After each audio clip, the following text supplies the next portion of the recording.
Audiobooks full length, your favorite audiobooks for sleeping and relaxing, starts now. Northanger Abbey by Jane Austen. Chapter 1. No one who had ever seen Catherine Morland in her infancy would have supposed her born to be an heroine. Her situation in life, the character of her father and mother, her own person and disposition, were all equally against her. Her father was a clergyman, without being neglected or poor, and a very respectable man, though his name was Richard, and he had never been handsome, had a considerable independence, besides 2 good livings, and he was not in the least addicted to locking up his daughters. Her mother was a woman of useful plain sense, with a good temper, and what is more remarkable, with a good constitution. She had 3 sons before Catherine was born, and instead of dying and bringing the latter into the world, as anybody might expect, she still lived to have 6 children more, to see them growing up around her, and to enjoy excellent health herself. A family of 10 children will be always called a fine family, where there are heads and arms and legs enough for the number. But the Morlands had little other right to the word, for they were in general very plain, and Catherine, for many years of her life, as plain as any. She had a thin, awkward figure, a sallow skin without color, dark lank hair, and strong features, so much for her person, and not less unpropitious for heroism, seemed her mind. She was fond of all boys' plays, and greatly preferred cricket, not merely to dolls, but to the more heroic enjoyments of infancy, nursing a dormouse, feeding a canary bird, or watering a rose bush. Indeed, she had no taste for a garden, and if she gathered flowers at all, it was chiefly for the pleasure of mischief, at least so it was conjectured from her, always preferring those which she was forbidden to take. Such were her propensities. Her abilities were quite as extraordinary. She never could learn or understand anything before she was taught, and sometimes not even then, for she was often inattentive and occasionally stupid.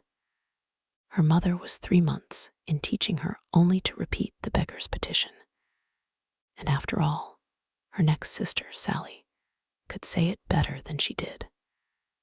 Not that Catherine was always stupid, by no means. She learnt the fable of the hare and many friends as quickly as any girl in England. Her mother wished her to learn music, and Catherine was sure she should like it, for she was very fond of tinkling the keys of the old forlorn spinet. So, at 8 years old, she began. She learnt a year, and could not bear it, and Mrs. Morland, who did not insist on her daughters being accomplished in spite of incapacity or distaste, allowed her to leave off. The day which dismissed the music master was one of the happiest of Catherine's life. Her taste for drawing was not superior, though whenever she could obtain the outside of a letter from her mother or seize upon any other odd piece of paper, she did what she could in that way, by drawing houses and trees, hens and chickens, all very much like one another. Writing and accounts she was taught by her father, French by her mother. Her proficiency in either was not remarkable, and she shirked her lessons in both whenever she could. What a strange, unaccountable character! For with all these symptoms of profligacy at 10 years old, she had neither a bad heart nor a bad temper, was seldom stubborn, scarcely ever quarrelsome, and very kind to the little ones, with few interruptions of tyranny. She was moreover noisy and wild, hated confinement and cleanliness, and loved nothing so well in the world as rolling down the green slope at the back of the house. Such was Catherine Morland at 10. At 15, appearances were mending. She began to curl her hair, and long for balls her complexion improved. Her features were softened by plumpness and color. Her eyes gained more animation, and her figure more consequence. Her love of dirt gave way to an inclination for finery, and she grew clean as she grew smart. She had now the pleasure of sometimes hearing her father and mother remark on her personal improvement. "Catherine grows quite a good-looking girl. She is almost pretty today," were words which caught her ears now and then. And how welcome were the sounds. To look almost pretty is an acquisition of higher delight to a girl who has been looking plain the first 15 years of her life than a beauty from her cradle can ever receive. Mrs. Morland was a very good woman and wished to see her children everything they ought to be. But her time was so much occupied in lying in and teaching the little ones that her elder daughters were inevitably left to shift for themselves. And it was not very wonderful that Catherine, who had by nature nothing heroic about her, should prefer cricket, baseball, riding on horseback, and running about the country at the age of 14 to books, or at least books of information for, provided that nothing like useful knowledge could be gained from them, provided they were all story and no reflection. She had never any objection to books at all, but from 15 to 17, she was in training for a heroine.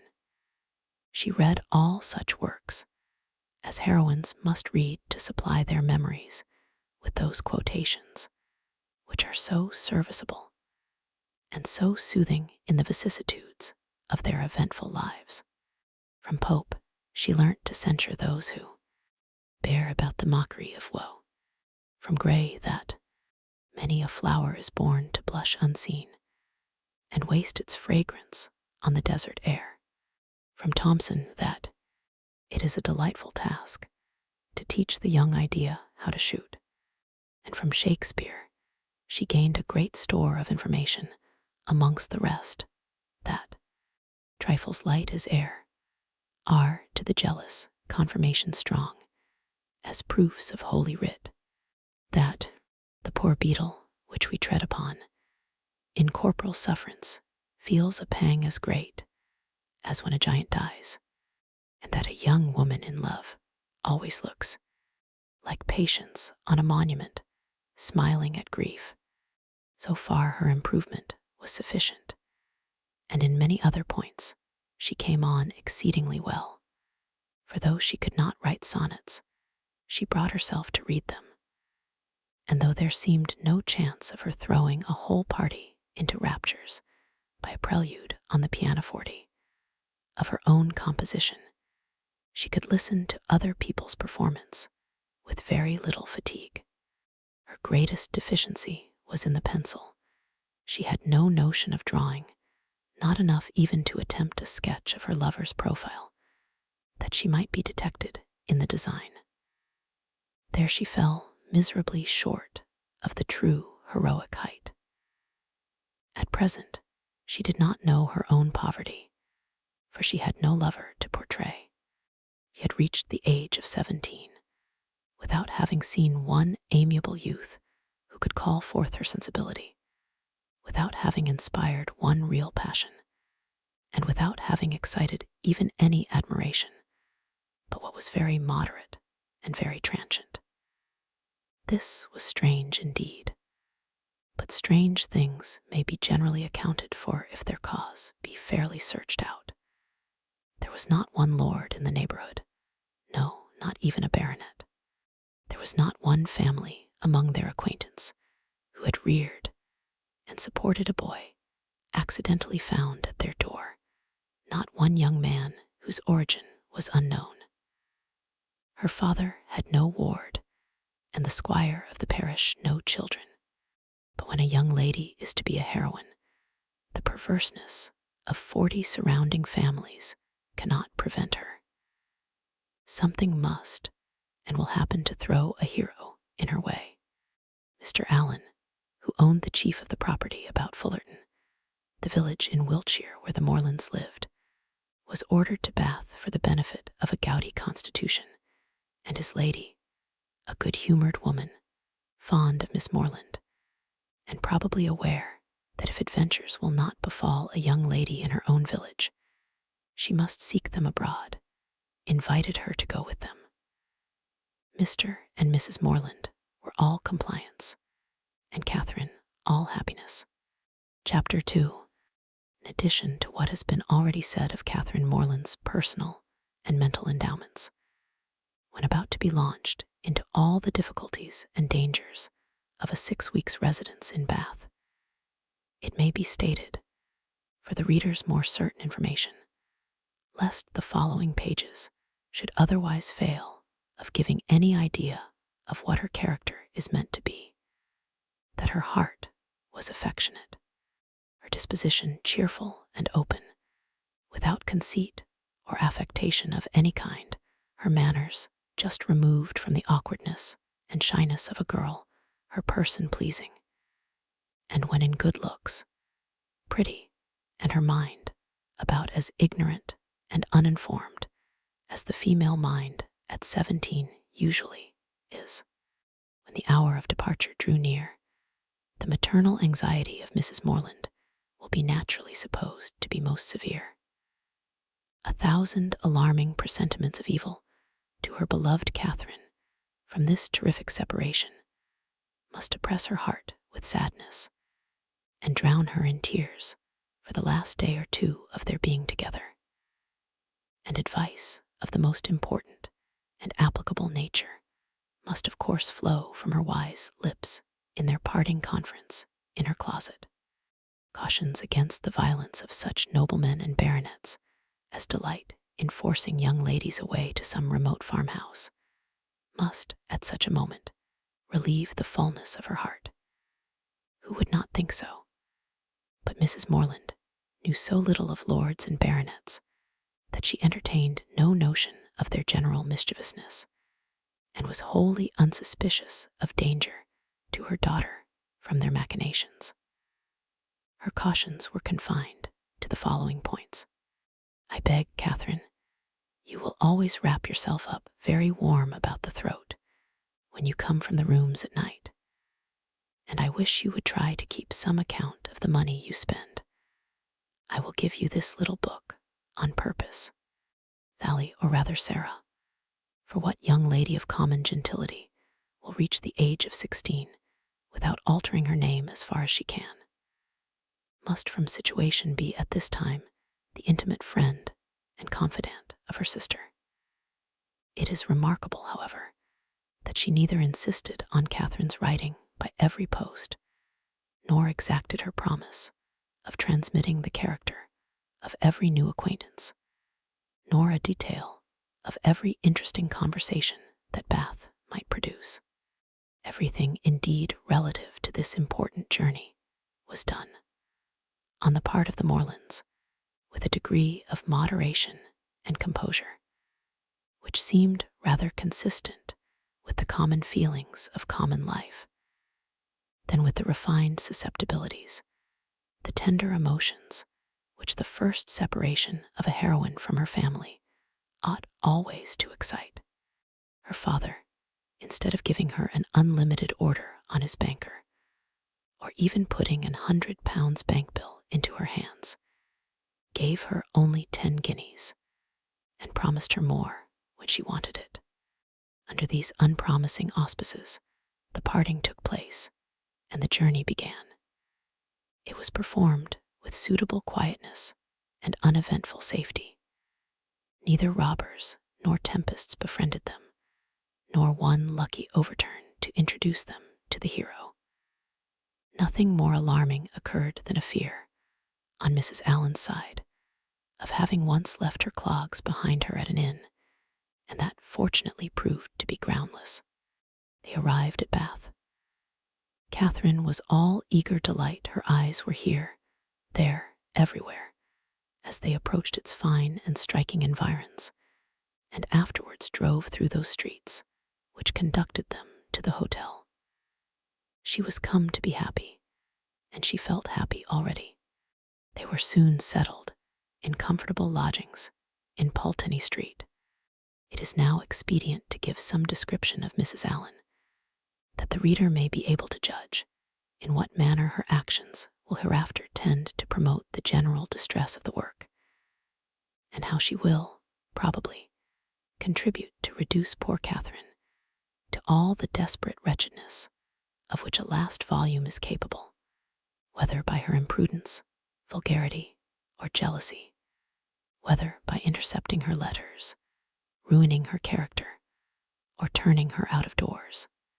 Mrs. Allen was one of that numerous class of females whose society can raise no other emotion than surprise at there being any men in the world who could like them well enough to marry them. She had neither beauty, genius, accomplishment, nor manner. The air of a gentlewoman, a great deal of quiet, inactive good temper, and a trifling turn of mind were all that could account for her being the choice of a sensible, intelligent man like Mr. Allen. In one respect, she was admirably fitted to introduce a young lady into public, being as fond of going everywhere and seeing everything herself as any young lady could be. Dress was her passion. She had a most harmless delight in being fine, and our heroine's entree into life could not take place till after 3 or 4 days had been spent in learning what was mostly worn, and her chaperone was provided with a dress of the newest fashion. Catherine, too, made some purchases herself, and when all these matters were arranged, the important evening came which was to usher her into the upper rooms. Her hair was cut and dressed by the best hand, her clothes put on with care, and both Mrs. Allen and her maid declared she looked quite as she should do. With such encouragement, Catherine hoped at least to pass uncensured through the crowd. As for admiration, it was always very welcome when it came, but she did not depend on it. Mrs. Allen was so long in dressing that they did not enter the ballroom till late. The season was full, the room crowded, and the two ladies squeezed in as well as they could. As for Mr. Allen, he repaired directly to the card-room and left them to enjoy a mob by themselves, with more care for the safety of her new gown than for the comfort of her protégé. Mrs. Allen made her way through the throng of men by the door, as swiftly as the necessary caution would allow. Catherine, however, kept close at her side, and linked her arm too firmly within her friend's to be torn asunder by any common effort of a struggling assembly. But to her utter amazement, she found that to proceed along the room was by no means the way to disengage themselves from the crowd.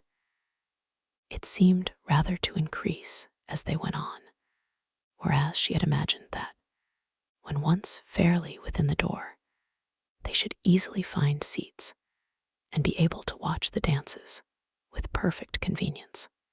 But this was far from being the case, and though by unwearied diligence they gained even the top of the room, their situation was just the same. They saw nothing of the dancers, but the high feathers of some of the ladies. Still, they moved on. Something better was yet in view, and by a continued exertion of strength and ingenuity, they found themselves at last in the passage behind the highest bench.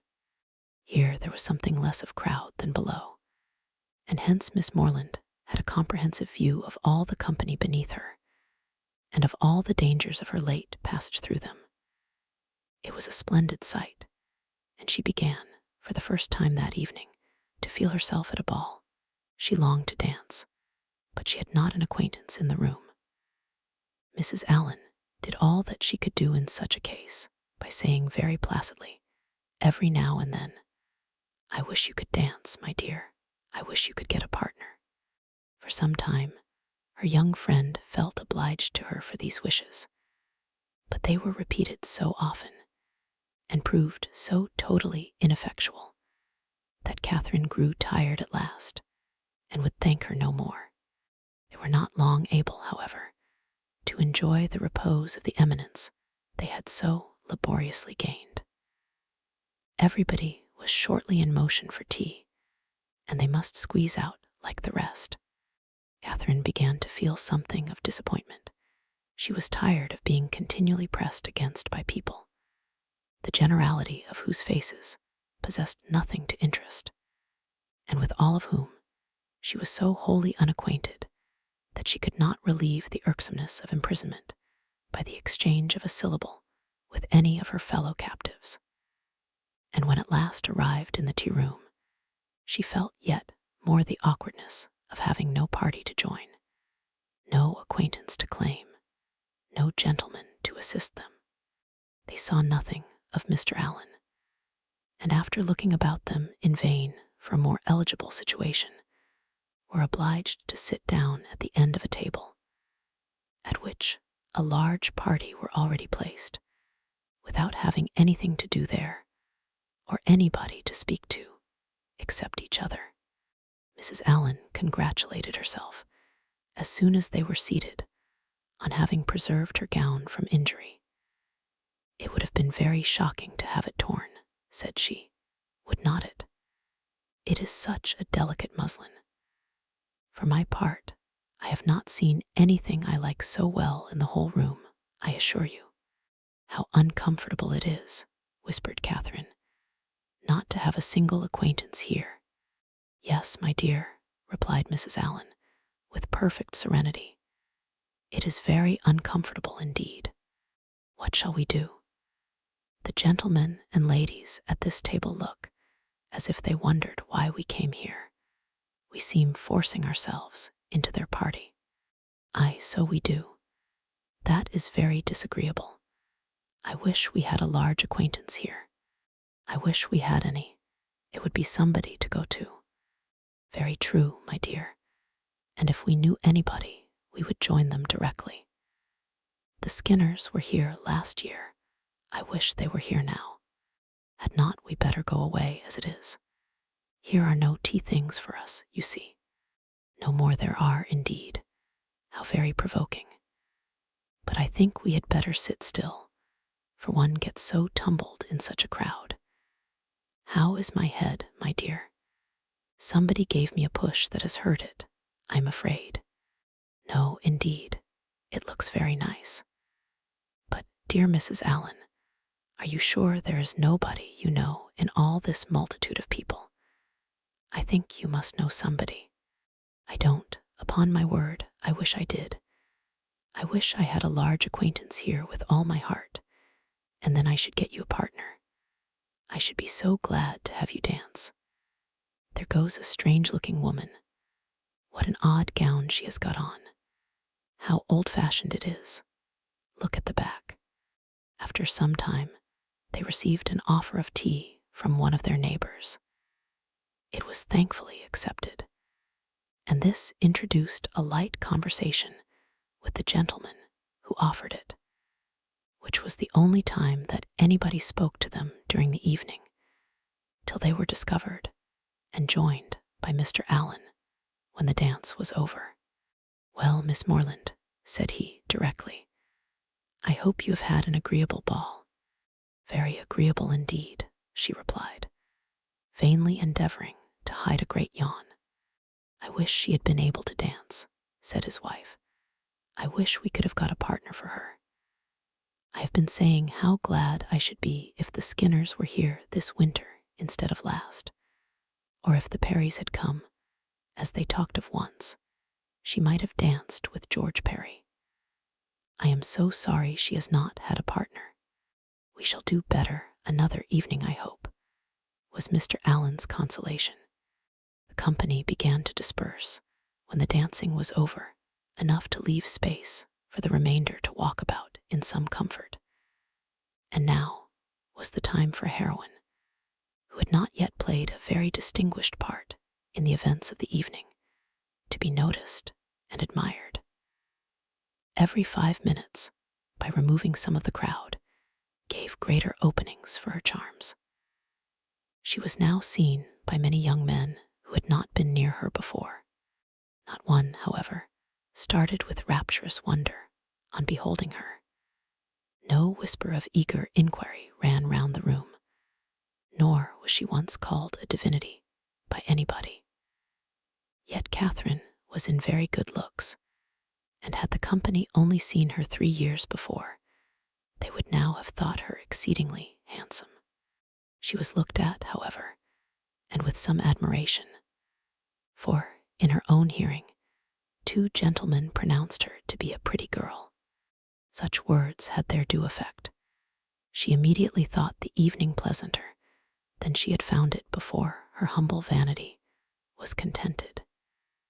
She felt more obliged to the 2 young men for this simple praise than a true quality heroine would have been for 15 sonnets in celebration of her charms, and went to her chair in good humor with everybody, and perfectly satisfied with her share of public attention. Chapter 3. Every morning now brought its regular duties. Shops were to be visited, some new part of the town to be looked at, and the pump room to be attended, where they paraded up and down for an hour, looking at everybody and speaking to no one. The wish of a numerous acquaintance in Bath was still uppermost with Mrs. Allen, and she repeated it after every fresh proof, which every morning brought, of her knowing nobody at all. They made their appearance in the lower rooms, and here fortune was more favorable to our heroine. The master of the ceremonies introduced to her a very gentlemanlike young man as a partner. His name was Tilney. He seemed to be about 4 or 25, was rather tall, had a pleasing countenance, a very intelligent and lively eye, and if not quite handsome, was very near it. His address was good, and Catherine felt herself in high luck.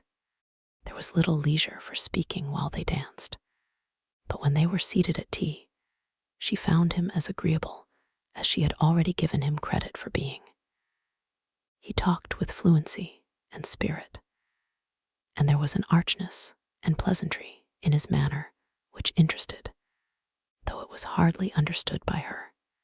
After chatting some time on such matters as naturally arose from the objects around them, he suddenly addressed her with, "I have hitherto been very remiss, madam, in the proper attentions of a partner here.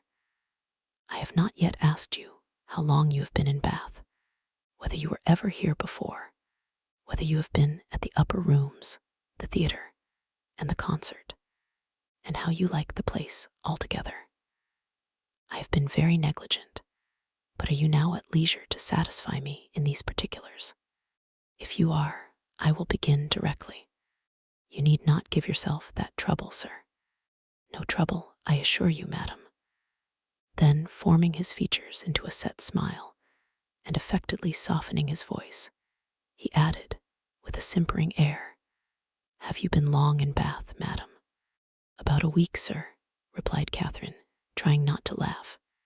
"Really," with affected astonishment. "Why should you be surprised, sir?" "Why, indeed," said he, in his natural tone. "But some emotion must appear to be raised by your reply, and surprise is more easily assumed, and not less reasonable than any other. Now let us go on. Were you never here before, madam?" "Never, sir." "Indeed. Have you yet honored the upper rooms?" "Yes, sir. I was there last Monday." "Have you been to the theatre?" "Yes, sir. I was at the play on Tuesday." "To the concert?" "Yes, sir, on Wednesday." "And are you altogether pleased with Bath?" "Yes, I like it very well. Now I must give one smirk, and then we may be rational again." Catherine turned away her head, not knowing whether she might venture to laugh. "I see what you think of me," said he gravely.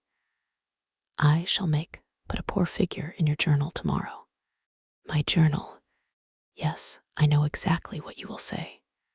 Friday, went to the lower rooms, wore my sprigged muslin robe with blue trimmings, plain black shoes, appeared to much advantage, but was strangely harassed by a queer, half-witted man who would make me dance with him, and distressed me by his nonsense. Indeed, I shall say no such thing. Shall I tell you what you ought to say?" "If you please." "I danced with a very agreeable young man introduced by Mr. King. Had a great deal of conversation with him. Seems a most extraordinary genius. Hope I may know more of him. That, madam, is what I wish you to say. But perhaps I keep no journal. Perhaps you are not sitting in this room, and I am not sitting by you.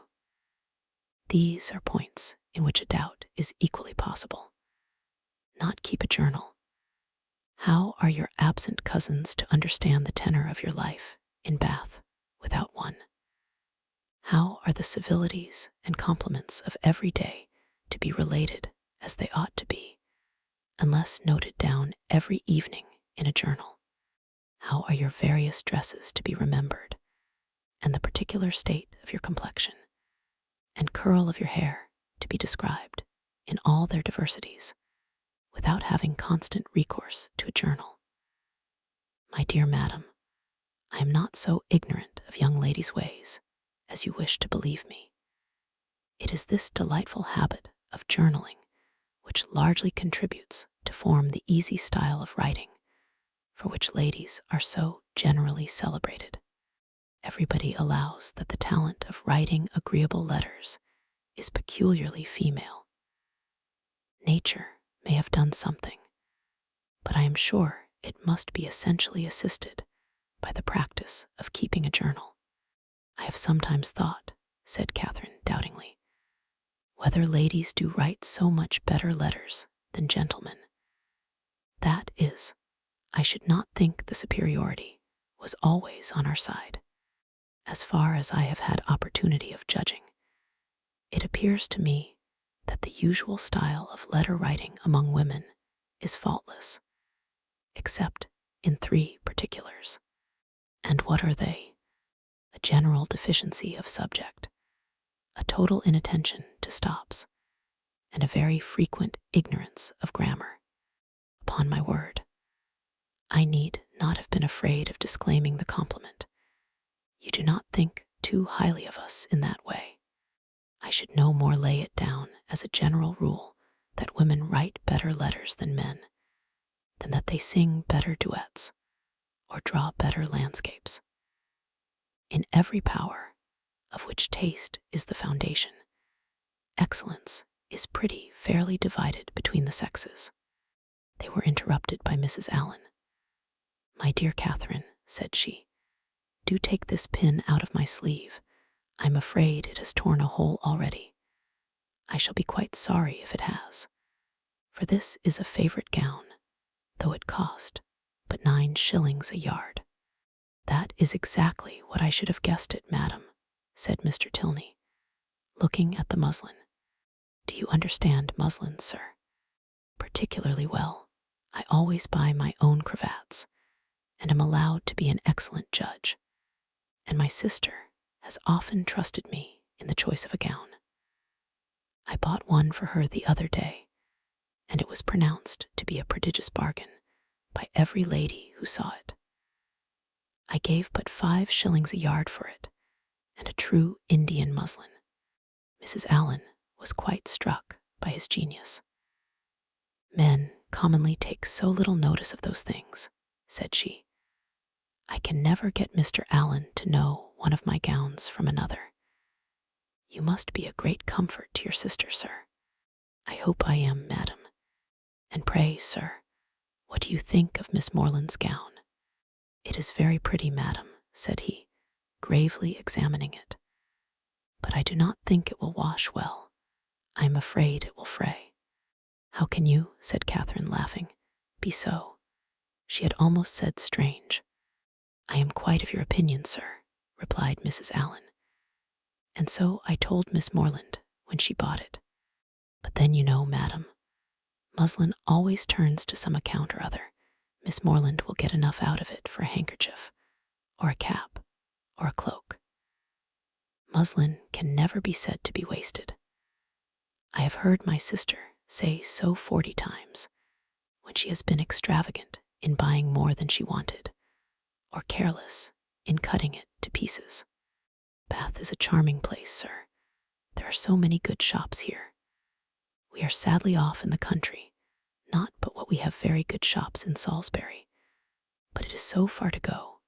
8 miles is a long way. Mr. Allen says it is 9, measured 9. But I am sure it cannot be more than 8. And it is such a fag. I come back tired to death. Now, here one can step out of doors and get a thing in 5 minutes. Mr. Tilney was polite enough to seem interested in what she said, and she kept him on the subject of muslins till the dancing recommenced. Catherine feared, as she listened to their discourse, that he indulged himself a little too much with the foibles of others.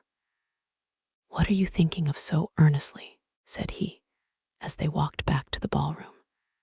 "Not of your partner, I hope, for by that shake of the head, your meditations are not satisfactory." Catherine colored and said, "I was not thinking of anything. That is artful and deep, to be sure. But I had rather be told at once that you will not tell me."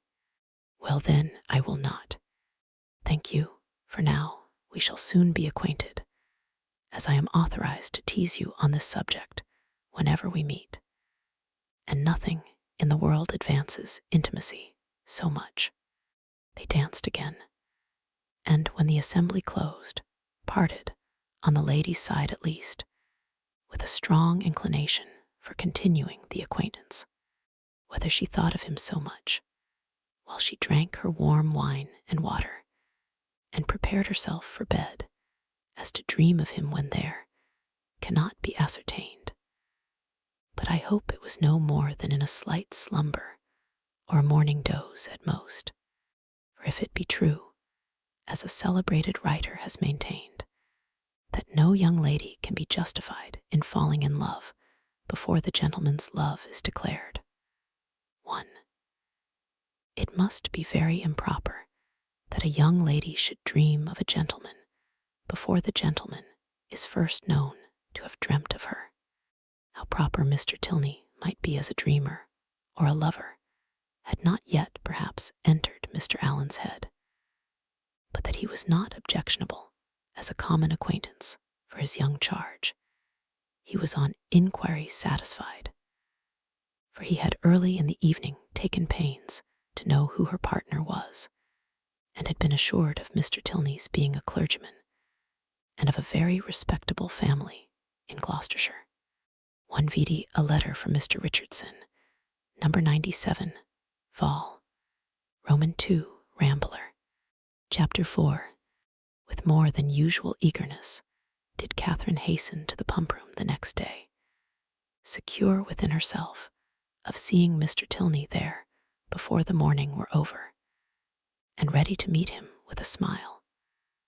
But no smile was demanded. Mr. Tilney did not appear.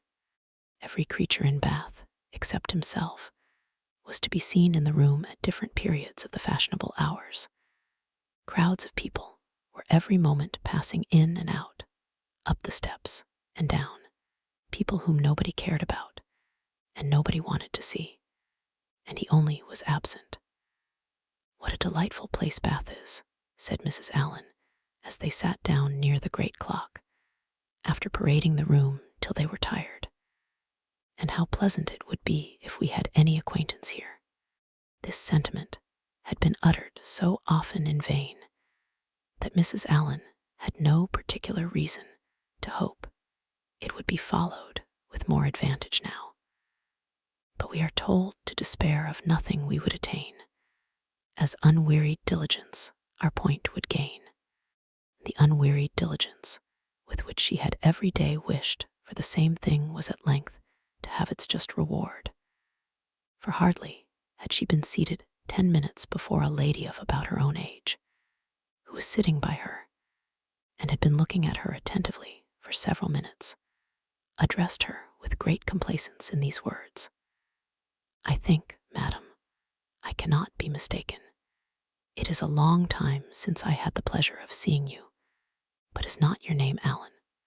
This question answered, as it readily was, the stranger pronounced hers to be Thorpe, and Mrs. Allen immediately recognized the features of a former schoolfellow and intimate, whom she had seen only once since their respective marriages, and that many years ago.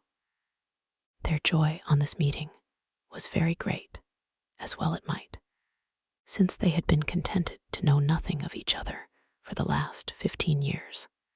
Compliments on good looks now passed, and after observing how time had slipped away since they were last together, how little they had thought of meeting in Bath, and what a pleasure it was to see an old friend, they proceeded to make inquiries and give intelligence as to their families, sisters, and cousins, talking both together, far more ready to give than to receive information, and each hearing very little of what the other said.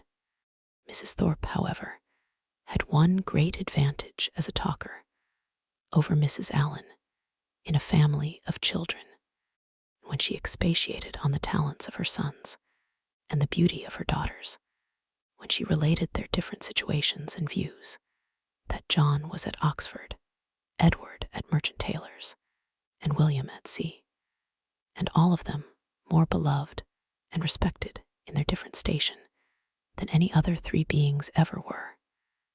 Mrs. Allen had no similar information to give, no similar triumphs to press on the unwilling and unbelieving ear of her friend, and was forced to sit and appear to listen to all these maternal effusions, consoling herself, however, with the discovery, which her keen eyes soon made, that the lace on Mrs. Thorpe's pelisse was not half so handsome as that on her own. "Here come my dear girls," cried Mrs. Thorpe, pointing at 3 smart-looking females who, arm in arm, were then moving towards her. "My dear Mrs. Allen, I long to introduce them. They will be so delighted to see you. The tallest is Isabella, my eldest. Is not she a fine young woman? The others are very much admired too, but I believe Isabella is the handsomest." The Miss Thorpes were introduced, and Miss Morland, who had been for a short time forgotten, was introduced likewise. The name seemed to strike them all, and after speaking to her with great civility, the eldest young lady observed aloud to the rest, "How excessively like her brother Miss Morland is." "The very picture of him indeed," cried the mother, "and I should have known her anywhere for his sister," was repeated by them all 2 or 3 times over. For a moment Catherine was surprised, but Mrs. Thorpe and her daughters had scarcely begun the history of their acquaintance with Mr. James Morland before she remembered that her eldest brother had lately formed an intimacy with a young man of his own college, of the name of Thorpe, and that he had spent the last week of the Christmas vacation with his family near London. Whole being explained, many obliging things were said by the Miss Thorpes of their wish of being better acquainted with her, of being considered as already friends through the friendship of their brothers, etc., which Catherine heard with pleasure, and answered with all the pretty expressions she could command. And, as the first proof of amity, she was soon invited to accept an arm of the eldest Miss Thorpe, and take a turn with her about the room.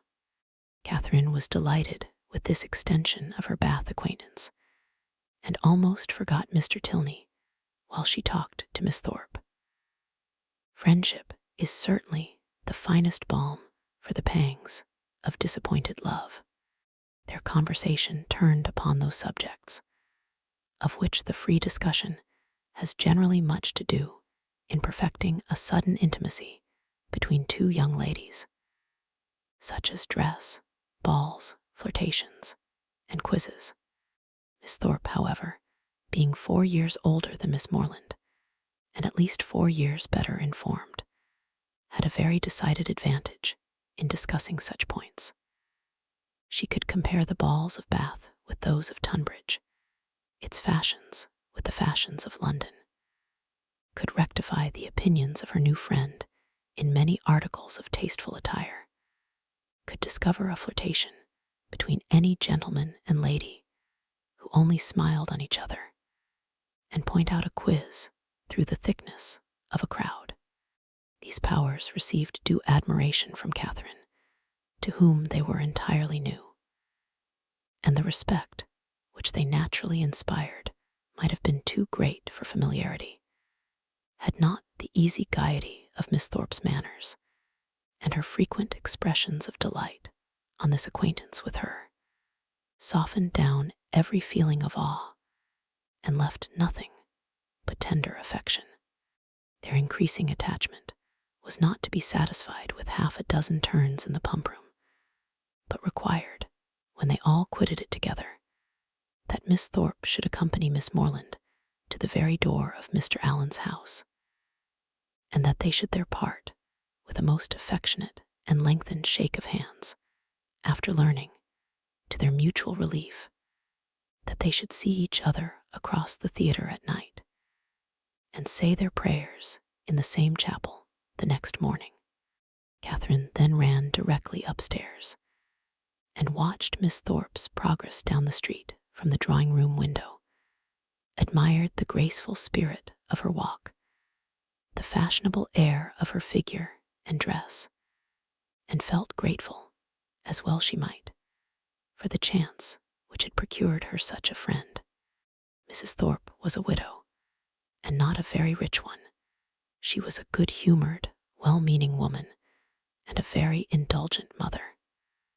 Her eldest daughter had great personal beauty, and the younger ones, by pretending to be as handsome as their sister, imitating her air, and dressing in the same style, did very well. This brief account of the family is intended to supersede the necessity of a long and minute detail from Mrs. Thorpe herself, of her past adventures and sufferings, which might otherwise be expected to occupy the 3 or 4 following chapters, in which the worthlessness of lords and attorneys might be set forth, and conversations which had passed 20 years before be minutely repeated. Chapter 5.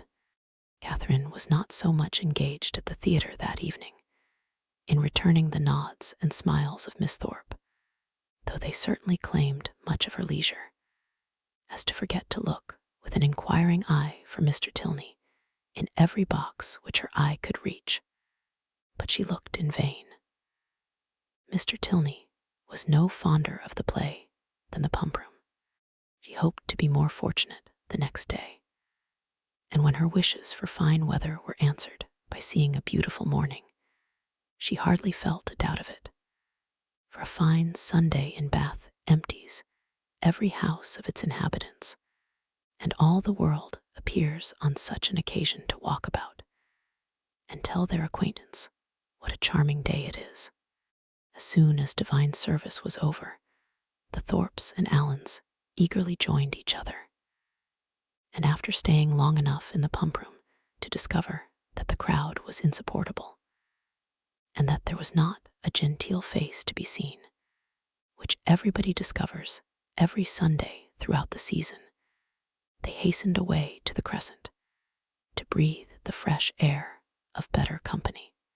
Here Catherine and Isabella, arm in arm, again tasted the sweets of friendship in an unreserved conversation. They talked much, and with much enjoyment. But again was Catherine disappointed in her hope of foreseeing her partner. He was nowhere to be met with. Every search for him was equally unsuccessful.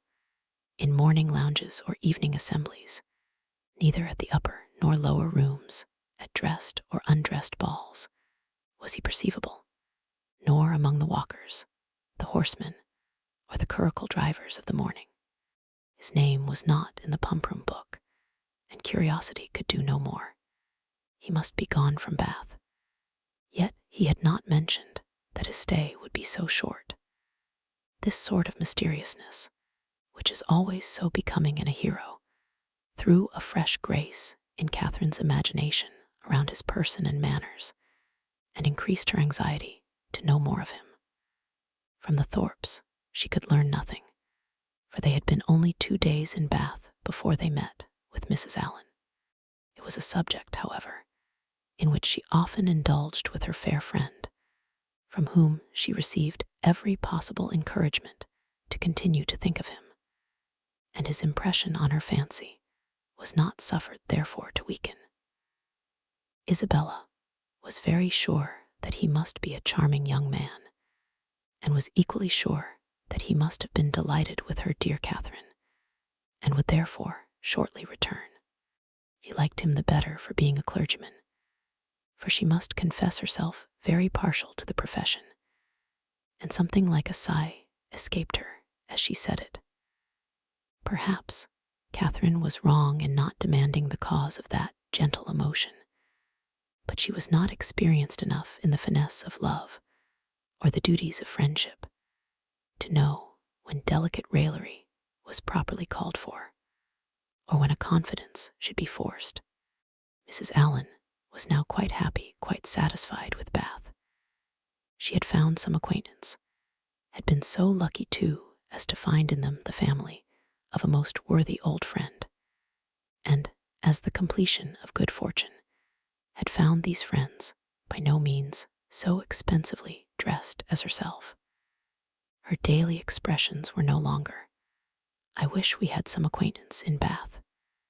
They were changed into, "How glad I am we have met with Mrs. Thorpe." She was as eager in promoting the intercourse of the two families as her young charge and Isabella themselves could be, never satisfied with the day unless she spent the chief of it by the side of Mrs. Thorpe, in what they called conversation, but in which there was scarcely ever any exchange of opinion, and not often any resemblance of subject, for Mrs. Thorpe talked chiefly of her children, and Mrs. Allen of her gowns. The progress of the friendship between Catherine and Isabella was quick, as its beginning had been warm, and they passed so rapidly through every gradation of increasing tenderness that there was shortly no fresh proof of it to be given to their friends or themselves.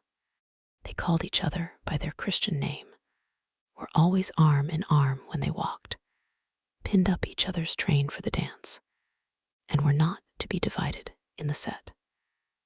And if a rainy morning deprived them of other enjoyments, they were still resolute in meeting in defiance of wet and dirt, and shut themselves up to read novels together. Yes, novels, for I will not adopt that ungenerous and impolitic custom so common with novel writers, of degrading by their contemptuous censure the very performances, to the number of which they are themselves adding, joining with their greatest enemies in bestowing the harshest epithets on such works, and scarcely ever permitting them to be read by their own heroine, who, if she accidentally take up a novel, is sure to turn over its insipid pages with disgust. Alas, if the heroine of one novel be not patronized by the heroine of another, from whom can she expect protection and regard? I cannot approve of it. Let us leave it to the reviewers to abuse such effusions of fancy at their leisure, and over every new novel to talk in threadbare strains of the trash with which the press now groans. Let us not desert one another. We are an injured body, although our productions have afforded more extensive and unaffected pleasure than those of any other literary corporation in the world. No species of composition has been so much decried. From pride, ignorance, or fashion, our foes are almost as many as our readers, and while the abilities of the 900th abridger of the history of England, or of the man who collects and publishes in a volume some dozen lines of Milton, Pope, and Prior, with a paper from the Spectator and a chapter from Sterne, are eulogized by 1,000 pens, there seems almost a general wish of decrying the capacity and undervaluing the labor of the novelist, and of slighting the performances which have only genius, wit, and taste to recommend them. I am no novel reader. I seldom look into novels. Do not imagine that I often read novels. It is really very well for a novel. Such is the common cant. "And what are you reading, miss?" "Oh, it is only a novel," replies the young lady, while she lays down her book with affected indifference or momentary shame. "It is only Cecilia, or Camilla, or Belinda, or, in short, only some work in which the greatest powers of the mind are displayed, in which the most thorough knowledge of human nature, the happiest delineation of its varieties, the liveliest effusions of wit and humor, are conveyed to the world in the best chosen language." Now, had the same young lady been engaged with a volume of the Spectator instead of such a work, how proudly would she have produced the book and told its name, though the chances must be against her being occupied by any part of that voluminous publication, of which either the matter or manner would not disgust a young person of taste, the substance of its papers so often consisting in the statement of improbable circumstances, unnatural characters, and topics of conversation which no longer concern anyone living, and their language, too, frequently so coarse as to give no very favorable idea of the age that could endure it. Chapter 6. The following conversation, which took place between the two friends in the pump room one morning, after an acquaintance of 8 or 9 days, is given as a specimen of their very warm attachment, and of the delicacy, discretion, originality of thought, and literary taste which marked the reasonableness of that attachment. They met by appointment, and as Isabella had arrived nearly 5 minutes before her friend, her first address naturally was, "My dearest creature, what can have made you so late? I have been waiting for you at least this age." "Have you indeed? I am very sorry for it, but really I thought I was in very good time. It is but just one. I hope you have not been here long." "Oh, these 10 ages at least.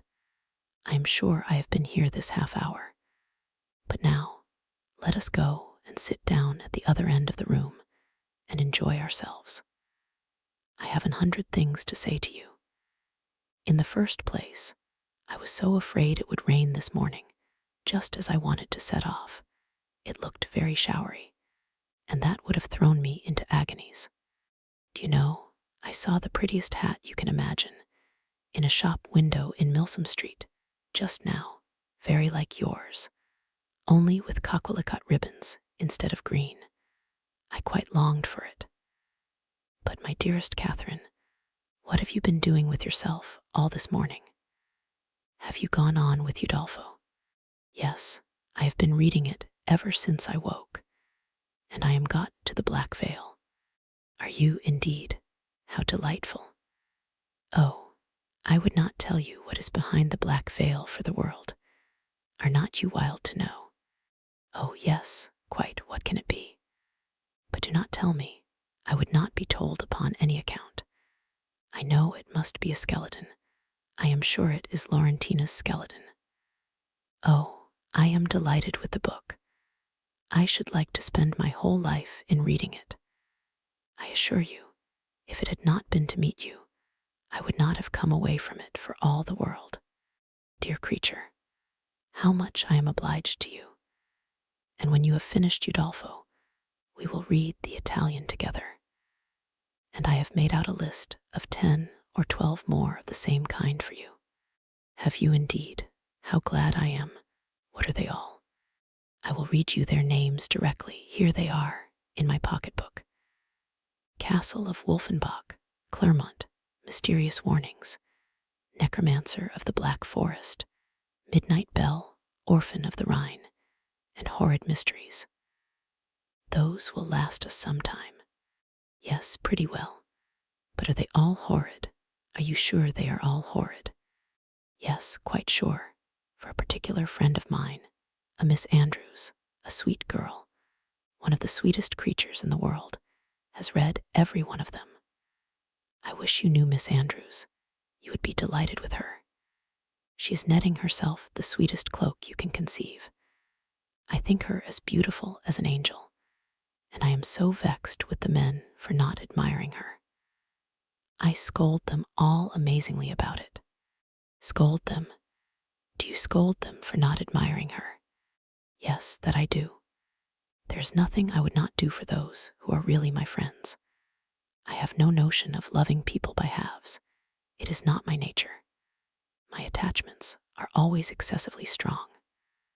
I told Captain Hunt at one of our assemblies this winter that if he was to tease me all night, I would not dance with him unless he would allow Miss Andrews to be as beautiful as an angel. The men think us incapable of real friendship, and I am determined to show them the difference. Now, if I were to hear anybody speak slightingly of you, I should fire up in a moment.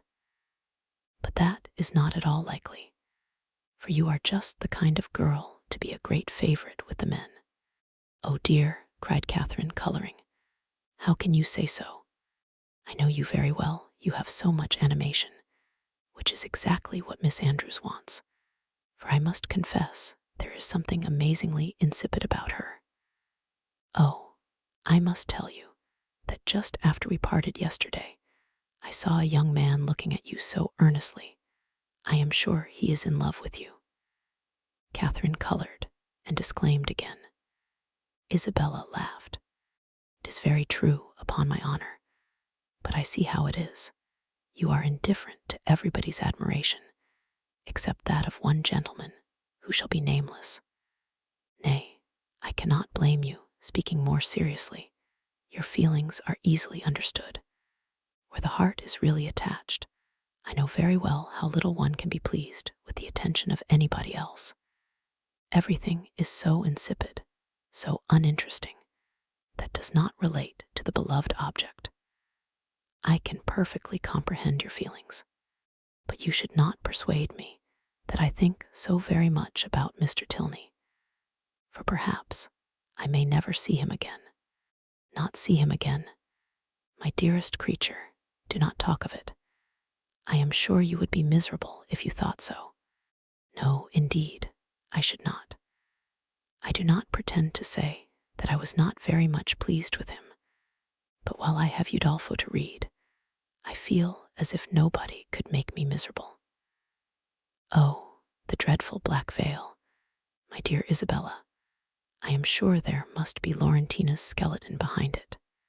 It is so odd to me that you should never have read Udolpho before, but I suppose Mrs. Morland objects to novels. No, she does not. She very often reads Sir Charles Grandison herself, but new books do not fall in our way. Sir Charles Grandison, that is an amazing, horrid book, is it not? I remember Miss Andrews could not get through the first volume. It is not like Udolpho at all, but yet I think it is very entertaining. Do you indeed? You surprise me. I thought it had not been readable. But my dearest Catherine, have you settled what to wear on your head tonight?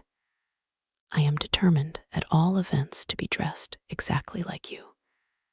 The men take notice of that sometimes, but it does not signify if they do, said Catherine, very innocently.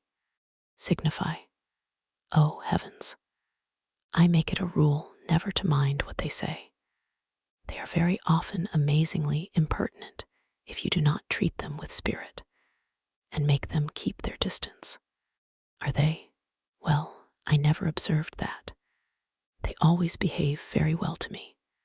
Oh, they give themselves such airs. They are the most conceited creatures in the world, and think themselves of so much importance. By the by, though I have thought of it 100 times, I have always forgot to ask you what is your favorite complexion in a man. Do you like them best dark or fair? I hardly know. I never much thought about it. Something between both, I think. Brown not fair, and not very dark. Very well, Catherine. That is exactly he. I have not forgot your description of Mr. Tilney, a brown skin, with dark eyes, and rather dark hair.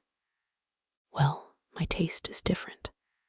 I prefer light eyes, and as to complexion, do you know I like a sallow better than any other? You must not betray me if you should ever meet with one of your acquaintance answering that description. Betray you? What do you mean? Nay, do not distress me. I believe I have said too much. Let us drop the subject. Catherine, in some amazement, complied, and after remaining a few moments silent, was on the point of reverting to what interested her at that time, rather more than anything else in the world, Laurentina's skeleton, when her friend prevented her by saying, "For heaven's sake, let us move away from this end of the room. Do you know, there are two odious young men who have been staring at me this half hour. They really put me quite out of countenance. Let us go and look at the arrivals. They will hardly follow us there." Away they walked to the book. And while Isabella examined the names, it was Catherine's employment to watch the proceedings of these alarming young men. They are not coming this way, are they?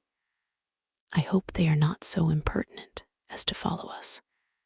Pray let me know if they are coming. I am determined I will not look up. In a few moments, Catherine, with unaffected pleasure, assured her that she need not be longer uneasy, as the gentlemen had just left the pump room. "And which way are they gone?" said Isabella, turning hastily round. One was a very good-looking young man. They went towards the churchyard. Well, I am amazingly glad I have got rid of them. And now, what say you to going to Edgar's Buildings with me and looking at my new hat? You said you should like to see it. Catherine readily agreed. Only, she added, perhaps we may overtake the two young men. Oh, never mind that. If we make haste, we shall pass by them presently, and I am dying to show you my hat. But if we only wait a few minutes, there will be no danger of our seeing them at all. I shall not pay them any such compliment, I assure you. I have no notion of treating men with such respect. That is the way to spoil them.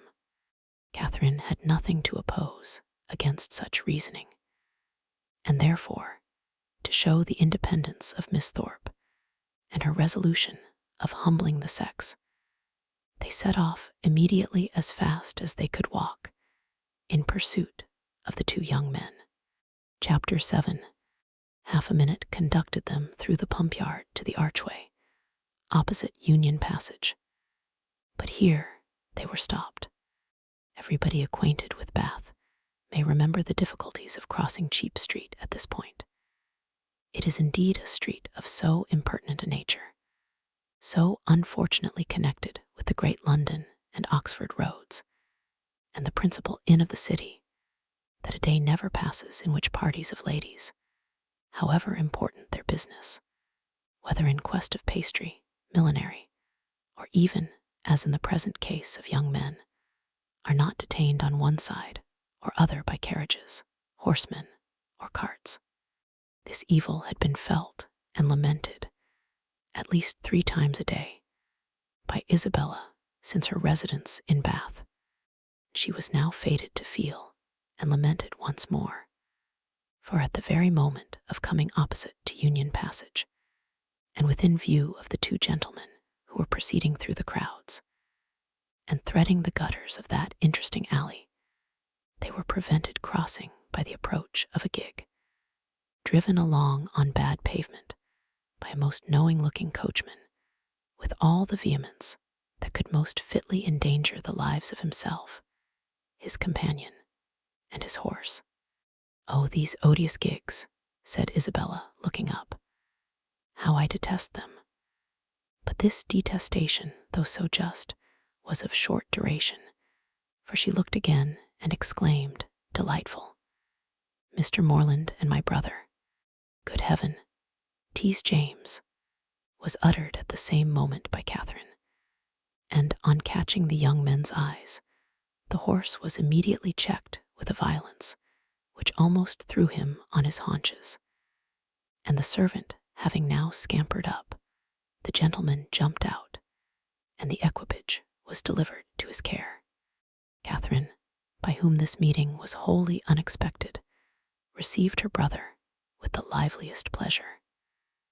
And he, being of a very amiable disposition, and sincerely attached to her, gave every proof on his side of equal satisfaction, which he could have leisure to do, while the bright eyes of Miss Thorpe were incessantly challenging his notice. And to her, his devoirs were speedily paid, with a mixture of joy and embarrassment which might have informed Catherine, had she been more expert in the development of other people's feelings, and less simply engrossed by her own, that her brother thought her friend quite as pretty as she could do herself. John Thorpe, who in the meantime had been giving orders about the horses, soon joined them, and from him she directly received the amends which were her due. For while he slightly and carelessly touched the hand of Isabella, on her he bestowed a whole scrape and half a short bow. He was a stout young man of middling height, who, with a plain face and ungraceful form, seemed fearful of being too handsome unless he wore the dress of a groom, and too much like a gentleman unless he were easy where he ought to be civil, and impudent where he might be allowed to be easy. He took out his watch. "How long do you think we have been running it from Tetbury, Miss Morland?" "I do not know the distance." Her brother told her that it was 23 miles. "3 and 20, cried Thorpe. 5 and 20 if it is an inch." Morland remonstrated, pleaded the authority of road books, innkeepers, and milestones, but his friend disregarded them all. He had a surer test of distance. "I know it must be 5 and 20, said he, "by the time we have been doing it. It is now 1/2 after 1.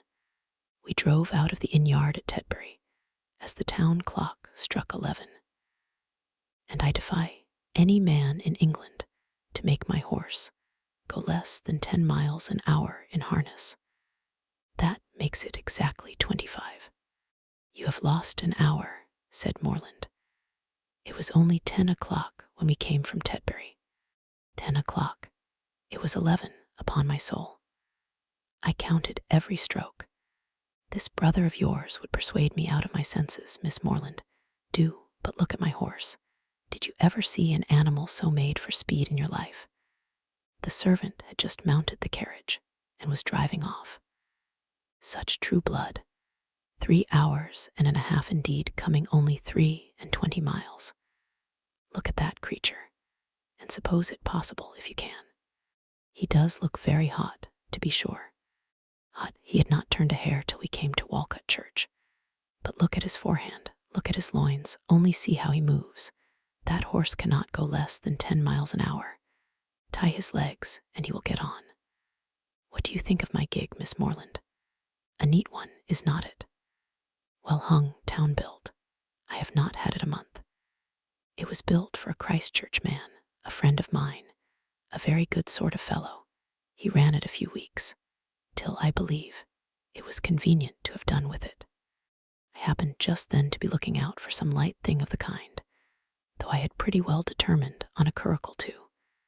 But I chanced to meet him on Magdalen Bridge, as he was driving into Oxford last term. "Ah, Thorpe," said he, "do you happen to want such a little thing as this?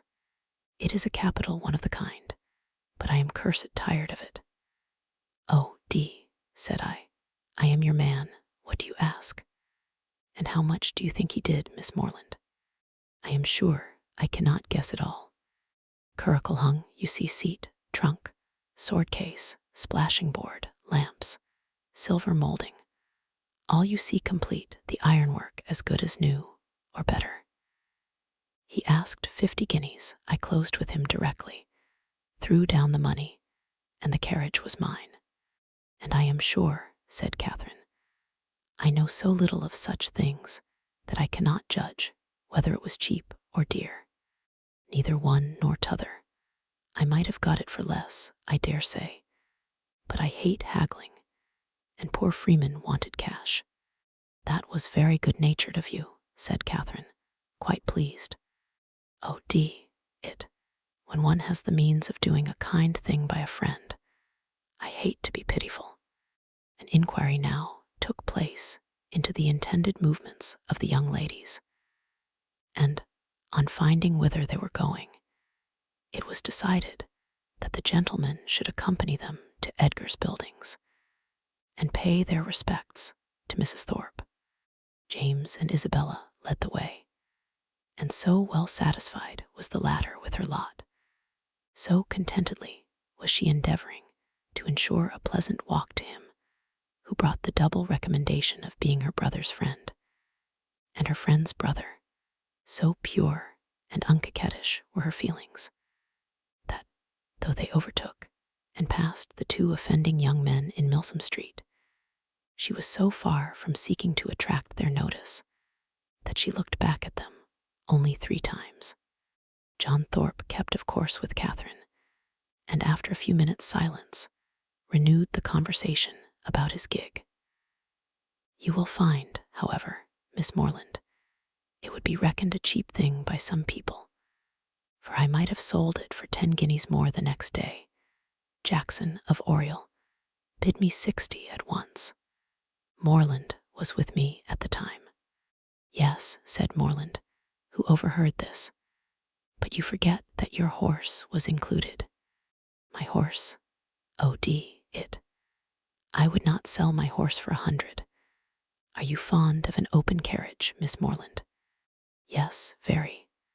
I have hardly ever an opportunity of being in one, but I am particularly fond of it. I am glad of it. I will drive you out in mine every day. Thank you, said Catherine, in some distress, from a doubt of the propriety of accepting such an offer. I will drive you up Lansdowne Hill tomorrow. Thank you, but will not your horse want rest? Rest? He has only come 23 miles today. All nonsense. Nothing ruins horses so much as rest. Nothing knocks them up so soon. No, I shall exercise mine at the average of 4 hours every day while I am here. Shall you indeed? Said Catherine very seriously. That will be 40 miles a day. 40, 50, for what I care. Well, I will drive you up Lansdowne tomorrow, mind. I'm engaged. How delightful that will be, cried Isabella, turning round. My dearest Catherine, I quite envy you, but I am afraid, brother, you will not have room for a third. A third, indeed. No, I did not come to Bath to drive my sisters about. That would be a good joke, faith. Morland must take care of you. This brought on a dialogue of civilities between the other two, but Catherine heard neither the particulars nor the result. Her companion's discourse now sunk from its hitherto animated pitch to nothing more than a short, decisive sentence of praise or condemnation on the face of every woman they met. Catherine, after listening and agreeing as long as she could, with all the civility and deference of the youthful female mind, fearful of hazarding an opinion of its own in opposition to that of a self-assured man, especially where the beauty of her own sex is concerned, ventured at length to vary the subject by a question which had been long uppermost in her thoughts. It was, have you ever read Udolpho, Mr. Thorpe? Udolpho? Oh, Lord, not I. I never read novels. I have something else to do. Catherine, humbled and ashamed, was going to apologize for her question, but he prevented her by saying, novels are all so full of nonsense and stuff. There has not been a tolerably decent one come out since Tom Jones, except The Monk. I read that t'other day. But as for all the others, they are the stupidest things in creation. I think you must like Udolpho, if you were to read it. It is so very interesting. Not I, faith. No, if I read any, It shall be Mrs. Radcliffe's. Her novels are amusing enough. They are worth reading, some fun, and nature in them. Udolpho was written by Mrs. Radcliffe, said Catherine, with some hesitation, from the fear of mortifying him. No, sure was it. I remember, so it was. I was thinking of that other stupid book, written by that woman they make such a fuss about. She who married the French emigrant. I suppose you mean Camilla. Yes, that's the book. Such unnatural stuff. An old man playing at seesaw. I took up the first volume once and looked it over, but I soon found it would not do. Indeed, I guessed what sort of stuff it must be before I saw it. As soon as I heard she had married an emigrant, I was sure I should never be able to get through it. I have never read it. You had no loss, I assure you. It is the horridest nonsense you can imagine. There is nothing in the world in it but an old man's playing at seesaw and learning Latin. Upon my soul, there is not. His critique, the justness of which was unfortunately lost on poor Catherine, brought them to the door of Mrs. Thorpe's lodgings, and the feelings of the discerning and unprejudiced reader of Camilla gave way to the feelings of the dutiful and affectionate son, as they met Mrs. Thorpe, who had descried them from above, in the passage. "Ah, mother, how do you do?" said he, giving her a hearty shake of the hand. "Where did you get that quiz of a hat? It makes you look like an old witch. Here is Moreland, and I come to stay a few days with you, so you must look out for a couple of good beds somewhere near." And this address seemed to satisfy all the fondest wishes of the mother's heart, for she received him with the most delighted and exulting affection. On his two younger sisters, he then bestowed an equal portion of his fraternal tenderness, for he asked each of them how they did, and observed that they both looked very ugly. These manners did not please Catherine, but he was James's friend and Isabella's brother, and her judgment was further bought off by Isabella's assuring her, when they withdrew to see the new hat, that John thought her the most charming girl in the world, and by John's engaging her before they parted to dance with him that evening. She'd been older or vainer, such attacks might have done little, but where youth and diffidence are united, it requires uncommon steadiness of reason to resist the attraction of being called the most charming girl in the world, and of being so very early engaged as a partner. And the consequence was that, when the two Morlands, after sitting an hour with the Thorpes, set off to walk together to Mr. Allen's, and James, as the door was closed on them, said, "Well, Catherine, how do you like my friend Thorpe?" Instead of answering, as she probably would have done, had there been no friendship and no flattery in the case. "I do not like him at all," she directly replied. "I like him very much. He seems very agreeable. He is as good-natured a fellow as ever lived, a little of a rattle, but that will recommend him to your sex, I believe. And how do you like the rest of the family?" "Very, very much indeed. Isabella particularly." "I am very glad to hear you say so. She is just the kind of young woman I could wish to see you attached to. She has so much good sense, and is so thoroughly unaffected and amiable. I always wanted you to know her, and she seems very fond of you.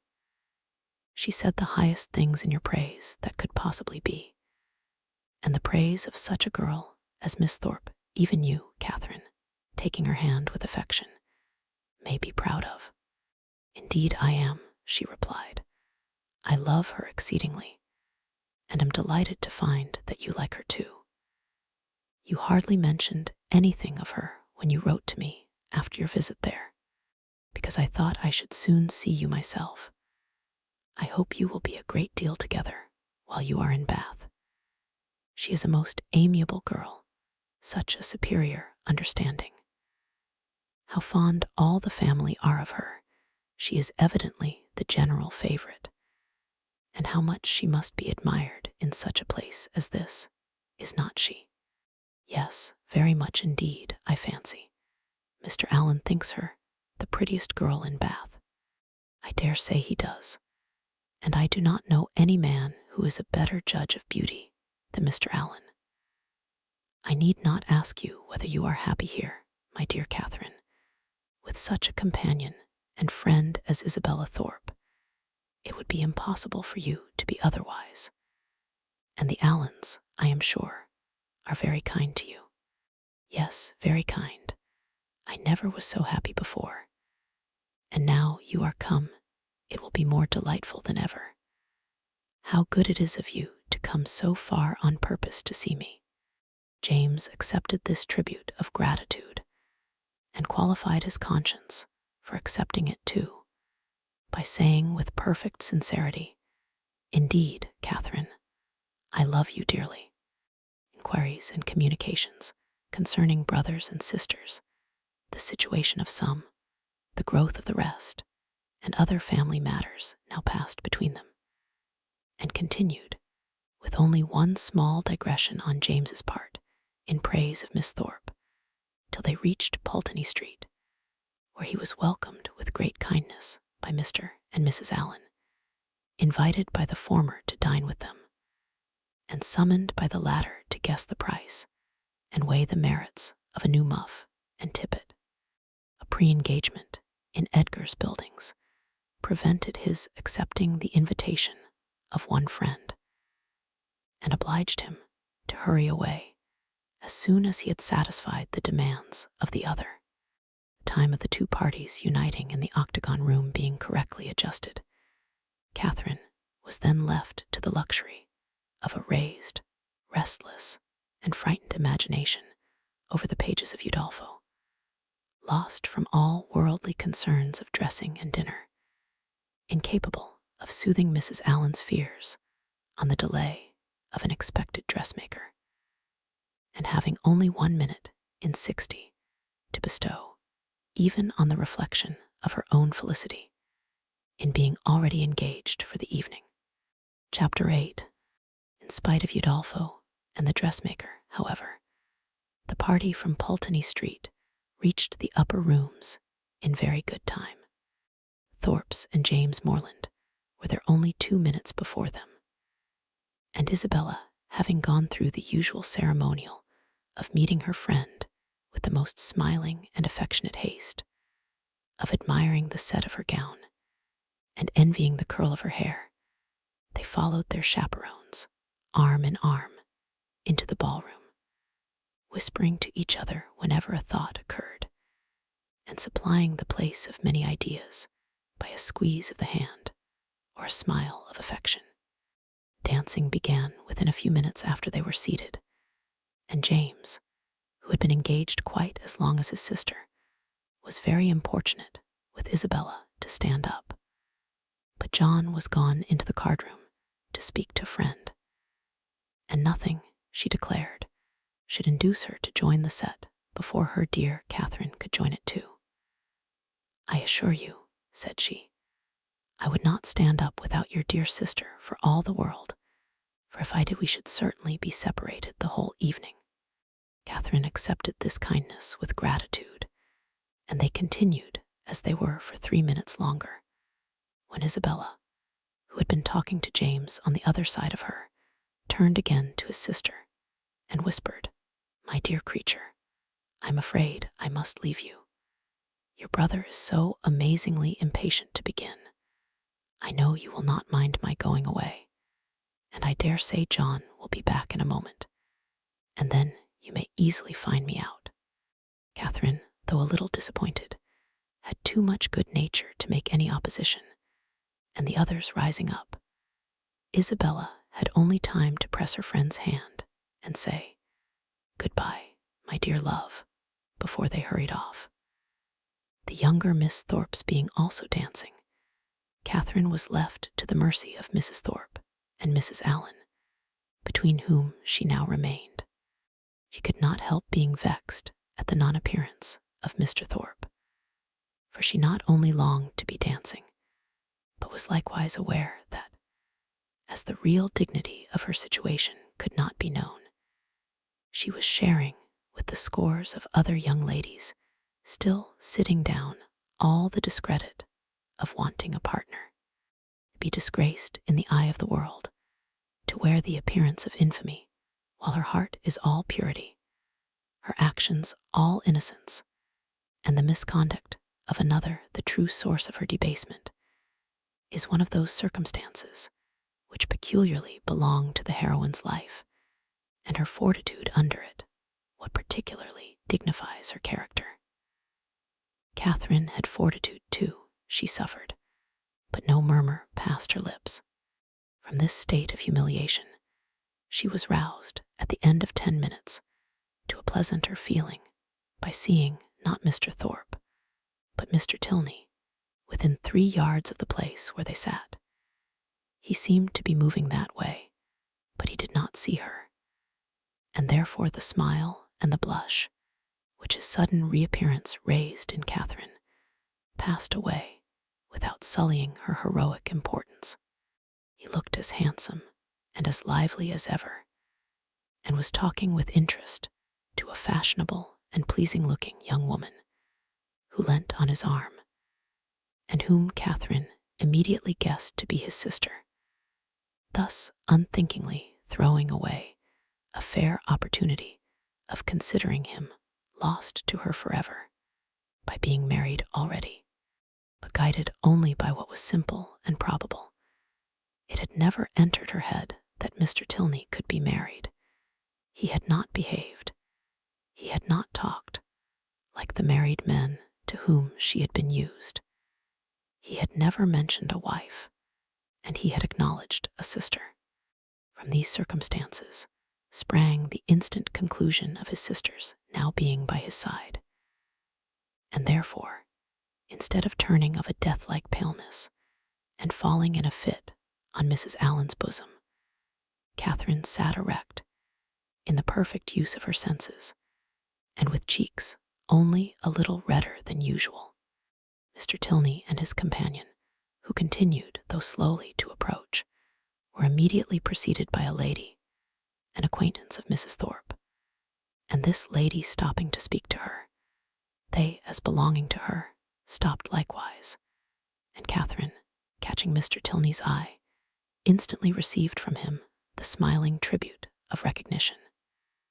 She returned it with pleasure, and then advancing still nearer, he spoke both to her and Mrs. Allen, by whom he was very civilly acknowledged.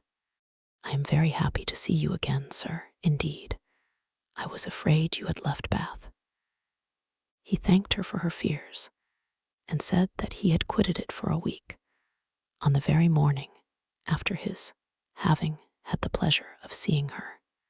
"Well, sir, and I dare say you are not sorry to be back again, for it is just the place for young people, and indeed for everybody else too. I tell Mr. Allen, when he talks of being sick of it, that I am sure he should not complain, for it is so very agreeable a place that it is much better to be here than at home at this dull time of year. I tell him he is quite in luck to be sent here for his health, and I hope, madam, that Mr. Allen will be obliged to like the place, from finding it of service to him." "Thank you, sir. I have no doubt that he will. A neighbor of ours, Dr. Skinner, was here for his health last winter, and came away quite stout. That circumstance must give great encouragement." "Yes, sir, and Dr. Skinner and his family were here 3 months. So I tell Mr. Allen he must not be in a hurry to get away."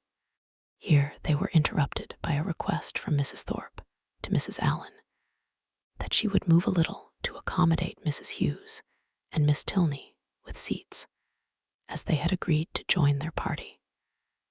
This was accordingly done, Mr. Tilney still continuing standing before them, and after a few minutes' consideration, he asked Catherine to dance with him. This compliment, delightful as it was, produced severe mortification to the lady, and in giving her denial, She expressed her sorrow on the occasion so very much as if she really felt it, that had Thorpe, who joined her just afterwards, been half a minute earlier, he might have thought her sufferings rather too acute.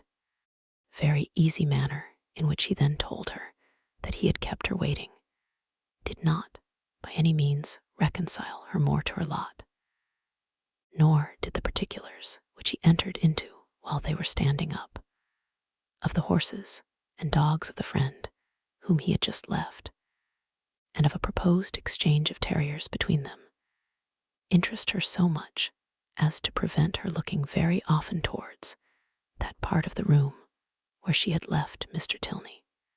Of her dear Isabella, to whom she particularly longed to point out that gentleman, she could see nothing.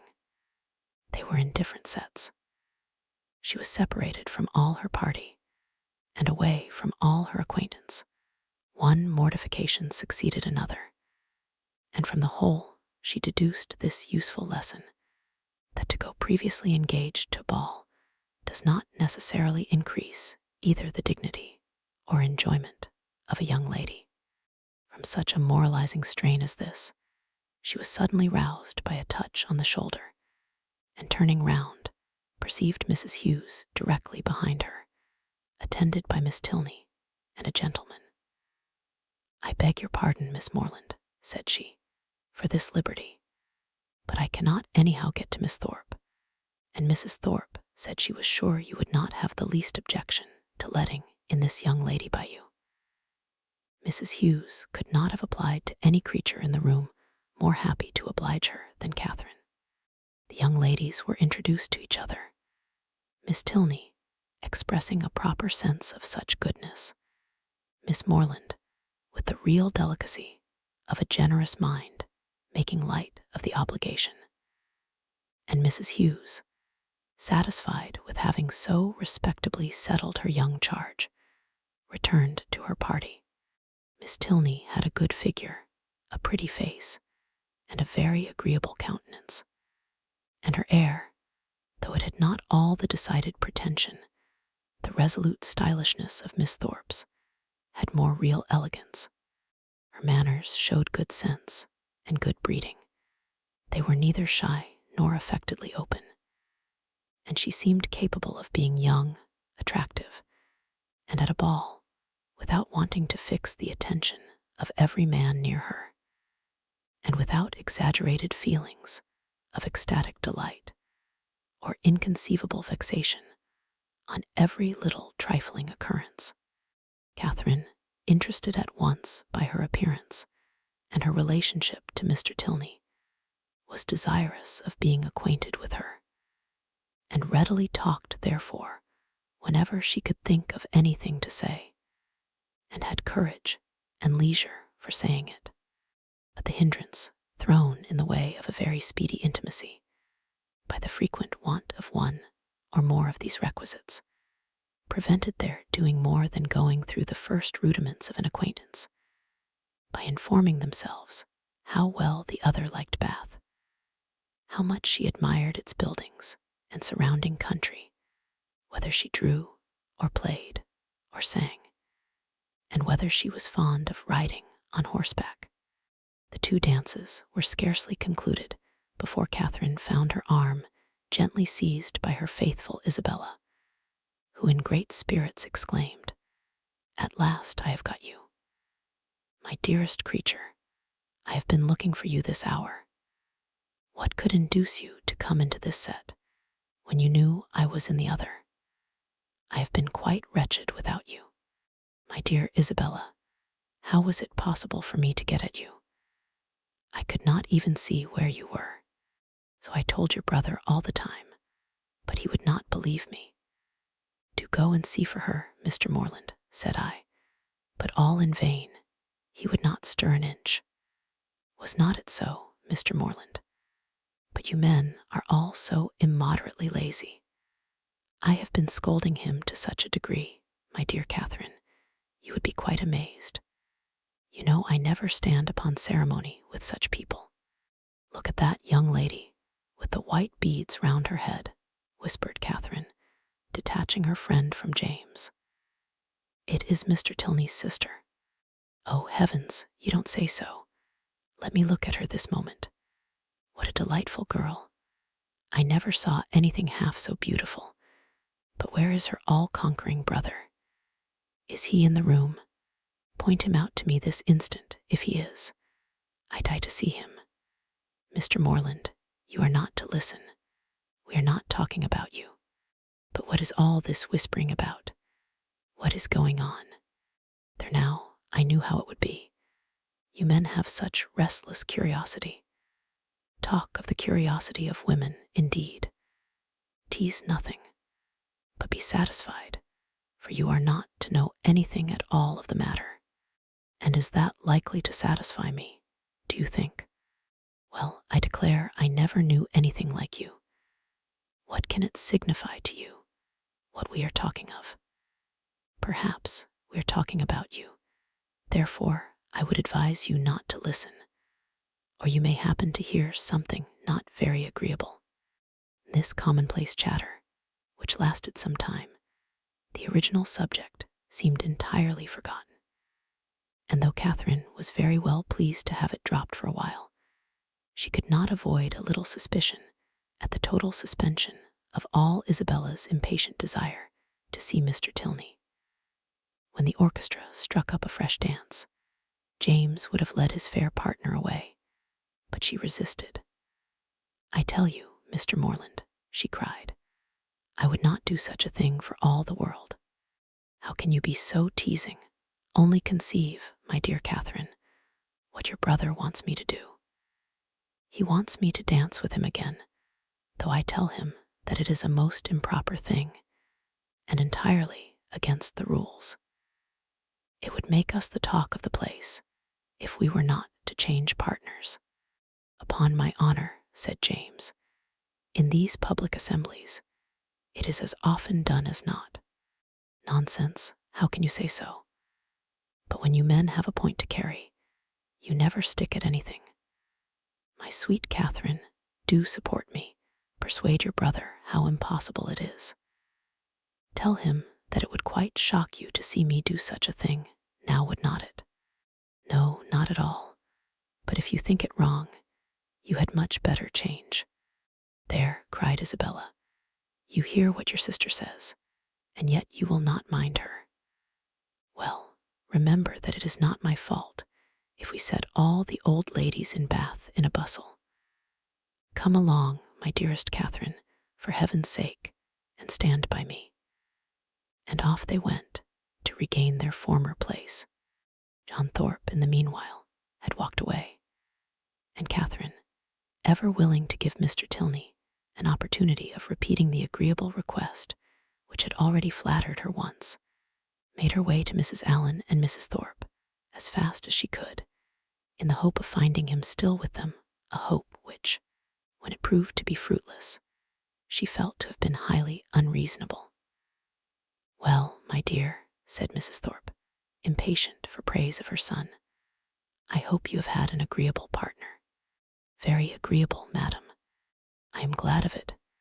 John has charming spirits, has not he?" "Did you meet Mr. Tilney, my dear?" said Mrs. Allen. "No, where is he?" "He was with us just now, and said he was so tired of lounging about that he was resolved to go and dance. So I thought perhaps he would ask you if he met with you." "Where can he be?" said Catherine, looking round. But she had not looked round long before she saw him leading a young lady to the dance. "Ah, he has got a partner. I wish he had asked you," said Mrs. Allen. And after a short silence, she added, "He is a very agreeable young man." "Indeed he is, Mrs. Allen," said Mrs. Thorpe, smiling complacently. "I must say it, though I am his mother, that there is not a more agreeable young man in the world." This inapplicable answer might have been too much for the comprehension of many, but it did not puzzle Mrs. Allen, for after only a moment's consideration, she said, in a whisper to Catherine, I dare say she thought I was speaking of her son. Catherine was disappointed and vexed. She seemed to have missed by so little the very object she had in view, and this persuasion did not incline her to a very gracious reply when John Thorpe came up to her soon afterwards and said, "Well, Miss Morland, I suppose you and I are to stand up and jig it together again." "Oh no, I am much obliged to you. Our 2 dances are over. And besides, I am tired and do not mean to dance any more. Do not you?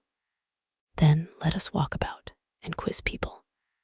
Come along with me, and I will show you the 4 greatest quizzers in the room, my 2 younger sisters and their partners. I have been laughing at them this half hour." Again Catherine excused herself, and at last he walked off to quiz his sisters by himself. The rest of the evening she found very dull. Mr. Tilney was drawn away from their party at tea to attend that of his partner. Miss Tilney, though belonging to it, did not sit near her, and James and Isabella were so much engaged in conversing together that the latter had no leisure to bestow more on her friend than 1 smile, 1 squeeze, and 1 "Dearest Catherine." Chapter 9. The progress of Catherine's unhappiness from the events of the evening was as follows. It appeared first in a general dissatisfaction with everybody about her, while she remained in the rooms, which speedily brought on considerable weariness and a violent desire to go home. This, on arriving in Pulteney Street, took the direction of extraordinary hunger, and when that was appeased, changed into an earnest longing to be in bed. Such was the extreme point of her distress. For when there she immediately fell into a sound sleep, which lasted 9 hours, and from which she awoke perfectly revived, in excellent spirits, with fresh hopes and fresh schemes. The first wish of her heart was to improve her acquaintance with Miss Tilney, and almost her first resolution to seek her for that purpose in the pump room at noon. In the pump room, one so newly arrived in Bath must be met with, and that building she had already found so favorable for the discovery of female excellence, and the completion of female intimacy, so admirably adapted for secret discourses and unlimited confidence, that she was most reasonably encouraged to expect another friend from within its walls. Her plan for the morning thus settled, she sat quietly down to her book after breakfast, resolving to remain in the same place and the same employment till the clock struck 1, and from habitude very little incommoded by the remarks and ejaculations of Mrs. Allen, whose vacancy of mind and incapacity for thinking were such that as she never talked a great deal, so she could never be entirely silent, and therefore, while she sat at her work, if she lost her needle or broke her thread, if she heard a carriage in the street or saw a speck upon her gown, she must observe it aloud, whether there were any one at leisure to answer her or not. At about 12:30, a remarkably loud rap drew her in haste to the window, and scarcely had she time to inform Catherine of there being 2 open carriages at the door, in the first only a servant, her brother driving Miss Thorpe in the second, before John Thorpe came running upstairs, calling out, "Well, Miss Morland, here I am. Have you been waiting long? We could not come before. The old devil of a coachmaker was such an eternity finding out a thing fit to be got into, and now it is 10,000 to 1, but they break down before we are out of the street. How do you do, Mrs. Allen? A famous ball last night, was not it? Come, Miss Morland, be quick, for the others are in a confounded hurry to be off. They want to get their tumble over." "What do you mean?" said Catherine. "Where are you all going to?" "Going to? Why, you have not forgot our engagement. Did not we agree together to take a drive this morning? What a head you have! We are going up Claverton Down. Something was said about it, I remember, said Catherine, looking at Mrs. Allen for her opinion. But really, I did not expect you. Not expect me. That's a good one. And what a dust you would have made if I had not come. Catherine's silent appeal to her friend, meanwhile, was entirely thrown away. For Mrs. Allen, not being at all in the habit of conveying any expression herself by a look, was not aware of its being ever intended by anybody else. And Catherine, whose desire of seeing Miss Tilney again could at that moment bear a short delay in favor of a drive, and who thought there could be no impropriety in her going with Mr. Thorpe, as Isabella was going at the same time with James, was therefore obliged to speak plainer. Well, ma'am, what do you say to it? Can you spare me for an hour or two? Shall I go? Do just as you please, my dear, replied Mrs. Allen, with the most placid indifference. Catherine took the advice and ran off to get ready. In a very few minutes she reappeared, having scarcely allowed the two others time enough to get through a few short sentences in her praise, after Thorpe had procured Mrs. Allen's admiration of his gig. And then, receiving her friend's parting good wishes, they both hurried downstairs. My dearest creature, cried Isabella, to whom the duty of friendship immediately called her before she could get into the carriage. You have been at least 3 hours getting ready. I was afraid you were ill. What a delightful ball we had last night. I have 1,000 things to say to you, but make haste and get in, for I long to be off. Catherine followed her orders and turned away, but not too soon to hear her friend exclaim aloud to James, What a sweet girl she is. I quite dote on her. You will not be frightened, Miss Morland, said Thorpe, as he handed her in, if my horse should dance about a little at first setting off. He will, most likely, give a plunge or two, and perhaps take the rest for a minute, but he will soon know his master. He is full of spirits, playful as can be, but there is no vice in him. Catherine did not think the portrait a very inviting one, but it was too late to retreat, and she was too young to own herself frightened. So, resigning herself to her fate, and trusting to the animal's boasted knowledge of its owner, she sat peaceably down, and saw Thorpe sit down by her. Everything being then arranged, the servant who stood at the horse's head was bid in an important voice to let him go. And off they went in the quietest manner imaginable, without a plunge or a caper, or anything like one. Catherine, delighted at so happy an escape, spoke her pleasure aloud with grateful surprise, and her companion immediately made the matter perfectly simple by assuring her that it was entirely owing to the peculiarly judicious manner in which he had then held the reins, and the singular discernment and dexterity with which he had directed his whip.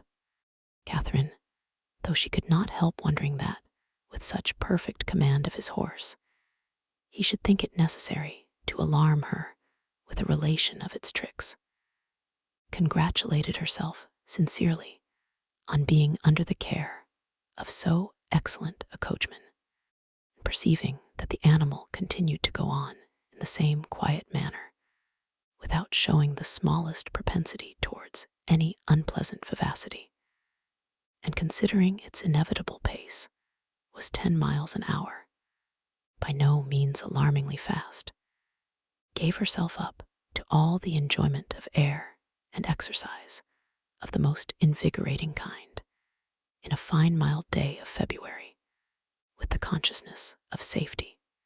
A silence of several minutes succeeded their first short dialogue. It was broken by Thorpe's saying very abruptly, Old Allen is as rich as a Jew, is not he? Catherine did not understand him, and he repeated his question, adding in explanation, Old Allen, The man you are with. Oh, Mr. Allen, you mean? Yes, I believe he is very rich. And no children at all. No, not any. A famous thing for his next heirs.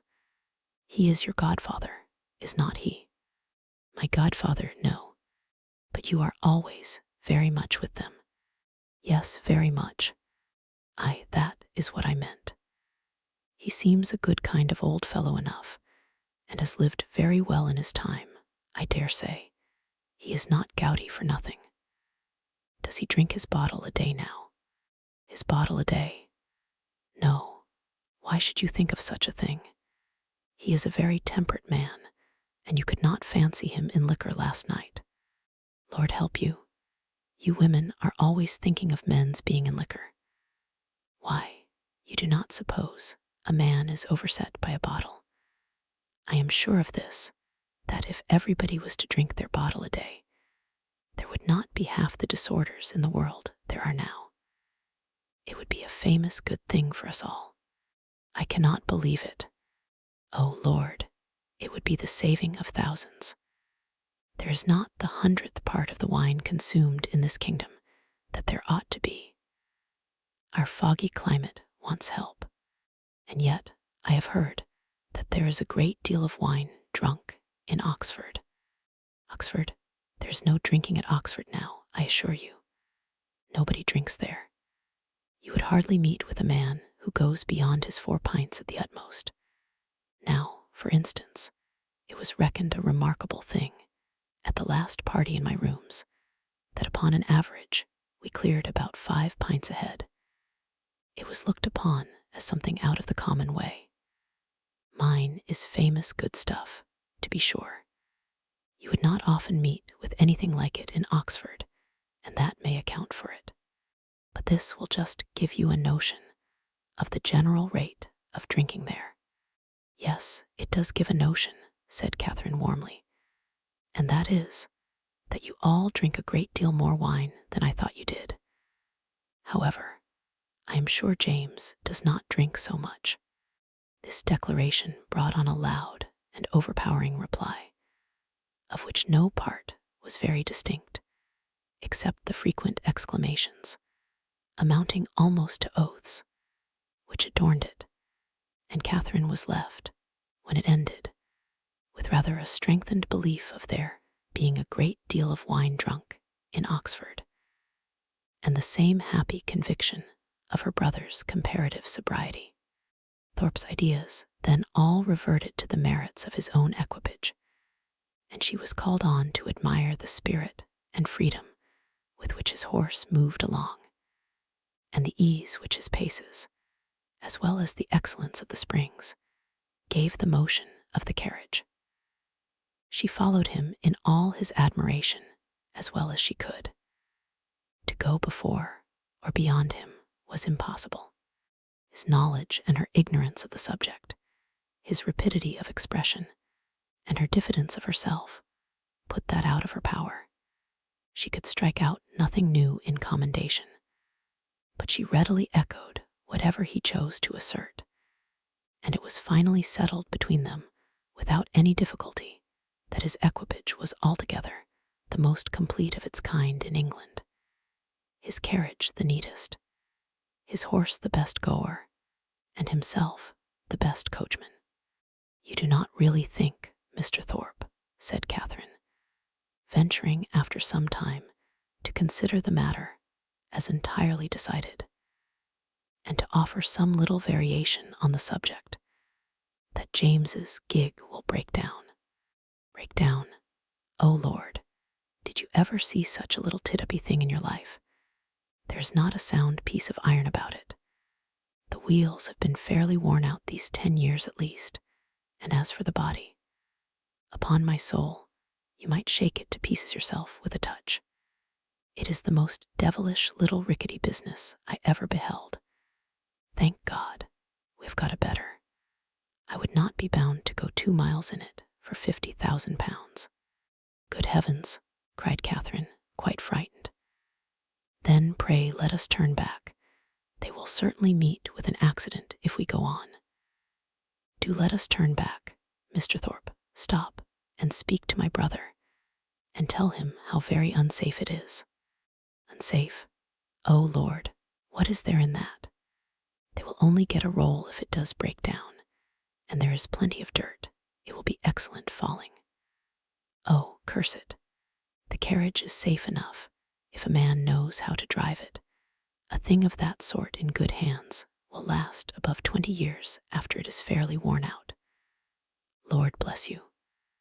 I would undertake for £5 to drive it to York and back again without losing a nail. Catherine listened with astonishment. She knew not how to reconcile two such very different accounts of the same thing, for she had not been brought up to understand the propensities of a rattle, nor to know to how many idle assertions and impudent falsehoods the excess of vanity will lead. Her own family were plain, matter-of-fact people who seldom aimed at wit of any kind, her father, at the utmost, being contented with a pun, and her mother with a proverb. They were not in the habit, therefore, of telling lies to increase their importance, or of asserting at one moment what they would contradict the next.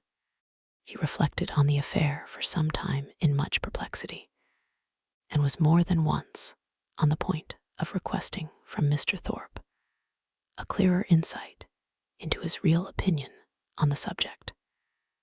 But she checked herself, because it appeared to her that he did not excel in giving those clearer insights, in making those things plain which he had before made ambiguous, joining to this the consideration that he would not really suffer his sister and his friend to be exposed to danger from which he might easily preserve them.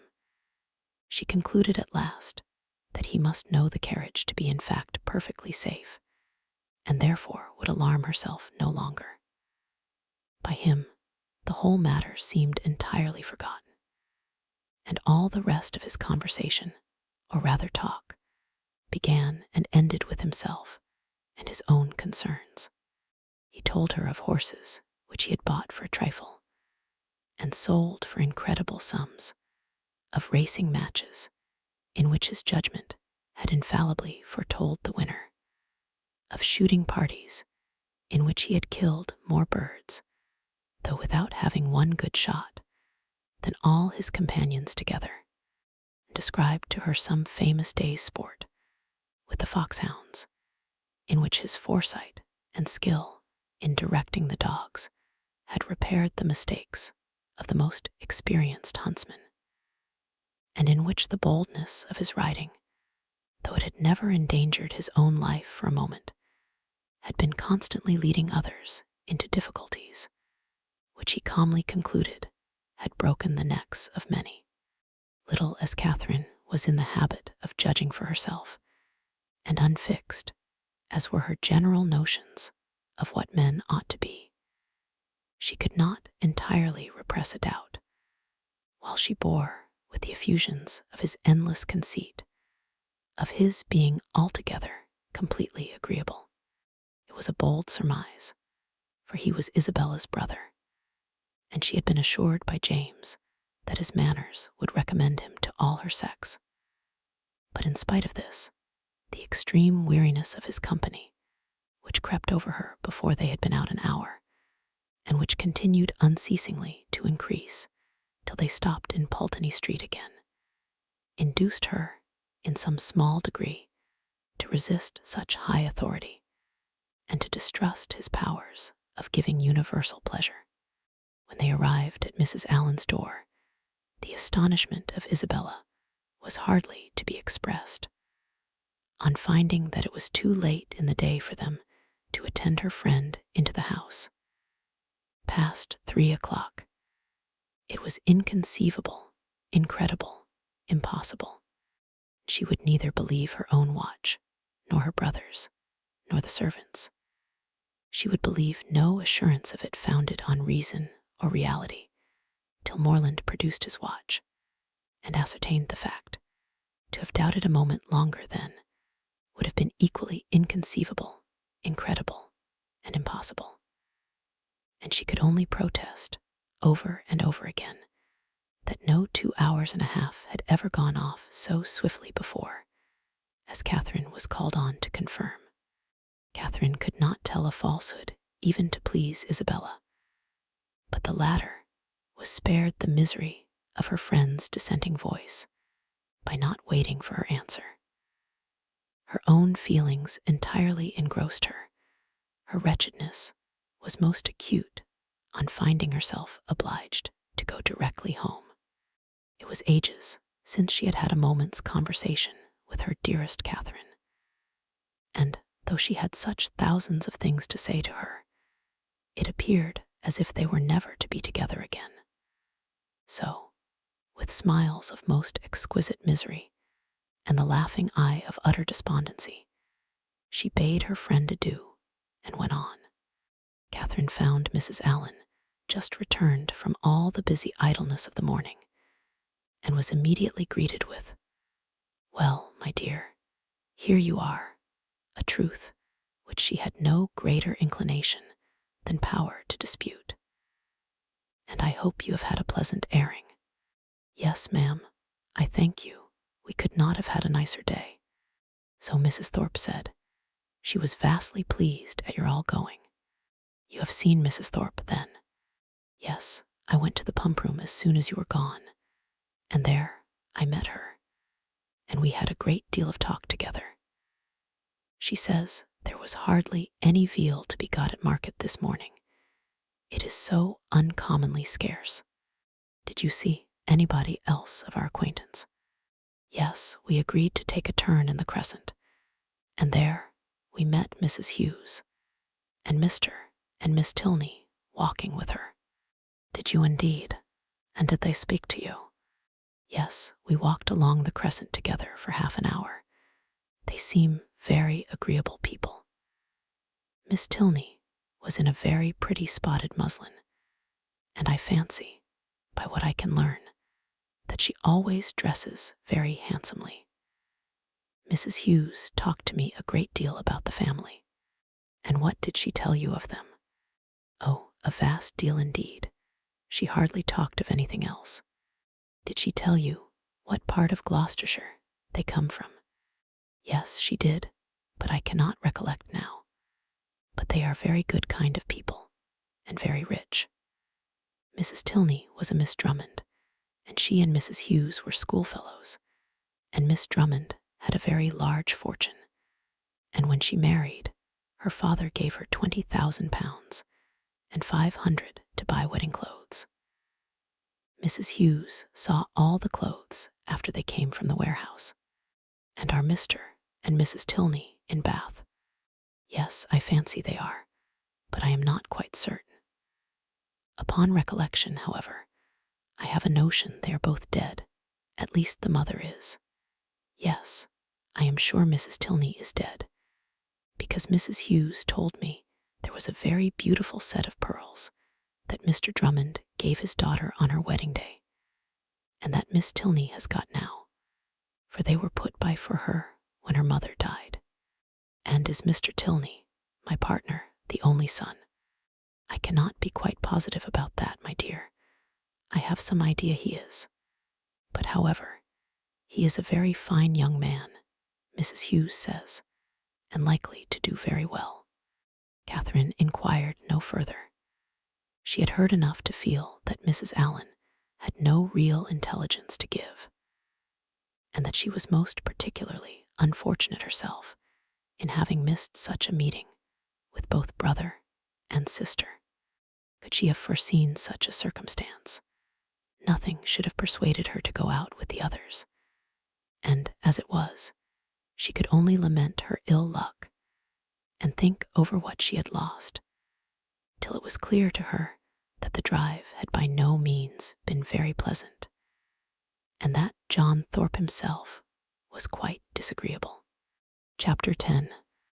Allens, Thorpes, and Morlands all met in the evening at the theatre, and as Catherine and Isabella sat together, there was then an opportunity for the latter to utter some few of the many thousand things which had been collecting within her for communication in the immeasurable length of time which had divided them.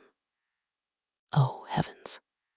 "My beloved Catherine, have I got you at last?" was her address on Catherine's entering the box and sitting by her.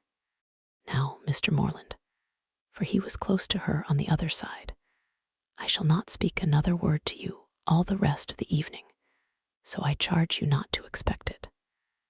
My sweetest Catherine, how have you been this long age? But I need not ask you, for you look delightfully. You really have done your hair in a more heavenly style than ever. You mischievous creature, do you want to attract everybody? I assure you, my brother is quite in love with you already. And as for Mr. Tilney, but that is a settled thing. Even your modesty cannot doubt his attachment now. His coming back to Bath makes it too plain. Oh, what would not I give to see him? I really am quite wild with impatience. My mother says he is the most delightful young man in the world. She saw him this morning. You know, you must introduce him to me. Is he in the house now? Look about, for heaven's sake. I assure you, I can hardly exist till I see him." "No," said Catherine, "he is not here. I cannot see him anywhere. Oh, horrid! Am I never to be acquainted with him? How do you like my gown? I think it does not look amiss. The sleeves were entirely my own thought. Do you know, I get so immoderately sick of Bath. Your brother and I were agreeing this morning that, though it is vastly well to be here for a few weeks, we would not live here for millions.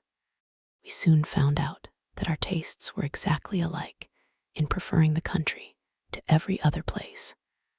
Really, our opinions were so exactly the same. It was quite ridiculous. There was not a single point in which we differed. I would not have had you by for the world. You are such a sly thing. I am sure you would have made some droll remark or other about it. No, indeed, I should not. Oh, yes, you would indeed. I know you better than you know yourself. You would have told us that we seemed born for each other, or some nonsense of that kind, which would have distressed me beyond conception. My cheeks would have been as red as your roses. I would not have had you by for the world. Indeed, you do me injustice. I would not have made so improper a remark upon any account. And besides, I am sure it would never have entered my head. Isabella smiled incredulously and talked the rest of the evening to James. Catherine's resolution of endeavoring to meet Miss Tilney again continued in full force the next morning. Until the usual moment of going to the pump room, she felt some alarm from the dread of a second prevention.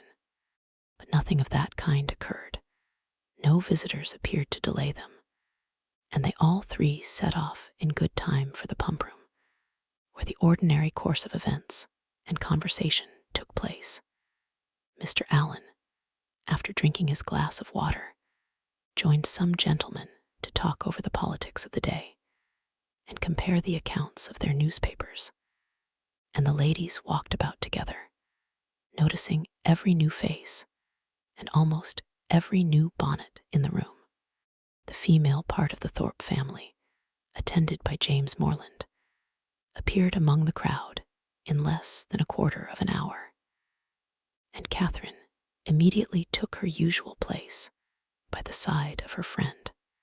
James, who was now in constant attendance, maintained a similar position, and separating themselves from the rest of their party, they walked in that manner for some time, till Catherine began to doubt the happiness of a situation which, confining her entirely to her friend and brother, gave her very little share in the notice of either, who were always engaged in some sentimental discussion or lively dispute, but their sentiment was conveyed in such whispering voices, and their vivacity attended with so much laughter, that though Catherine's supporting opinion was not unfrequently called for by one or the other, she was never able to give any, from not having heard a word of the subject.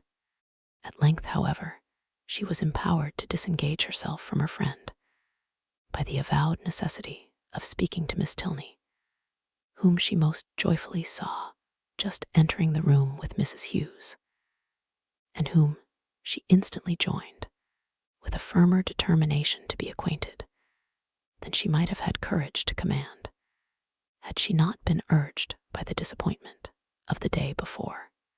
Miss Tilney met her with great civility, returned her advances with equal goodwill, and they continued talking together as long as both parties remained in the room. And though in all probability not an observation was made, nor an expression used by either which had not been made and used some thousands of times before, under that roof, in every Bath season, yet the merit of their being spoken with simplicity and truth, and without personal conceit, might be something uncommon. "How well your brother dances," was an artless exclamation of Catherine's towards the close of their conversation, which at once surprised and amused her companion. "Henry," she replied with a smile, "yes, he does dance very well. He must have thought it very odd to hear me say I was engaged the other evening when he saw me sitting down. But I really had been engaged the whole day to Mr. Thorpe." Miss Tilney could only bow. "You cannot think," added Catherine, after a moment's silence, "how surprised I was to see him again. I felt so sure of his being quite gone away.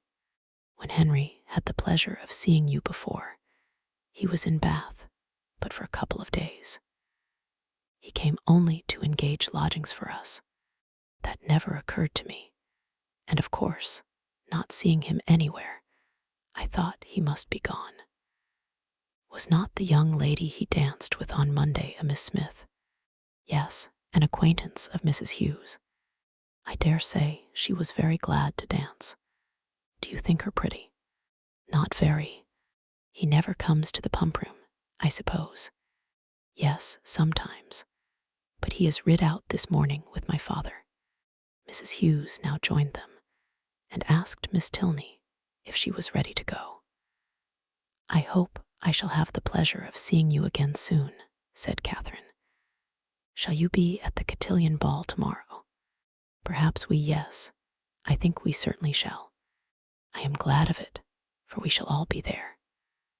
This civility was duly returned, and they parted on Miss Tilney's side with some knowledge of her new acquaintance's feelings, and on Catherine's, without the smallest consciousness of having explained them.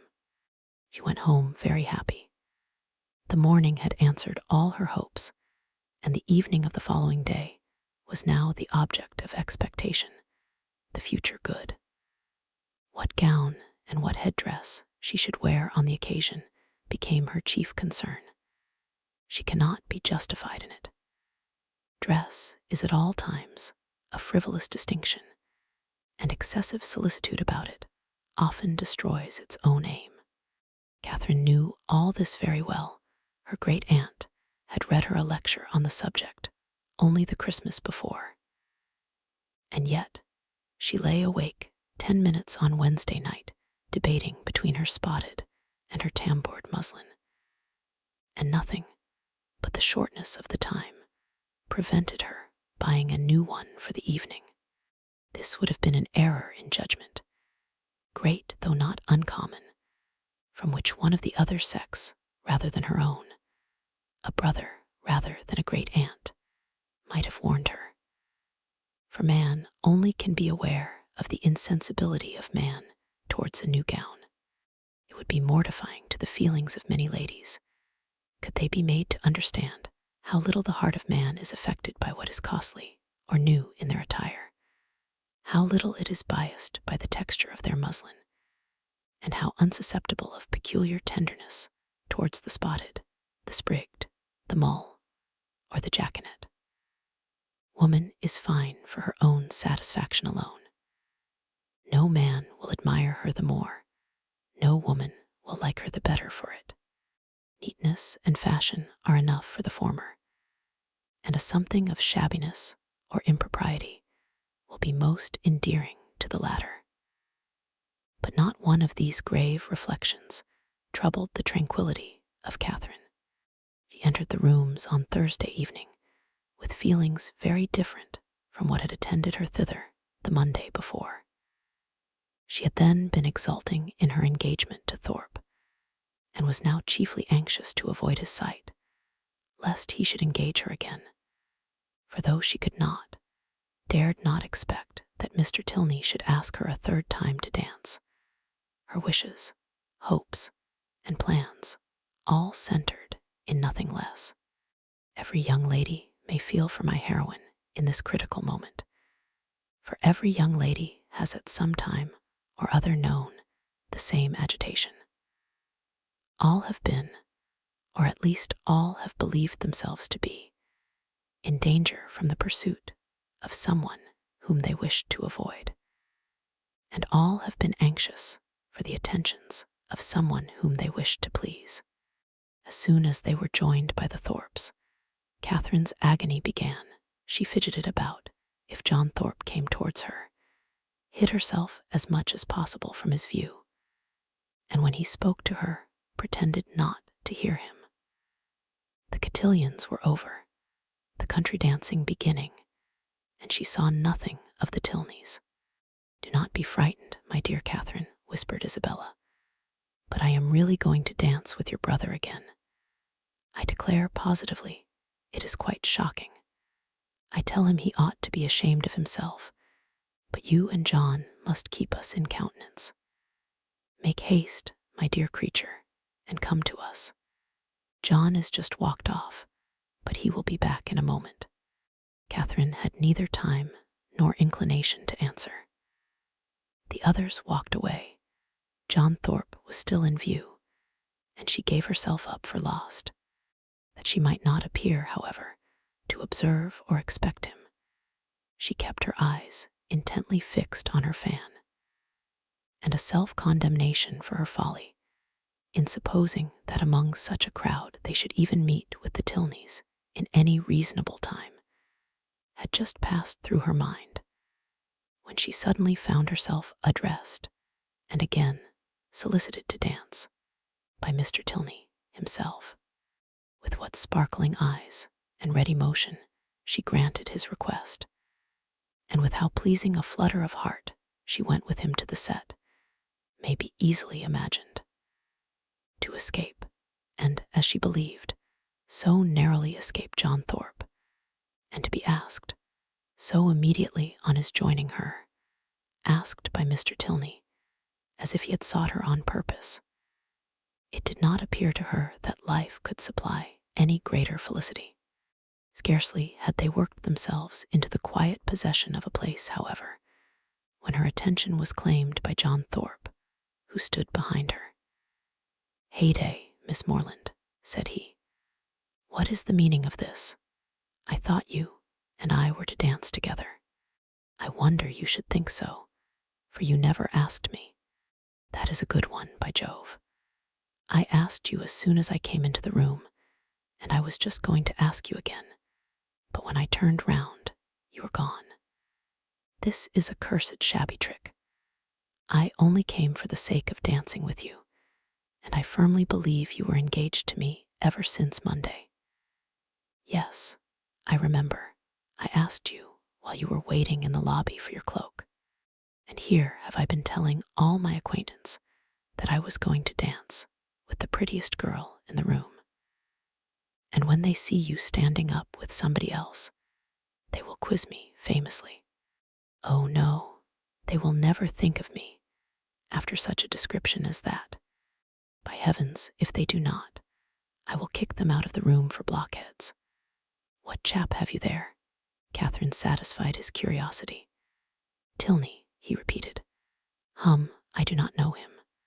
A good figure of a man, well put together. Does he want a horse? Here is a friend of mine, Sam Fletcher, has got one to sell that would suit anybody. A famous clever animal for the road, only 40 guineas. I had 50 minds to buy it myself, for it is one of my maxims always to buy a good horse when I meet with one, but it would not answer my purpose, It would not do for the field. I would give any money for a real good hunter. I have 3 now, the best that ever were backed. I would not take 800 guineas for them. Fletcher and I mean to get a house in Leicestershire against the next season. It is so uncomfortable living at an inn. This was the last sentence by which he could weary Catherine's attention, for he was just then borne off by the resistless pressure of a long string of passing ladies. Her partner now drew near and said, "That gentleman would have put me out of patience had he stayed with you half a minute longer. He has no business to withdraw the attention of my partner from me. We have entered into a contract of mutual agreeableness for the space of an evening, and all our agreeableness belongs solely to each other for that time. Nobody can fasten themselves on the notice of one without injuring the rights of the other. I consider a country dance as an emblem of marriage. Fidelity and complaisance are the principal duties of both, and those men who do not choose to dance or marry themselves have no business with the partners or wives of their neighbors. But they are such very different things that you think they cannot be compared together. To be sure not. People that marry can never part, but must go and keep house together. People that dance only stand opposite each other in a long room for half an hour. And such is your definition of matrimony and dancing. Taken in that light, certainly, their resemblance is not striking, but I think I could place them in such a view. You will allow that in both, man has the advantage of choice, woman only the power of refusal, that in both, it is an engagement between man and woman, formed for the advantage of each, and that when once entered into, they belong exclusively to each other till the moment of its dissolution, that it is their duty, each to endeavor to give the other no cause for wishing that he or she had bestowed themselves elsewhere, and their best interest to keep their own imaginations from wandering towards the perfections of their neighbors, or fancying that they should have been better off with anyone else. You will allow all this. Yes, to be sure, as you state it, all this sounds very well, but still, they are so very different. I cannot look upon them at all in the same light, nor think the same duties belong to them. In one respect, there certainly is a difference. In marriage, the man is supposed to provide for the support of the woman to make the home agreeable to the man. He is to purvey, and she is to smile. But in dancing, their duties are exactly changed. The agreeableness, the compliance are expected from him, while she furnishes the fan and the lavender water. That, I suppose, was the difference of duties which struck you, as rendering the conditions incapable of comparison. No, indeed, I never thought of that. Then I am quite at a loss. One thing, however, I must observe. This disposition on your side is rather alarming. You totally disallow any similarity in the obligations, and may I not thence infer that your notions of the duties of the dancing state are not so strict as your partner might wish? Have I not reason to fear that if the gentleman who spoke to you just now were to return, or if any other gentleman were to address you, there would be nothing to restrain you from conversing with him as long as you chose? Mr. Thorpe is such a very particular friend of my brother's that if he talks to me, I must talk to him again. But there are hardly 3 young men in the room besides him that I have any acquaintance with, and is that to be my only security? Alas, alas! Nay, I am sure you cannot have a better, for if I do not know anybody, it is impossible for me to talk to them. And besides, I do not want to talk to anybody. Now you have given me a security worth having, and I shall proceed with courage. Do you find Bath as agreeable as when I had the honor of making the inquiry before? Yes, quite more so indeed. More so? Take care, or you will forget to be tired of it at the proper time. You ought to be tired at the end of 6 weeks. I do not think I should be tired if I were to stay here 6 months. Bath, compared with London, has little variety, and so everybody finds out every year. For 6 weeks, I allow Bath is pleasant enough, but beyond that, it is the most tiresome place in the world. You would be told so by people of all descriptions, who come regularly every winter, lengthen their 6 weeks into 10 or 12, and go away at last because they can afford to stay no longer. Well, other people must judge for themselves, and those who go to London may think nothing of Bath. But I, who live in a small retired village in the country, can never find greater sameness in such a place as this than in my own home. For here are a variety of amusements, a variety of things to be seen and done all day long, which I can know nothing of there. You are not fond of the country. Yes, I am. I have always lived there and always been very happy. But certainly there is much more sameness in a country life than in a Bath life.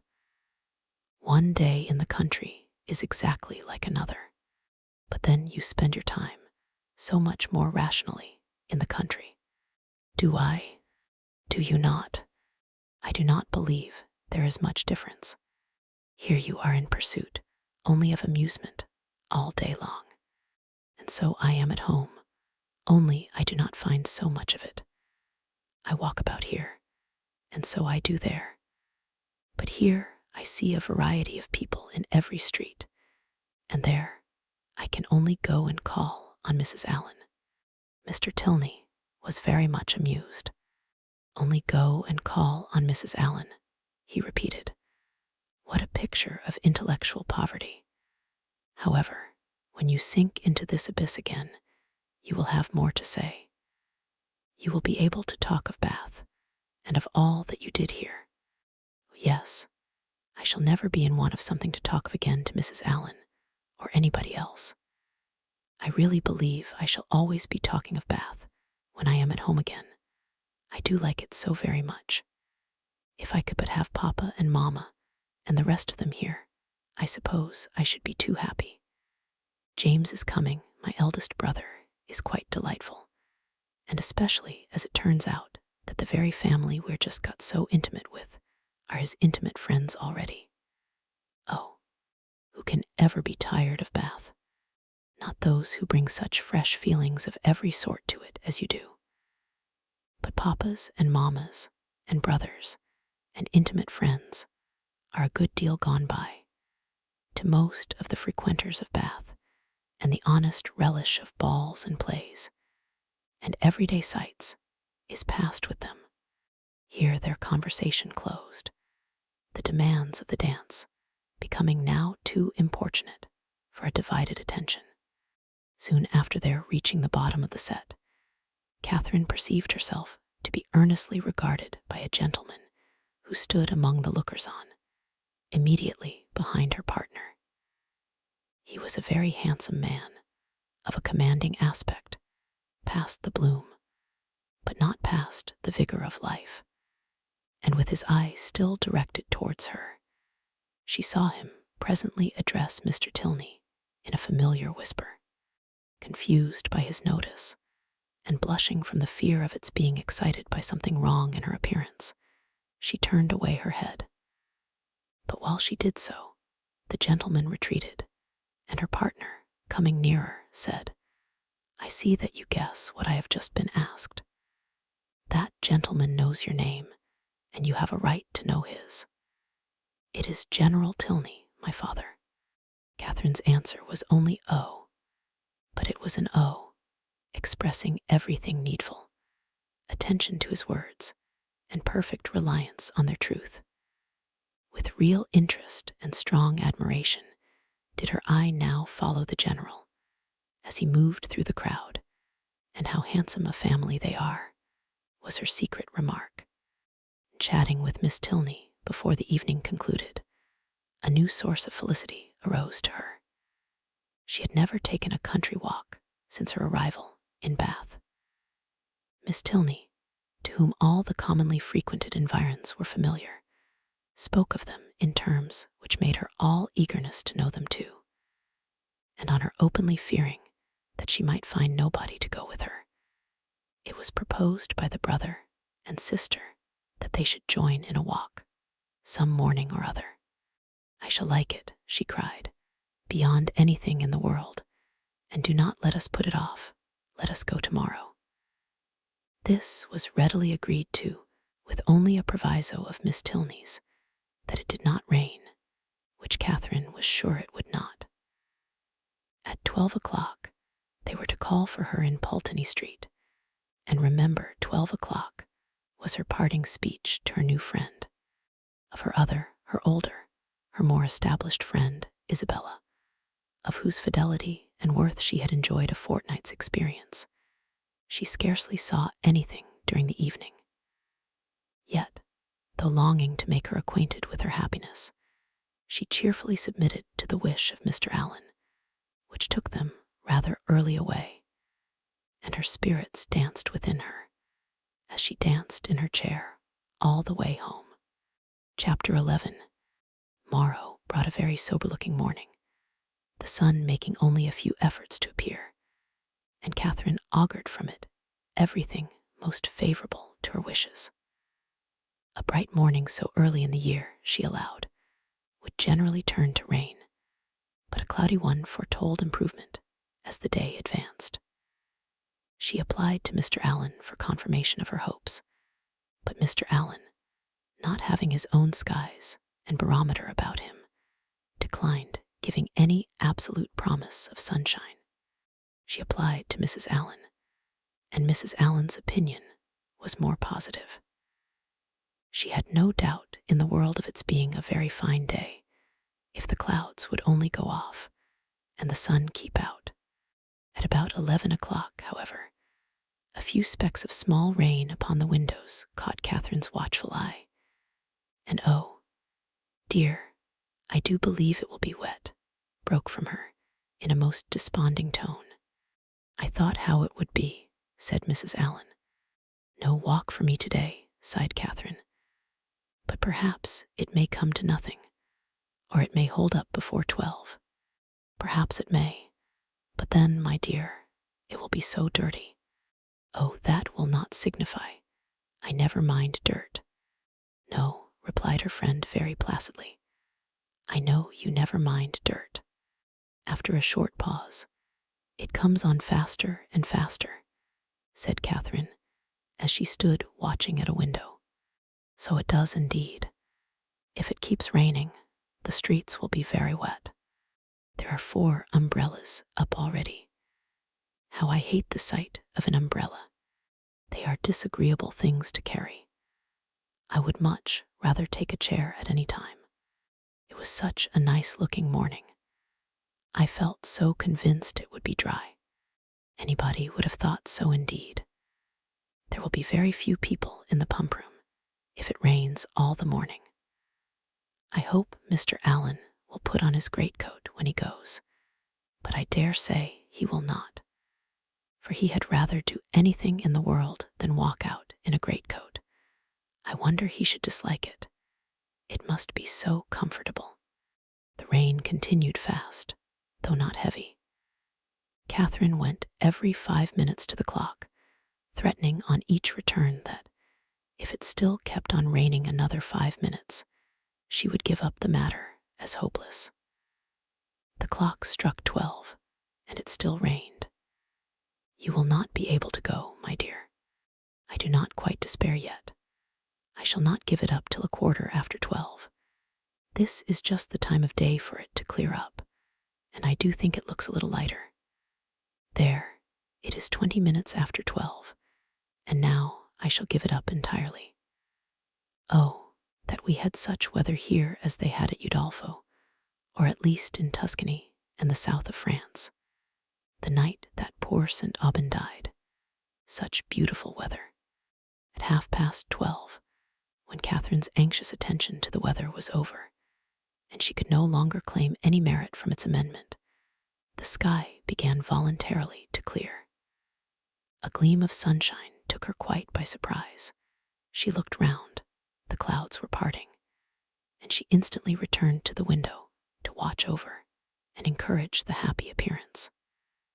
10 minutes more made it certain that a bright afternoon would succeed, and justified the opinion of Mrs. Allen, who had always thought it would clear up. But whether Catherine might still expect her friends, whether there had not been too much rain for Miss Tilney to venture, must yet be a question. It was too dirty for Mrs. Allen to accompany her husband to the pump room. He accordingly set off by himself, and Catherine had barely watched him down the street when her notice was claimed by the approach of the same 2 open carriages, containing the same 3 people that had surprised her so much a few mornings back. Isabella, my brother, and Mr. Thorpe, I declare. They're coming for me perhaps, but I shall not go. I cannot go indeed, for you know Miss Tilney may still call. Mrs. Allen agreed to it. John Thorpe was soon with them, and his voice was with them yet sooner, for on the stairs he was calling out to Miss Morland to be quick. Make haste, as he threw open the door. Put on your hat this moment. There is no time to be lost. We are going to Bristol. How do you do, Mrs. Allen? To Bristol? Is not that a great way off? But however, I cannot go with you today, because I am engaged. I expect some friends every moment. This was of course vehemently talked down as no reason at all. Mrs. Allen was called on to second him, and the 2 others walked in to give their assistance. My sweetest Catherine, is not this delightful? We shall have a most heavenly drive. You are to thank your brother and me for the scheme. It darted into our heads at breakfast time, I verily believe at the same instant, and we should have been off 2 hours ago if it had not been for this detestable rain. But it does not signify. The nights are moonlight, and we shall do delightfully. Oh, I am in such ecstasies at the thoughts of a little country air and quiet. So much better than going to the lower rooms. We shall drive directly to Clifton and dine there. And as soon as dinner is over, if there is time for it, go on to Kingsweston. I doubt our being able to do so much, said Morland. You croaking fellow, cried Thorpe. We shall be able to do 10 times more. Kingsweston. Aye, and Blaise Castle too, and anything else we can hear of. But here is your sister says she will not go. Blaise Castle, cried Catherine. What is that? The finest place in England, worth going 50 miles at any time to see. What is it really? A castle, an old castle, the oldest in the kingdom. But is it like what one reads of? Exactly the very same. But now really, are there towers and long galleries? By dozens. Then I should like to see it. But I cannot go. Not go, my beloved creature. What do you mean? I cannot go, because looking down as she spoke, fearful of Isabella's smile, I expect Miss Tilney and her brother to call on me to take a country walk. They promised to come at 12, only it rained. But now, as it is so fine, I dare say they will be here soon. Not they indeed, cried Thorpe, for, as we turned into Broad Street, I saw them. Does he not drive a phaeton with bright chestnuts? I do not know indeed. Yes, I know he does. I saw him. You are talking of the man you danced with last night, are not you? Yes. Well, I saw him at that moment turn up the Lansdowne Road, driving a smart-looking girl. Did you indeed? Did, upon my soul. Knew him again directly. And he seemed to have got some very pretty cattle too. It is very odd, but I suppose they thought it would be too dirty for a walk, and well they might, for I never saw so much dirt in my life. Walk. You could no more walk than you could fly. It has not been so dirty the whole winter. It is ankle deep everywhere. Isabella corroborated it. My dearest Catherine, you cannot form an idea of the dirt. Come, you must go. You cannot refuse going now. I should like to see the castle, but may we go all over it? May we go up every staircase and into every suite of rooms? Yes, yes, every hole and corner. But then, if they should only be gone out for an hour till it is drier, and call by and by, make yourself easy. There is no danger of that. For I heard Tilney hallooing to a man who was just passing by on horseback that they were going as far as Wick Rocks. Then I will. Shall I go, Mrs. Allen? Just as you please, my dear. Mrs. Allen, you must persuade her to go, was the general cry. Mrs. Allen was not inattentive to it. Well, my dear, said she, suppose you go. And in 2 minutes they were off. Catherine's feelings, as she got into the carriage, were in a very unsettled state, divided between regret for the loss of one great pleasure and the hope of soon enjoying another, almost its equal in degree, however unlike in kind. She could not think the Tilneys had acted quite well by her in so readily giving up their engagement without sending her any message of excuse.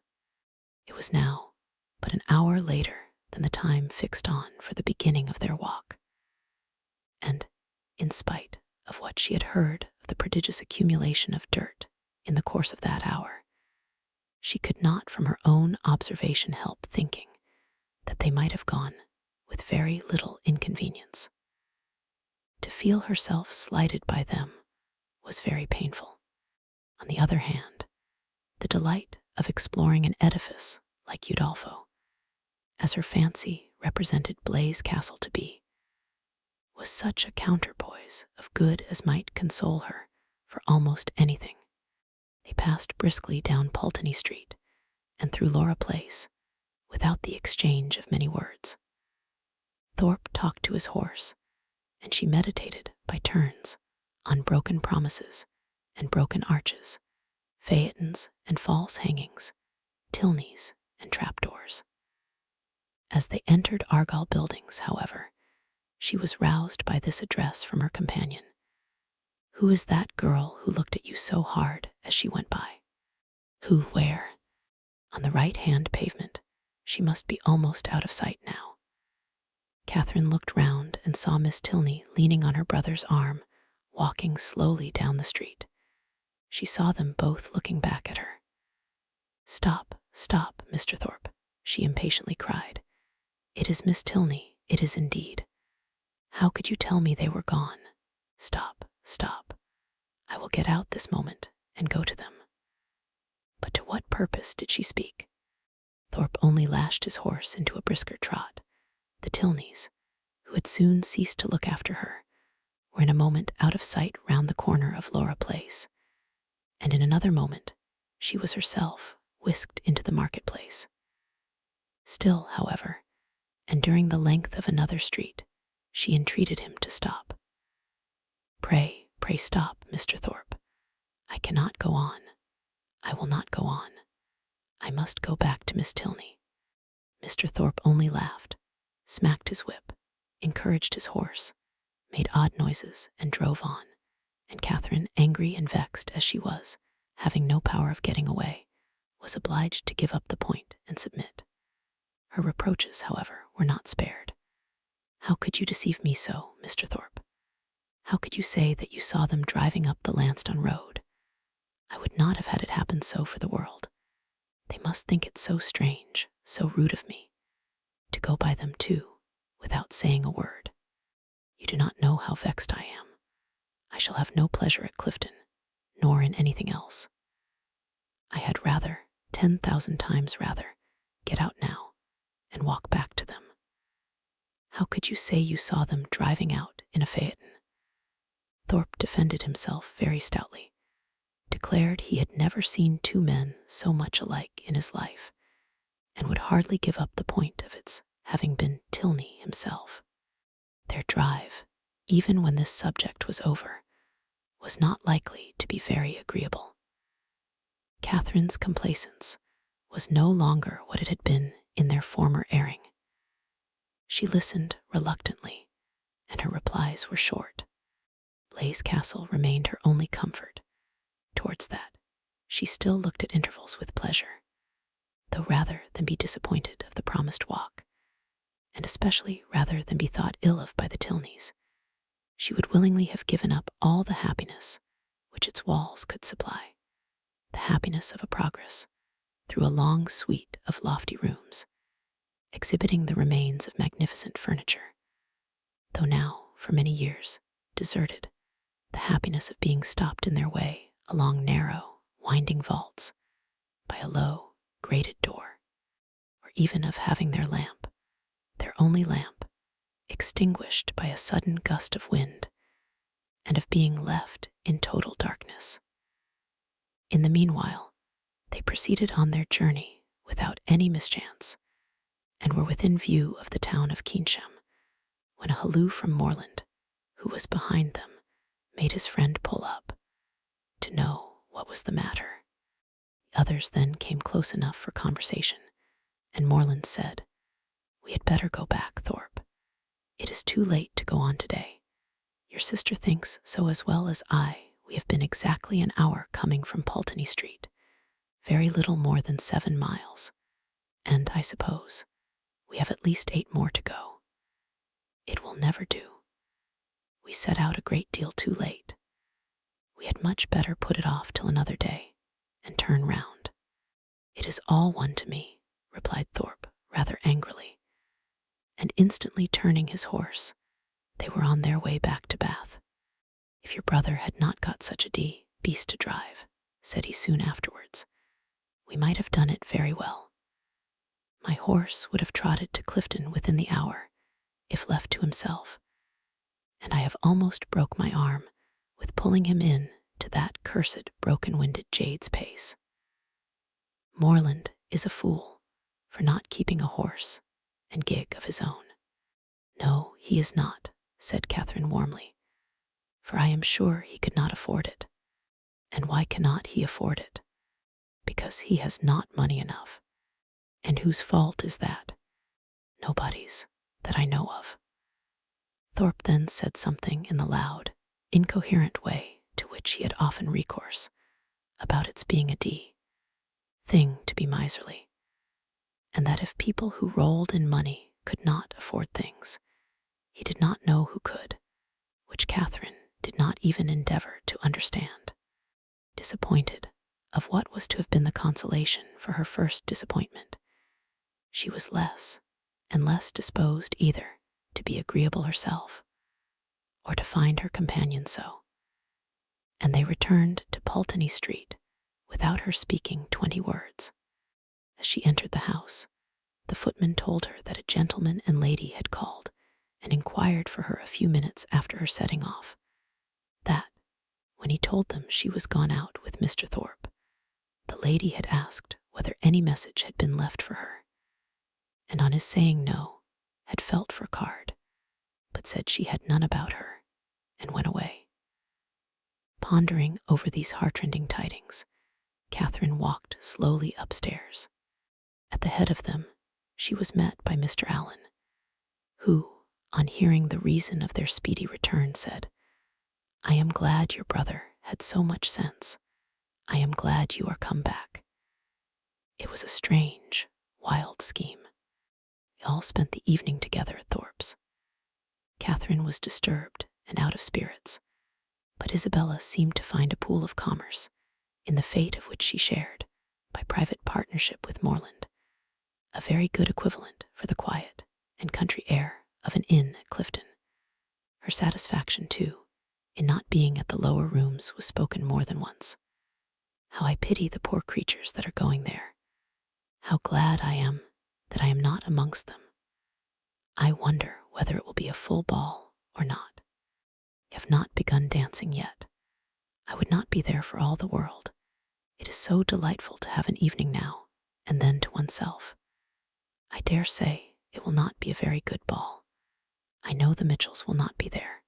I'm sure I pity everybody that is. But I dare say, Mr. Morland, you long to be at it, do not you? I am sure you do. Well, pray do not let anybody here be a restraint on you. I dare say we could do very well without you, but you men think yourselves of such consequence. Catherine could almost have accused Isabella of being wanting in tenderness towards herself and her sorrows. So very little did they appear to dwell on her mind, and so very inadequate was the comfort she offered. Do not be so dull, my dearest creature, she whispered. You will quite break my heart. It was amazingly shocking, to be sure, but the Tilneys were entirely to blame. Why were not they more punctual? It was dirty, indeed, but what did that signify? I am sure John and I should not have minded it. I never mind going through anything where a friend is concerned. That is my disposition, and John is just the same. He has amazing, strong feelings. Good heavens, what a delightful hand you have got. Kings, I vow. I never was so happy in my life. I would 50 times rather you should have them than myself. And now I may dismiss my heroine to the sleepless couch, which is the true heroine's portion, to a pillow strewed with thorns and wet with tears. And lucky may she think herself if she get another good night's rest in the course of the next 3 months. Chapter 12. Mrs. Allen, said Catherine the next morning, will there be any harm in my calling on Miss Tilney today? I shall not be easy till I have explained everything. Go, by all means, my dear. Only put on a white gown. Miss Tilney always wears white. Catherine cheerfully complied, and being properly equipped, was more impatient than ever to be at the pump room, that she might inform herself of General Tilney's lodgings. For though she believed they were in Milsom Street, she was not certain of the house, and Mrs. Allen's wavering convictions only made it more doubtful. To Milsom Street she was directed, and having made herself perfect in the number, hastened away with eager steps and a beating heart to pay her visit, explain her conduct, and be forgiven, tripping lightly through the churchyard, and resolutely turning away her eyes, that she might not be obliged to see her beloved Isabella and her dear family, who, she had reason to believe, were in a shop hard by. She reached the house without any impediment, looked at the number, knocked at the door, and inquired for Miss Tilney. The man believed Miss Tilney to be at home, but was not quite certain. Would she be pleased to send up her name? She gave her card. In a few minutes the servant returned, and with a look which did not quite confirm his words, said he had been mistaken, for that Miss Tilney was walked out. Catherine, with a blush of mortification, left the house, felt almost persuaded that Miss Tilney was at home, and too much offended to admit her, and as she retired down the street, could not withhold one glance at the drawing-room windows in expectation of seeing her there, but no one appeared at them. At the bottom of the street, however, she looked back again, and then, not at a window, but issuing from the door, she saw Miss Tilney herself. She was followed by a gentleman, whom Catherine believed to be her father, and they turned up towards Edgar's buildings. Catherine, in deep mortification, proceeded on her way. She could almost be angry herself at such angry incivility, but she checked the resentful sensation.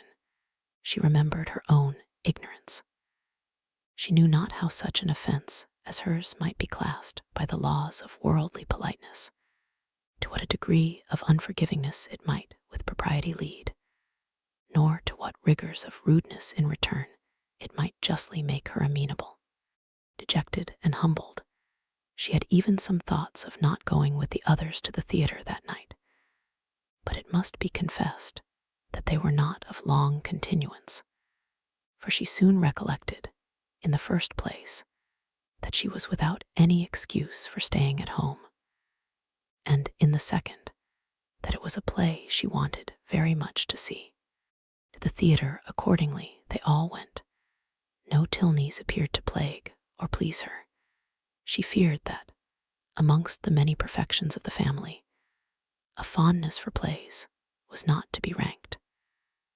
But perhaps it was because they were habituated to the finer performances of the London stage, which she knew, on Isabella's authority, rendered everything else of the kind quite horrid. She was not deceived in her own expectation of pleasure. The comedy so well suspended her care that no one, observing her during the first 4 acts, would have supposed she had any wretchedness about her. On the beginning of the 5th, however, the sudden view of Mr. Henry Tilney and his father joining a party in the opposite box recalled her to anxiety and distress. The stage could no longer excite genuine merriment, no longer keep her whole attention. Every other look upon an average was directed towards the opposite box, and for the space of 2 entire scenes did she thus watch Henry Tilney without being once able to catch his eye. No longer could he be suspected of indifference for a play. His notice was never withdrawn from the stage during 2 whole scenes. At length, however, he did look towards her, and he bowed, but such a bow. No smile, no continued observance attended it. His eyes were immediately returned to their former direction. Catherine was restlessly miserable. She could almost have run round to the box in which he sat, and forced him to hear her explanation. Feelings rather natural than heroic possessed her. Instead of considering her own dignity injured by this ready condemnation, instead of proudly resolving, in conscious innocence, to show her resentment towards him who could harbor a doubt of it, to leave to him all the trouble of seeking an explanation, and to enlighten him on the past only by avoiding his sight, or flirting with somebody else, she took to herself all the shame of misconduct, or at least of its appearance, and was only eager for an opportunity of explaining its cause. The play concluded, the curtain fell. Henry Tilney was no longer to be seen where he had hitherto sat, but his father remained, and perhaps he might be now coming round to their box. She was right. In a few minutes he appeared, and making his way through the then thinning rows, spoke with like calm politeness to Mrs. Allen and her friend. Not with such calmness was he answered by the latter. "Oh, Mr. Tilney, I have been quite wild to speak to you and make my apologies. You must have thought me so rude. But indeed it was not my own fault, was it, Mrs. Allen? Did not they tell me that Mr. Tilney and his sister were gone out in a phaeton together? And then what could I do? But I had 10,000 times rather have been with you. Now had not I, Mrs. Allen?" "My dear, you tumble my gown," was Mrs. Allen's reply. Her assurance, however, standing sole as it did, was not thrown away.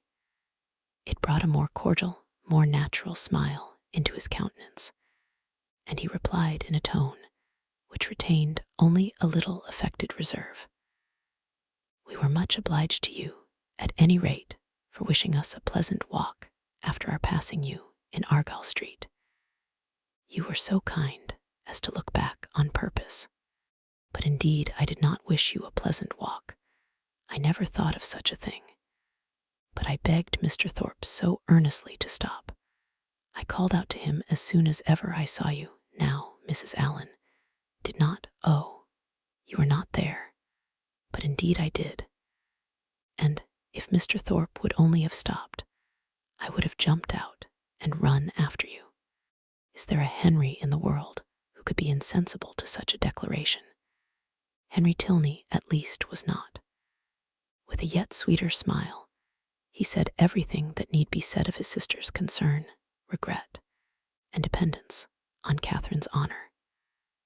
"Oh, "Do not say Miss Tilney was not angry," cried Catherine, "because I know she was, for she would not see me this morning when I called. I saw her walk out of the house the next minute after my leaving it. I was hurt, but I was not affronted. Perhaps you did not know I had been there. I was not within at the time, but I heard of it from Alina, and she has been wishing ever since to see you, to explain the reason of such incivility. But perhaps I can do it as well. It was nothing more than that my father, they were just preparing to walk out, and he being hurried for time, and not caring to have it put off, made a point of her being denied. That was all, I do assure you. She was very much vexed, and meant to make her apology as soon as possible." Catherine's mind was greatly eased by this information, yet a something of solicitude remained, from which sprang the following question, thoroughly artless in itself, though rather distressing to the gentleman. "But, Mr. Tilney, why were you less generous than your sister?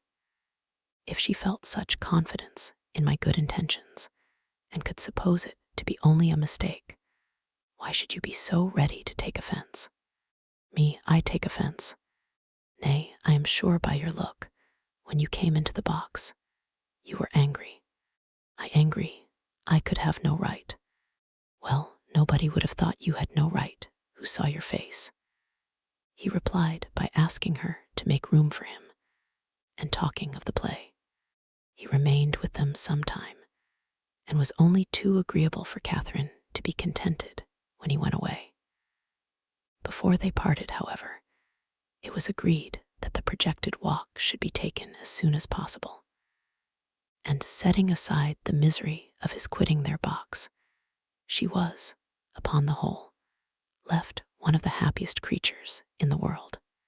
While talking to each other, she had observed with some surprise that John Thorpe, who was never in the same part of the house for 10 minutes together, was engaged in conversation with General Tilney, and she felt something more than surprise when she thought she could perceive herself the object of their attention and discourse. What could they have to say of her? She feared General Tilney did not like her appearance. She found it was implied in his preventing her admittance to his daughter, rather than postpone his own walk a few minutes. "How came Mr. Thorpe to know your father?" was her anxious inquiry, as she pointed them out to her companion. He knew nothing about it, but his father, like every military man, had a very large acquaintance. When the entertainment was over, Thorpe came to assist them in getting out. Catherine was the immediate object of his gallantry, and while they waited in the lobby for a chair, he prevented the inquiry which had traveled from her heart almost to the tip of her tongue, by asking, in a consequential manner, whether she had seen him talking with General Tilney. "He is a fine old fellow, upon my soul. Stout, active, looks as young as his son. I have a great regard for him, I assure you. A gentlemanlike, good sort of fellow as ever lived. But how came you to know him?" "Know him? There are few people much about town that I do not know. I have met him forever at the Bedford, and I knew his face again today the moment he came into the billiard room. One of the best players we have, by the by, and we had a little touch together, though I was almost afraid of him at first. The odds were 5-4 against me, and if I had not made one of the cleanest strokes that perhaps ever was made in this world, I took his ball exactly. But I could not make you understand it without a table. However, I did beat him. A very fine fellow, as rich as a Jew. I should like to dine with him. I dare say he gives famous dinners. But what do you think we have been talking of? You. Yes, by heavens. And the general thinks you the finest girl in Bath. Oh, nonsense. How can you say so? And what do you think I said, lowering his voice? Well done, General, said I. I am quite of your mind. Here Catherine, who was much less gratified by his admiration than by General Tilney's, was not sorry to be called away by Mr. Allen. Thorpe, however, would see her to her chair, and till she entered it, continued the same kind of delicate flattery, in spite of her entreating him to have done.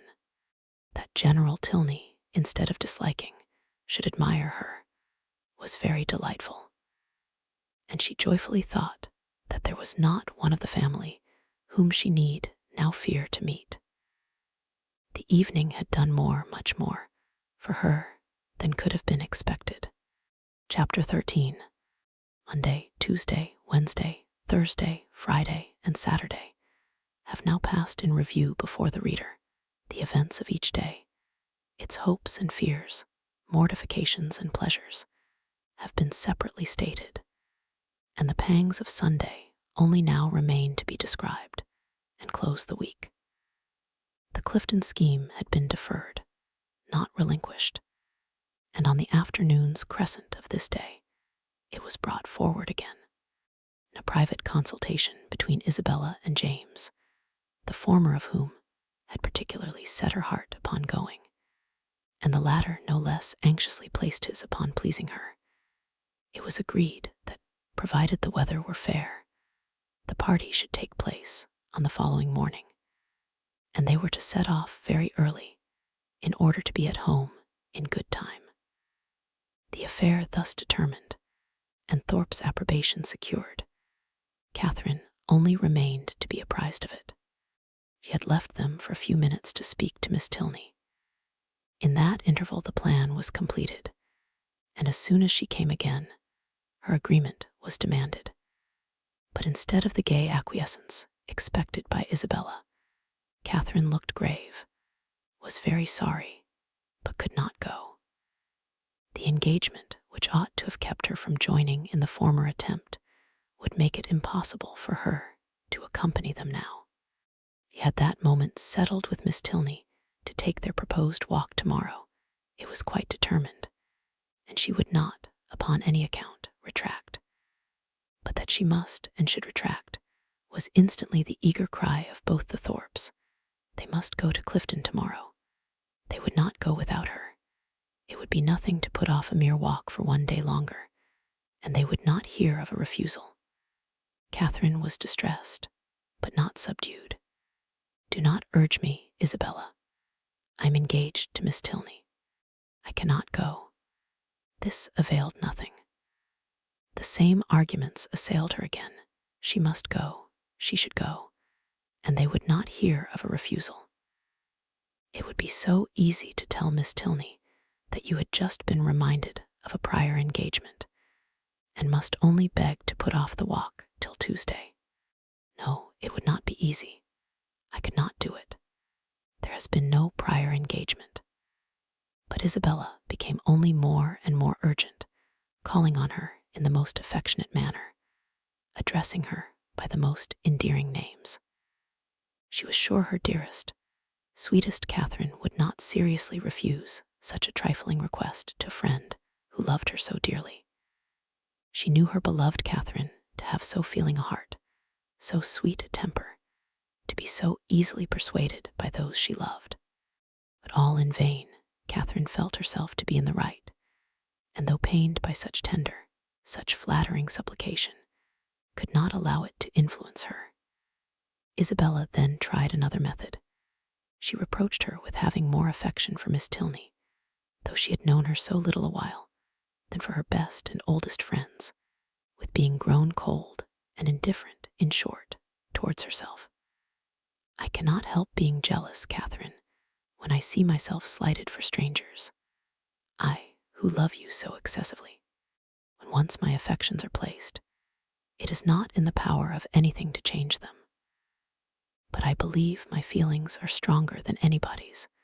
I am sure they are too strong for my own peace, and to see myself supplanted in your friendship by strangers does cut me to the quick, I own."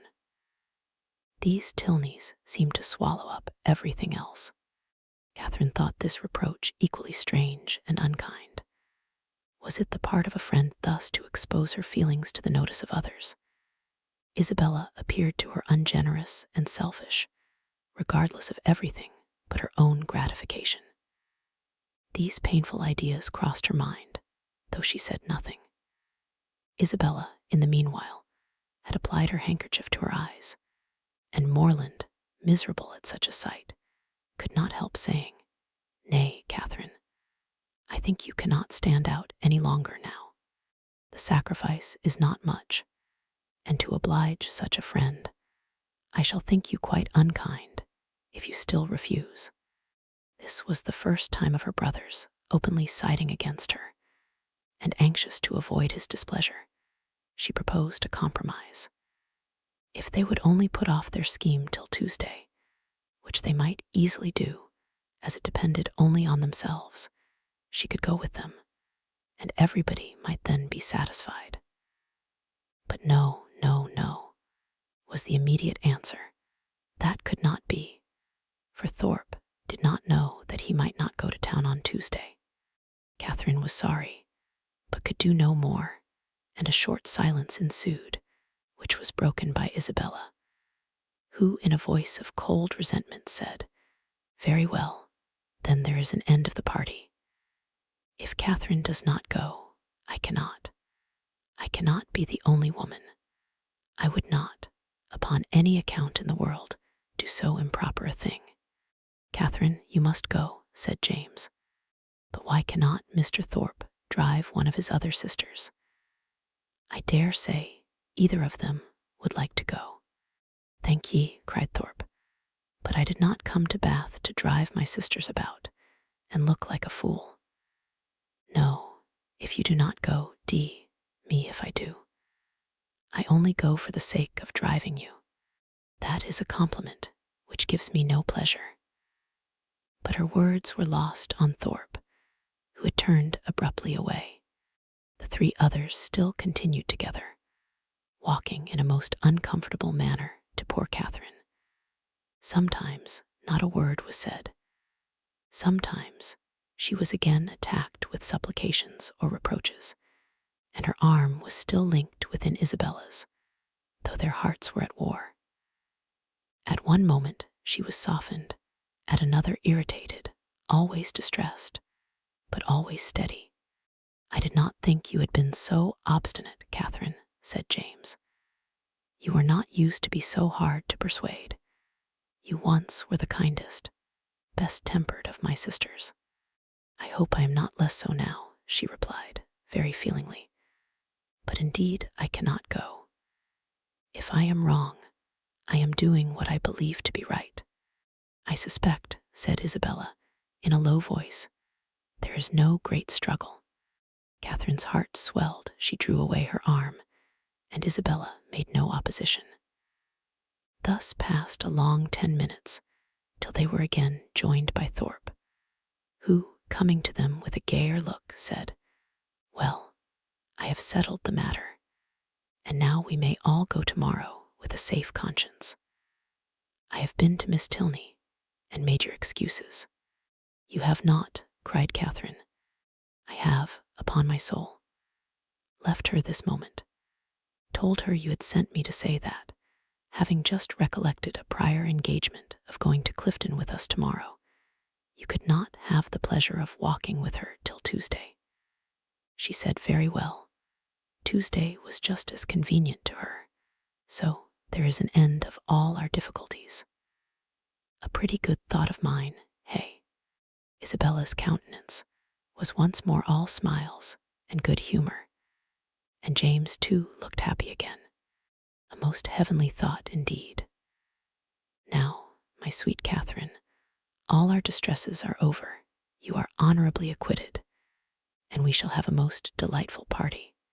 "This will not do," said Catherine. "I cannot submit to this. I must run after Miss Tilney directly and set her right." Isabella, however, caught hold of one hand, Thorpe of the other, and remonstrances poured in from all three. Even James was quite angry. When everything was settled, when Miss Tilney herself said that Tuesday would suit her as well, it was quite ridiculous, quite absurd, to make any further objection. "I do not care. Mr. Thorpe had no business to invent any such message. If I had thought it right to put it off, I could have spoken to Miss Tilney myself. This is only doing it in a ruder way. And how do I know that Mr. Thorpe has? He may be mistaken again, perhaps. He led me into one act of rudeness by his mistake on Friday. Let me go, Mr. Thorpe, Isabella. Do not hold me. Thorpe told her it would be in vain to go after the Tilneys. They were turning the corner into Brock Street when he had overtaken them, and were at home by this time. Then I will go after them, said Catherine. Wherever they are, I will go after them. It does not signify talking.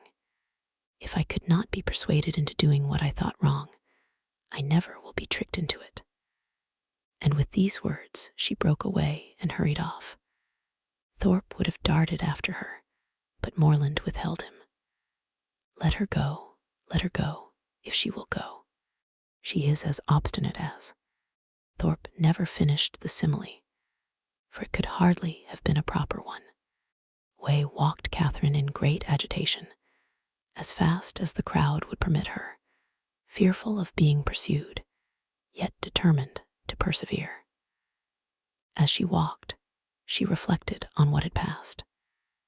It was painful to her to disappoint and displease them, particularly to displease her brother, but she could not repent her resistance, setting her own inclination apart, to have failed a second time in her engagement to Miss Tilney, to have retracted a promise voluntarily made only 5 minutes before, and on a false pretense too, must have been wrong.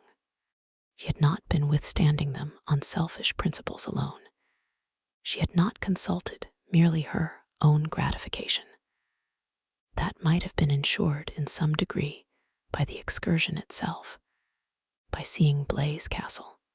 No, she had attended to what was due to others, and to her own character in their opinion.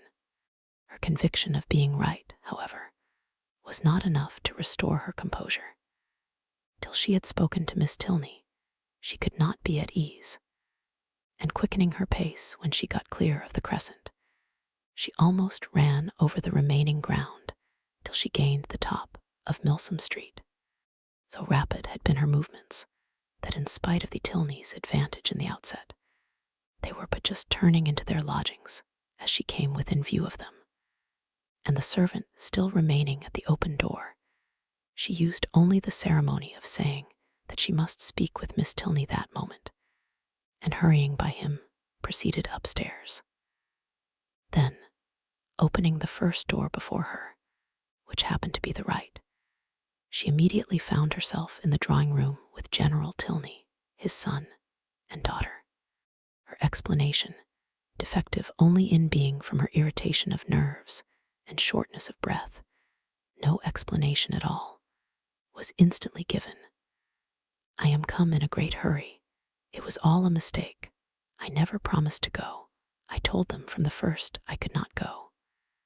I ran away in a great hurry to explain it. I did not care what you thought of me. I would not stay for the servant. Business, however, though not perfectly elucidated by this speech, soon ceased to be a puzzle. Catherine found that John Thorpe had given the message, and Miss Tilney had no scruple in owning herself greatly surprised by it. But whether her brother had still exceeded her in resentment, Catherine, though she instinctively addressed herself as much to one as to the other in her vindication, had no means of knowing. Whatever might have been felt before her arrival, her eager declarations immediately made every look and sentence as friendly as she could desire. The affair thus happily settled, she was introduced by Miss Tilney to her father, and received by him with such ready, such solicitous politeness as recalled Thorpe's information to her mind, and made her think with pleasure that he might be sometimes depended on. To such anxious attention was the general civility carried, that not aware of her extraordinary swiftness in entering the house, he was quite angry with the servant whose neglect had reduced her to open the door of the apartment herself. What did William mean by it? He should make a point of inquiring into the matter. And if Catherine had not most warmly asserted his innocence, it seemed likely that William would lose the favor of his master forever, if not his place, by her rapidity. After sitting with them a quarter of an hour, she rose to take leave, and was then most agreeably surprised by General Tilney's asking her if she would do his daughter the honor of dining and spending the rest of the day with her. Miss Tilney added her own wishes. Catherine was greatly obliged, but it was quite out of her power. Mr. and Mrs. Allen would expect her back every moment. The General declared he could say no more. The claims of Mr. and Mrs. Allen were not to be superseded. But on some other day, he trusted, when longer notice could be given, they would not refuse to spare her to her friend. Oh, no, Catherine was sure they would not have the least objection, and she should have great pleasure in coming. The General attended her himself to the street door, saying everything gallant as they went downstairs, admiring the elasticity of her walk, which corresponded exactly with the spirit of her dancing, and making her one of the most graceful bows she had ever beheld. When they parted, Catherine, delighted by all that had passed, proceeded gaily to Pulteney Street, walking, as she concluded, with great elasticity, though she had never thought of it before. She reached home without seeing anything more of the offended party, and now that she had been triumphant throughout, had carried her point, and was secure of her walk, she began, as the flutter of her spirits subsided, to doubt whether she had been perfectly right. Sacrifice was always noble, and if she had given way to their entreaties, she should have been spared the distressing idea of a friend displeased, a brother angry, and a scheme of great happiness to both destroyed, perhaps through her means. To ease her mind, and ascertain by the opinion of an unprejudiced person what her own conduct had really been, she took occasion to mention, before Mr. Allen, the half-settled scheme of her brother and the Thorpes for the following day. Mr. Allen caught at it directly. "Well," said he, "and do you think of going too?" "No, I had just engaged myself to walk with Miss Tilney before they told me of it, and therefore, you know, I could not go with them. Could I?"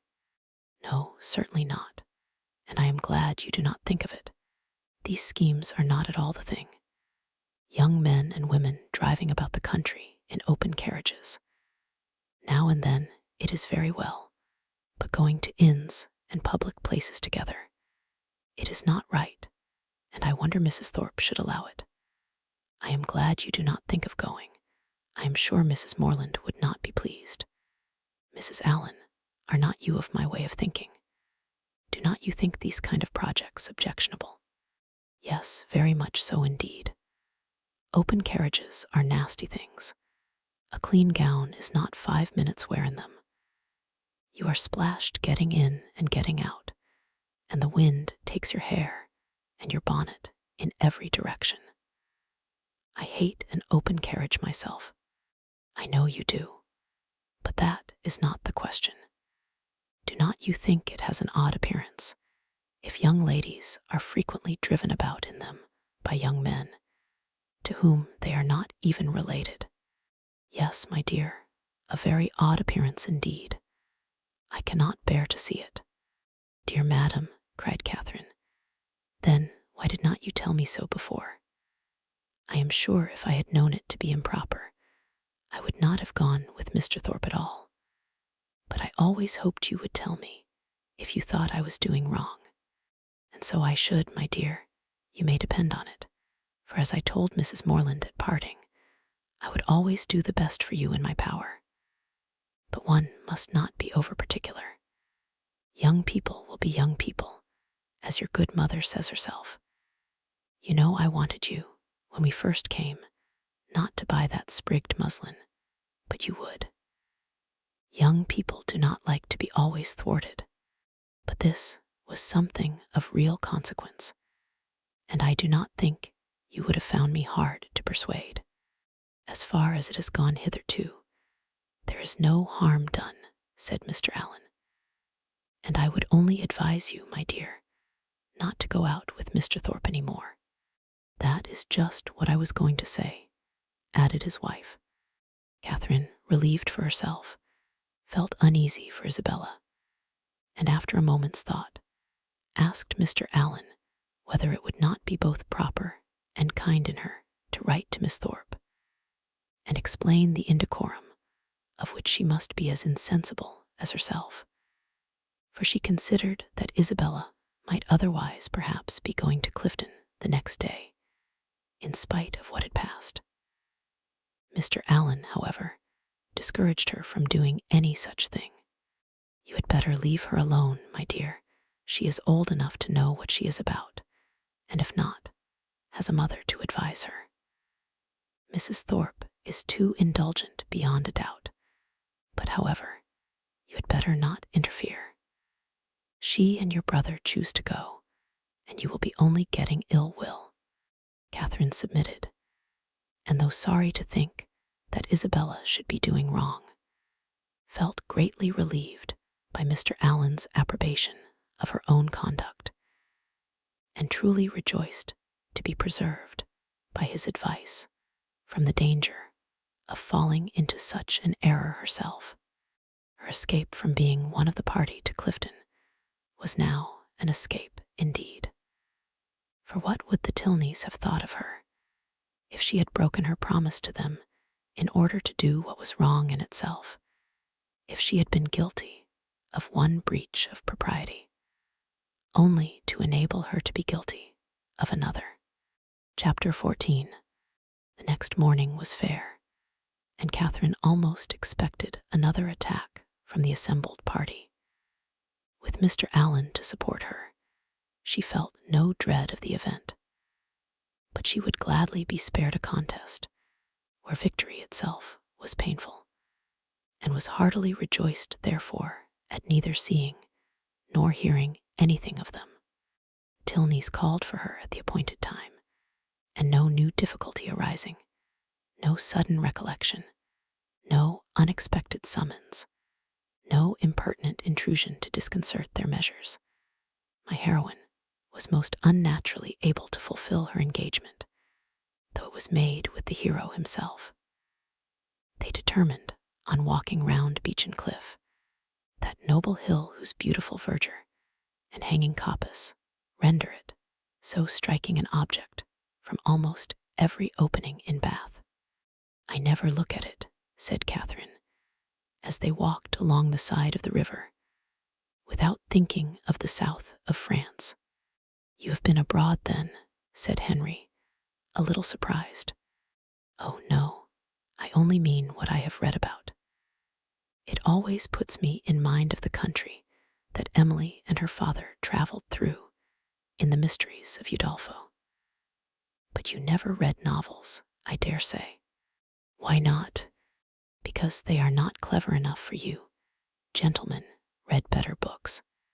The person, be it gentleman or lady, who has not pleasure in a good novel, must be intolerably stupid. I have read all Mrs. Radcliffe's works, and most of them with great pleasure.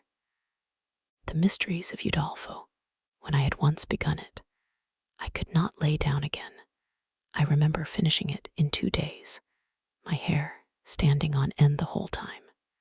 Yes, added Miss Tilney, and I remember that you undertook to read it aloud to me, and that when I was called away for only 5 minutes to answer a note, instead of waiting for me, you took the volume into the Hermitage Walk, and I was obliged to stay till you had finished it. Thank you, Eleanor, a most honorable testimony. You see, Miss Morland, the injustice of your suspicions. Here was I, in my eagerness to get on, refusing to wait only 5 minutes for my sister, breaking the promise I had made of reading it aloud, and keeping keeping her in suspense at a most interesting part by running away with the volume, which, you are to observe, was her own, particularly her own. I am proud when I reflect on it, and I think it must establish me in your good opinion. I am very glad to hear it indeed, and now I shall never be ashamed of liking Udolpho myself. But I really thought before, young men despised novels amazingly. It is amazingly. It may well suggest amazement if they do, for they read nearly as many as women. I myself have read hundreds and hundreds. Do not imagine that you can cope with me in a knowledge of Julia's and Lewis's. If we proceed to particulars and engage in the never-ceasing inquiry of have you read this and have you read that, I shall soon leave you as far behind me as what shall I say? I want an appropriate simile. As far as your friend Emily herself left poor Valancourt when she went with her aunt into Italy. Consider how many years I have had the start of you. I had entered on my studies at Oxford, while you were a good little girl working your sampler at home. Not very good, I'm afraid. But now really, do not you think Udolpho the nicest book in the world? The nicest, by which I suppose you mean the neatest. That must depend upon the binding. Henry, said Miss Tilney, you are very impertinent. Miss Morland, he is treating you exactly as he does his sister. He is forever finding fault with me for some incorrectness of language, and now he is taking the same liberty with you. The word nicest, as you used it, did not suit him, and you had better change it as soon as you can, or we shall be overpowered with Johnson and Blair all the rest of the way. I am sure, cried Catherine, I did not mean to say anything wrong, but it is a nice book, and why should not I call it so? Very true, said Henry, and this is a very nice day, and we're taking a very nice walk, and you are two very nice young ladies. Oh, it is a very nice word indeed. It does for everything. Originally, perhaps, it was applied only to express neatness, propriety, delicacy, or refinement. People were nice in their dress, in their sentiments, or their choice. But now every commendation on every subject is comprised in that one word. While in fact, cried his sister, it ought only to be applied to you, without any commendation at all. You are more nice than wise. Come, Miss Morland, let us leave him to meditate over our faults in the utmost propriety of diction, while we praise Udolpho in whatever terms we like best. It is a most interesting work. You are fond of that kind of reading. To say the truth, I do not much like any other. Indeed, that is, I can read poetry and plays, and things of that sort, and do not dislike travels. But history, real solemn history, I cannot be interested in. Can you? Yes, I am fond of history. I wish I were too. I read it a little as a duty, but it tells me nothing that does not either vex or weary me. The quarrels of popes and kings, with wars or pestilences, in every page, the men all so good for nothing, and hardly any women at all, it is very tiresome. And yet, I often think it odd that it should be so dull, for a great deal of it must be invention. The speeches that are put into the heroes' mouths, their thoughts and designs, the chief of all this must be invention. And invention is what delights me in other books. Historians, you think, said Miss Tilney, are not happy in their flights of fancy. They display imagination without raising interest. I am fond of history, and am very well contented to take the false with the true. In the principal facts, they have sources of intelligence in former histories and records, which may be as much depended on, I conclude, as anything that does not actually pass under one's own observation. And as for the little embellishments you speak of, They are embellishments, and I like them as such. If a speech be well drawn up, I read it with pleasure, by whomsoever it may be made, and probably with much greater, if the production of Mr. Hume or Mr. Robertson, than if the genuine words of Caractacus, Agricola, or Alfred the Great. You are fond of history, and so are Mr. Allen and my father, and I have 2 brothers who do not dislike it. So many instances within my small circle of friends is remarkable. At this rate, I shall not pity the writers of history any longer. If people like to read their books, it is all very well, but to be at so much trouble in filling great volumes, which, as I used to think, nobody would willingly ever look into, to be laboring only for the torment of little boys and girls, always struck me as a hard fate.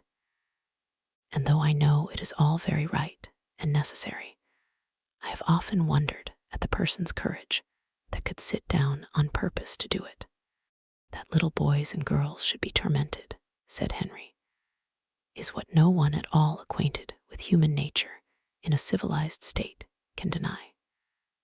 But in behalf of our most distinguished historians, I must observe that they might well be offended at being supposed to have no higher aim, and that by their method and style they are perfectly well qualified to torment readers of the most advanced reason and mature time of life. I use the verb to torment, as I observe to be your own method instead of to instruct, supposing them to be now admitted as synonymous. You think me foolish to call instruction a torment, but if you had been as much used as myself to hear poor little children first learning their letters and then learning to spell, if you had ever seen how stupid they can be for a whole morning together, and how tired my poor mother is at the end of it, as I am in the habit of seeing almost every day of my life at home, you would allow that to torment and to instruct might sometimes be used as synonymous words.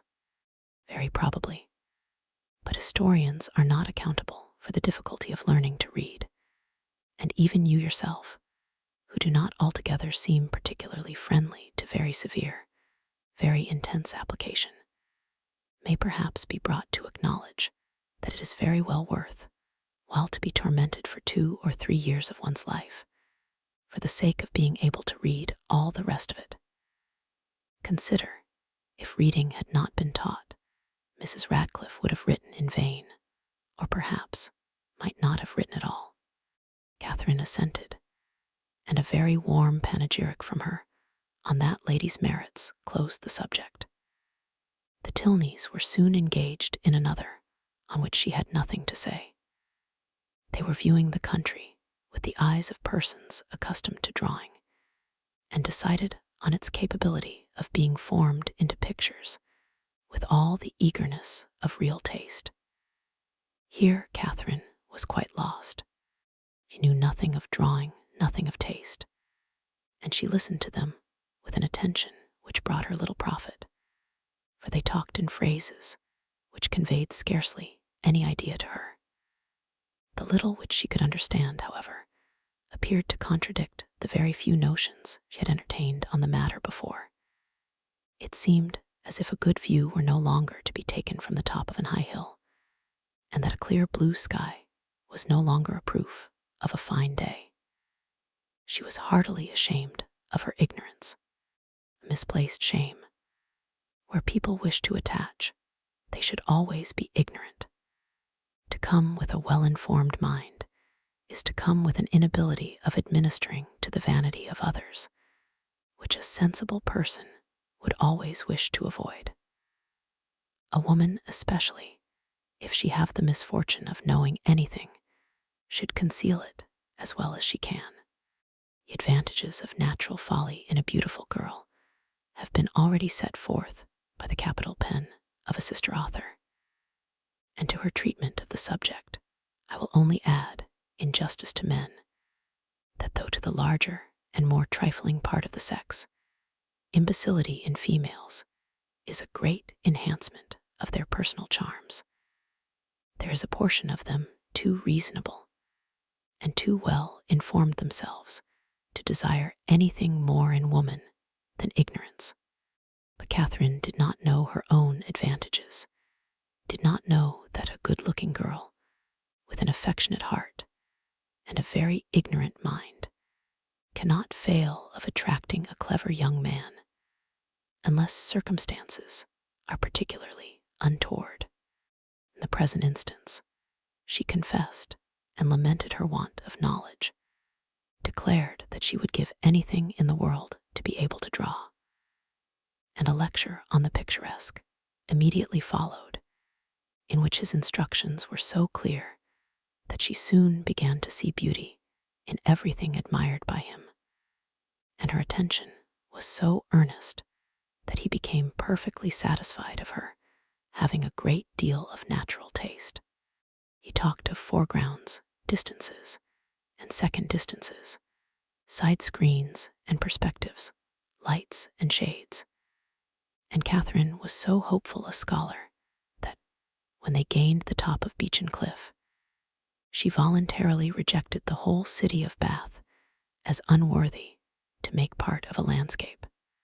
Delighted with her progress, and fearful of wearying her with too much wisdom at once, Henry suffered the subject to decline, and by an easy transition from a piece of rocky fragment and the withered oak which he had placed near its summit, to oaks in general, to forests, the enclosure of them, waste lands, crown lands, and government, he shortly found himself arrived at politics, and from politics it was an easy step to silence.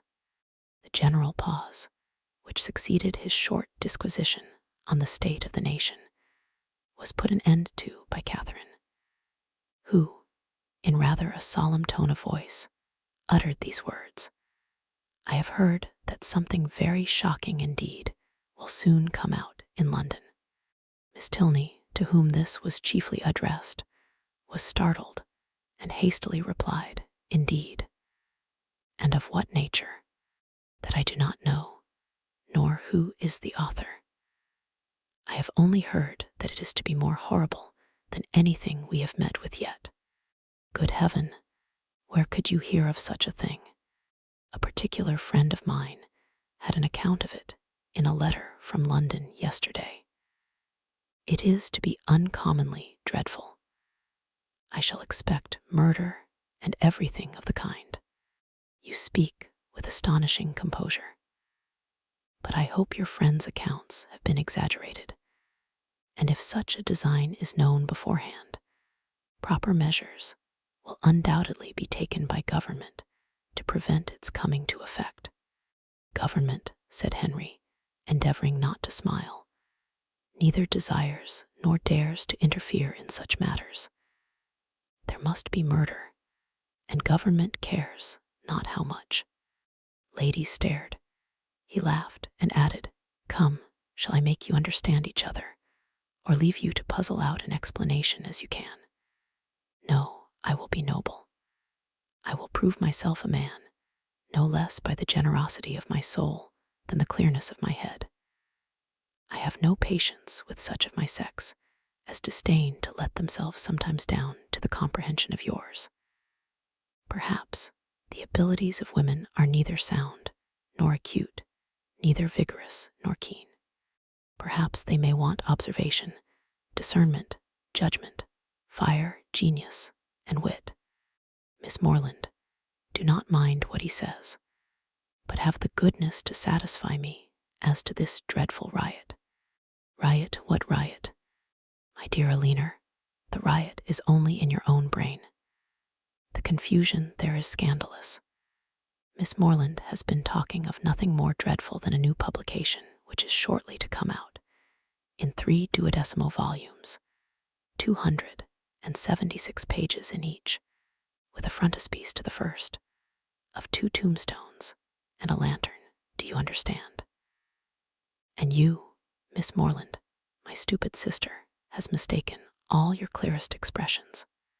You talked of expected horrors in London.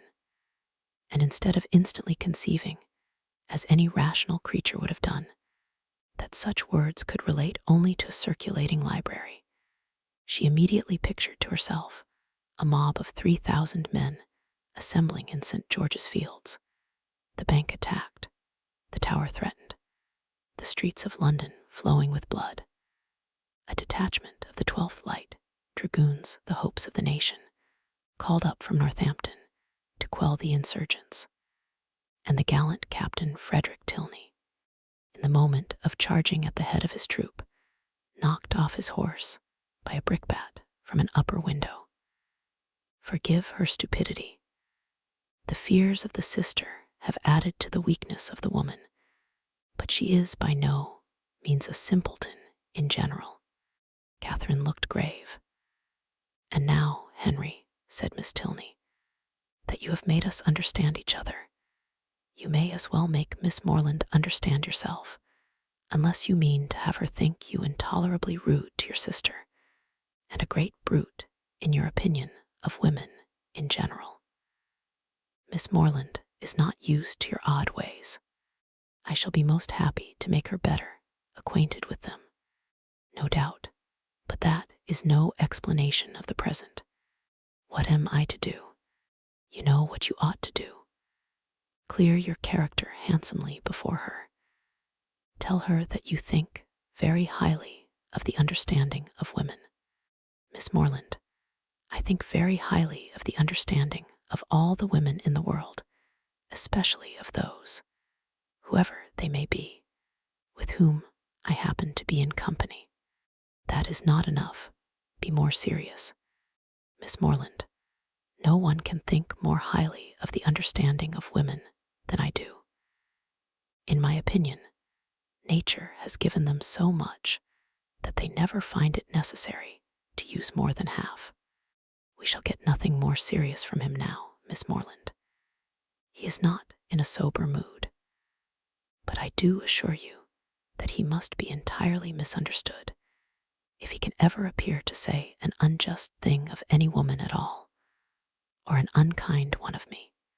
It was no effort to Catherine to believe that Henry Tilney could never be wrong. His manner might sometimes surprise, but his meaning must always be just. And what she did not understand, she was almost as ready to admire as what she did. The whole walk was delightful, and though it ended too soon, its conclusion was delightful too. Her friends attended her into the house, and Miss Tilney, before they parted, addressing herself with respectful form, as much to Mrs. Allen as to Catherine, petitioned for the pleasure of her company to dinner on the day after the next. No difficulty was made on Mrs. Allen's side, and the only difficulty on Catherine's was in concealing the excess of her pleasure. The morning had passed away so charmingly as to banish all her friendship and natural affection, for no thought of Isabella or James had crossed her during their walk. When the Tilneys were gone, she became amiable again, but she was amiable for some time to little effect. Mrs. Allen had no intelligence to give that could relieve her anxiety. She had heard nothing of any of them. Towards the end of the morning, however, Catherine, having occasion for some indispensable yard of ribbon, which must be bought without a moment's delay, walked out into the town, and in Bond Street overtook the second Miss Thorpe, as she was loitering towards Edgar's buildings between two of the sweetest girls in the world, who had been her dear friends all the morning. From her, she soon learned that the party to Clifton had taken place. They set off at 8 this morning, said Miss Anne, and I am sure I do not envy them their drive. I think you and I are very well off to be out of the scrape. It must be the dullest thing in the world, for there is not a soul at Clifton at this time of year. Belle went with your brother, and John drove Maria. Catherine spoke the pleasure she really felt on hearing this part of the arrangement. Oh yes, rejoined the other, Maria is gone. She was quite wild to go. She thought it would be something very fine. I cannot say I admire her taste, and for my part, I was determined from the first not to go, if they pressed me ever so much. Catherine, a little doubtful of this, could not help answering, "I wish you could have gone too. It is a pity you could not all go." "Thank you, but it is quite a matter of indifference to me. Indeed, I would not have gone on any account. I was saying so to Emily and Sophia when you overtook us." Catherine was still unconvinced, but glad that Anne should have the friendship of an Emily and a Sophia to console her. She bade her adieu without much uneasiness, and returned home, pleased that the party had not been prevented by her refusing to join it, and very heartily wishing that it might be too pleasant to allow either James or Isabella to resent her resistance any longer. Chapter 15. Early the next day, a note from Isabella, speaking peace and tenderness in every line, and entreating the immediate presence of her friend on a matter of the utmost importance, hastened Catherine, in the happiest state of confidence and curiosity, to Edgar's buildings. The two youngest Miss Thorpes were by themselves in the parlor, and on Anne's quitting it to call her sister, Catherine took the opportunity of asking the other for some particulars of their yesterday's party. Maria desired no greater pleasure than to speak of it, and Catherine immediately learnt that it had been altogether the most delightful scheme in the world, that nobody could imagine how charming it had been, and that it had been more delightful than anybody could conceive. Such was the information of the first 5 minutes. The second unfolded thus much in detail, that they had driven directly to the York Hotel, ate some soup, and bespoke an early dinner, walked down to the pump room, tasted the water, and laid out some shillings in purses and spars, thence adjourned to eat ice at a pastry cook's, and hurrying back to the hotel, swallowed their dinner in haste to prevent being in the dark, and then had a delightful drive back. Only the moon was not up, and it rained a little, and Mr. Morland's horse was so tired he could hardly get it along. Catherine listened with heartfelt satisfaction. It appeared that Blaise Castle had never been thought of, and, as for all the rest, there was nothing to regret for half an instant. Maria's intelligence concluded with a tender effusion of pity for her sister Anne, whom she represented as insupportably cross from being excluded the party. "She will never forgive me, I am sure, but you know, how could I help it? John would have me go, for he vowed he would not drive her, because she had such thick ankles. I dare say she will not be in good humor again this month, but I am determined I will not be cross. It is not a little matter that puts me out of temper." Isabella now entered the room with so eager a step, and a look of such happy importance, as engaged all her friends' notice. Maria was without ceremony sent away, and Isabella, embracing Catherine, thus began: "Yes, my dear Catherine, it is so indeed. Your penetration has not deceived you. Oh, that arch eye of yours! It sees through everything." Catherine replied only by a look of wondering ignorance. "Nay, my beloved, sweetest friend," continued the other, "compose yourself. I am amazingly agitated, as you perceive. Let us sit down and talk in comfort. Well, and so you guessed it the moment you had my note, sly creature. Oh, my dear Catherine, you alone, who know my heart, can judge of my present happiness. Your brother is the most charming of men. I only wish I were more worthy of him. But what will your excellent father and mother say? Oh, heavens! When I think of them, I am so agitated." Catherine's understanding began to awake. An idea of the truth suddenly darted into her mind, and With the natural blush of so new an emotion, she cried out, "Good heaven! My dear Isabella, what do you mean?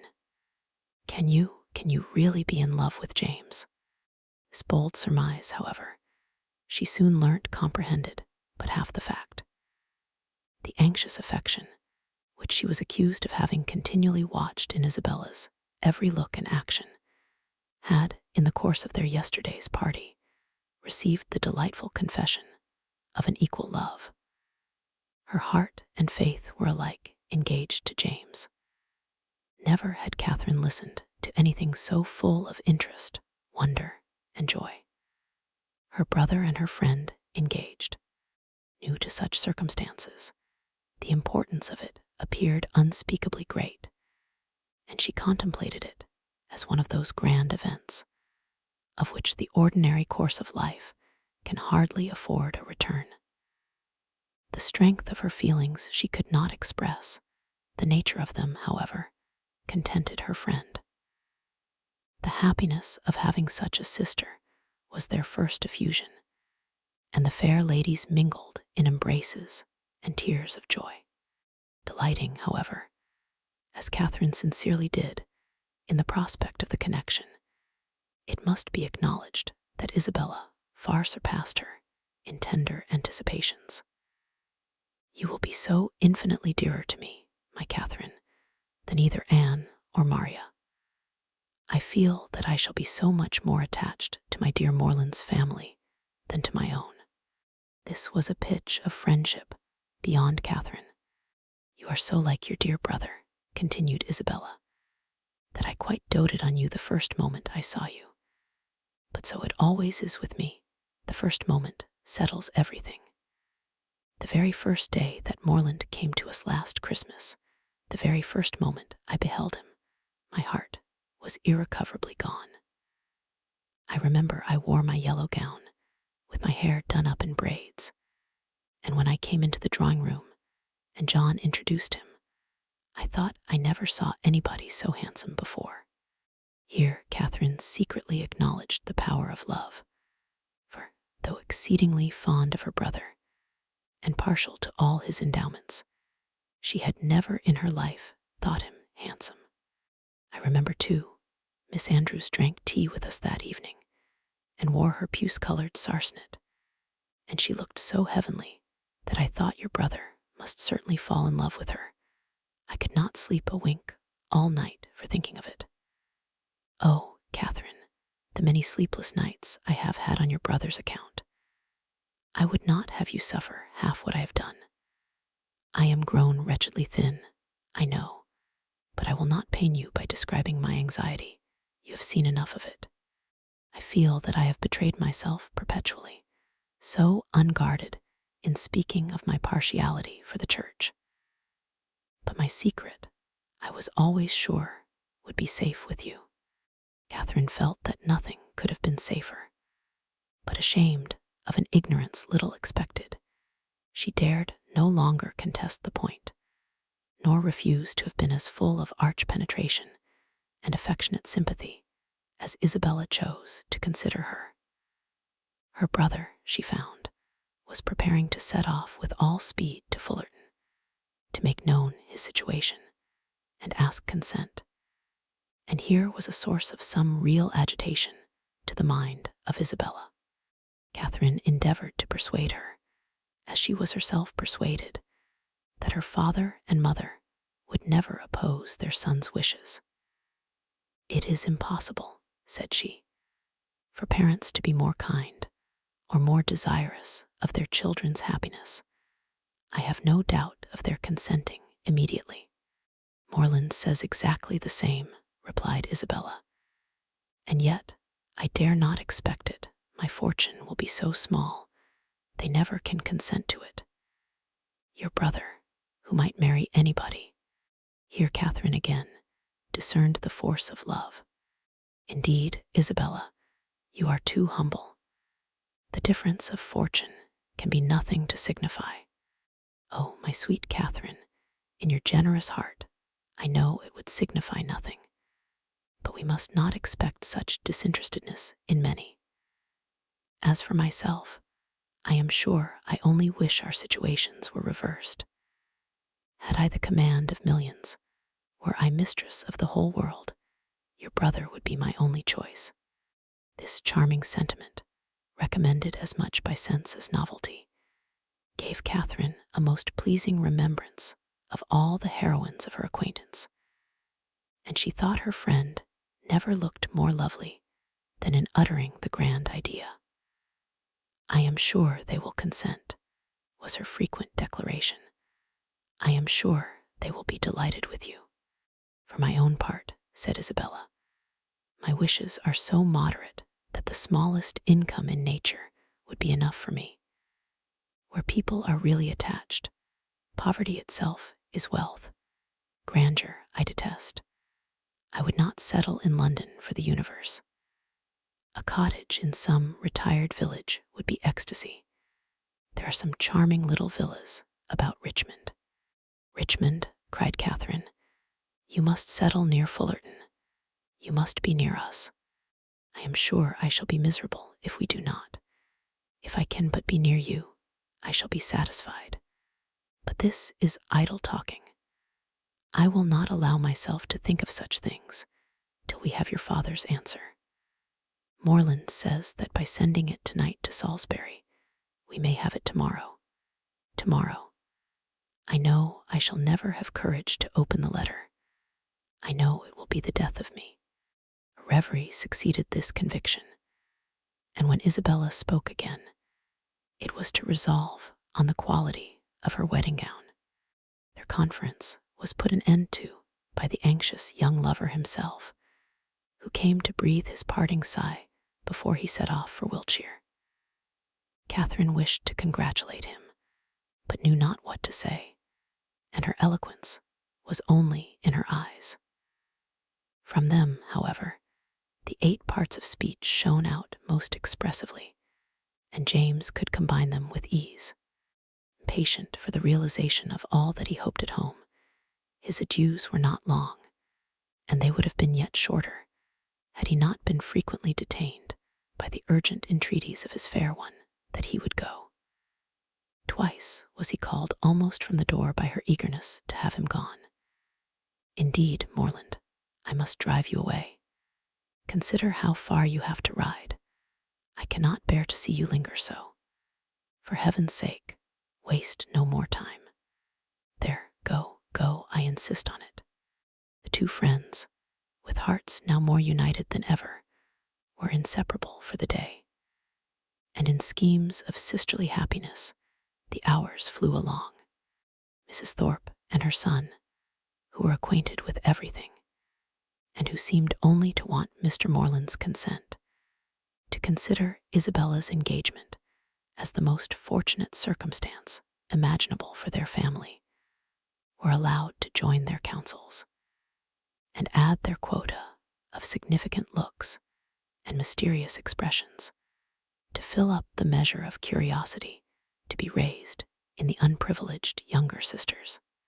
To Catherine's simple feelings, this odd sort of reserve seemed neither kindly meant nor consistently supported, and its unkindness she would hardly have forborne pointing out, had its inconsistency been less their friend.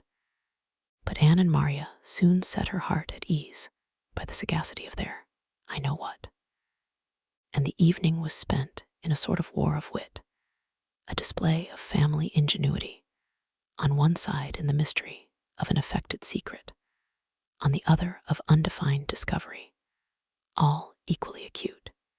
Catherine was with her friend again the next day, endeavoring to support her spirits, and while away the many tedious hours before the delivery of the letters. A needful exertion, for as the time of reasonable expectation drew near, Isabella became more and more desponding, and before the letter arrived, had worked herself into a state of real distress. But when it did come, where could distress be found? I have had no difficulty in gaining the consent of my kind parents, and am promised that everything in their power shall be done to forward my happiness, were the first 3 lines, and in one moment all was joyful security. The brightest glow was instantly spread over Isabella's features. All care and anxiety seemed removed. Her spirits became almost too high for control, and she called herself, without scruple, the happiest of mortals. Mrs. Thorpe, with tears of joy, embraced her daughter, her son, her visitor, and could have embraced half the inhabitants of Bath with satisfaction. Her heart was overflowing with tenderness. It was dear John and dear Catherine at every word, dear Anne and dear Maria, must immediately be made sharers in their felicity. And two dears, at once before the name of Isabella, were not more than that beloved child had now well earned. John himself was no skulker in joy. He not only bestowed on Mr. Morland the high commendation of being one of the finest fellows in the world, but swore off many sentences in his praise. The letter whence sprang all this felicity was short, containing little more than this assurance of success, and every particular was deferred till James could write again. But for particulars, Isabella could well afford to wait. The needful was comprised in Mr. Morland's promise. His honor was pledged to make everything easy, and by what means their income was to be formed, whether landed property were to be resigned, or funded money made over, was a matter in which her disinterested spirit took no concern. She knew enough to feel secure of an honorable and speedy establishment, and her imagination took a rapid flight over its attendant felicities. She saw herself at the end of a few weeks, the gaze and admiration of every new acquaintance at Fullerton, the envy of every valued old friend in Putney, with a carriage at her command, a new name on her tickets, and a brilliant exhibition of hoop rings on her finger. When the contents of the letter were ascertained, John Thorpe, who had only waited its arrival to begin his journey to London, prepared to set off. "Well, Miss Morland," said he, on finding her alone in the parlor, "I am come to bid you good-bye." Catherine wished him a good journey. Without appearing to hear her, he walked to the window, fidgeted about, hummed a tune, and seemed wholly self-occupied. "Shall not you be late at Devizes?" said Catherine. He made no answer, but after a minute's silence burst out with, "A famous good thing this marrying scheme, upon my soul. A clever fancy of Morland's and Bell's. What do you think of it, Miss Morland? I say it is no bad notion. I am sure I think it a very good one. Do you? That's honest, by heavens. I am glad you are no enemy to matrimony, however. Did you ever hear the old song, 'Going to one wedding brings on another'? I say, you will come to Belle's wedding, I hope."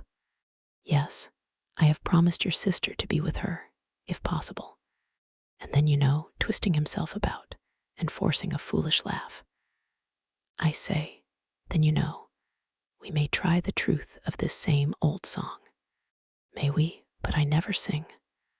"Well, I wish you a good journey. I dine with Miss Tilney today, and must now be going home." "Nay, but there is no such confounded hurry. Who knows when we may be together again? Not but that I shall be down again by the end of a fortnight, and a devilish long fortnight it will appear to me." "Then why do you stay away so long?" replied Catherine, finding that he waited for an answer. "That is kind of you, however kind and good-natured. I shall not forget it in a hurry. But you have more good nature, and all that, than anybody living, I believe. A monstrous deal of good nature, and it is not only good nature, but you have so much of everything. And then you have such, upon my soul, I do not know anybody like you. Oh dear, there are a great many people like me, I dare say, only a great deal better. Good morning to you. But I say, Miss Morland, I shall come and pay my respects at Fullerton before it is long. if not disagreeable. Pray do. My father and mother will be very glad to see you. And I hope, Miss Morland, you will not be sorry to see me. Oh dear, not at all. There are very few people I am sorry to see. Company is always cheerful. That is just my way of thinking. Give me but a little cheerful company. Let me only have the company of the people I love. Let me only be where I like, and with whom I like, and the devil take the rest. Say I, and I am heartily glad to hear you say the same. But I have a notion, Miss Morland. You and I think pretty much alike upon most matters. Perhaps we may, but it is more than I ever thought of. And as to most matters, to say the truth, there are not many that I know my own mind about. By Jove, no more do I. It is not my way to bother my brains with what does not concern me. My notion of things is simple enough. Let me only have the girl I like, say I, with a comfortable house over my head, and what care I for all the rest? Fortune is nothing. I am sure of a good income of my own, and if she had not a penny, why, so much the better. Very true, I think like you there. If there is a good fortune on one side, there can be no occasion for any on the other. No matter which has it, so that there is enough. I hate the idea of one great fortune looking out for another, and to marry for money, I think the wickedest thing in existence. Good day. We shall be very glad to see you at Fullerton, whenever it is convenient. And away she went. It was not in the power of all his gallantry to detain her longer. With such news to communicate, and such a visit to prepare for, her departure was not to be delayed by anything in his nature to urge. And she hurried away, leaving him to the undivided consciousness of his own happy address, and her explicit encouragement. The agitation which she had herself experienced on first learning her brother's engagement made her expect to raise no inconsiderable emotion in Mr. and Mrs. Allen by the communication of the wonderful event. How great was her disappointment! The important affair, which many words of preparation ushered in, had been foreseen by them both ever since her brother's arrival, and all that they felt on the occasion was comprehended in a wish for the young people's happiness, with a remark, on the gentleman's side, in favor of Isabella's beauty, and on the lady's, of her great good luck. It was to Catherine the most surprising insensibility. The disclosure, however, of the great secret of James's going to Fullerton the day before did raise some emotion in Mrs. Allen. She could not listen to that with perfect calmness, but repeatedly regretted the necessity of its concealment, wished she could have known his intention, wished she could have seen him before he went, as she should certainly have troubled him with her best regards to his father and mother, and her kind compliments to all the Skinners. Chapter 16. Catherine's expectations of pleasure from her visit in Milsom Street were so very high that disappointment was inevitable, and accordingly, though she was most politely received by General Tilney, and kindly welcomed by his daughter, though Henry was at home, and no one else of the party, she found, on her return, without spending many hours in the examination of her feelings, that she had gone to her appointment preparing for happiness which it had not afforded. Instead of finding herself improved in acquaintance with Miss Tilney from the intercourse of the day, she seemed hardly so intimate with her as before. Instead of seeing Henry Tilney to greater advantage than ever in the ease of a family party, he had never said so little, nor been so little agreeable. And in spite of their father's great civilities to her, in spite of his thanks, invitations, and compliments, it had been a release to get away from him. It puzzled her to account for all this. It could not be General Tilney's fault. that he was perfectly agreeable and good-natured, and altogether a very charming man, did not admit of a doubt, for he was tall and handsome, and Henry's father. He could not be accountable for his children's want of spirits, or for her want of enjoyment in his company. The former she hoped at last might have been accidental, and the latter she could only attribute to her own stupidity. Isabella, on hearing the particulars of the visit, gave a different explanation. It was all pride, insufferable haughtiness and pride. She had long suspected the family to be very high, and this made it certain. Such insolence of behavior as Miss Tilney's she had never heard of in her life. Not to do the honors of her house with common good breeding, to behave to her guest with such superciliousness, hardly even to speak to her. But it was not so bad as that, Isabella. There was no superciliousness. She was very civil. Oh, don't defend her. And then the brother, he who had appeared so attached to you. Good heavens. Well, some people's feelings are incomprehensible. And so he hardly looked once at you the whole day. I do not say so, but he did not seem in good spirits. How contemptible. Of all things in the world, inconstancy is my aversion. Let me entreat you never to think of him again, my dear Catherine. Indeed, he is unworthy of you. Unworthy. I do not suppose he ever thinks of me. That is exactly what I say. He never thinks of you. Such fickleness. Oh, how different to your brother and to mine. I really believe John has the most constant heart. But as for General Tilney, I assure you it would be impossible for anybody to behave to me with greater civility and attention. It seemed to be his only care to entertain and make me happy. Oh, I know no harm of him. I do not suspect him of pride. I believe he is a very gentlemanlike man. John thinks very well of him, and John's judgment. Well, I shall see how they behave to me this evening. We shall meet them at the rooms. And must I go? Do not you intend it? I thought it was all settled. Nay, since you make such a point of it, I can refuse you nothing. But do not insist upon my being very agreeable, for my heart, you know, will be some 40 miles off. And as for dancing, do not mention it, I beg. That is quite out of the question. Charles Hodges will plague me to death, I dare say, but I shall cut him very short. 10 to 1, but he guesses the reason, and that is exactly what I want to avoid.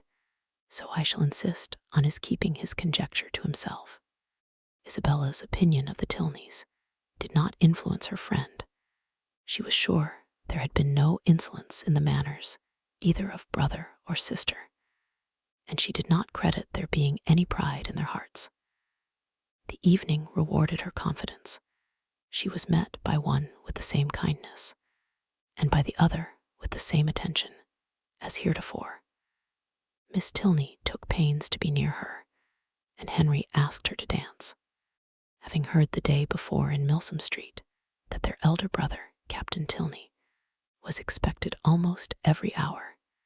She was at no loss for the name of a very fashionable-looking, handsome young man, whom she had never seen before, and who now evidently belonged to their party. She looked at him with great admiration, and even supposed it possible that some people might think him handsomer than his brother, though, in her eyes, his air was more assuming, and his countenance less prepossessing. His taste and manners were beyond a doubt decidedly inferior, for within her hearing, he not only protested against every thought of dancing himself, but even laughed openly at Henry for finding it possible. From the latter circumstance, it may be presumed that, whatever might be our heroine's opinion of him, his admiration of her was not of a very dangerous kind, not likely to produce animosities between the brothers, nor persecutions to the lady. he cannot be the instigator of the 3 villains in horsemen's greatcoats, by whom she will hereafter be forced into a traveling chaise and 4, which will drive off with incredible speed. Catherine, meanwhile, undisturbed by presentiments of such an evil, or of any evil at all, except that of having but a short set to dance down, enjoyed her usual happiness with Henry Tilney, listening with sparkling eyes to everything he said, and in finding him irresistible, becoming so herself. At the end of the first dance, Captain Tilney came towards them again, and, much to Catherine's dissatisfaction, pulled his brother away. They retired whispering together, and though her delicate sensibility did not take immediate alarm, and lay it down as fact that Captain Tilney must have heard some malevolent misrepresentation of her, which he now hastened to communicate to his brother, in the hope of separating them forever, she could not have her partner conveyed from her sight without very uneasy sensations. Her suspense was of full 5 minutes' duration, and she was beginning to think it a very long quarter of an hour when they both returned, and an explanation was given by Henry's requesting to know if she thought her friend, Miss Thorpe, would have any objection to dancing, as his brother would be most happy to be introduced to her. Catherine, without hesitation, replied that she was very sure Miss Thorpe did not mean to dance at all. The cruel reply was passed on to the other, and he immediately walked away. "Your brother will not mind it, I know," said she, "because I heard him say before that he hated dancing, but it was very good-natured in him to think of it. I suppose he saw Isabella sitting down, and fancied she might wish for a partner, but he is quite mistaken, for she would not dance upon any account in the world." Henry smiled, and said, "How very little trouble it can give you to understand the motive of other people's actions." "Why, what do you mean?" "With you, it is not. How is such a one likely to be influenced? What is the inducement most likely to act upon such a person's feelings, age, situation, and probable habits of life considered? But how should I be influenced? What would be my inducement in acting so and so? I do not understand you. Then we are on very unequal terms, for I understand you perfectly well. Me, yes, I cannot speak well enough to be unintelligible. Bravo, an excellent satire on modern language. But pray tell me what you mean. Shall I indeed? Do you really desire it? But you are not aware of the consequences. It will involve you in a very cruel embarrassment, and certainly bring on a disagreement between us. No, no, it shall not do either. I am not afraid. Well then, I only meant that your attributing my brother's wish of dancing with Miss Thorpe to good nature alone convinced me of your being superior in good nature yourself to all the rest of the world." Catherine blushed and disclaimed, and the gentleman's predictions were verified. There was a something, however, in his words which repaid her for the pain of confusion, and that something occupied her mind so much that she drew back for some time, forgetting to speak or to listen, and almost forgetting where she was, till, roused by the voice of Isabella, she looked up and saw her with Captain Tilney preparing to give them hands across. Isabella shrugged her shoulders and smiled, the only explanation of this extraordinary change which could at that time be given. But as it was not quite enough for Catherine's comprehension, she spoke her astonishment in very plain terms to her partner. "I cannot think how it could happen. Isabella was so determined not to dance. And did Isabella never change her mind before?" "Oh, but because, and your brother. After what you told him from me, how could he think of going to ask her? I cannot take surprise to myself on that head. You bid me be surprised on your friend's account, and therefore I am. But as for my brother, his conduct in the business, I must own, has been no more than I believed him perfectly equal to. The fairness of your friend was an open attraction. Her firmness, could only be understood by yourself. You are laughing, but I assure you, Isabella is very firm in general. It is as much as should be said of anyone. To be always firm must be to be often obstinate. When properly to relax is the trial of judgment. And without reference to my brother, I really think Miss Thorpe has by no means chosen ill in fixing on the present hour. The friends were not able to get together for any confidential discourse till all the dancing was over. But then, as they walked about the room arm in arm, Isabella thus explained herself. I do not wonder at your surprise, and I am really fatigued to death. He is such a rattle. Amusing enough if my mind had been disengaged, but I would have given the world to sit still.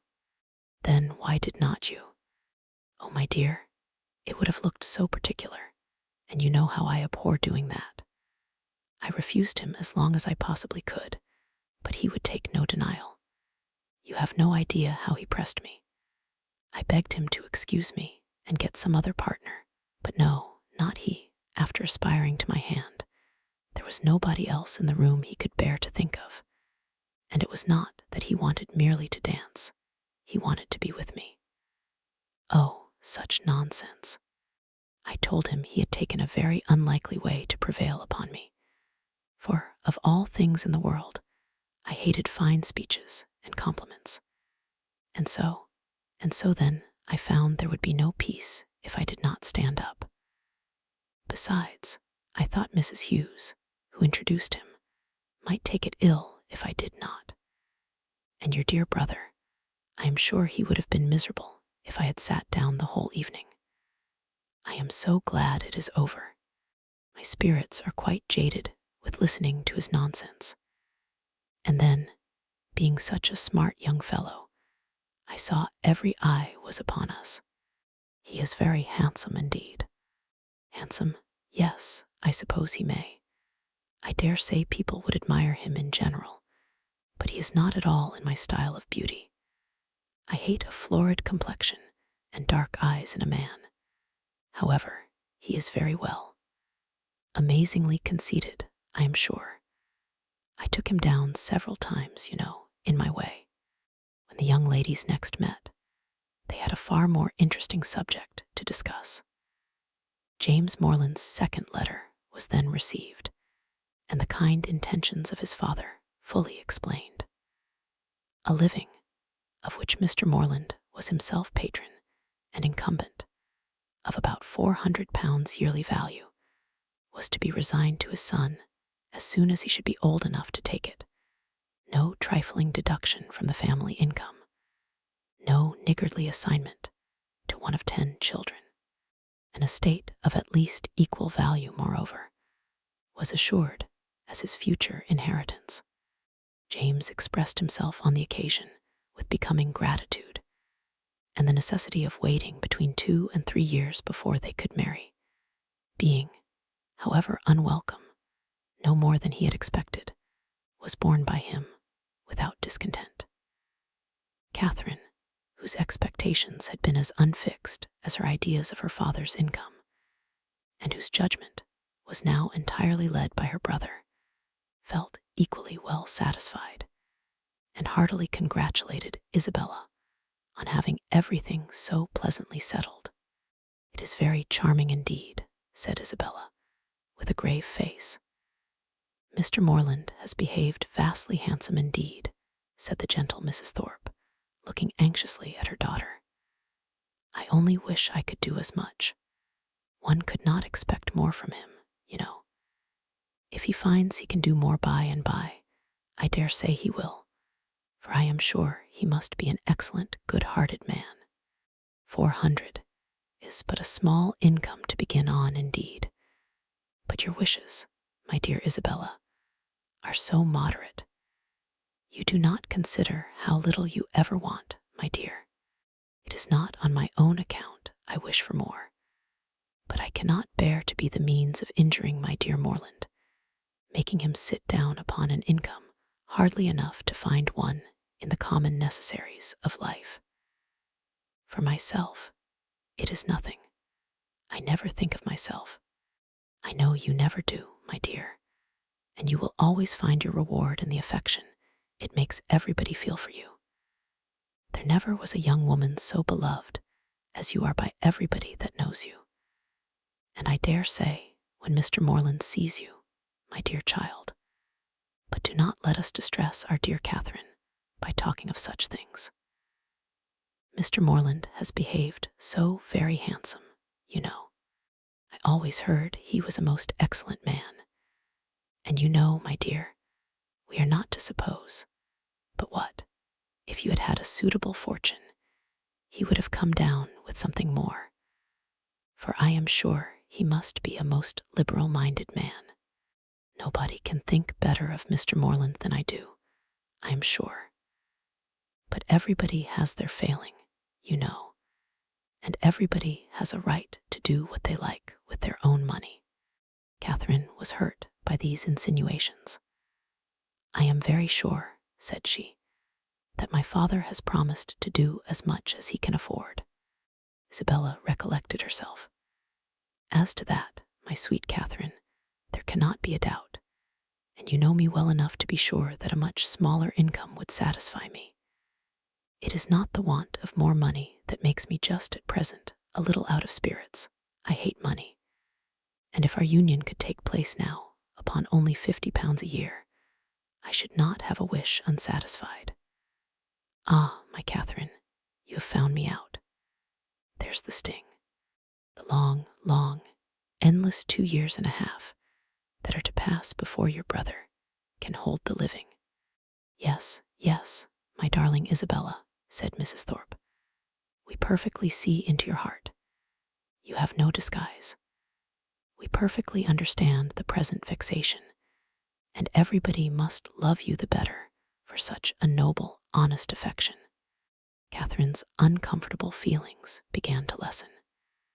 She endeavored to believe that the delay of the marriage was the only source of Isabella's regret. And when she saw her at their next interview, as cheerful and amiable as ever, endeavored to forget that she had for a minute thought otherwise. James soon followed his letter, and was received with the most gratifying kindness. Chapter 17. The Allens had now entered on the 6th week of their stay in Bath, and whether it should be the last was for some time a question, to which Catherine listened with a beating heart. To have her acquaintance with the Tilneys' end so soon was an evil which nothing could counterbalance. Her whole happiness seemed at stake, while the affair was in suspense, and everything secured when it was determined that the lodgings should be taken for another fortnight. What this additional fortnight was to produce to her beyond the pleasure of sometimes seeing Henry Tilney made but a small part of Catherine's speculation. Once or twice, indeed, since James's engagement had taught her what could be done, she had got so far as to indulge in a secret perhaps, but in general, the felicity of being with him for the present bounded her views. The present was now comprised in another 3 weeks, and her happiness being certain for that period, the rest of her life was at such a distance as to excite but little interest. In the course of the morning, which saw this business arranged, she visited Miss Tilney, and poured forth her joyful feelings. It was doomed to be a day of trial. No sooner had she expressed her delight in Mr. Allen's lengthened stay than Miss Tilney told her of her father's having just determined upon quitting Bath by the end of another week. Here was a blow. The past suspense of the morning had been ease and quiet to the present disappointment. Catherine's countenance fell, and in a voice of most sincere concern, she echoed Miss Tilney's concluding words. by the end of another week. Yes, my father can seldom be prevailed on to give the waters what I think a fair trial. He has been disappointed of some friend's arrival whom he expected to meet here, and as he is now pretty well, is in a hurry to get home. I am very sorry for it, said Catherine dejectedly. If I had known this before. Perhaps, said Miss Tilney in an embarrassed manner, you would be so good. It would make me very happy if. The entrance of her father put a stop to the civility, which Catherine was beginning to hope might introduce a desire of their corresponding. After addressing her with his usual politeness, he turned to his daughter and said, Well, Alina, may I congratulate you on being successful in your application to your fair friend. I was just beginning to make the request, sir, as you came in. Well, proceed by all means. I know how much your heart is in it. My daughter, Miss Morland, he continued, without leaving his daughter time to speak, has been forming a very bold wish. We leave Bath, as she has perhaps told you, on Saturday se'nnight. A letter from my steward tells me that my presence is wanted at home, and being disappointed in my hope of seeing the Marquis of Longton and General Courtenay here, some of my very old friends, there is nothing to detain me longer in Bath. And could we carry our selfish point with you, we should leave it without a single regret. Can you, in short, be prevailed on to quit this scene of public triumph, and oblige your friend Alina with your company in Gloucestershire? I am almost ashamed to make the request, though its presumption would certainly appear greater to every creature in Bath than yourself. Modesty, such as yours, but not for the world would I paint it by open praise. If you can be induced to honor us with a visit, you will make us happy beyond expression. 'Tis true, we can offer you nothing like the gaieties of this lively place. We can tempt you neither by amusement nor splendor, for our mode of living, as you see, is plain and unpretending. Yet no endeavors shall be wanting on our side to make Northanger Abbey not wholly disagreeable. Northanger Abbey. These were thrilling words, and wound up Catherine's feelings to the highest point of ecstasy. Her grateful and gratified heart could hardly restrain its expressions within the language of tolerable calmness. To receive so flattering an invitation, to have her company so warmly solicited, everything honorable and soothing, every present enjoyment, and every future hope was contained in it, and her acceptance, with only the saving clause of Papa and Mamma's approbation, was eagerly given. I will write home directly, said she, and if they do not object, as I dare say they will not. General Tilney was not less sanguine, having already waited on her excellent friends in Pulteney Street, and obtained their sanction of his wishes. Since they can consent to part with you, said he, we may expect philosophy from all the world. Miss Tilney was earnest, though gentle, in her secondary civilities, and the affair became in a few minutes as nearly settled as this necessary reference to Fullerton would allow. The circumstances of the morning had led Catherine's feelings through the varieties of suspense, security, and disappointment, but they were now safely lodged in perfect bliss, and with spirits elated to rapture, with Henry at her heart, and Northanger Abbey on her lips, she hurried home to write her letter.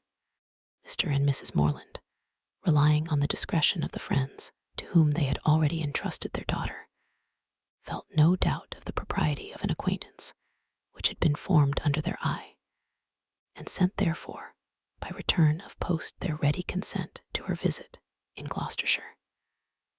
This indulgence, though not more than Catherine had hoped for, completed her conviction of being favored beyond every other human creature in friends and fortune, circumstance and chance.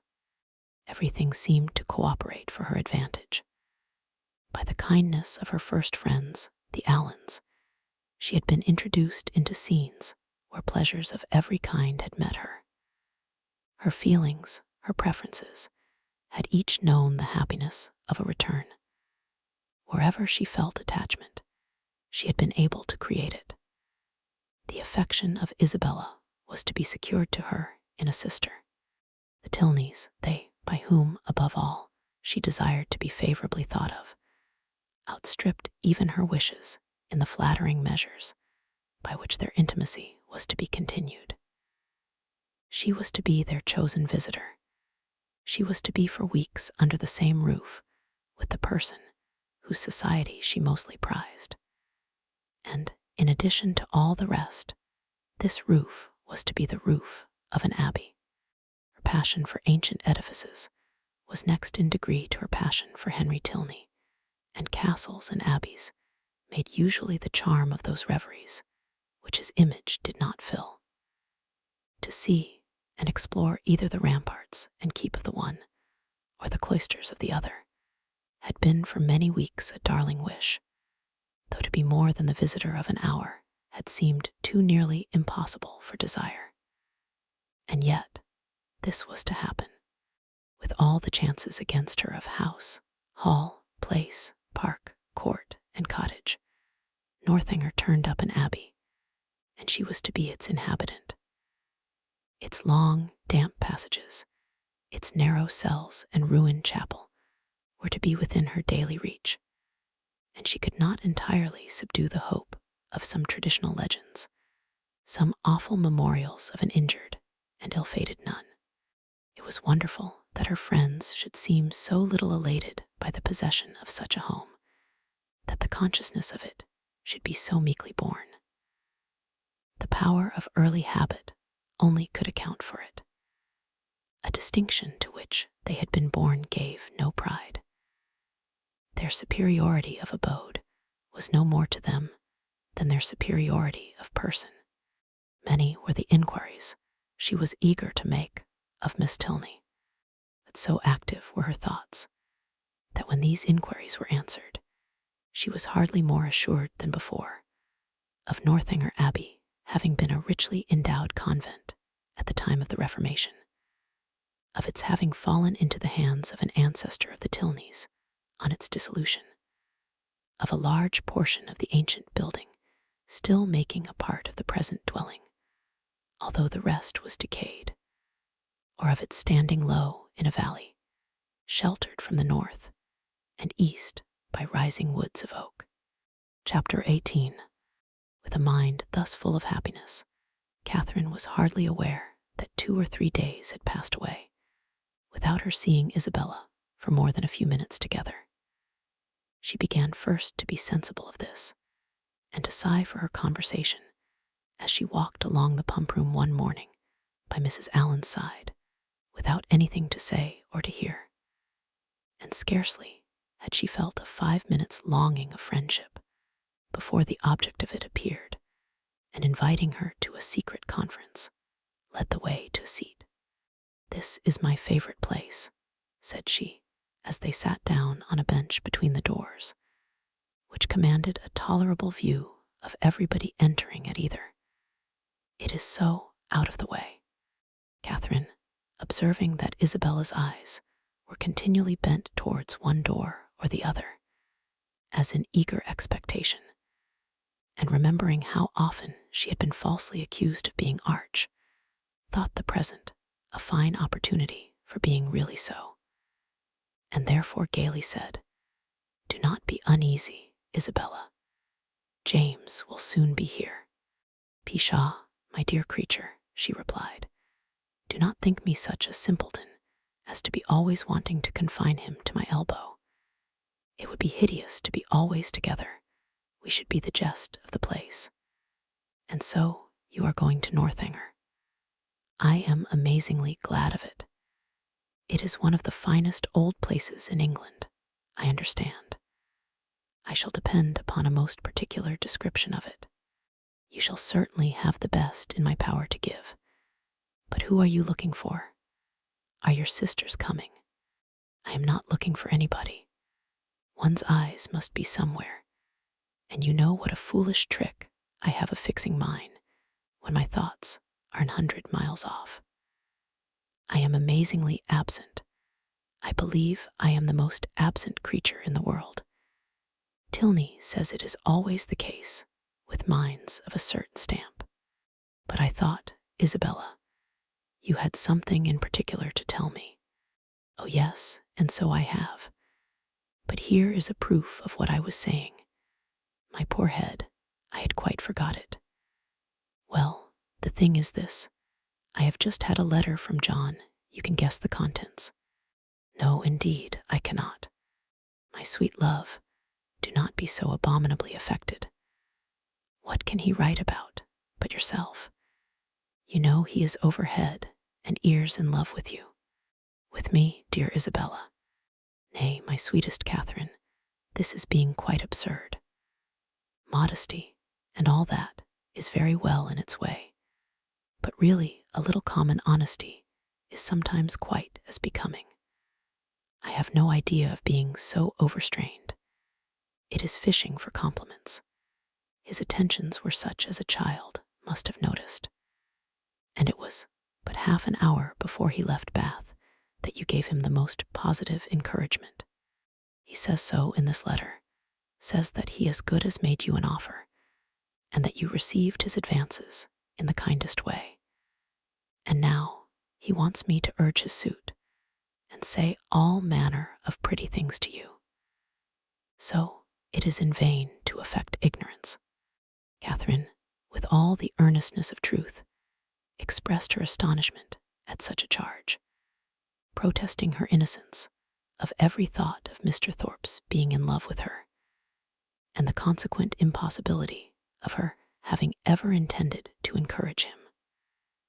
As to any attentions on his side, I do declare, upon my honor, I never was sensible of them for a moment, except just his asking me to dance the first day of his coming. And as to making me an offer, or anything like it, there must be some unaccountable mistake. I could not have misunderstood a thing of that kind, you know. And, as I ever wish to be believed, I solemnly protest that no syllable of such a nature ever passed between us.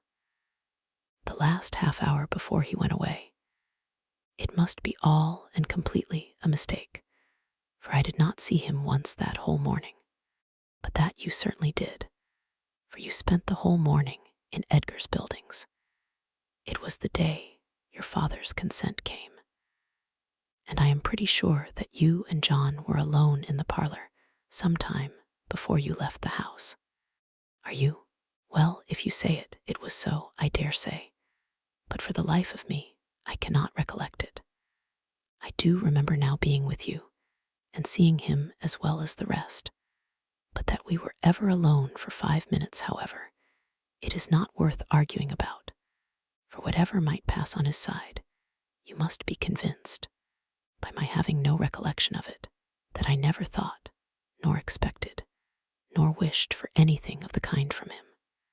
I am excessively concerned that he should have any regard for me, but indeed it has been quite unintentional on my side. I never had the smallest idea of it.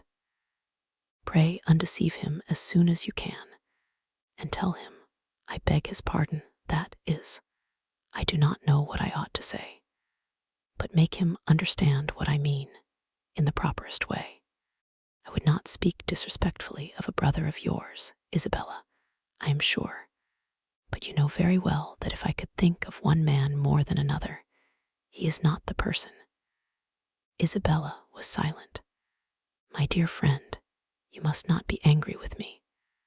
I cannot suppose your brother cares so very much about me.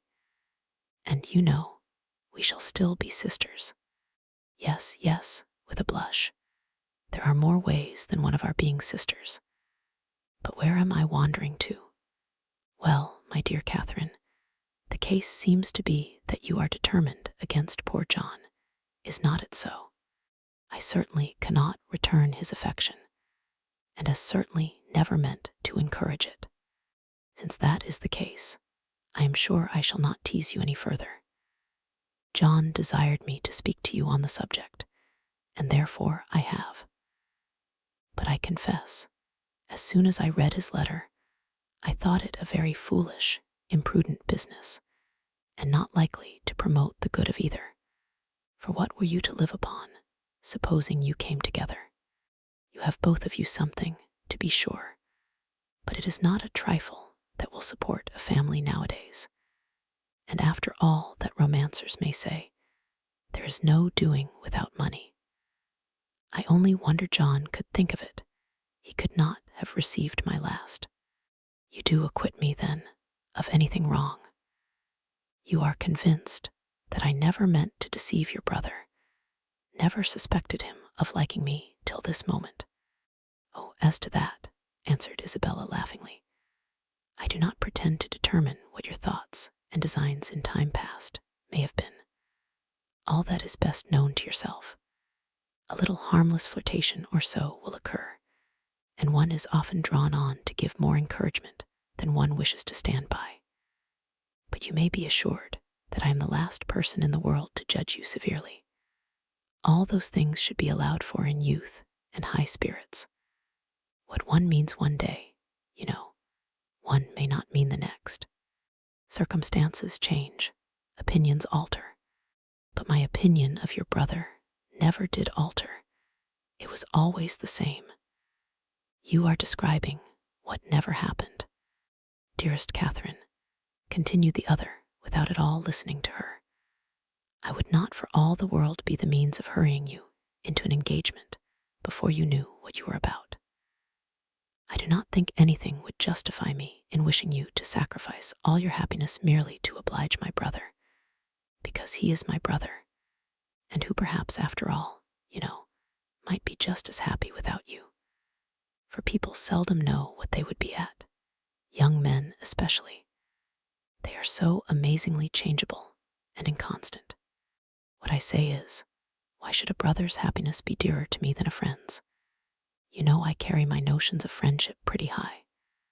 But above all things, my dear Catherine, do not be in a hurry. Take my word for it, that if you are in too great a hurry, you will certainly live to repent it. Tilney says there is nothing people are so often deceived in as the state of their own affections, and I believe he is very right. Ah, here he comes. Never mind, he will not see us, I am sure. Catherine, looking up, perceived Captain Tilney, and Isabella, earnestly fixing her eye on him as she spoke, soon caught his notice. He approached immediately, and took the seat to which her movements invited him. His first address made Catherine start. Though spoken low, she could distinguish. What? Always to be watched, in person or by proxy.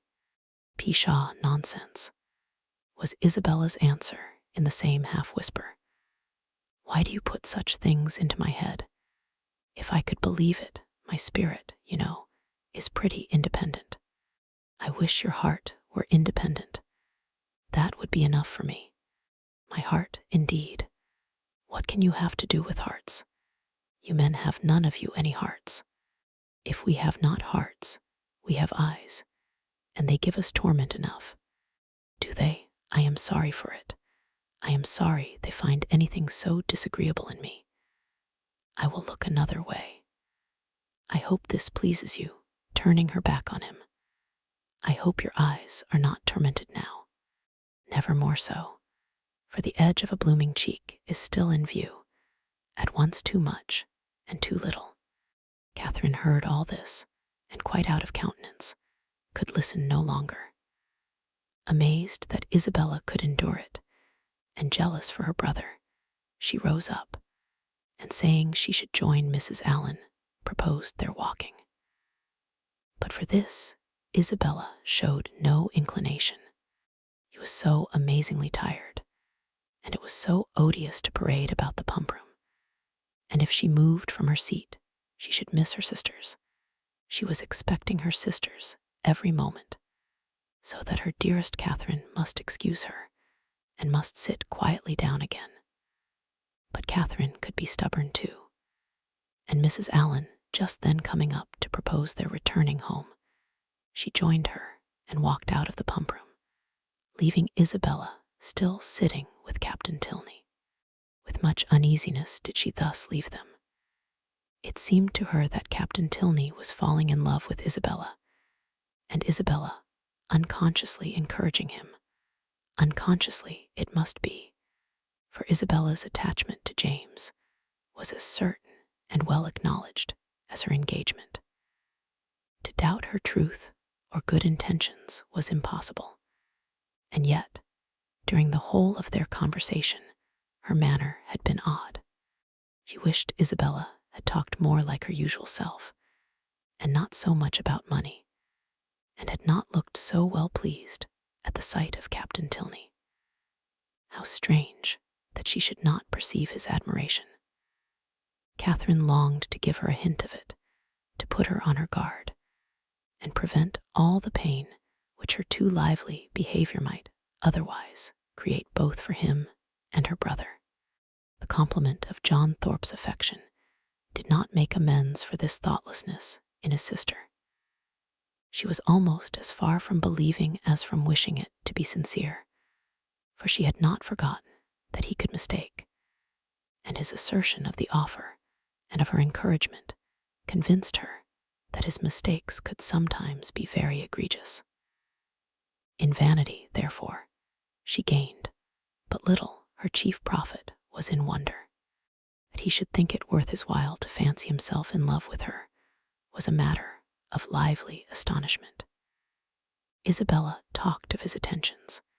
She had never been sensible of any, but Isabella had said many things which she hoped had been spoken in haste, and would never be said again.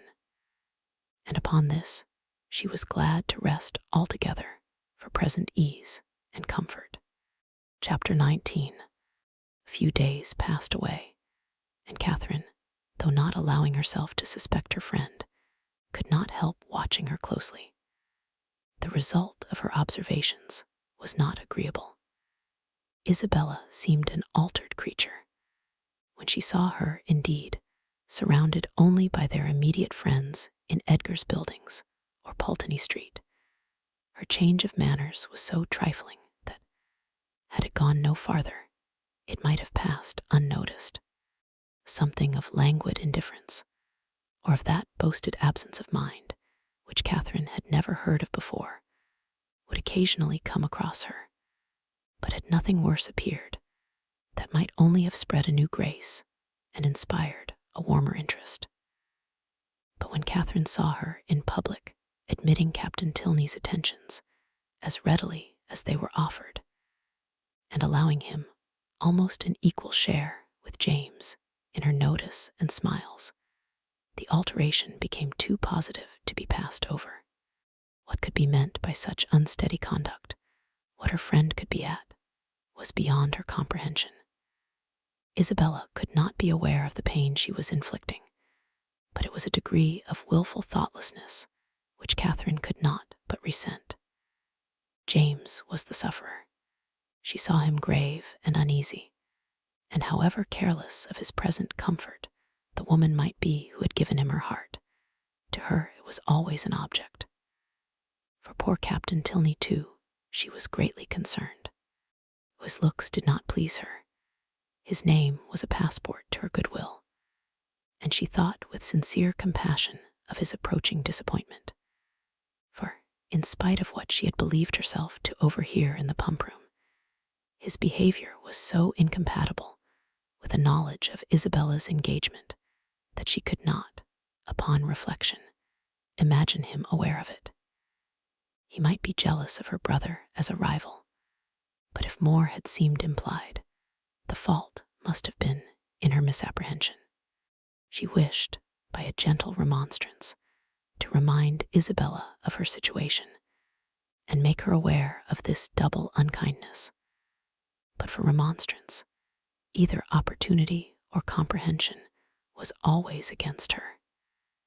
If able to suggest a hint, Isabella could never understand it. In this distress, the intended departure of the Tilney family became her chief consolation. Their journey into Gloucestershire was to take place within a few days, and Captain Tilney's removal would at least restore peace to every heart but his own. But Captain Tilney had at present no intention of removing. He was not to be of the party to Northanger. He was to continue at Bath.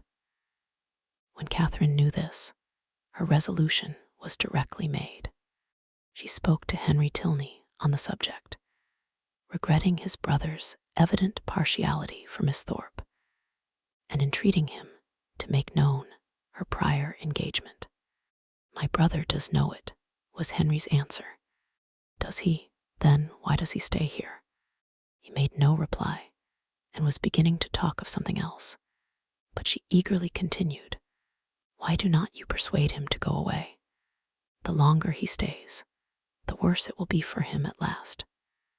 Pray advise him for his own sake, and for everybody's sake, to leave Bath directly. Absence will in time make him comfortable again, but he can have no hope here, and it is only staying to be miserable." Henry smiled and said, "I am sure my brother would not wish to do that." "Then you will persuade him to go away." "Persuasion is not a command, but pardon me if I cannot even endeavor to persuade him. I have myself told him that Miss Thorpe is engaged. He knows what he is about, and must be his own master." "No, he does not know what he is about," cried Catherine. "He does not know the pain he is giving my brother. Not that James has ever told me so, but I am sure he is very uncomfortable." "And are you sure it is my brother's doing?" "Yes, very sure." "Is it my brother's attentions to Miss Thorpe, or Miss Thorpe's admission of them? That gives the pain. Is not it the same thing? I think Mr. Morland would acknowledge a difference. No man is offended by another man's admiration of the woman he loves. It is the woman only who can make it a torment." Catherine blushed for her friend and said, "Isabella is wrong, but I am sure she cannot mean to torment, for she is very much attached to my brother. She has been in love with him ever since they first met, and while my father's consent was uncertain, she fretted herself almost into a fever. You know she must be attached to him." "I understand. She is in love with James and flirts with Frederick." "Oh no, not flirts. A woman in love with one man cannot flirt with another. It is probable that she will neither love so well nor flirt so well as she might do either singly. The gentlemen must each give up a little." After a short pause, Catherine resumed with, "Then you do not believe Isabella so very much attached to my brother?" "I can have no opinion on that subject. But what can your brother mean? If he knows her engagement, what can he mean by his behavior? You are a very close questioner." "Am I? I only ask what I want to be told. But do you only ask what I can be expected to tell?" "Yes, I think so, for you must know your brother's heart." "My brother's heart, as you term it on the present occasion, I assure you I can only guess at." Well, nay, if it is to be guesswork, let us all guess for ourselves. To be guided by second-hand conjecture is pitiful. The premises are before you. My brother is a lively, and perhaps sometimes a thoughtless young man. He has had about a week's acquaintance with your friend, and he has known her engagement almost as long as he has known her." "Well," said Catherine, after some moments' consideration, "you may be able to guess at your brother's intentions from all this, but I am sure I cannot. But is not your father uncomfortable about it? Does not he want Captain Tilney to go away? Sure, if your father were to speak to him, he would go." "My dear Miss Morland," said Henry, "in this amiable solicitude for your brother's comfort, may you not be a little mistaken? Are you not carried a little too far? Would he thank you, either on his own account or Miss Thorpe's, for supposing that her affection, or at least her good behavior, is only to be secured by her seeing nothing of Captain Tilney? Is he safe only in solitude, or is her heart constant to him only when unsolicited by anyone else? He cannot think this, and you may be sure that he would not have you think it. I will not say, do not be uneasy, because I know that you are so at this moment, but be as little uneasy as you can. You have no doubt of the mutual attachment of your brother and your friend. Depend upon it, therefore, that real jealousy never can exist between them. Depend upon it that no disagreement between them can be of any duration. Their hearts are open to each other, as neither heart can be to you. They know exactly what is required and what can be borne, and you may be certain that one will never tease the other beyond what is known to be pleasant. Perceiving her still to look doubtful and grave, he added, though Frederick does not leave Bath with us, he will probably remain but a very short time, perhaps only a few days behind us. His leave of absence will soon expire, and he must return to his regiment. And what will then be their acquaintance?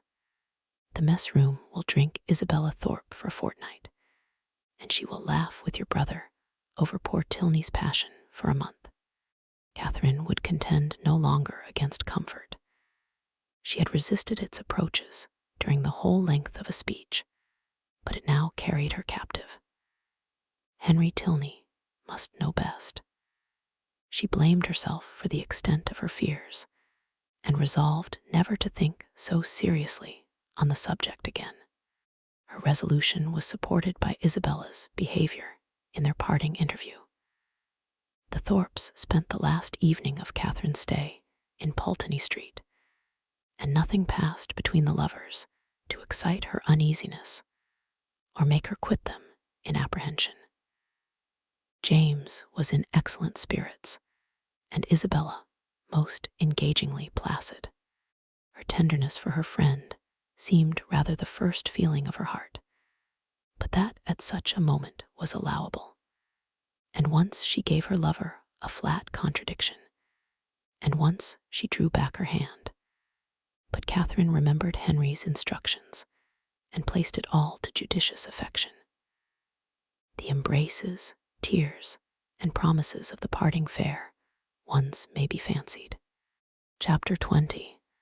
Mr. and Mrs. Allen were sorry to lose their young friend, whose good humor and cheerfulness had made her a valuable companion, and in the promotion of whose enjoyment their own had been gently increased.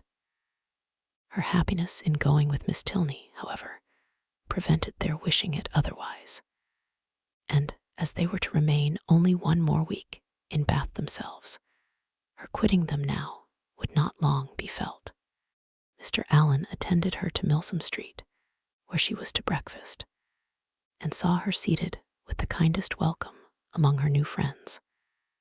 But so great was her agitation in finding herself as one of the family, and so fearful was she of not doing exactly what was right, and of not being able to preserve their good opinion, that, in the embarrassment of the first 5 minutes, she could almost have wished to return with him to Pulteney Street. Miss Tilney's manners and Henry's smile soon did away some of her unpleasant feelings, but still she was far from being at ease, nor could the incessant attentions of the general himself entirely reassure her. Nay, perverse as it seemed, she doubted whether she might not have felt less, had she been less attended to. His anxiety for her comfort, his continual solicitations that she would eat, and his often expressed fears of her seeing nothing to her taste, though never in her life before had she beheld half such variety on a breakfast table, made it impossible for her to forget for a moment that she was a visitor. She felt utterly unworthy of such respect, and knew not how to reply to it. Her tranquillity was not improved by the general's impatience for the appearance of his eldest son, nor by the displeasure he expressed at his laziness when Captain Tilney at last came down. She was quite pained by the severity of his father's reproof, which seemed disproportionate to the offense, and much was her concern increased when she found herself the principal cause of the lecture, and that his tardiness was chiefly resented from being disrespectful to her. This was placing her in a very uncomfortable situation, and she felt great compassion for Captain Tilney, without being able to hope for his goodwill. He listened to his father in silence, and attempted not any defense, which confirmed her in fearing that the inquietude of his mind on Isabella's account might, by keeping him long sleepless, have been the real cause of his rising late. It was the first time of her being decidedly in his company, and she had hoped to be now able to form her opinion of him. But she scarcely heard his voice while his father remained in the room, and even afterwards, so much were his spirits affected, she could distinguish nothing but these words, in a whisper to Aline: "How glad I shall be when you are all off." The bustle of going was not pleasant. The clock struck 10 while the trunks were carrying down, and the general had fixed to be out of Milsom Street by that hour. His greatcoat, instead of being brought for him to put on directly, was spread out in the curricle in which he was to accompany his son. The middle seat of the chaise was not drawn out, though there were 3 people to go in it, and his daughter's maid had so crowded it with parcels that Miss Morland would not have room to sit. And so much was he influenced by this apprehension when he handed her in, that she had some difficulty in saving her own new writing desk from being thrown out into the street. At last, however, the door was closed upon the 3 females, and they set off at the sober pace in which the handsome, highly fed 4 horses of a gentleman usually perform a journey of 30 miles.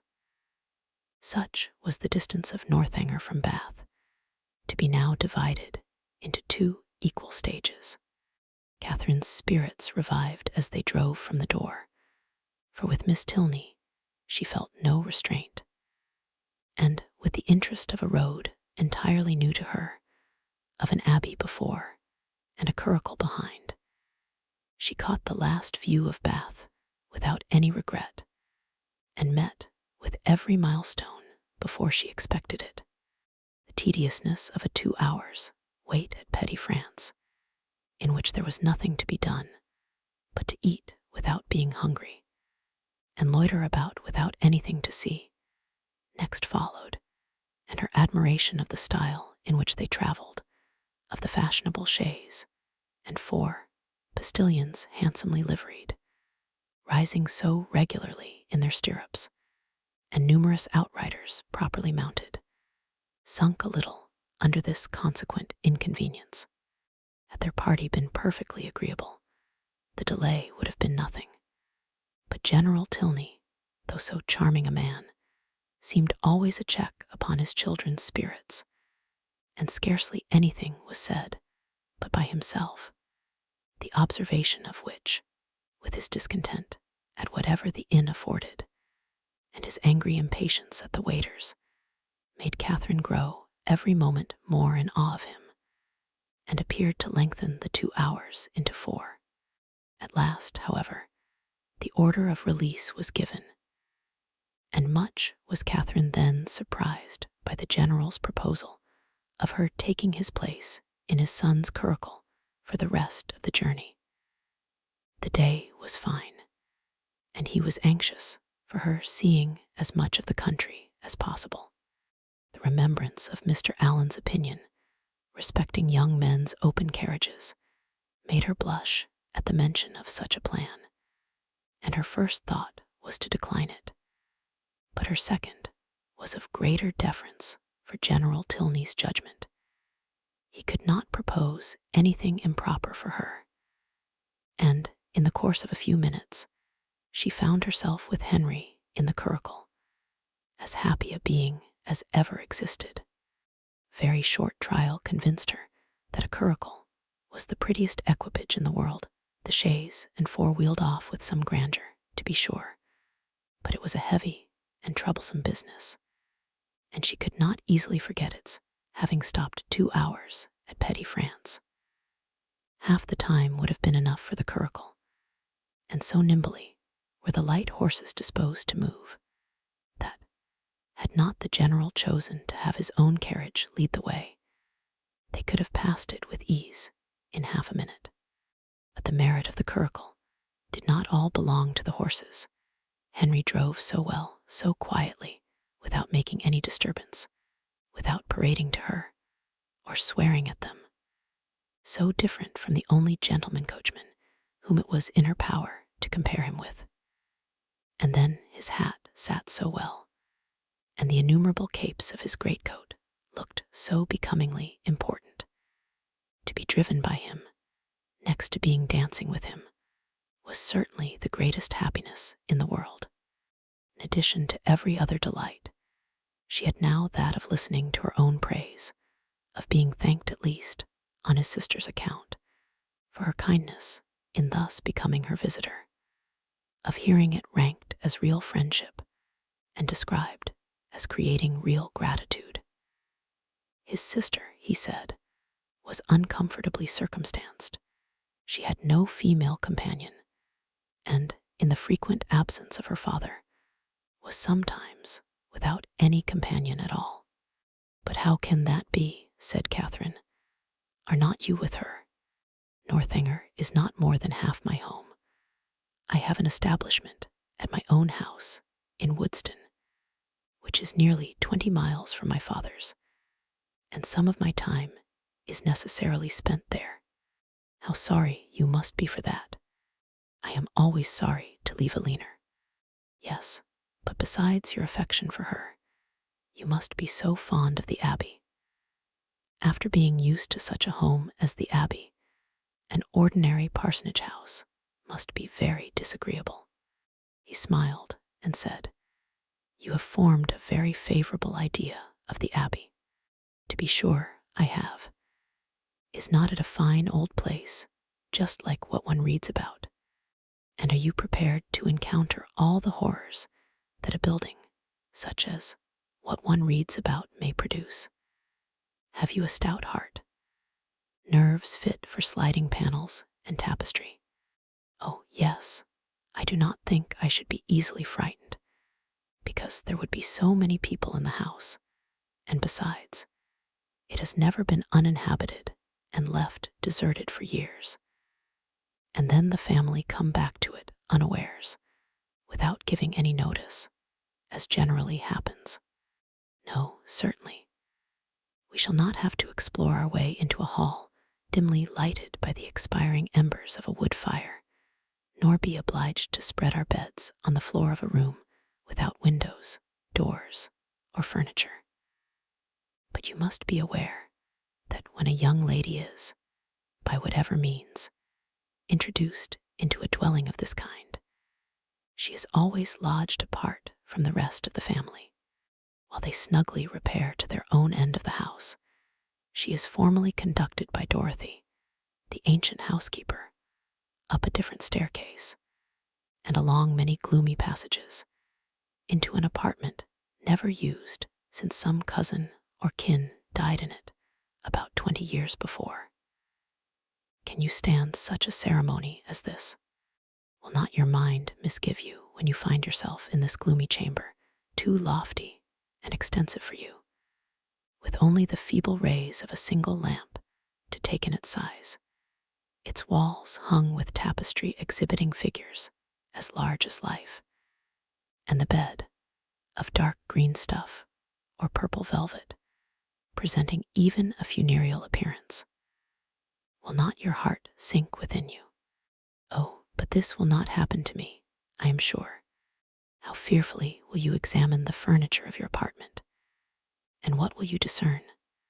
Not tables, toilettes, wardrobes, or drawers, but on one side perhaps the remains of a broken lute, on the other a ponderous chest which no efforts can open, and over the fireplace, the portrait of some handsome warrior whose features will so incomprehensibly strike you that you will not be able to withdraw your eyes from it.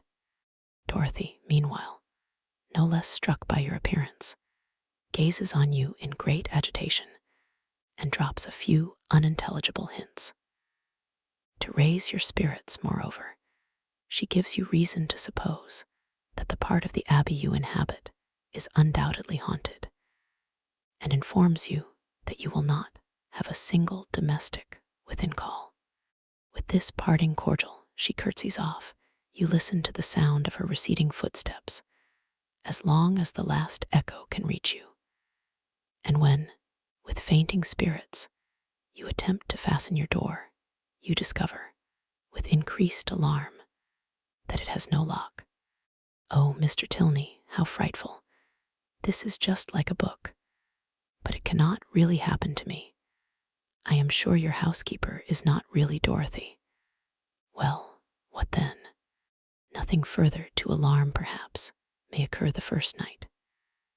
After surmounting your unconquerable horror of the bed, you will retire to rest and get a few hours' unquiet slumber.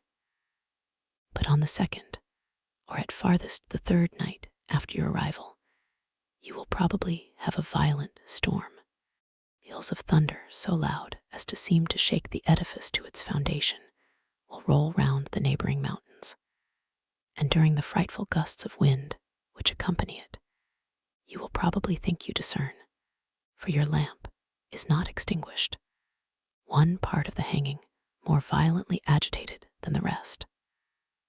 Unable, of course, to repress your curiosity in so favorable a moment for indulging it, you will instantly arise, and throwing your dressing gown around you, proceed to examine this mystery. After a very short search, you will discover a division in the tapestry so artfully constructed as to defy the minutest inspection, and on opening it, a door will immediately appear, which door, being only secured by massy bars and a padlock, you will, after a few efforts, succeed in opening, and with your lamp in your hand, will pass through it into a small vaulted room. No, indeed, I should be too much frightened to do any such thing. What? Not when Dorothy has given you to understand that there is a secret subterraneous communication between your apartment and the chapel of St. Anthony, scarcely 2 miles off. Could you shrink from so simple an adventure? No, no. You will proceed into this small vaulted room, and through this into several others, without perceiving anything very remarkable in either. In one, perhaps, there may be a dagger, in another a few drops of blood, and in a third the remains of some instrument of torture. But there being nothing in all this out of the common way, and your lamp being nearly exhausted, you will return towards your own apartment. In repassing through the small vaulted room, however, your eyes will be attracted towards a large, old-fashioned cabinet of ebony and gold, which, though narrowly examining the furniture before, you had passed unnoticed.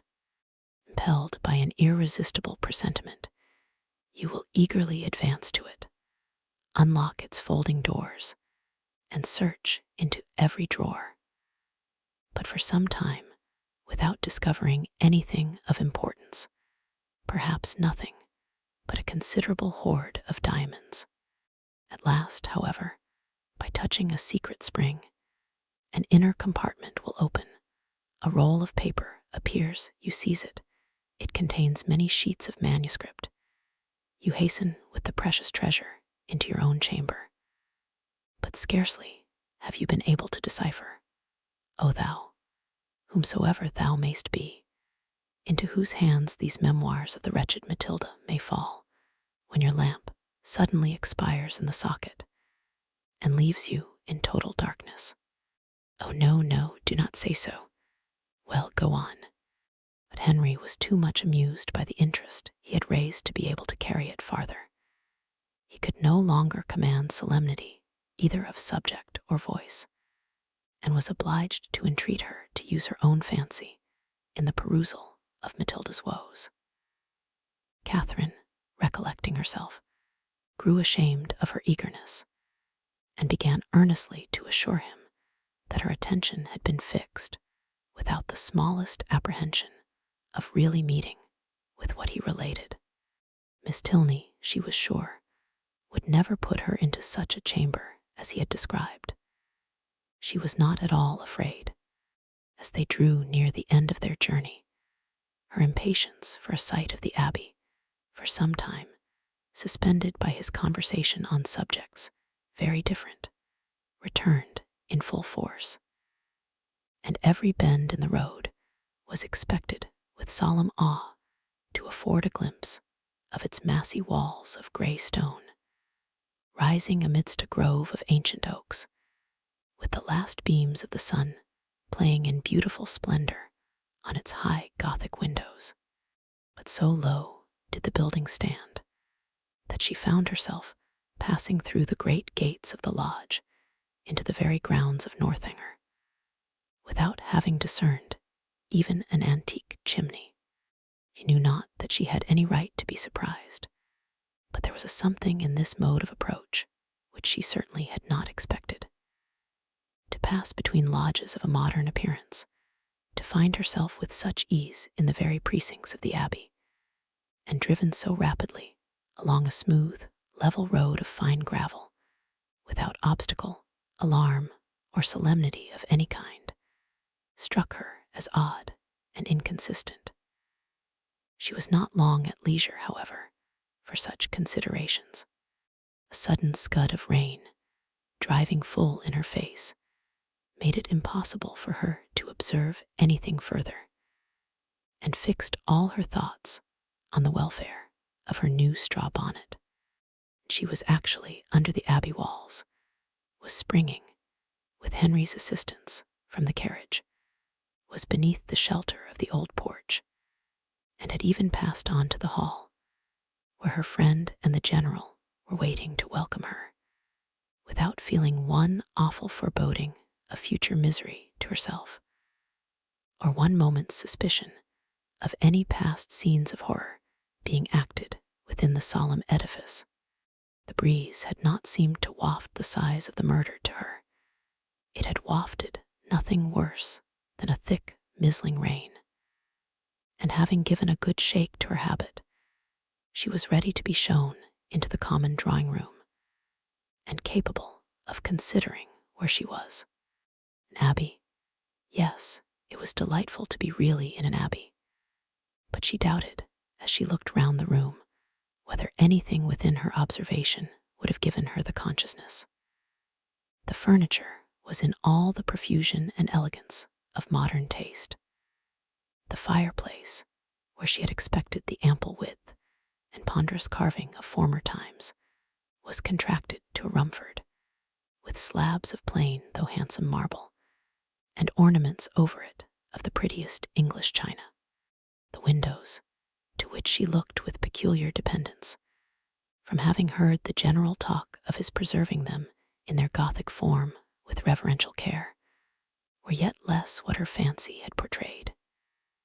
To be sure, the pointed arch was preserved, the form of them was Gothic, they might be even casements, but every pane was so large, so clear, so light, to an imagination which had hoped for the smallest divisions, and the heaviest stonework, for painted glass, dirt, and cobwebs.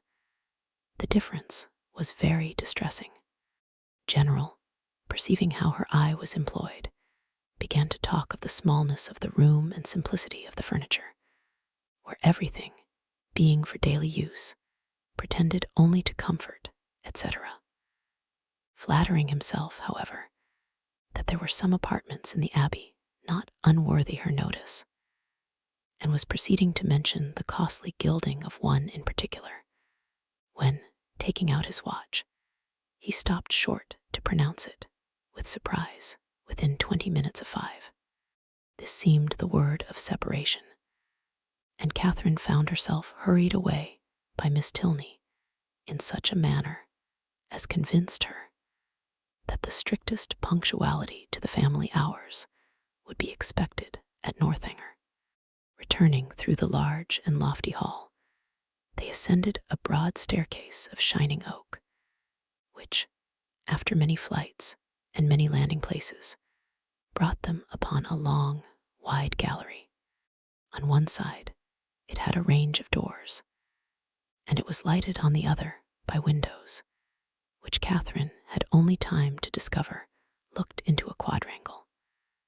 Before Miss Tilney led the way into a chamber, and scarcely staying to hope she would find it comfortable, left her with an anxious entreaty that she would make as little alteration as possible in her dress. Chapter 21. Moment's glance was enough to satisfy Catherine that her apartment was very unlike the one which Henry had endeavored to alarm her by the description of. It was by no means unreasonably large, and contained neither tapestry nor velvet. The walls were papered, the floor was carpeted, the windows were neither less perfect nor more dim than those of the drawing-room below. The furniture, though not of the latest fashion, was handsome and comfortable, and the air of the room altogether far from uncheerful. Her heart instantaneously at ease on this point, she resolved to lose no time in particular examination of anything, as she greatly dreaded disobliging the general by any delay.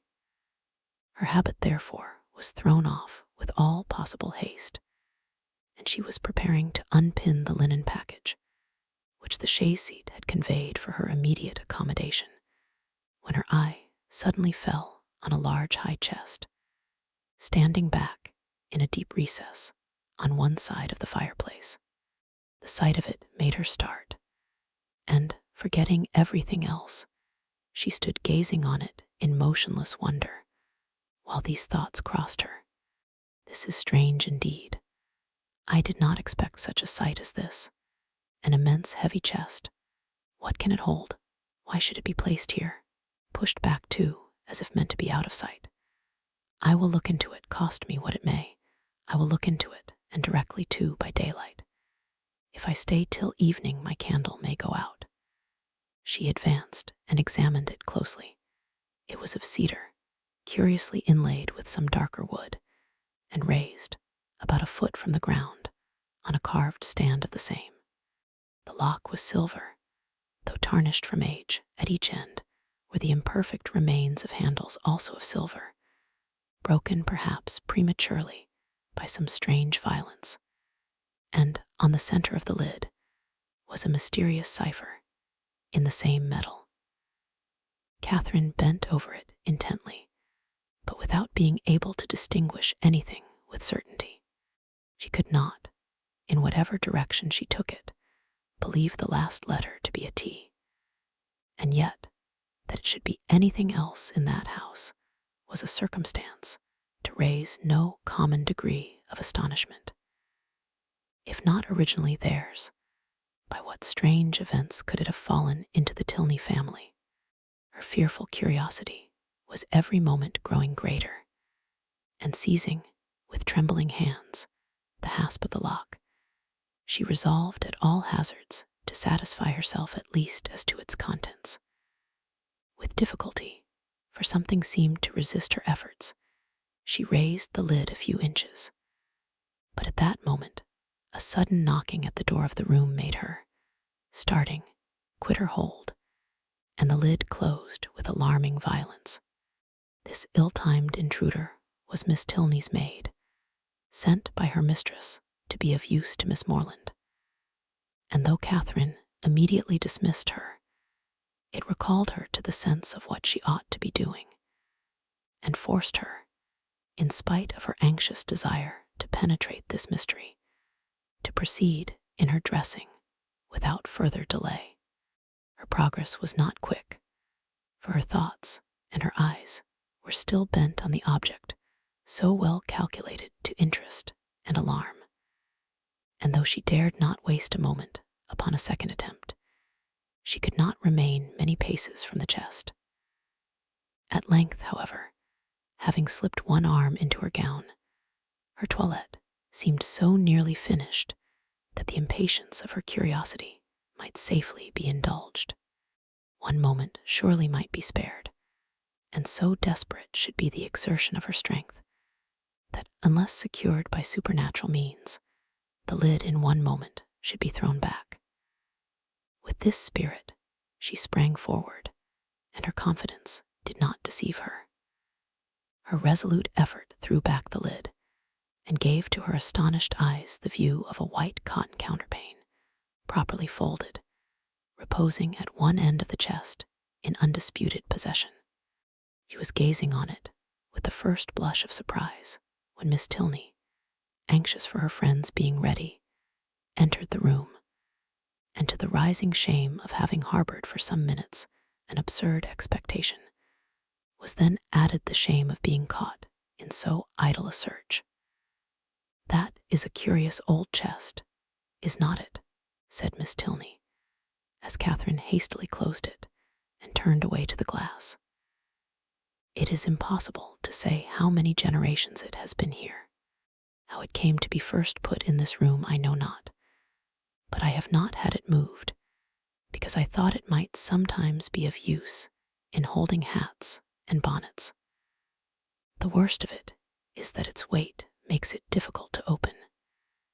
In that corner, however, it is at least out of the way." Catherine had no leisure for speech, being at once blushing, tying her gown, and forming wise resolutions with the most violent dispatch.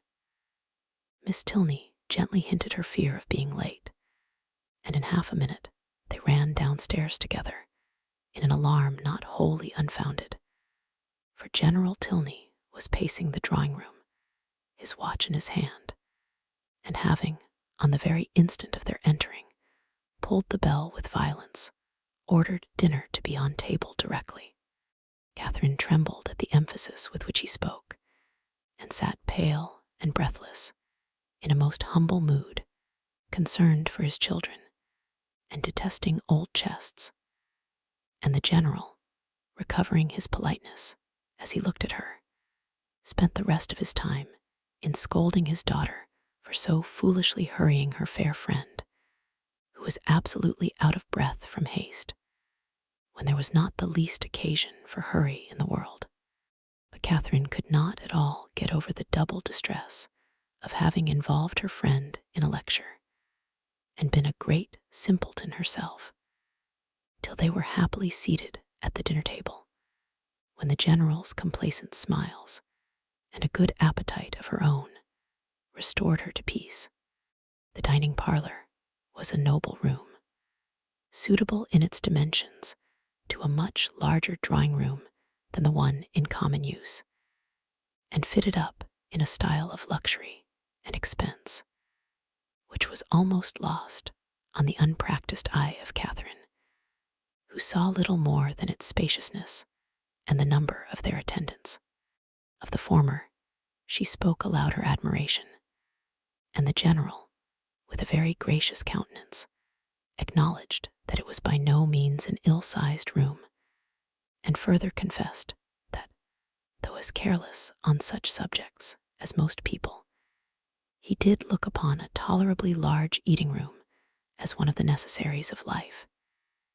He supposed, however, that she must have been used to much better-sized apartments at Mr. Allen's. "No, indeed," was Catherine's honest assurance. Mr. Allen's dining parlor was not more than half as large, and she had never seen so large a room as this in her life. The general's good humor increased. Why, as he had such rooms, he thought it would be simple not to make use of them, but upon his honor, he believed there might be more comfort in rooms of only half their size. Mr. Allen's house, he was sure, must be exactly of the true size for rational happiness. The evening passed without any further disturbance, and, in the occasional absence of General Tilney, with much positive cheerfulness. It was only in his presence that Catherine felt the smallest fatigue from her journey, and even then, even in moments of languor or restraint. A sense of general happiness preponderated, and she could think of her friends in Bath without one wish of being with them. The night was stormy. The wind had been rising at intervals the whole afternoon, and by the time the party broke up, it blew and rained violently. Catherine, as she crossed the hall, listened to the tempest with sensations of awe, and when she heard it rage round a corner of the ancient building and close, with sudden fury, a distant door, felt for the first time that she was really in an abbey. Yes, these were characteristic sounds.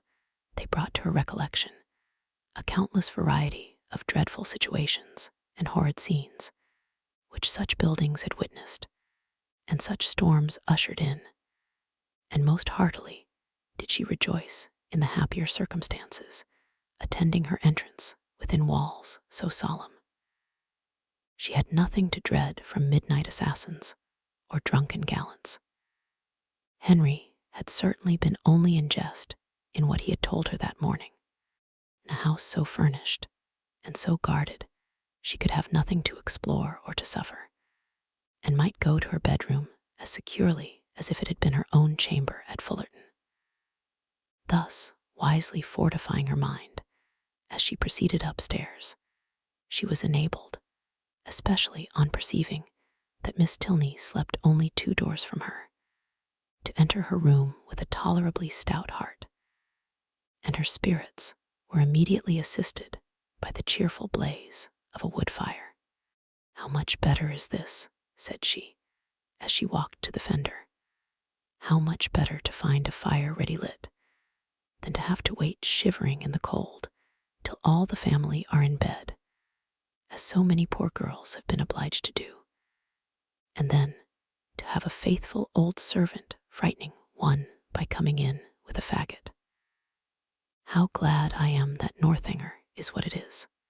If it had been like some other places, I do not know that, in such a night as this, I could have answered for my courage. But now, to be sure, there is nothing to alarm one." He looked round the room. The window curtains seemed in motion. It could be nothing but the violence of the wind penetrating through the divisions of the shutters, and she stepped boldly forward, carelessly humming a tune, to assure herself of its being so, peeped courageously behind each curtain, saw nothing on either low window seat to scare her, and on placing a hand against the shutter, felt the strongest conviction of the wind's force. A glance at the old chest, as she turned away from this examination, was not without its use. She scorned the causeless fears of an idle fancy, and began with a most happy indifference to prepare herself for bed. She should take her time. She should not hurry herself. She did not care if she were the last person up in the house. But she would not make up her fire. That would seem cowardly, as if she wished for the protection of light after she were in bed. The fire therefore died away, and Catherine, having spent the best part of an hour in her arrangements, was beginning to think of stepping into bed, when, on giving a parting glance round the room, she was struck by the appearance of a high, old-fashioned black cabinet, which, though in a situation conspicuous enough, had never caught her notice before. Henry's words, his description of the ebony cabinet which was to escape her observation at first, immediately rushed across her, and though there could be nothing really in it, there was something whimsical. It was certainly a very remarkable coincidence. She took her candle and looked closely at the cabinet. It was not absolutely ebony and gold, but it was Japan, black and yellow Japan of the handsomest kind, and as she held her candle, the yellow had very much the effect of gold. The key was in the door, and she had a strange fancy to look into it, not, however, with the smallest expectation of finding anything. But it was so very odd after what Henry had said. In short, she could not sleep till she had examined it. So, placing the candle with great caution on a chair, She seized the key with a very tremulous hand and tried to turn it, but it resisted her utmost strength. Alarmed, but not discouraged, she tried it another way. A bolt flew, and she believed herself successful. But how strangely mysterious. The door was still immovable. She paused a moment in breathless wonder. The wind roared down the chimney, the rain beat in torrents against the windows, and everything seemed to speak the awfulness of her situation. To retire to bed, however, unsatisfied on such a point, would be vain, since sleep must be impossible with the consciousness of a cabinet so mysteriously closed in her immediate vicinity. Again, therefore, she applied herself to the key, and after moving it in every possible way for some instants with the determined celerity of hope's last effort, the door suddenly yielded to her hand. Her heart leaped with exultation at such a victory, and having thrown open each folding door, the second being secured only by bolts of less wonderful construction than the lock, though in that her eye could not discern anything unusual, a double range of small drawers appeared in view, with some larger drawers above and below them, and in the center, a small door, closed also with a lock and key, secured in all probability a cavity of importance. Catherine's heart beat quick, but her courage did not fail her. With a cheek flushed by hope and an eye straining with curiosity, her fingers grasped the handle of a drawer and drew it forth. It was entirely empty. With less alarm and greater eagerness, she seized a second, a third, a fourth. Each was equally empty. Not one was left unsearched, and in not one was anything found. Well read in The Art of Concealing a Treasure, the possibility of false linings to the drawers did not escape her, and she felt round each with anxious acuteness in vain.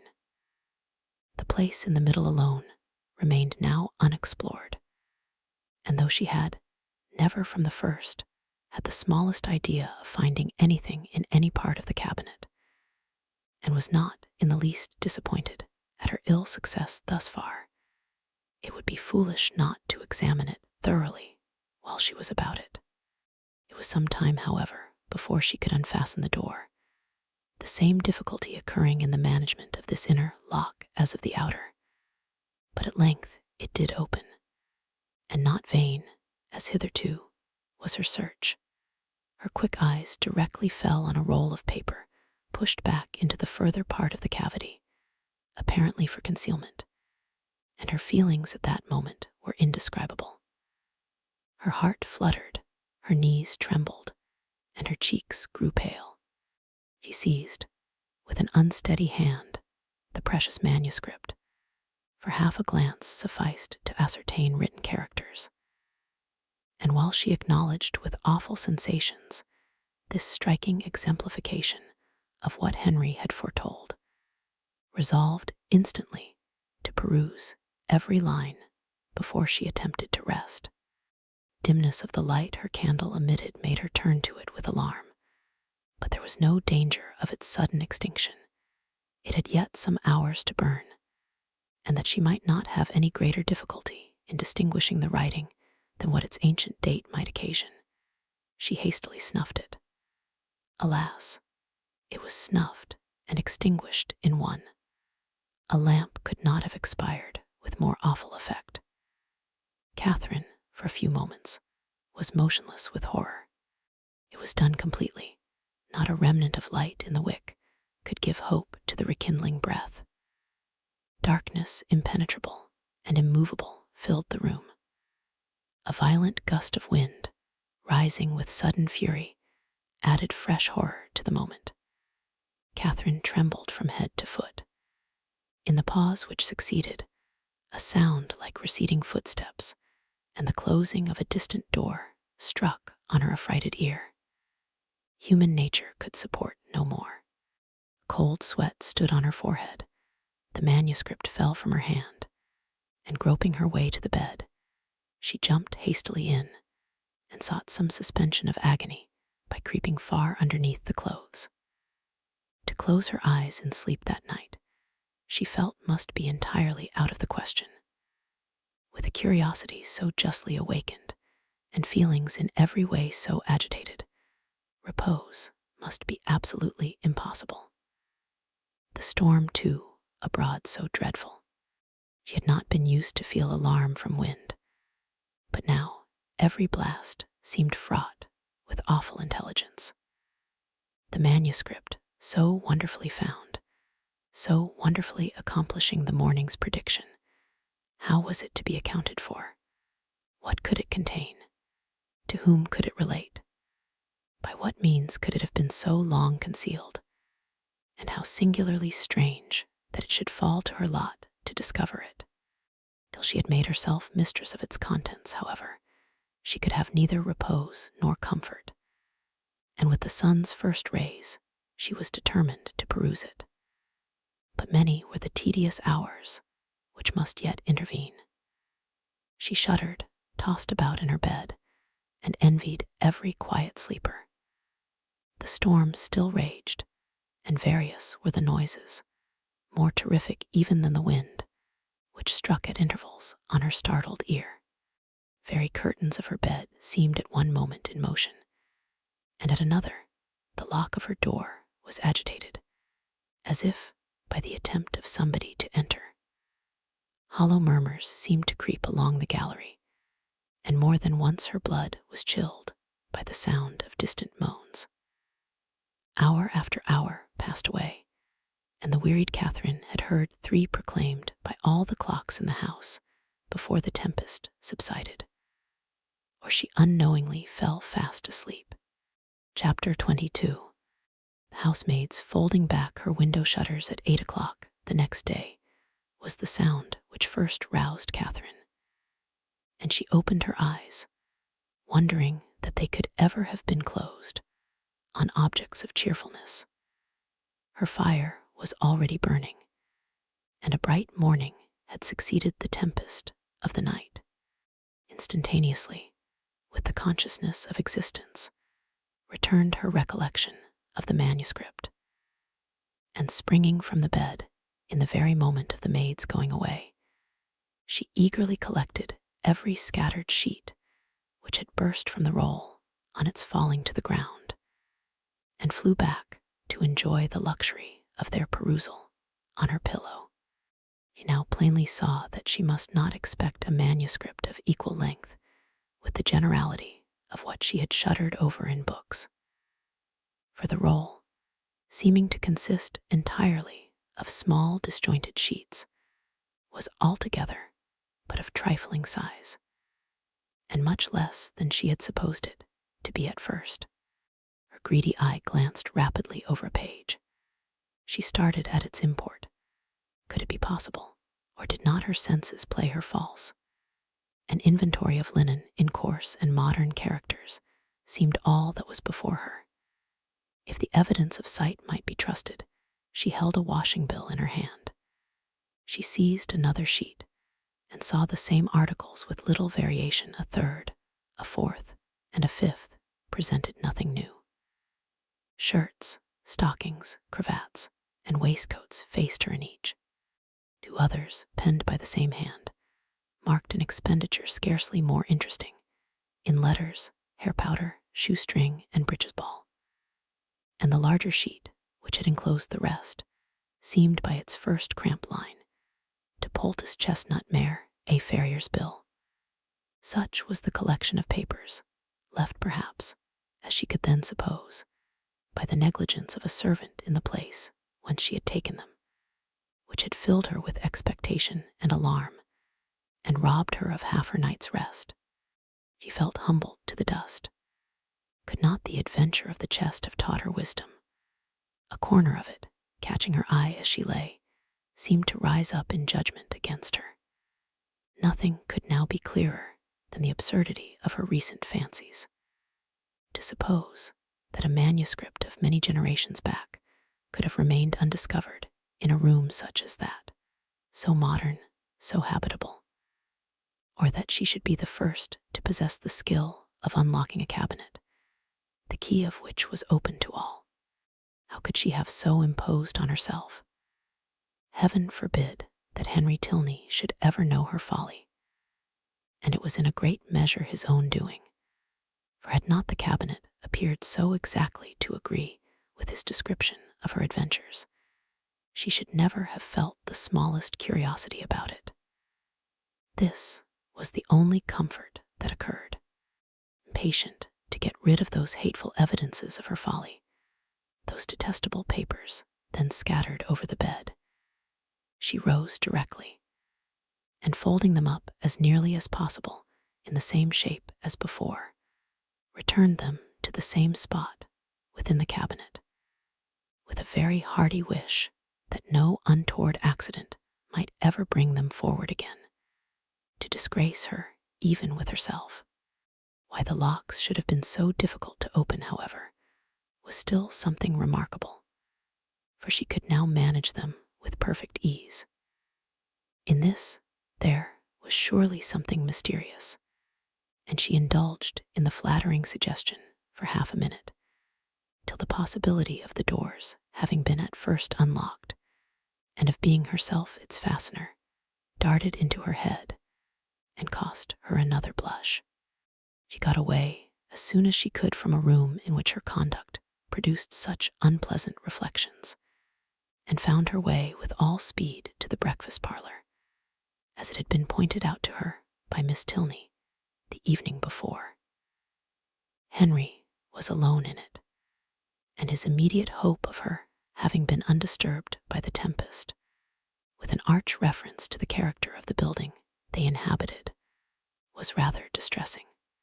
For the world would she not have her weakness suspected, and yet, unequal to an absolute falsehood, was constrained to acknowledge that the wind had kept her awake a little.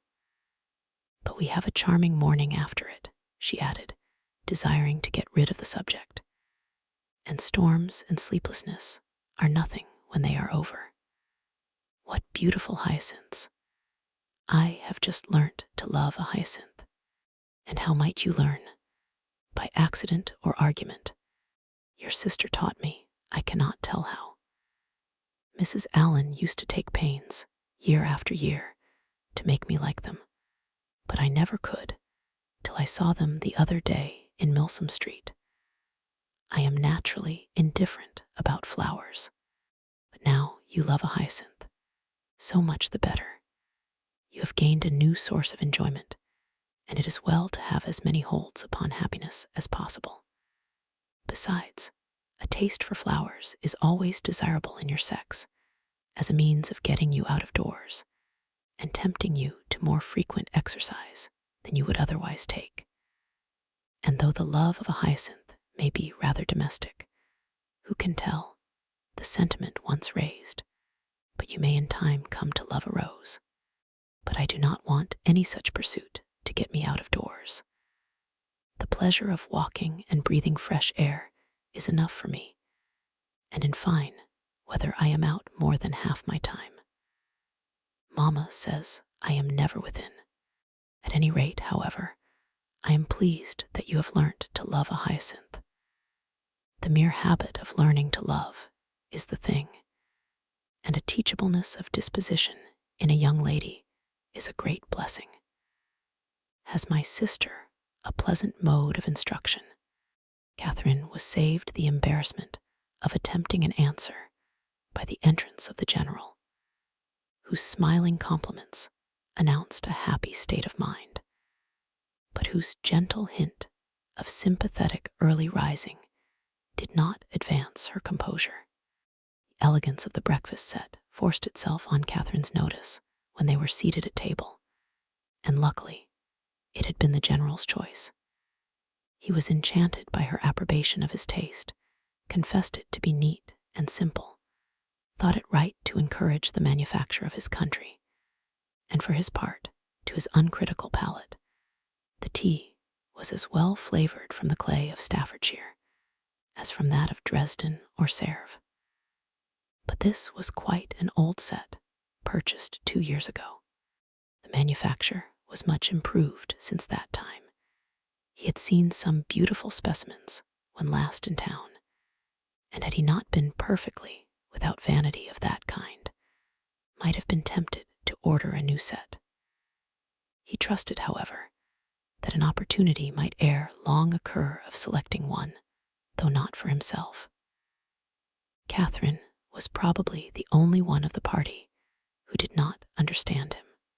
Shortly after breakfast, Henry left them for Woodston, where business required, and would keep him 2 or 3 days.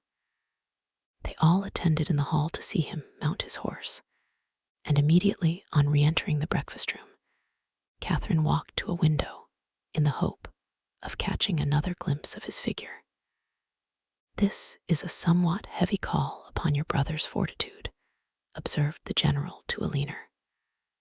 "Woodston will make but a somber appearance today." "Is it a pretty place?" asked Catherine. "What say you, Aliner?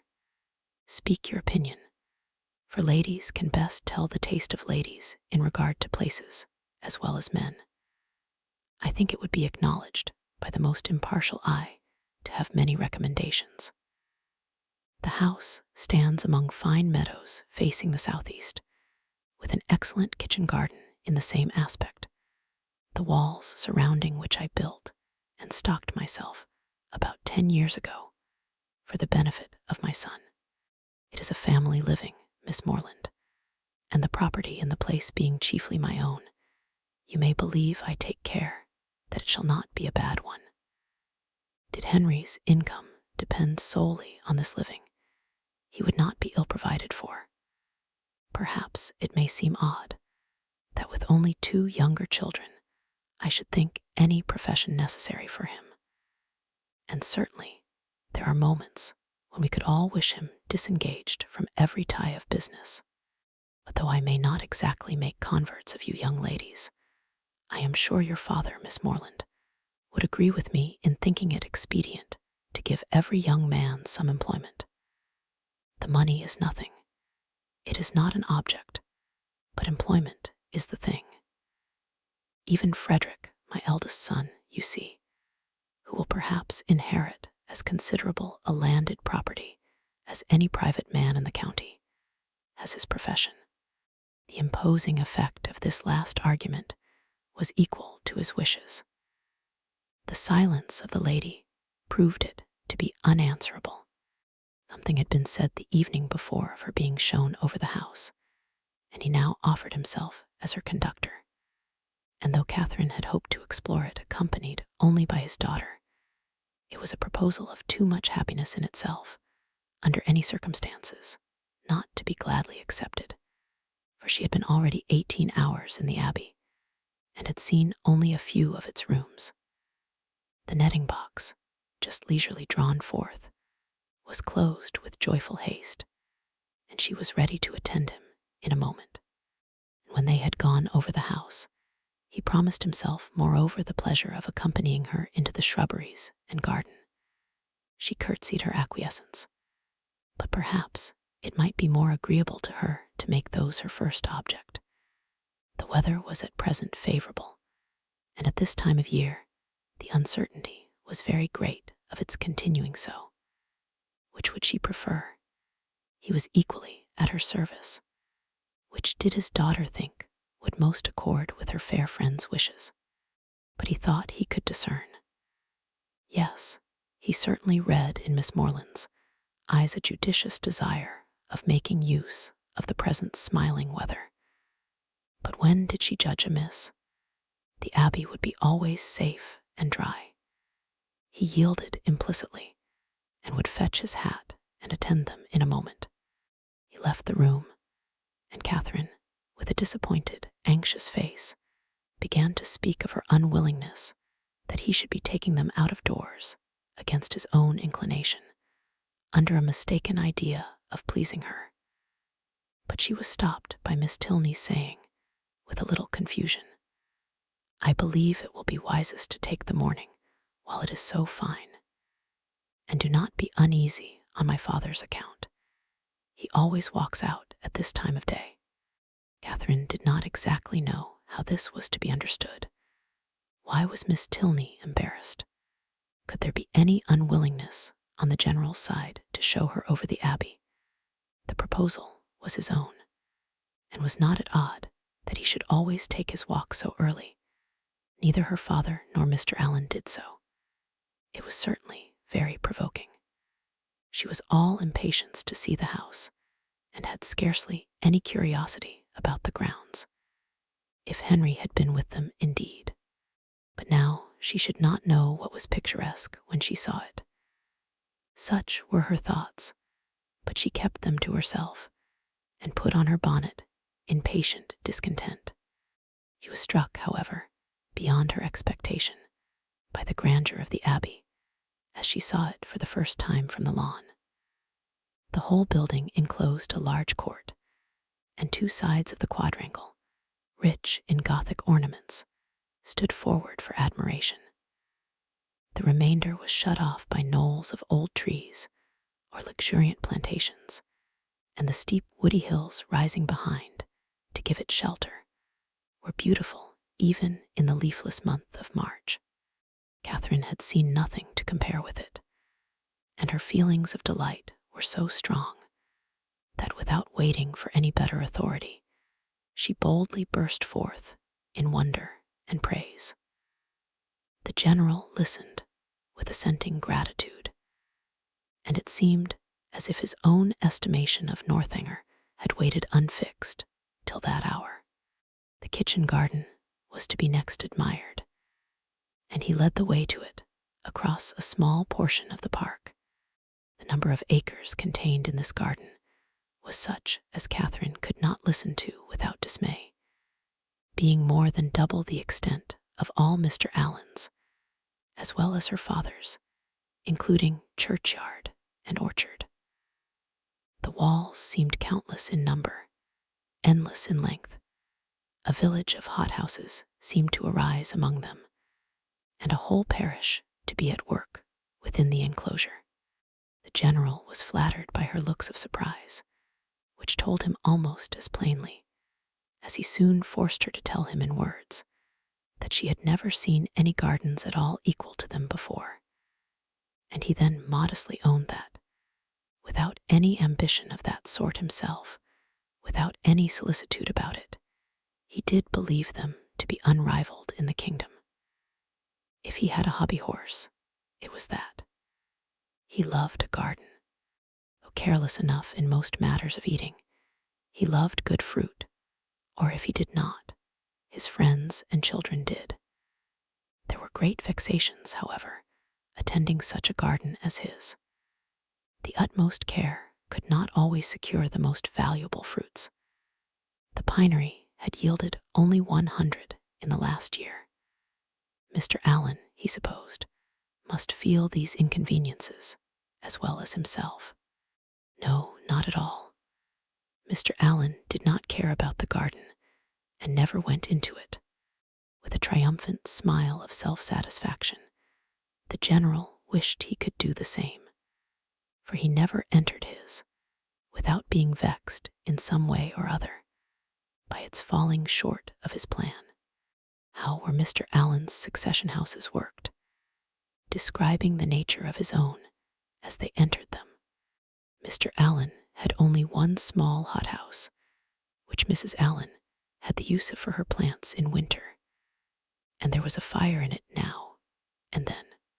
"He is a happy man," said the General, with a look of very happy contempt, having taken her into every division and led her under every wall, till she was heartily weary of seeing and wondering.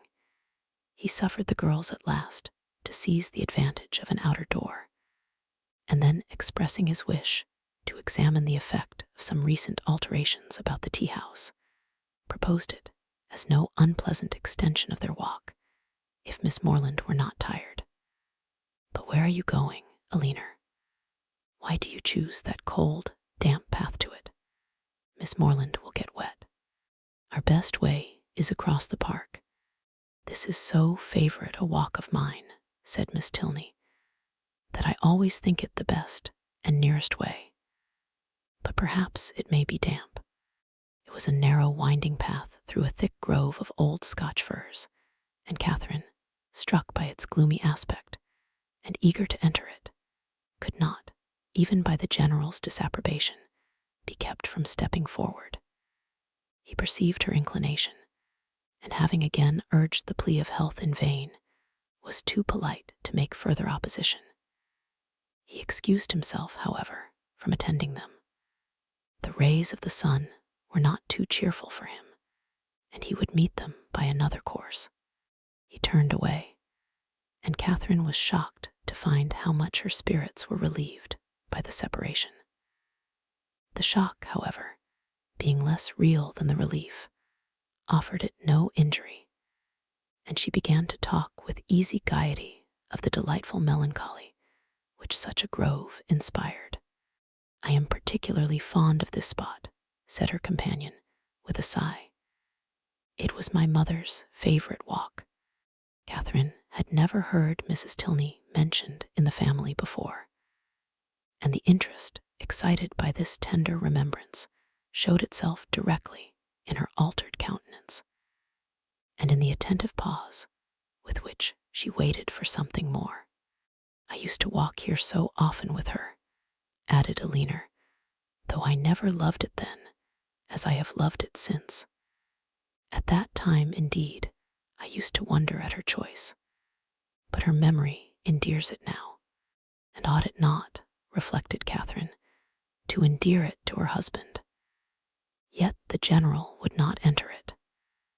Miss Tilney continuing silent, she ventured to say, "Her death must have been a great affliction." "Great and increasing one," replied the other, in a low voice. "I was only 13 when it happened, and though I felt my loss perhaps as strongly as one so young could feel it, I could not, then know what a loss it was." She stopped for a moment, and then added, with great firmness, "I have no sister, you know, and though my brothers are very affectionate, and Henry is a great deal here, which I am most thankful for, it is impossible for me not to be often solitary. To be sure, you must miss him very much. A mother would have been always present. A mother would have been a constant friend. Her influence would have been beyond all other. Was she a very charming woman? Was she handsome? Was there any picture of her in the Abbey? And why had she been so partial to that grove? Was it from dejection of spirits?" Were questions now eagerly poured forth. The first 3 received a ready affirmative.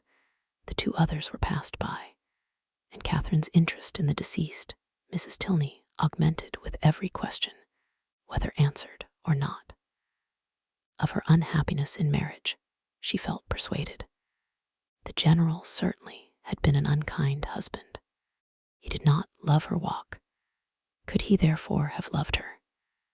And besides, handsome as he was, there was a something in the turn of his features which spoke his not having behaved well to her.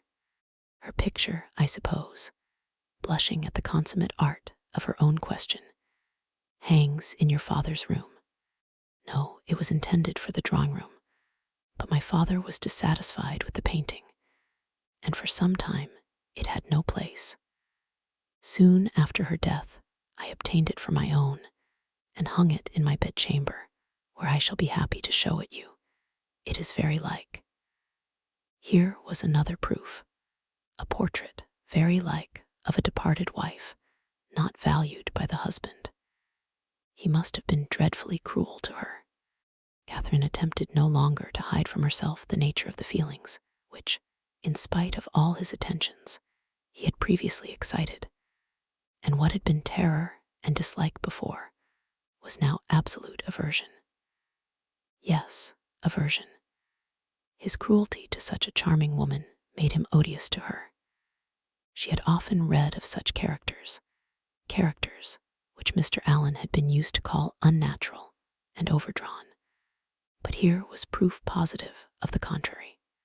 She had just settled this point when the end of the path brought them directly upon the general, and in spite of all her virtuous indignation, she found herself again obliged to walk with him, listen to him, and even to smile when he smiled. Being no longer able, however, to receive pleasure from the surrounding objects, she soon began to walk with lassitude. The general perceived it, and with a concern for her health, which seemed to reproach her for her opinion of him, was most urgent for returning with his daughter to the house. He would follow them in a quarter of an hour. Again, they parted, but Alina was called back in half a minute to receive a strict charge against taking her friend round the abbey till his return. This second instance of his anxiety to delay what she so much wished for struck Catherine as very remarkable. Chapter 23. An hour passed away before the general came in, spent, on the part of his young guest, in no very favorable consideration of his character. This lengthened absence, these solitary rambles, did not speak a mind at ease or a conscience void of reproach. At length he appeared, and whatever might have been the gloom of his meditations, he could still smile with them. Miss Tilney, understanding in part her friend's curiosity to see the house, soon revived the subject, and her father being, contrary to Catherine's expectations, unprovided with any pretense for further delay, beyond that of stopping 5 minutes to order refreshments to be in the room by their return, was at last ready to escort them. They set forward, and with a grandeur of air, a dignified step, which caught the eye, but could not shake the doubts of the well-read Catherine, he led the way across the hall, through the common drawing-room and one useless antechamber, into a room magnificent both in size and furniture, the real drawing-room, used only with company of consequence. It was very noble, very grand, very charming, was all that Catherine had to say, for her indiscriminating eye scarcely discerned the color of the satin, and all minuteness of praise, all praise that had much meaning, was supplied by the general. The costliness or elegance of any room's fitting up could be nothing to her. She cared for no furniture of a more modern date than the 15th century.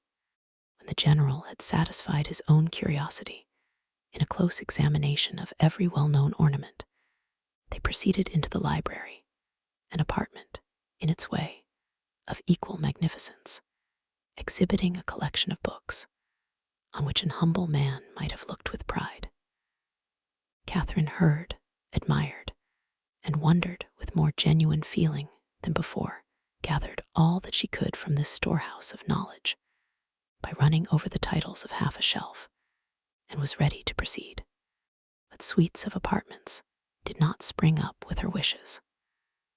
Large as was the building, she had already visited the greatest part, though, on being told that, with the addition of the kitchen, the 6 or 7 rooms she had now seen surrounded 3 sides of the court, she could scarcely believe it, or overcome the suspicion of there being many chambers secreted.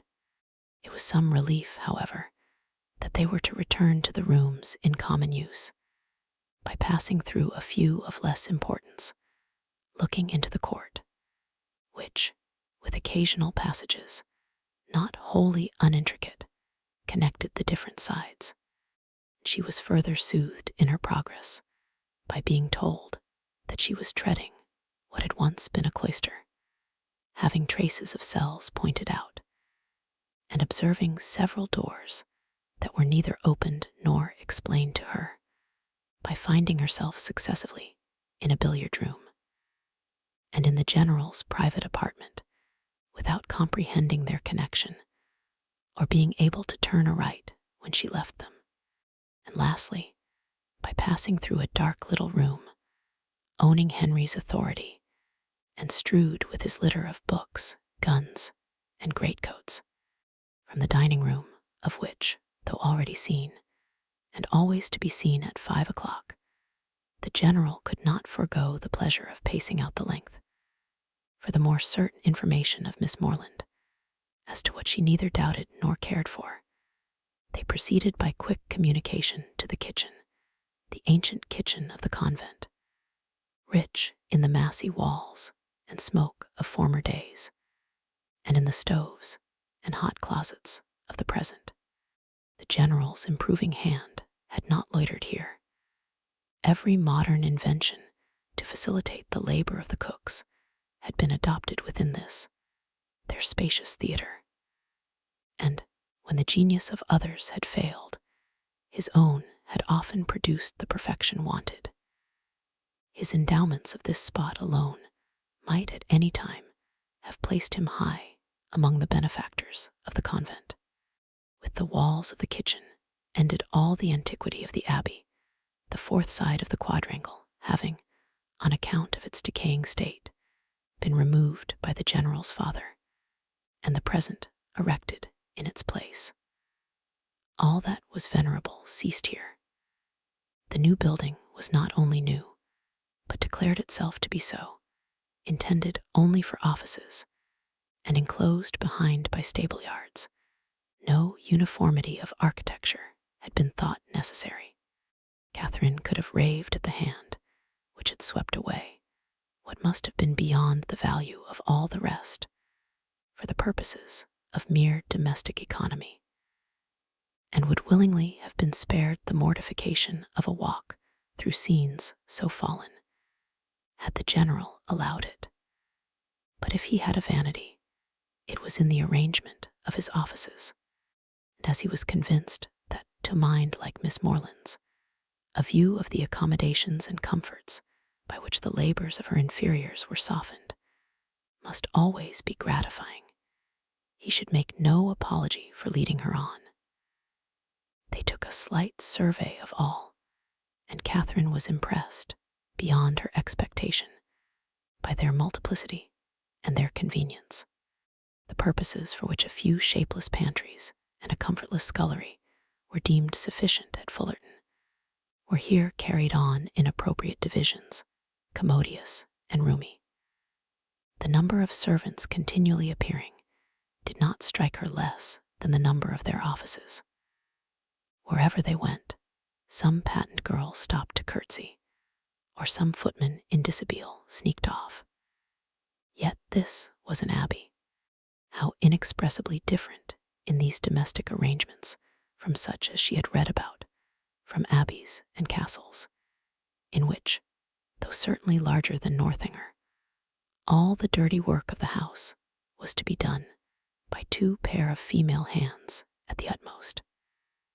How they could get through it all had often amazed Mrs. Allen, and when Catherine saw what was necessary here, she began to be amazed herself. They returned to the hall, that the chief staircase might be ascended, and the beauty of its wood and ornaments of rich carving might be pointed out. Having gained the top, they turned in an opposite direction from the gallery in which her room lay, and shortly entered one on the same plan, but superior in length and breadth. She was here shown successively into 3 large bedchambers, with their dressing rooms most completely and handsomely fitted up. Everything that money and taste could do to give comfort and elegance to apartments had been bestowed on these, and being furnished within the last 5 years, they were perfect in all that would be generally pleasing, and wanting in all that could give pleasure to Catherine. As they were surveying the last, the general, after slightly naming a few of the distinguished characters by whom they had at times been honored, turned with a smiling countenance to Catherine, and ventured to hope that henceforward some of their earliest tenants might be our friends from Fullerton. She felt the unexpected compliment, and deeply regretted the impossibility of thinking well of a man so kindly disposed towards herself, and so full of civility to all her family.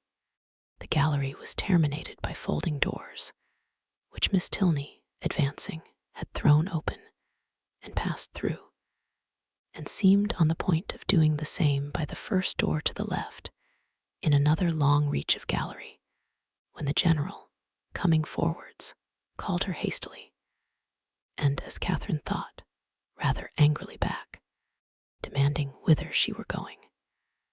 And what was there more to be seen? Had not Miss Morland already seen all that could be worth her notice? And did she not suppose her friend might be glad of some refreshment after so much exercise? Miss Tilney drew back directly, and the heavy doors were closed upon the mortified Catherine, who, having seen, in a momentary glance beyond them, a narrower passage, more numerous openings, and symptoms of a winding staircase, believed herself at last within the reach of something worth her notice, and felt, as she unwillingly paced back the gallery, that she would rather be allowed to examine that end of the house than see all the finery of all the rest. The general's evident desire of preventing such an examination was an additional stimulant. Something was certainly to be concealed. Her fancy, though it had trespassed lately once or twice, could not mislead her here. And what that something was, a short sentence of Miss Tilney's, as they followed the general at some distance downstairs, seemed to point out. "I was going to take you into what was my mother's room, the room in which she died," were all her words. But few as they were, they conveyed pages of intelligence to Catherine. It was no wonder that the general should shrink from the sight of such objects as that room must contain. A room in all probability never entered by him since the dreadful scene had passed, which released his suffering wife and left him to the stings of conscience. She ventured, when next alone with Aline, to express her wish of being permitted to see it, as well as all the rest of that side of the house, and Aline promised to attend her there, whenever they should have a convenient hour.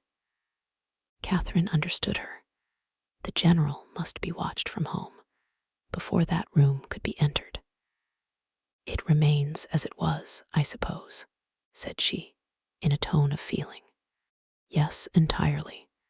And how long ago may it be that your mother died?" "She has been dead these 9 years."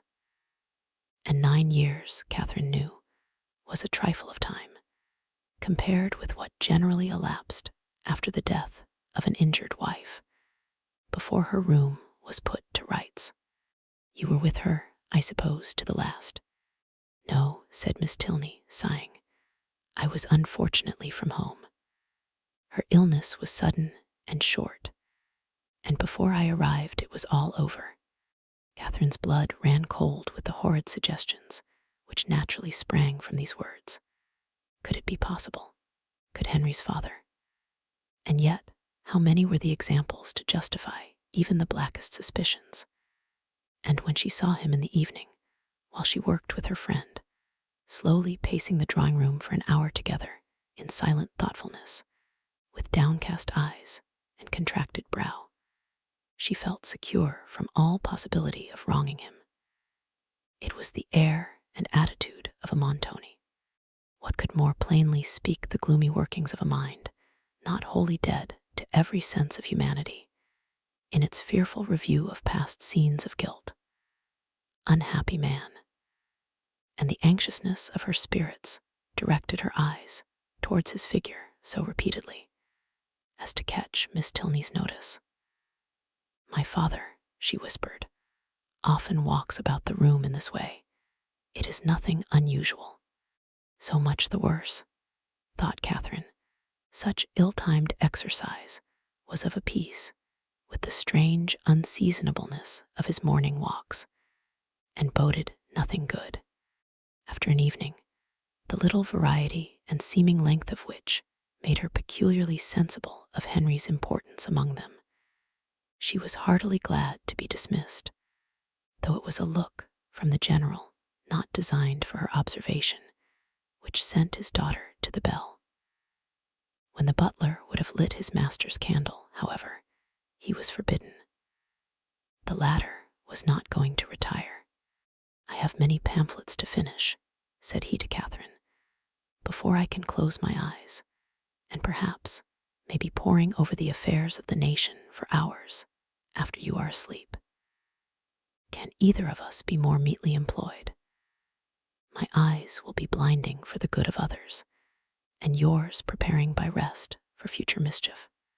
But neither the business alleged, nor the magnificent compliment, could win Catherine from thinking that some very different object must occasion so serious a delay of proper repose.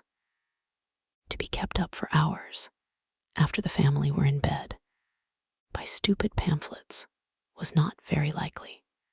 There must be some deeper cause. Something was to be done which could be done only while the household slept, and the probability that Mrs. Tilney yet lived, shut up for causes unknown, and receiving from the pitiless hands of her husband a nightly supply of coarse food, was the conclusion which necessarily followed. Shocking as was the idea, it was at least better than a death unfairly hastened, as in the natural course of things she must ere long be released. The suddenness of her reputed illness, the absence of her daughter, and probably of her other children, at the time, all favored the supposition of her imprisonment. Its origin, jealousy perhaps, or wanton cruelty, was yet to be unraveled. In revolving these matters, while she undressed, it suddenly struck her as not unlikely that she might that morning have passed near the very spot of this unfortunate woman's confinement, might have been within a few paces of the cell in which she languished out her days. For what part of the abbey could be more fitted for the purpose than that which yet bore the traces of monastic division? In the high-arched passage, paved with stone, which already she had trodden with peculiar awe, she well remembered the doors of which the general had given no account.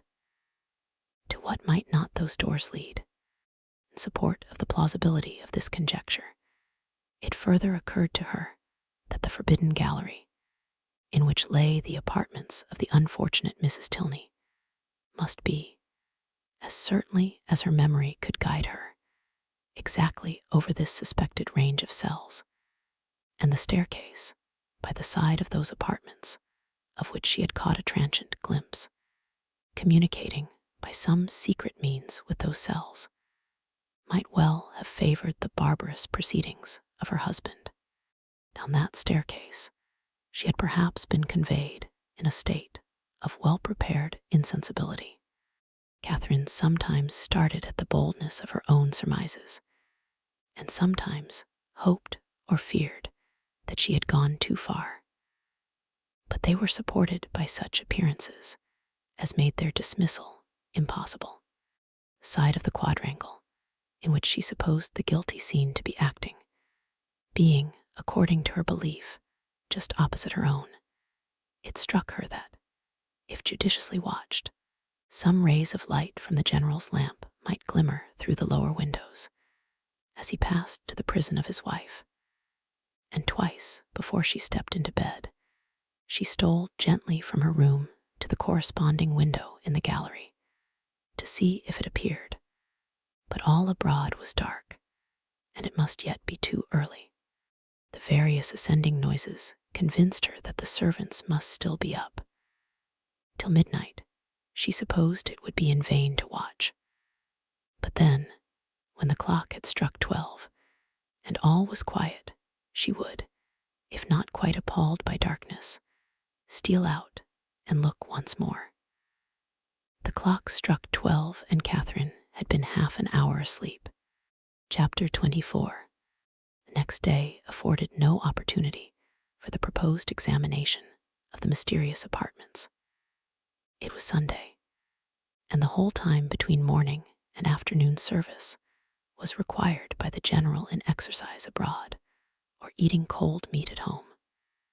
And great as was Catherine's curiosity, her courage was not equal to a wish of exploring them after dinner, either by the fading light of the sky between 6 and 7 o'clock, or by the yet more partial, though stronger illumination of a treacherous lamp. The day was unmarked, therefore, by anything to interest her imagination beyond the sight of a very elegant monument to the memory of Mrs. Tilney, which immediately fronted the family pew. By that, her eye was instantly caught and long retained, and the perusal of the highly strained epitaph, in which every virtue was ascribed to her by the inconsolable husband, who must have been in some way or other her destroyer, affected her even to tears. That the general, having erected such a monument, should be able to face it, was not perhaps very strange, and yet that he could sit so boldly collected within its view, maintain so elevated an air, look so fearlessly around, nay, that he should even enter the church, seemed wonderful to Catherine. Not, however, that many instances of beings equally hardened in guilt might not be produced. She could remember dozens who had persevered in every possible vice, going on from crime to crime, murdering whomsoever they chose, without any feeling of humanity or remorse, till a violent death or a religious retirement closed their black career. The erection of the monument itself could not in the smallest degree affect her doubts of Mrs. Tilney's actual decease. Were she even to descend into the family vault where her ashes were supposed to slumber, were she to behold the coffin in which they were said to be enclosed, what could it avail in such a case? Catherine had read too much not to be perfectly aware of the ease with which a waxen figure might be introduced, and a supposititious funeral carried on. Succeeding morning promised something better. The general's early walk, ill-timed as it was in every other view, was favorable here, and when she knew him to be out of the house, she directly proposed to Miss Tilney the accomplishment of her promise. Elinor was ready to oblige her, and Catherine reminding her as they went of another promise, their first visit in consequence was to the portrait in her bedchamber, represented a very lovely woman, with a mild and pensive countenance, justifying, so far, the expectations of its new observer.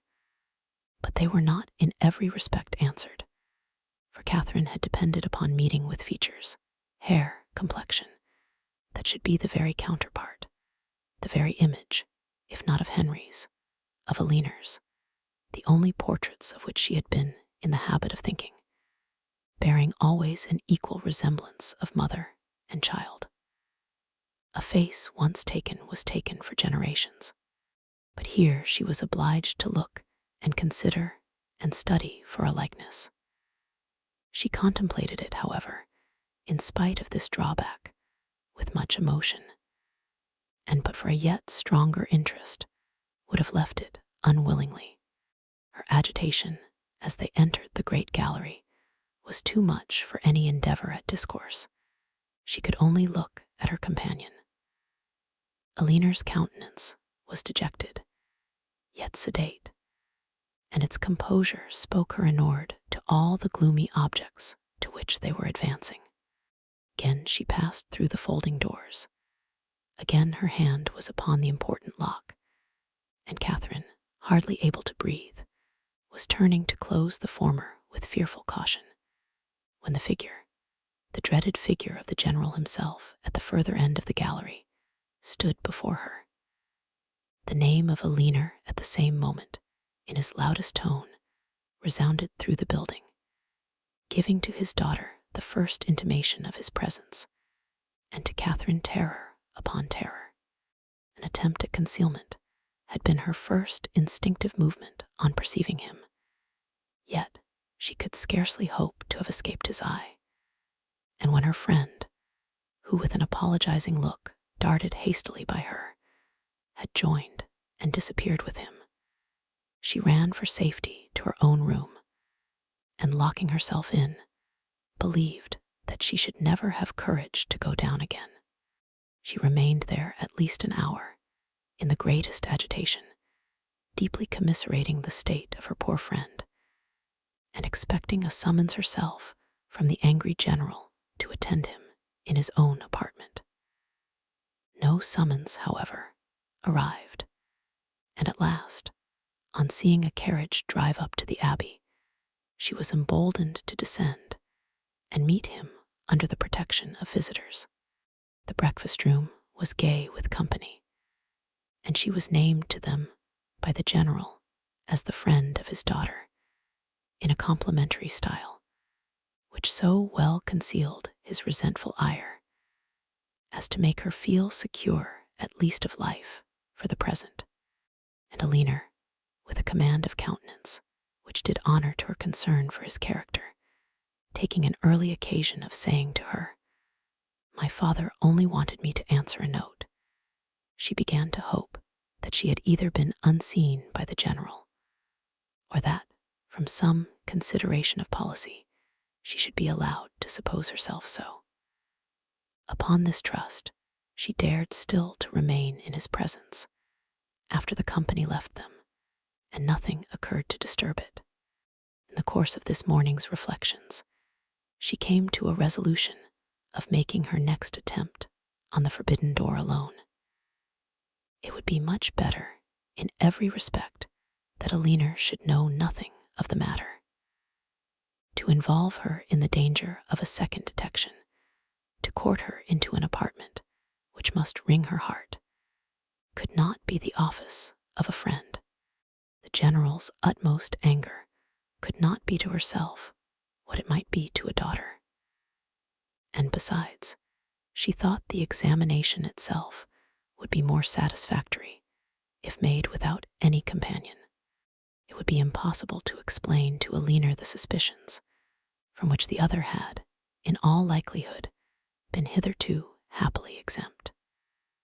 Nor could she therefore, in her presence, search for those proofs of the general's cruelty, which, however they might yet have escaped discovery, she felt confident of somewhere drawing forth, in the shape of some fragmented journal, continued to the last gasp. Of the way to the apartment she was now perfectly mistress, and as she wished to get it over before Henry's return, who was expected on the morrow, there was no time to be lost. The day was bright, her courage high.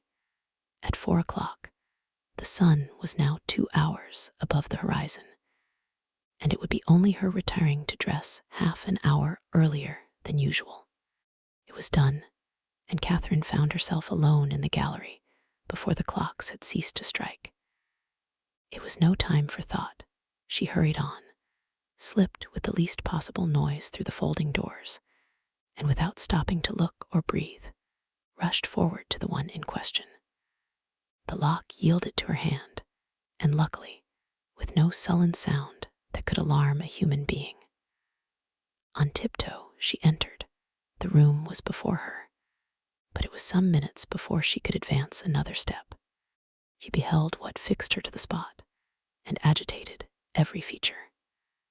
She saw a large, well-proportioned apartment, and handsome dimity bed, arranged as unoccupied with an housemaid's care, a bright bath stove, mahogany wardrobes, and neatly painted chairs, on which the warm beams of a western sun gaily poured through 2 sash windows.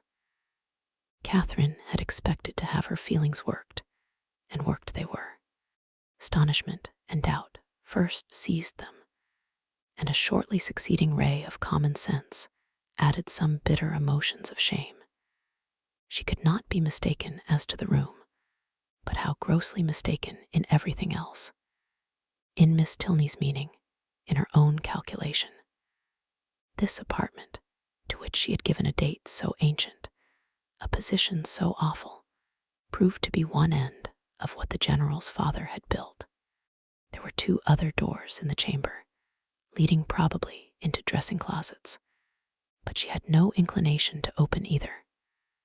Would the veil in which Mrs. Tilney had last walked, or the volume in which she had last read, remain to tell what nothing else was allowed to whisper? No. Whatever might have been the general's crimes, he had certainly too much wit to let them sue for detection. She was sick of exploring and desired but to be safe in her own room, with her own heart only privy to its folly. And she was on the point of retreating as softly as she had entered, when the sound of footsteps, she could hardly tell where, made her pause and tremble. To be found there, even by a servant, would be unpleasant, but by the general, and he seemed always at hand when least wanted, much worse. She listened, the sound had ceased, and resolving not to lose a moment, she passed through and closed the door. At that instant, a door underneath was hastily opened. Someone seemed with swift steps to ascend the stairs, by the head of which she had yet to pass before she could gain the gallery. She had no power to move. With a feeling of terror not very definable, she fixed her eyes on the staircase, and in a few moments it gave Henry to her view. "Mr. Tilney," she exclaimed in a voice of more than common astonishment. He looked astonished too. "Good God," she continued, not attending to his address. "How came you here? How came you up that staircase?" "How came I up that staircase?" he replied, greatly surprised. "Because it is my nearest way from the stable-yard to my own chamber, and why should I not come up it?" Catherine recollected herself, blushed deeply, and could say no more. He seemed to be looking in her countenance for that explanation which her lips did not afford. She moved on towards the gallery. "And may I not, in my turn," said he, as he pushed back the folding doors, "ask how you came here? This passage is at least as extraordinary a road from the breakfast parlor to your apartment as that staircase can be from the stables to mine." "I have been," said Catherine, looking down, "to see your mother's room." "My mother's room? Is there anything extraordinary to be seen there?" "No, nothing at all. I thought you did not mean to come back till tomorrow. I did not expect to be able to return sooner when I went away. But 3 hours ago I had the pleasure of finding nothing to detain me. You look pale. I am afraid I alarmed you by running so fast up those stairs. Perhaps you did not know, you were not aware of their leading from the offices in common use." "No, I was not. You have had a very fine day for your ride." "Very. And does Alina leave you to find your way into all the rooms in the house by yourself?"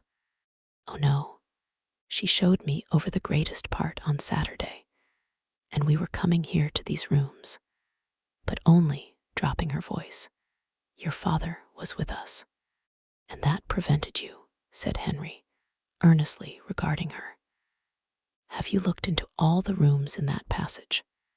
"No, I only wanted to see. Is not it very late?" "I must go and dress. It is only 4:15, showing his watch, and you are not now in Bath. No theatre, no rooms to prepare for. Half an hour at Northanger must be enough." She could not contradict it, and therefore suffered herself to be detained, though her dread of further questions made her, for the first time in their acquaintance, wish to leave him. They walked slowly up the gallery. "Have you had any letter from Bath since I saw you?" "No, and I am very much surprised. Isabella promised so faithfully to write directly." "Promised so faithfully? A faithful promise? That puzzles me. I have heard of a faithful performance, but a faithful promise, the fidelity of promising. It is a power little worth knowing, however, since it can deceive and pain you. My mother's room is very commodious, is it not? Large and cheerful looking, and the dressing closets so well disposed. It always strikes me as the most comfortable apartment in the house, and I rather wonder that Alina should not take it for her own. She sent you to look at it, I suppose?" "No, it has been your own doing entirely." Catherine said nothing. After a short silence, during which he had closely observed her, he added, as there is nothing in the room in itself to raise curiosity. This must have proceeded from a sentiment of respect for my mother's character, as described by Aliner, which does honor to her memory. The world, I believe, never saw a better woman, but it is not often that virtue can boast an interest such as this. The domestic, unpretending merits of a person never known do not often create that kind of fervent, venerating tenderness which would prompt a visit like yours. Aliner, I suppose, has talked of her a great deal. Yes, a great deal. That is, no, not much, but what she did say was very interesting. Her dying so suddenly, slowly, and with hesitation it was spoken, and you, none of you being at home, and your father, I thought, perhaps, had not been very fond of her. And from these circumstances, he replied, his quick eye fixed on hers, you infer perhaps the probability of some negligence, some, involuntarily she shook her head, or it may be, of something still less pardonable. She raised her eyes towards him more fully than she had ever done before. My mother's illness, he continued, the seizure which ended in her death, was sudden. The malady itself, one from which she had often suffered, a bilious fever, its cause therefore constitutional. On the third day, in short, as soon as she could be prevailed on, a physician attended her, a very respectable man, and one in whom she had always placed great confidence. Upon his opinion of her danger, 2 others were called in the next day, and remained in almost constant attendance for 24 hours. On the 5th day she died. During the progress of her disorder, Frederick and I, we were both at home, saw her repeatedly, and from our own observation can bear witness to her having received every possible attention which could spring from the affection of those about her, or which her situation in life could command. Poor Aliner was absent, and at such a distance as to return only to see her mother in her coffin. But your father, said Catherine, was he afflicted? For a time, greatly so. You have erred in supposing him not attached to her. He loved her, I am persuaded, as well as it was possible for him to. We have not all, you know, the same tenderness of disposition, and I will not pretend to say that while she lived, she might not often have had much to bear. But though his temper injured her, his judgment never did. His value of her was sincere, and if not permanently, he was truly afflicted by her death. I am very glad of it, said Catherine. It would have been very shocking. If I understand you rightly, you had formed a surmise of such horror as I have hardly words to. Dear Miss Morland, consider the dreadful nature of the suspicions you have entertained. What have you been judging from? Remember the country and the age in which we live. Remember that we are English, that we are Christians. Consult your own understanding, your own sense of the probable, your own observation of what is passing around you. Does our education prepare us for such atrocities? Do our laws connive at them? Could they be perpetrated without being known in a country like this, where social and literary intercourse is on such a footing, where every man is surrounded by a neighborhood of voluntary spies, and where roads and newspapers lay everything open? Dearest Miss Morland, what ideas have you been admitting? They had reached the end of the gallery, and with tears of shame, she ran off to her own room. Chapter 25. Visions of romance were over. Catherine was completely awakened. Henry's address, short as it had been, had more thoroughly opened her eyes to the extravagance of her late fancies than all their several disappointments had done. Most grievously was she humbled. Most bitterly did she cry. It was not only with herself that she was sunk, but with Henry. Her folly, which now seemed even criminal, was all exposed to him, and he must despise her forever. The liberty which her imagination had dared to take with the character of his father, could he ever forgive it? The absurdity of her curiosity and her fears, could they ever be forgotten? She hated herself more than she could express. She thought he had, once or twice, before this fatal morning, shown something like affection for her. But now, in short, she made herself as miserable as possible for about half an hour, went down when the clock struck 5, with a broken heart, and could scarcely give an intelligible answer to Aline's inquiry if she was well. The formidable Henry soon followed her into the room, and the only difference in his behavior to her was that he paid her rather more attention than usual. Catherine had never wanted comfort more, and he looked as if he was aware of it. The evening wore away with no abatement of this soothing politeness, and her spirits were gradually raised to a modest tranquility. She did not learn either to forget or defend the past, but she learned to hope that it would never transpire farther, and that it might not cost her Henry's entire regard. Her thoughts being still chiefly fixed on what she had with such causeless terror felt and done, nothing could shortly be clearer than that it had been all a voluntary, self-created delusion, each trifling circumstance receiving importance from an imagination resolved on alarm, and everything forced to bend to one purpose by a mind which, before she entered the abbey, had been craving to be frightened.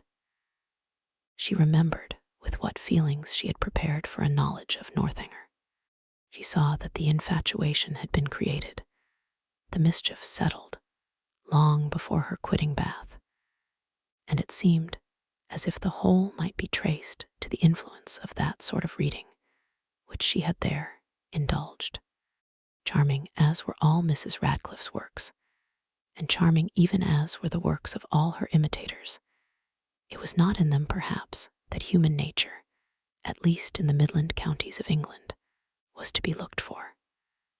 Of the Alps and Pyrenees, with their pine forests and their vices, they might give a faithful delineation, and Italy, Switzerland, and the south of France might be as fruitful in horrors as they were there represented.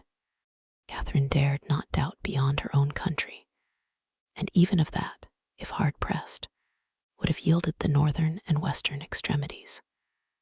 But in the central part of England, there was surely some security for the existence even of a wife not beloved in the laws of the land and the manners of the age. Murder was not tolerated, servants were not slaves, and neither poison nor sleeping potions to be procured, like rhubarb, from every druggist. Among the Alps and Pyrenees, perhaps, there were no mixed characters. There, such as were not as spotless as an angel might have the dispositions of a fiend. But in England it was not so. Among the English, she believed, in their hearts and habits, there was a general though unequal mixture of good and bad. Upon this conviction, she would not be surprised if even in Henry and Aline Tilney some slight imperfection might hereafter appear. And upon this conviction, she need not fear to acknowledge some actual specks in the character of their father, who, though cleared from the grossly injurious suspicions which she must ever blush to have entertained, she did believe, upon serious consideration, to be not perfectly amiable.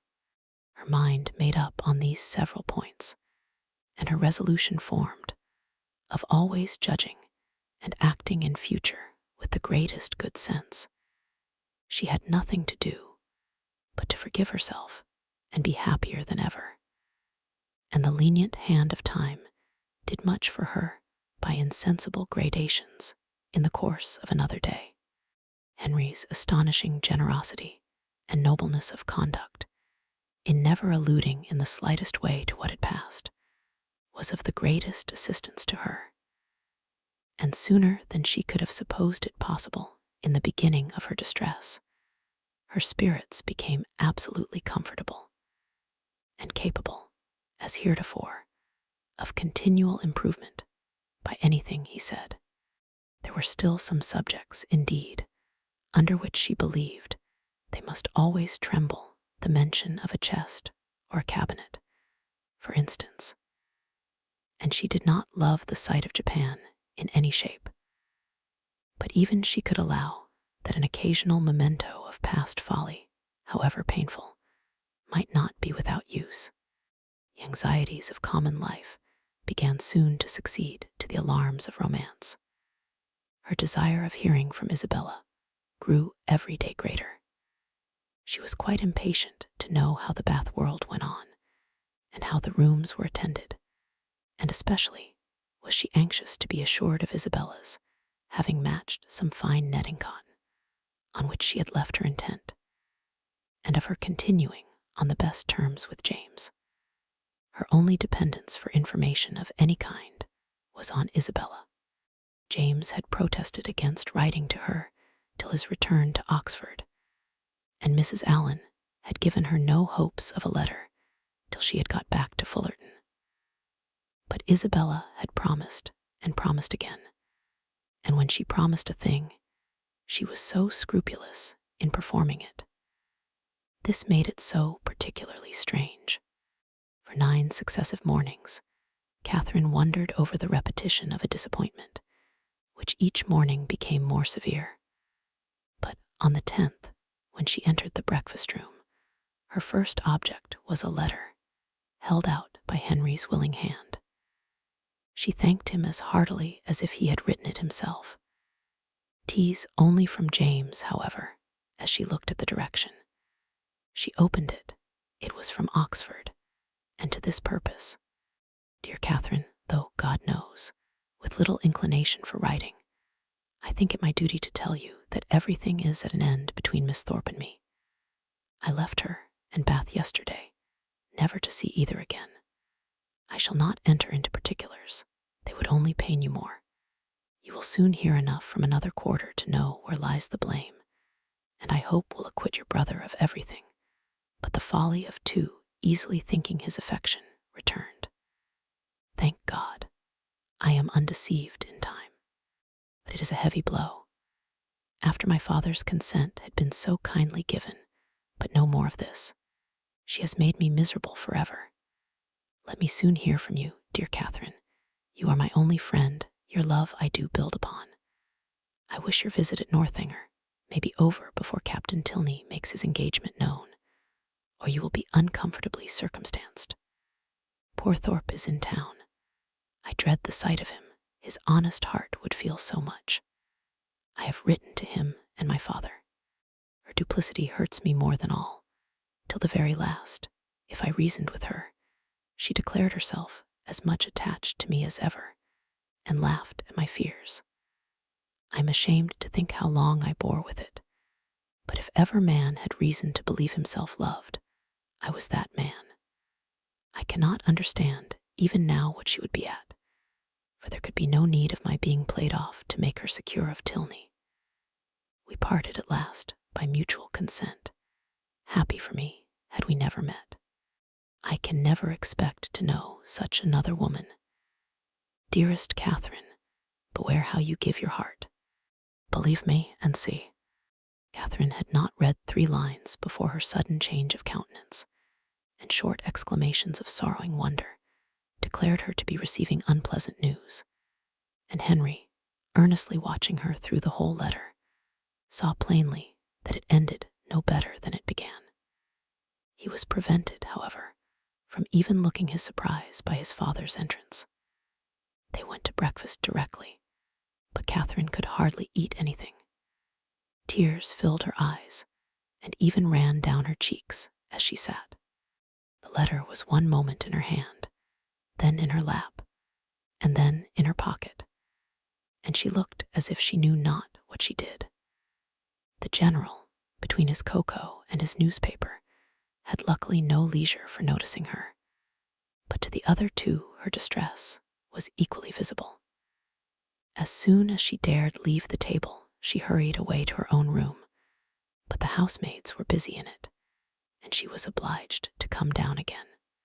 She turned into the drawing room for privacy, but Henry and Alina had likewise retreated thither, and were at that moment deep in consultation about her.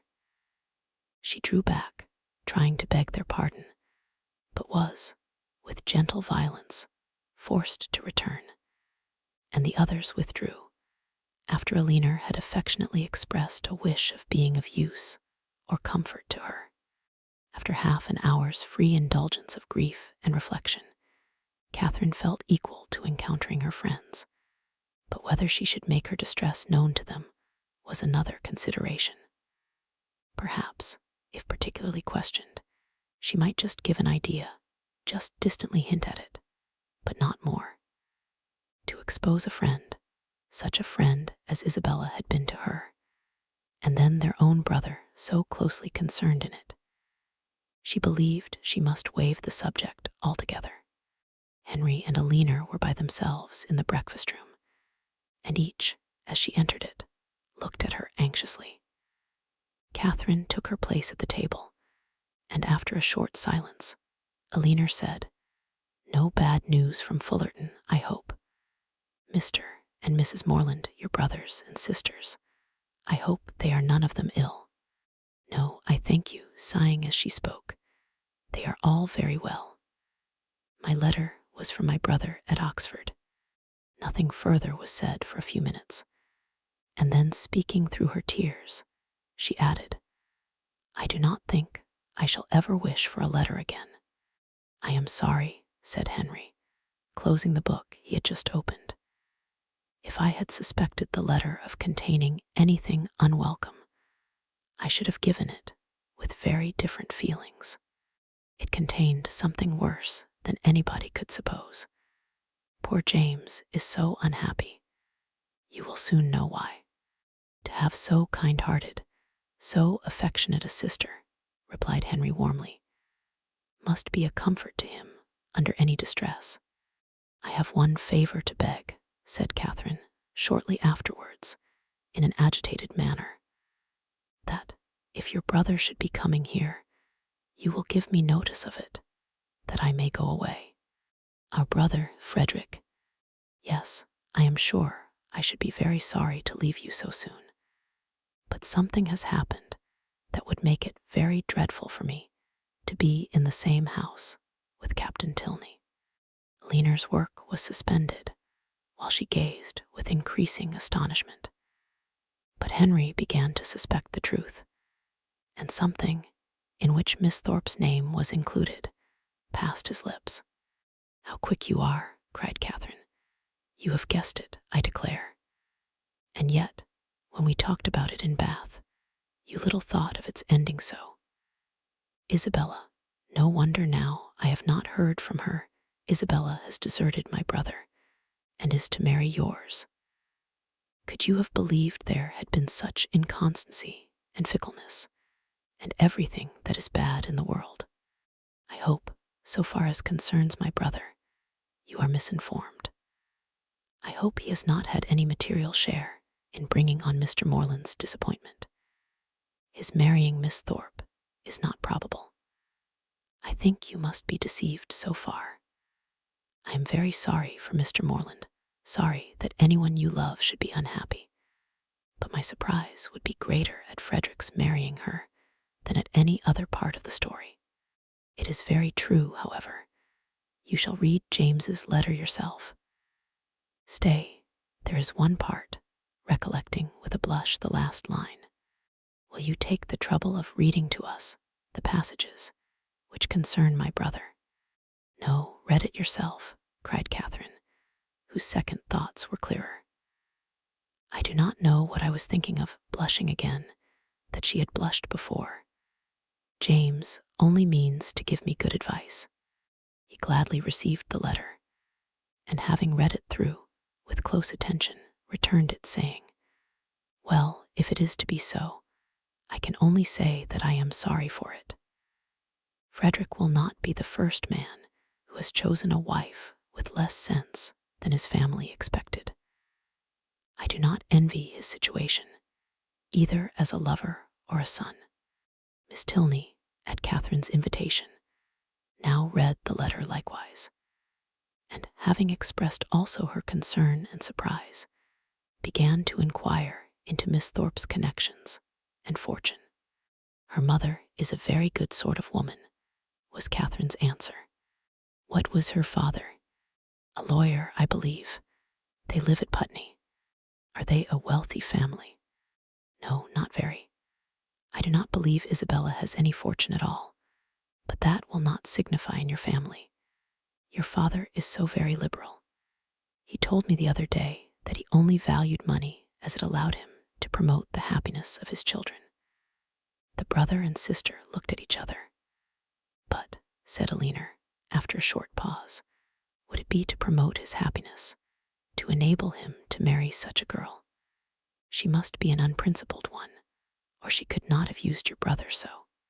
And how strange an infatuation on Frederick's side. A girl who, before his eyes, is violating an engagement voluntarily entered into with another man. Is not it inconceivable, Henry? Frederick, too, who always wore his heart so proudly, who found no woman good enough to be loved. That is the most unpromising circumstance, the strongest presumption against him. When I think of his past declarations, I give him up. Moreover, I have too good an opinion of Miss Thorpe's prudence to suppose that she would part with one gentleman before the other was secured. It is all over with Frederick indeed. He is a deceased man, defunct in understanding. Prepare for your sister-in-law, Alina, and such a sister-in-law as you must delight in. Open, candid, artless, guileless, with affection strong but simple, forming no pretensions, and knowing no disguise. Such a sister-in-law, Henry, I should delight in, said Alina with a smile. But perhaps, observed Catherine, though she has behaved so ill by our family, she may behave better by yours. Now she has really got the man she likes. She may be constant. Indeed, I am afraid she will, replied Henry. I am afraid she will be very constant, unless a baronet should come in her way. That is Frederick's only chance. I will get the Bath paper and look over the arrivals. You think it is all for ambition, then? And upon my word, there are some things that seem very like it. I cannot forget that, when she first knew what my father would do for them, she seemed quite disappointed that it was not more. I never was so deceived in anyone's character in my life before. Among all the great variety that you have known and studied, my own disappointment and loss in her is very great. But as for poor James, I suppose he will hardly ever recover it. Your brother is certainly very much to be pitied at present, but we must not, in our concern for his sufferings, undervalue yours. You feel, I suppose, that in losing Isabella, you lose half yourself. You feel a void in your heart which nothing else can occupy.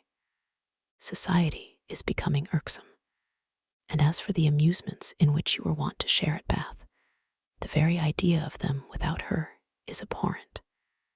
You would not, for instance, now go to ball for the world.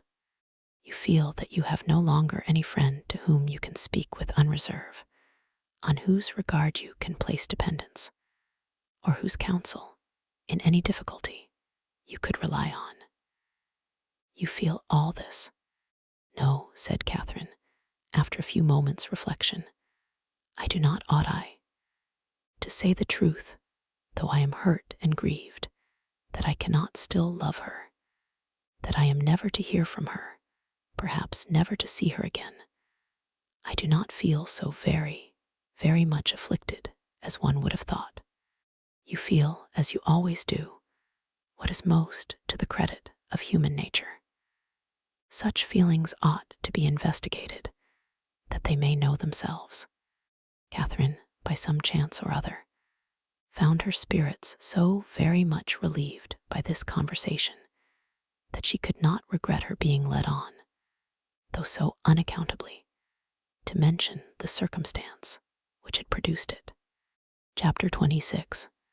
From this time, the subject was frequently canvassed by the three young people, and Catherine found, with some surprise, that her two young friends were perfectly agreed in considering Isabella's want of consequence and fortune as likely to throw great difficulties in the way of her marrying their brother. Their persuasion that the general would, upon this ground alone, independent of the objection that might be raised against her character, oppose the connection, turned her feelings, moreover, with some alarm towards herself. She was as insignificant, and perhaps as portionless, as Isabella.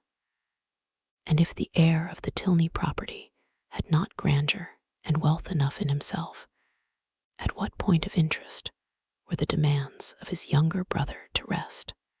The very painful reflections to which this thought led could only be dispersed by a dependence on the effect of that particular partiality, which, as she was given to understand by his words as well as his actions, she had from the first been so fortunate as to excite in the general, and by a recollection of some most generous and disinterested sentiments on the subject of money, which she had more than once heard him utter, and which tempted her to think his disposition in such matters misunderstood by his children.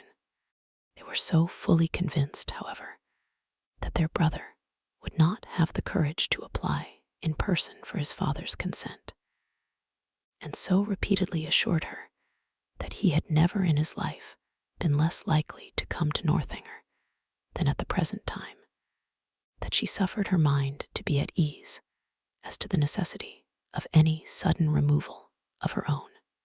But as it was not to be supposed that Captain Tilney, whenever he made his application, would give his father any just idea of Isabella's conduct, it occurred to her as highly expedient that Henry should lay the whole business before him as it really was, enabling the general by that means to form a cool and impartial opinion, and prepare his objections on a fairer ground than inequality of situations. She proposed it to him accordingly, but he did not catch at the measure so eagerly as she had expected. "No," said he, "my father's hands need not be strengthened, and Frederick's confession of folly need not be forestalled. He must tell his own story, but he will tell only half of it. A quarter would be enough." Ere two passed away, and brought no tidings of Captain Tilney. His brother and sister knew not what to think. Sometimes it appeared to them as if his silence would be the natural result of the suspected engagement, and at others that it was wholly incompatible with it.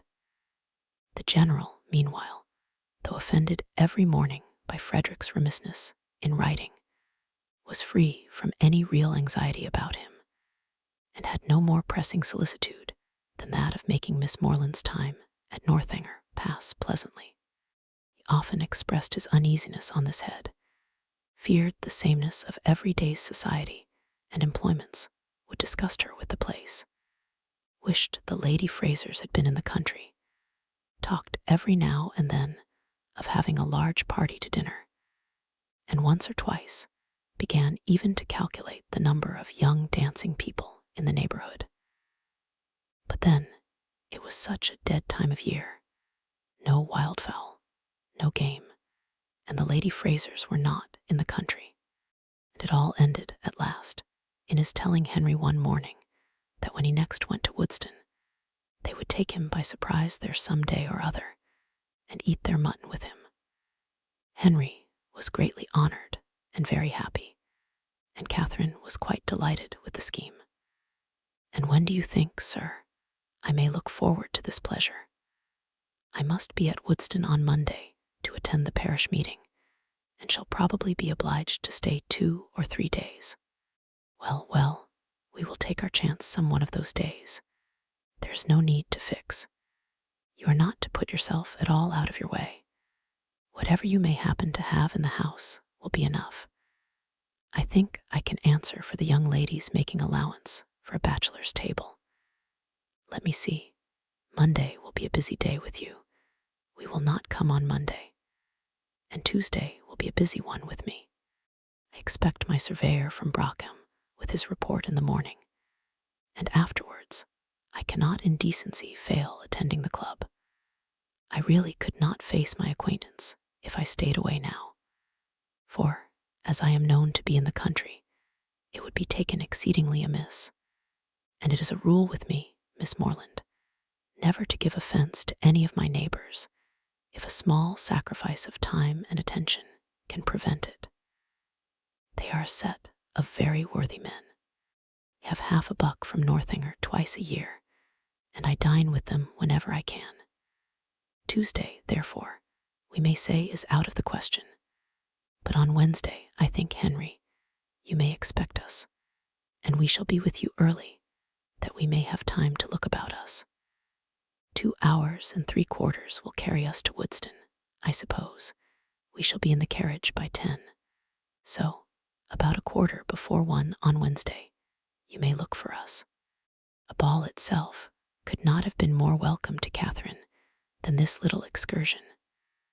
So strong was her desire to be acquainted with Woodston, and her heart was still bounding with joy when Henry, about an hour afterwards, came booted and greatcoated into the room where she and Alina were sitting, and said, "I am come, young ladies, in a very moralizing strain, to observe that our pleasures in this world are always to be paid for, and that we often purchase them at a great disadvantage, giving ready-moneyed actual happiness for a draft on the future that may not be honored. Witness myself at this present hour, because I am to hope for the satisfaction of seeing you at Woodston on Wednesday, which bad weather, or 20 other causes, may prevent. I must go away directly, 2 days before I intended it."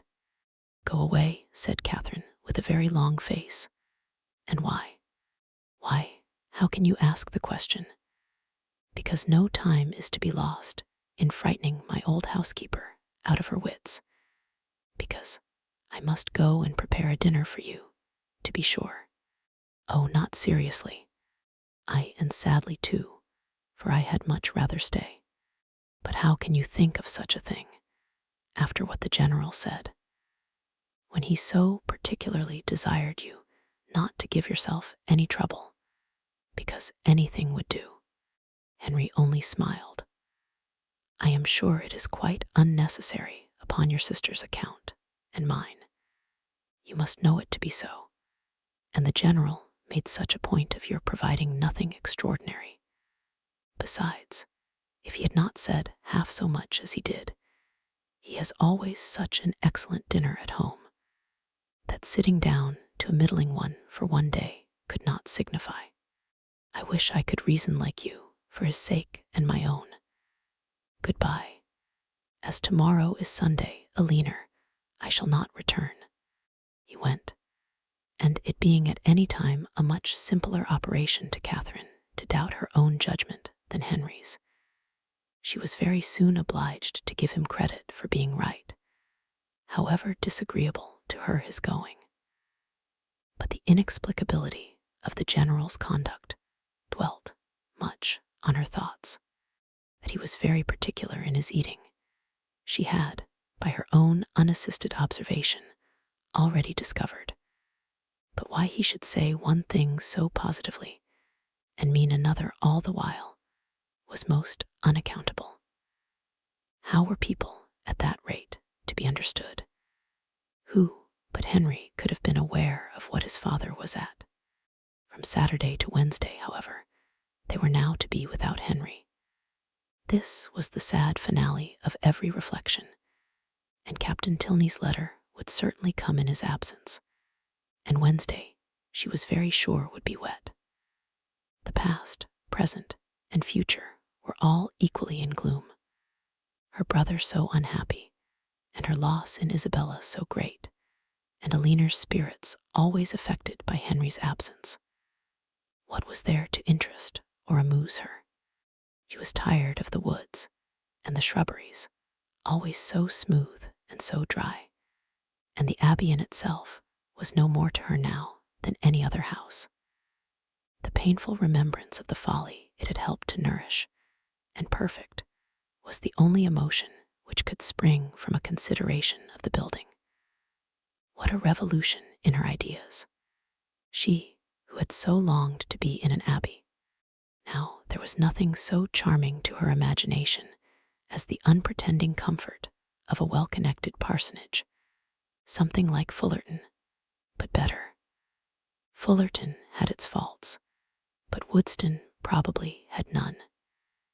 If Wednesday should ever come, it did come, and exactly when it might be reasonably looked for.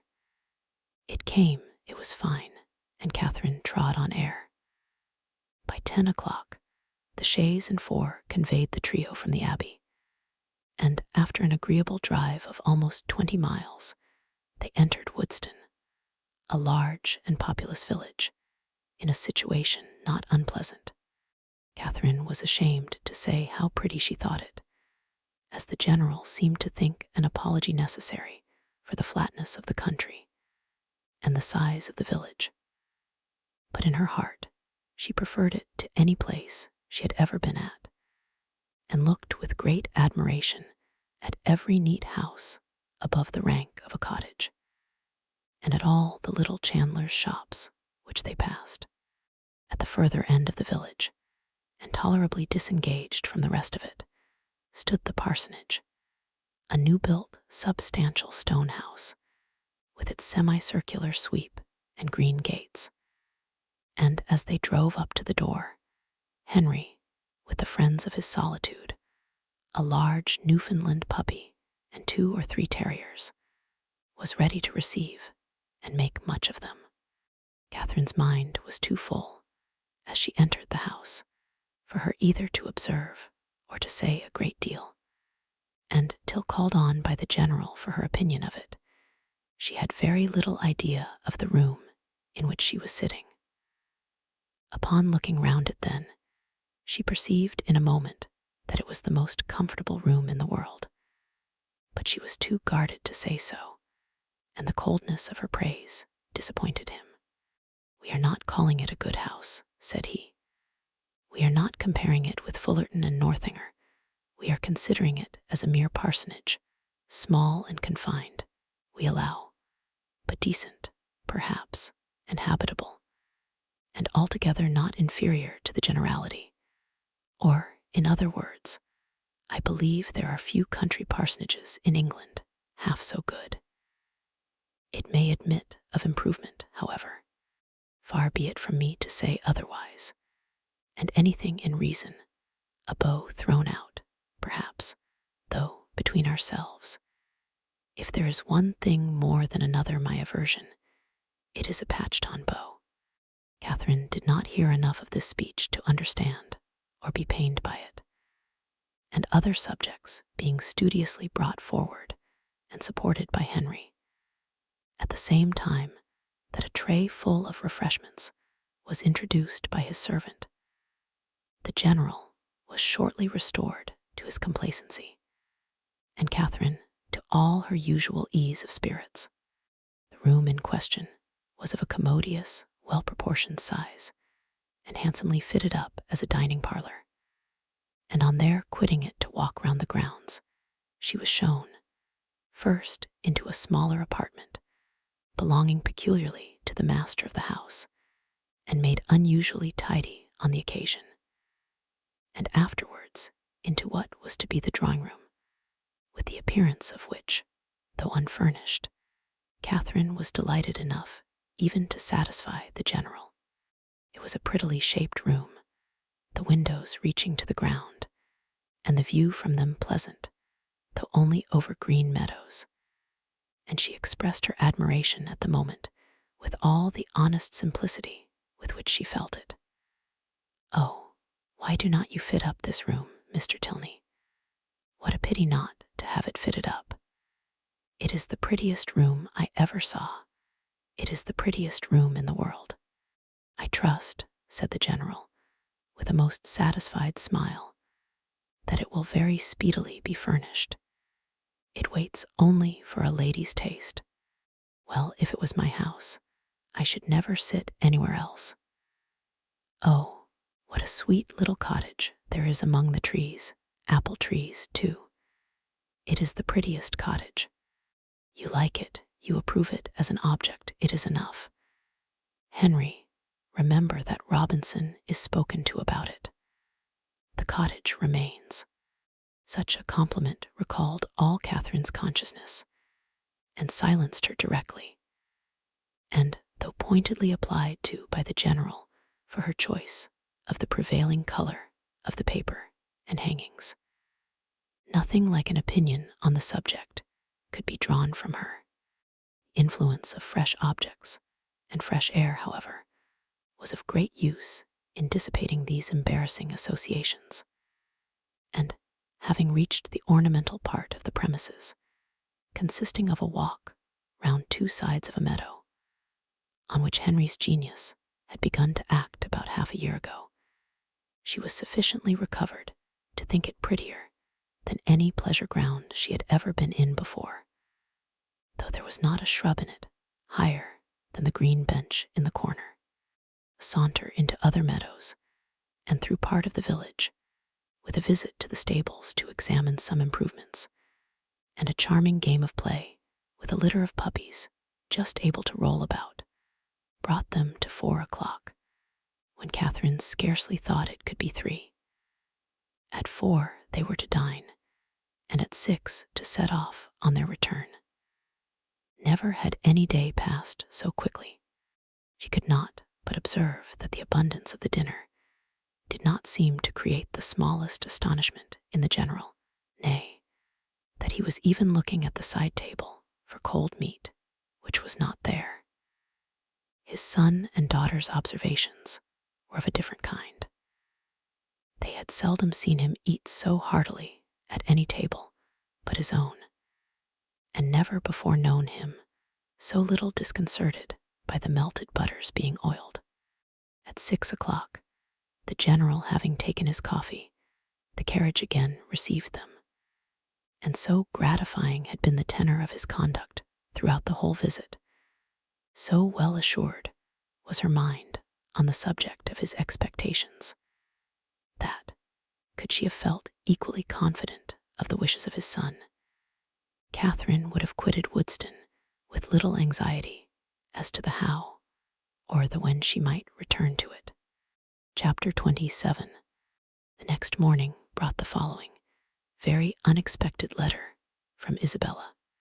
Bath, April. My dearest Catherine, I received your 2 kind letters with the greatest delight, and have 1,000 apologies to make for not answering them sooner. I really am quite ashamed of my idleness, but in this horrid place one can find time for nothing. I have had my pen in my hand to begin a letter to you almost every day since you left Bath, but have always been prevented by some silly trifler or other. Pray write to me soon, and direct to my own home. Thank God, we leave this vile place tomorrow. Since you went away, I have had no pleasure in it. The dust is beyond anything, and everybody one cares for is gone. I believe if I could see you I should not mind the rest, for you are dearer to me than anybody can conceive. I am quite uneasy about your dear brother, not having heard from him since he went to Oxford, and am fearful of some misunderstanding. Your kind offices will set all right. He is the only man I ever did or could love, and I trust you will convince him of it. Spring fashions are partly down, and the hats the most frightful you can imagine. I hope you spend your time pleasantly, but am afraid you never think of me. I will not say all that I could of the family you are with, because I would not be ungenerous, or set you against those you esteem. But it is very difficult to know whom to trust, and young men never know their minds 2 days together.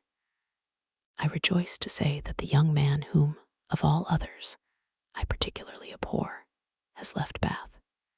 You will know from this description I must mean Captain Tilney, who, as you may remember, was amazingly disposed to follow and tease me, before you went away. Afterwards, he got worse and became quite my shadow. Many girls might have been taken in, for never were such attentions, but I knew the fickle sex too well. He went away to his regiment 2 days ago, and I trust I shall never be plagued with him again. He is the greatest coxcomb I ever saw, and amazingly disagreeable. The last 2 days, he was always by the side of Charlotte Davis. I pitied his taste, but took no notice of him. The last time we met was in Bath Street, and I turned directly into a shop that he might not speak to me. I would not even look at him. He went into the pump room afterwards, but I would not have followed him for all the world. Such a contrast between him and your brother. Pray send me some news of the latter. I am quite unhappy about him. He seemed so uncomfortable when he went away, with a cold or something that affected his spirits. I would write to him myself, but have mislaid his direction, and, as I hinted above, am afraid he took something in my conduct amiss. Pray explain everything to his satisfaction, or, if he still harbors any doubt, a line from himself to me, or a call at Putney when next in town, might set all to rights. I have not been to the rooms this age, nor to the play, except going in last night with the Hodges for a frolic at half price. They teased me into it, and I was determined they should not say I shut myself up because Tilney was gone.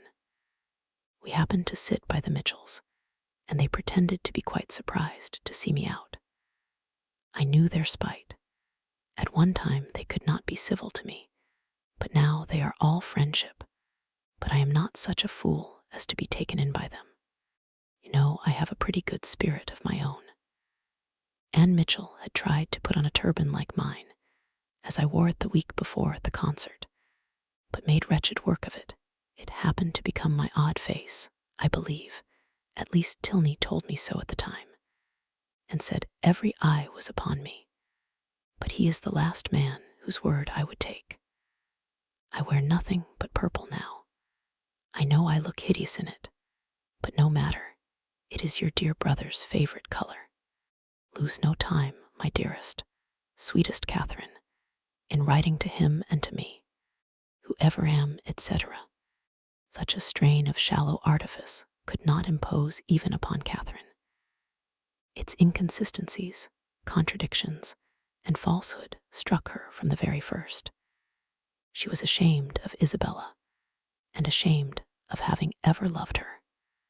Her professions of attachment were now as disgusting as her excuses were empty, and her demands impudent.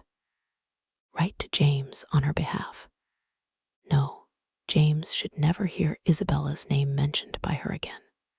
On Henry's arrival from Woodstock, she made known to him and Alina their brother's safety, congratulating them with sincerity on it, and reading aloud the most material passages of her letter with strong indignation. When she had finished it, so much for Isabella, she cried, and for all our intimacy.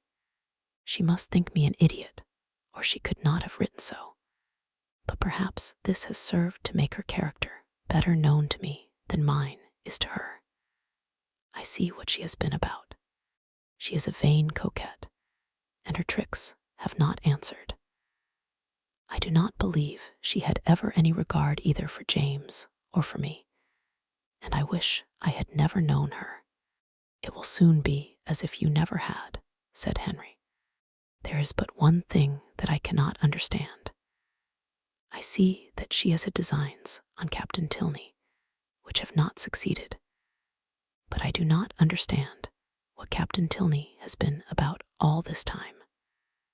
Why should he pay her such attentions as to make her quarrel with my brother, and then fly off himself?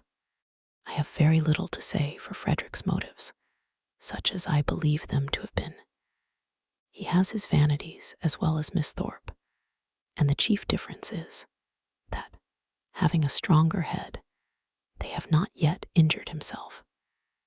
If the effect of his behavior does not justify him with you, we had better not seek after the cause. Then you do not suppose he ever really cared about her. I am persuaded that he never did, and only made believe to do so for mischief's sake. Henry bowed his assent. Well then, I must say that I do not like him at all. Though it has turned out so well for us, I do not like him at all. As it happens, there is no great harm done, because I do not think Isabella has any heart to lose. But suppose he had made her very much in love with him. But we must first suppose Isabella to have had a heart to lose, consequently to have been a very different creature. And in that case, she would have met with very different treatment. It is very right that you should stand by your brother, and if you would stand by yours, you would not be much distressed by the disappointment of Miss Thorpe. But your mind is warped by an innate principle of general integrity, and therefore not accessible to the cool reasonings of family partiality or a desire of revenge. Catherine was complimented out of further bitterness. Frederick could not be unpardonably guilty, while Henry made himself so agreeable. She resolved on not answering Isabella's letter, and tried to think no more of it. Chapter 28. Soon after this, the general found himself obliged to go to London for a week, and he left Northanger earnestly regretting that any necessity should rob him even for an hour of Miss Morland's company, and anxiously recommending the study of her comfort and amusement to his children as their chief object in his absence. His departure gave Catherine the first experimental conviction that a loss may be sometimes a gain. The happiness with which their time now passed, every employment voluntary, every laugh indulged, every meal a scene of ease and good humor, walking where they liked, and when they liked, their hours, pleasures, and fatigues at their own command, made her thoroughly sensible of the restraint which the general's presence had imposed, and most thankfully feel their present release from it. Such ease and such delights made her love the place and the people more and more every day, and had it not been for a dread of its soon becoming expedient to leave the one, and an apprehension of not being equally beloved by the other, she would at each moment of each day have been perfectly happy. But she was now in the 4th week of her visit. Before the general came home, the 4th week would be turned, and perhaps it might seem an intrusion if she stayed much longer. This was a painful consideration whenever it occurred, and eager to get rid of such a weight on her mind, she very soon resolved to speak to Alina about it at once, propose going away, and be guided in her conduct by the manner in which her proposal might be taken, where that if she gave herself much time, she might feel it difficult to bring forward so unpleasant a subject. She took the first opportunity of being suddenly alone with Alina, and of Alina's being in the middle of a speech about something very different, to start forth her obligation of going away very soon. Alina looked and declared herself much concerned. She had hoped for the pleasure of her company for a much longer time, had been misled perhaps by her wishes, to suppose that a much longer visit had been promised, and could not but think that if Mr. and Mrs. Morland were aware of the pleasure it was to her to have her there, they would be too generous to hasten her return. Catherine explained. Oh, as to that, Papa and Mamma were in no hurry at all. As long as she was happy, they would always be satisfied. Then why, might she ask, in such a hurry herself to leave them? Oh, because she had been there so long. Nay, if you can use such a word, I can urge you no farther. If you think it long. Oh no, I do not indeed. For my own pleasure, I could stay with you as long again. And it was directly settled that, till she had, her leaving them was not even to be thought of. In having this cause of uneasiness so pleasantly removed, the force of the other was likewise weakened. The kindness, the earnestness of Aline's manner in pressing her to stay, and Henry's gratified look on being told that her stay was determined, were such sweet proofs of her importance with them, as left her only just so much solicitude as the human mind can never do comfortably without. She did almost always believe that Henry loved her, and quite always that his father and sister loved and even wished her to belong to them. And believing so far, her doubts and anxieties were merely sportive irritations. Henry was not able to obey his father's injunction of remaining wholly at Northanger in attendance on the ladies.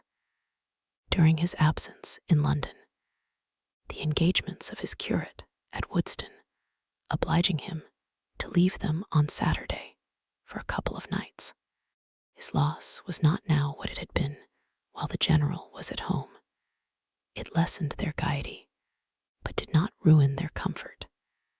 And the two girls, agreeing in occupation and improving in intimacy, found themselves so well sufficient for the time to themselves that it was 11 o'clock, rather a late hour at the Abbey, before they quitted the supper room on the day of Henry's departure. He had just reached the head of the stairs when it seemed, as far as the thickness of the walls would allow them to judge, that a carriage was driving up to the door, and the next moment confirmed the idea by the loud noise of the house bell. After the first perturbation of surprise had passed away, in a good heaven, what can be the matter? It was quickly decided by Aline to be her eldest brother, whose arrival was often as sudden, if not quite so unseasonable, and accordingly she hurried down to welcome him.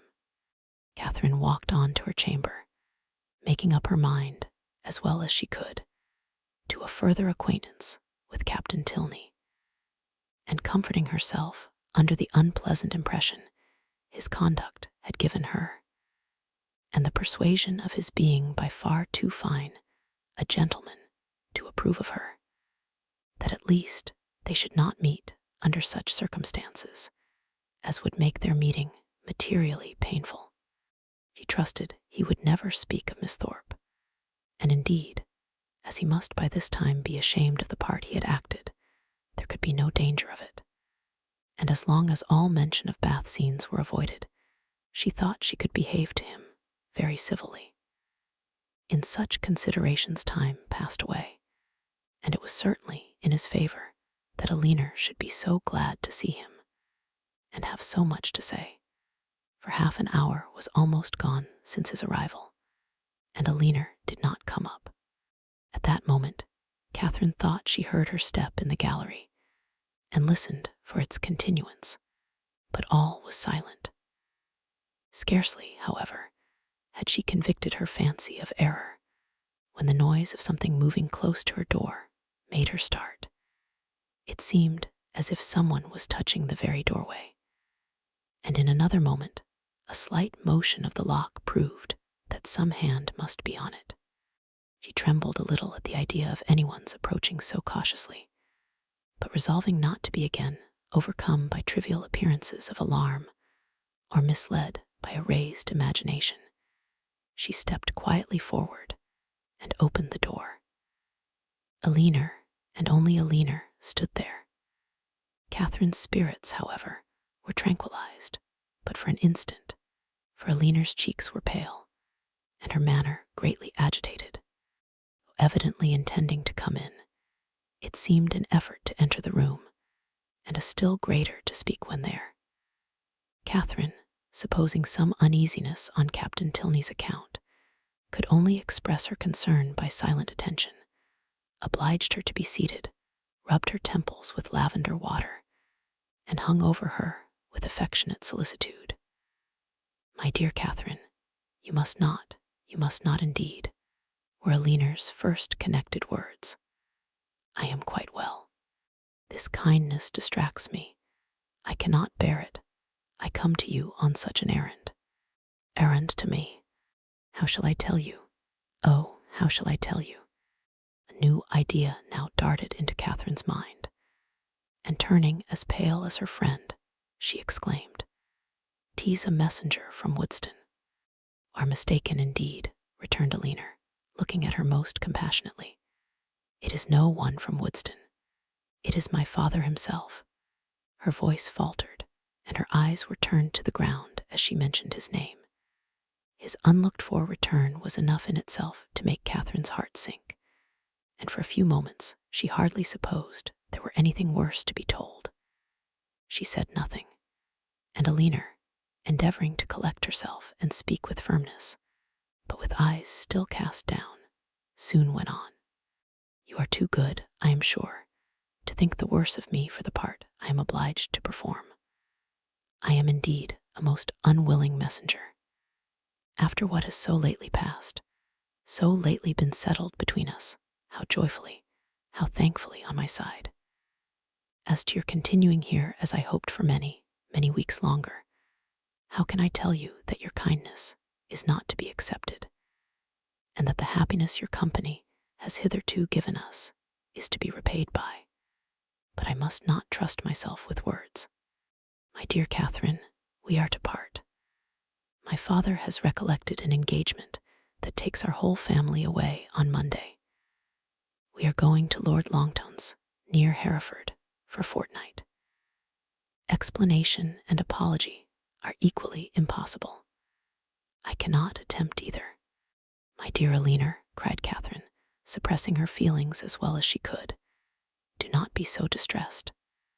A second engagement must give way to a first. I am very, very sorry we are to part so soon, and so suddenly too, but I am not offended, indeed I am not. I can finish my visit here, you know, at any time, or I hope you will come to me. Can you, when you return from this Lord's, come to Fullerton? It will not be in my power, Catherine. Come when you can, then." Aline made no answer, and Catherine's thoughts recurring to something more directly interesting, she added, thinking aloud, "Monday, so soon as Monday, and you all go. Well, I am certain of I shall be able to take leave, however. I need not go till just before you do, you know. Do not be distressed, Aline. I can go on Monday very well. My father and mother's having no notice of it is of very little consequence. The general will send a servant with me, I dare say, half the way, and then I shall soon be at Salisbury, and then I am only 9 miles from home. Ah, Catherine, were it settled so, it would be somewhat less intolerable, though in such common attentions you would have received but half what you ought. But how can I tell you? Tomorrow morning is fixed for your leaving us, and not even the hour is left to your choice. The very carriage is ordered, and will be here at 7 o'clock, and no servant will be offered you." Catherine sat down, breathless and speechless.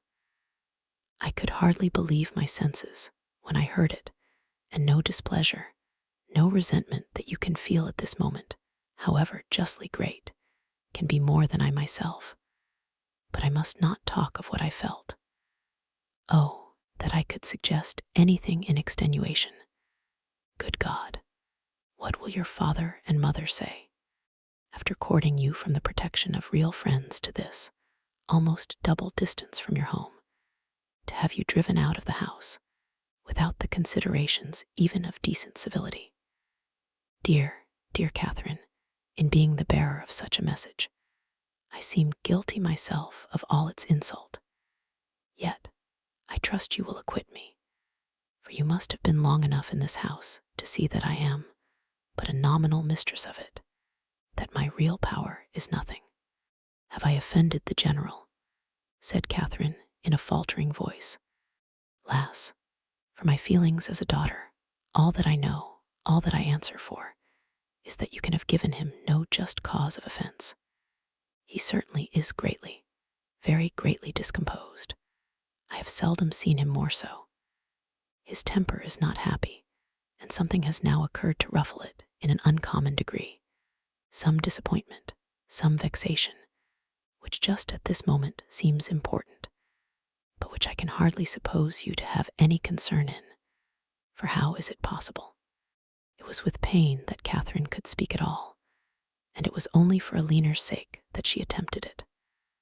"I am sure," said she, "I am very sorry if I have offended him. It was the last thing I would willingly have done. But do not be unhappy, Aliner. An engagement, you know, must be kept. I am only sorry it was not recollected sooner, that I might have written home. But it is of very little consequence.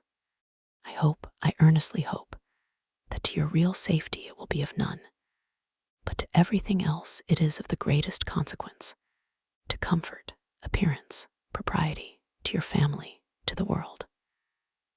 Were your friends, the Allens, still in Bath, you might go to them with comparative ease. A few hours would take you there.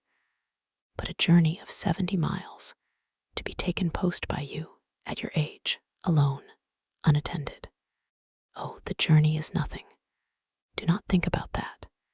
And if we are to part, a few hours sooner or later, you know, makes no difference. I can be ready by 7. Let me be called in time." Aliner saw that she wished to be alone, and believing it better for each that they should avoid any further conversation, now left her with, "I shall see you in the morning." Catherine's swelling heart needed relief. In Aliner's presence friendship and pride had equally restrained her tears, but no sooner was she gone than they burst forth in torrents, turned from the house, and in such a way, without any reason that could justify, any apology that could atone for the abruptness, the rudeness, nay, the insolence of it. Henry, at a distance, not able even to bid him farewell. Every hope, every expectation from him suspended, at least, and who could say how long? Who could say when they might meet again? And all this by such a man as General Tilney, so polite, so well-bred, and heretofore so particularly fond of her. It was as incomprehensible as it was mortifying and grievous. From what it could arise, and where it would end, were considerations of equal perplexity and alarm. Manner in which it was done so grossly uncivil, hurrying her away without any reference to her own convenience, or allowing her even the appearance of choice as to the time or mode of her traveling, of 2 days, the earliest fixed on, and of that almost the earliest hour, as if resolved to have her gone before he was stirring in the morning, that he might not be obliged even to see her. What could all this mean but an intentional affront? By some means or other, she must have had the misfortune to offend him. Aliner had wished to spare her from so painful a notion, but Catherine could not believe it possible that any injury or any misfortune could provoke such ill will against a person not connected, or, at least, not supposed to be connected with it. Heavily passed the night.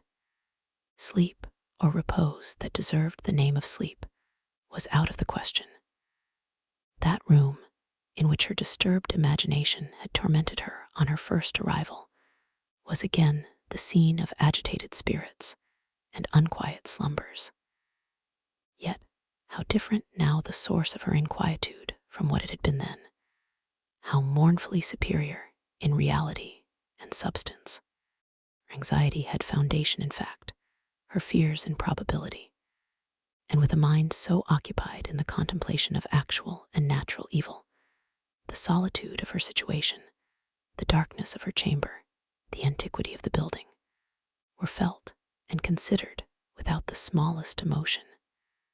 And though the wind was high, and often produced strange and sudden noises throughout the house, she heard it all as she lay awake, hour after hour, without curiosity or terror.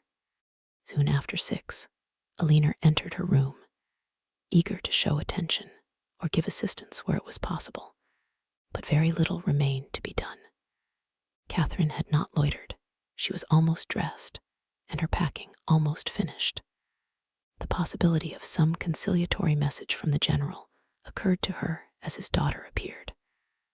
What so natural as that anger should pass away and repentance succeeded? And she only wanted to know how far, after what had passed, an apology might properly be received by her. But the knowledge would have been useless here. It was not called for, neither clemency nor dignity was put to the trial. Alina brought no message. Very little passed between them on meeting. Each found her greatest safety in silence, and few and trivial were the sentences exchanged while they remained upstairs.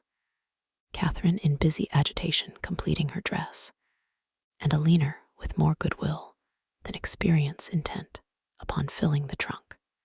When everything was done, they left the room, Catherine lingering only half a minute behind her friend to throw a parting glance on every well-known, cherished object, and went down to the breakfast parlor, where breakfast was prepared.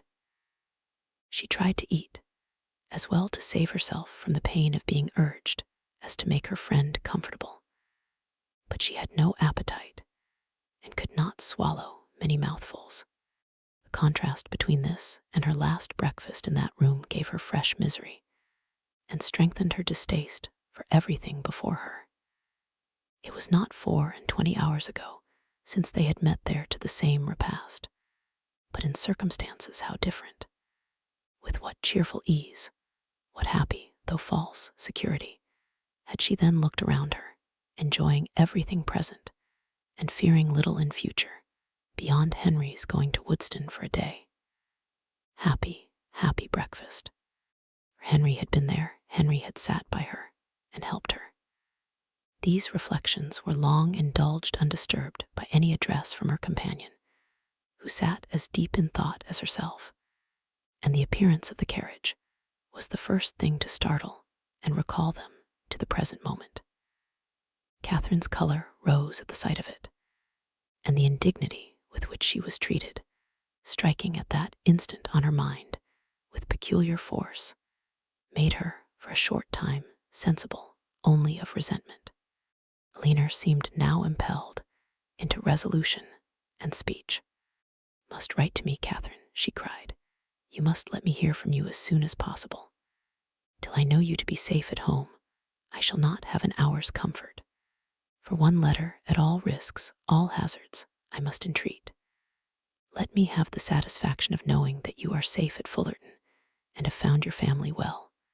And then, till I can ask for your correspondence as I ought to do, I will not expect more.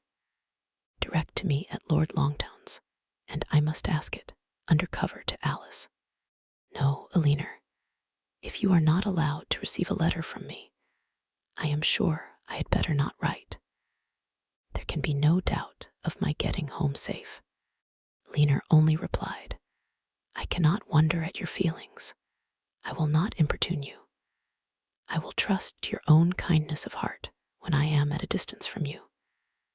But this, with the look of sorrow accompanying it, was enough to melt Catherine's pride in a moment, and she instantly said, "Oh, Alina, I will write to you indeed."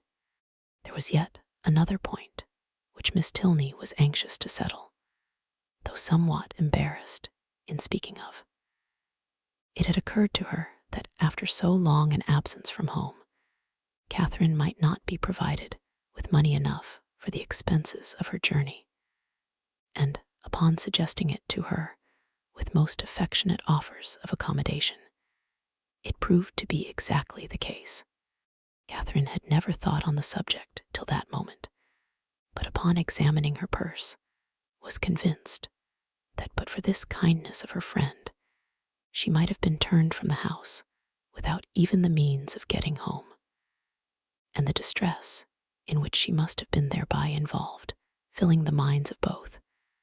Scarcely another word was said by either during the time of their remaining together. Short, however, was that time. The carriage was soon announced to be ready, and Catherine, instantly rising, a long and affectionate embrace supplied the place of language in bidding each other adieu. And as they entered the hall, unable to leave the house without some mention of one whose name had not yet been spoken by either, she paused a moment, and with quivering lips just made it intelligible that she left her kind remembrance for her absent friend. But with this approach to his name ended all possibility of restraining her feelings, and hiding her face as well as she could with her handkerchief, she darted across the hall, jumped into the chaise, and in a moment was driven from the door. Chapter 29. Catherine was too wretched to be fearful. The journey in itself had no terrors for her, and she began it without either dreading its length or feeling its solitariness. Leaning back in one corner of the carriage, in a violent burst of tears, she was conveyed some miles beyond the walls of the abbey before she raised her head, and the highest point of ground within the park was almost closed from her view before she was capable of turning her eyes towards it. Unfortunately, the road she now traveled was the same which only 10 days ago she had so happily passed along in going to and from Woodston. And for 14 miles, every bitter feeling was rendered more severe by the review of objects on which she had first looked under impressions so different. Every mile, as it brought her nearer Woodston, added to her sufferings, and when within the distance of 5, she passed the turning which led to it, and thought of Henry so near, yet so unconscious. Her grief and agitation were excessive. The day which she had spent at that place had been one of the happiest of her life. It was there, it was on that day, that the general had made use of such expressions with regard to Henry and herself, had so spoken, and so looked as to give her the most positive conviction of his actually wishing their marriage. Yes, only 10 days ago had he elated her by his pointed regard, had he even confused her by his too significant reference. And now what had she done, or what had she omitted to do, to merit such a change? The only offense against him of which she could accuse herself had been such as was scarcely possible to reach his knowledge. Henry and her own heart only were privy to the shocking suspicions which she had so idly entertained, and equally safe did she believe her secret with each. Designedly, at least, Henry could not have betrayed her. If indeed, by any strange mischance his father should have gained intelligence of what she had dared to think and look for, of her causeless fancies and injurious examinations, she could not wonder at any degree of his indignation. If aware of her having viewed him as a murderer, she could not wonder at his even turning her from his house. But a justification so full of torture to herself, she trusted, would not be in his power. Anxious as were all her conjectures on this point, it was not, however, the one on which she dwelt most. There was a thought yet nearer, a more prevailing, more impetuous concern. How Henry would think and feel and look when he returned on the morrow to Northanger and heard of her being gone was a question of force and interest to rise over every other, to be never ceasing, alternately irritating and soothing. It sometimes suggested the dread of his calm acquiescence, and at others was answered by the sweetest confidence in his regret and resentment. To the general, of course, he would not dare to speak, but to Aline, what might he not say to Aline about her? This unceasing recurrence of doubts and inquiries on any one article of which her mind was incapable of more than momentary repose, the hours passed away, and her journey advanced much faster than she looked for. The pressing anxieties of thought, which prevented her from noticing anything before her, when once beyond the neighborhood of Woodston, saved her at the same time from watching her progress. And though no object on the road could engage a moment's attention, she found no stage of it tedious. From this, she was preserved too by another cause, by feeling no eagerness for her journey's conclusion. For to return in such a manner to Fullerton was almost to destroy the pleasure of a meeting with those she loved best.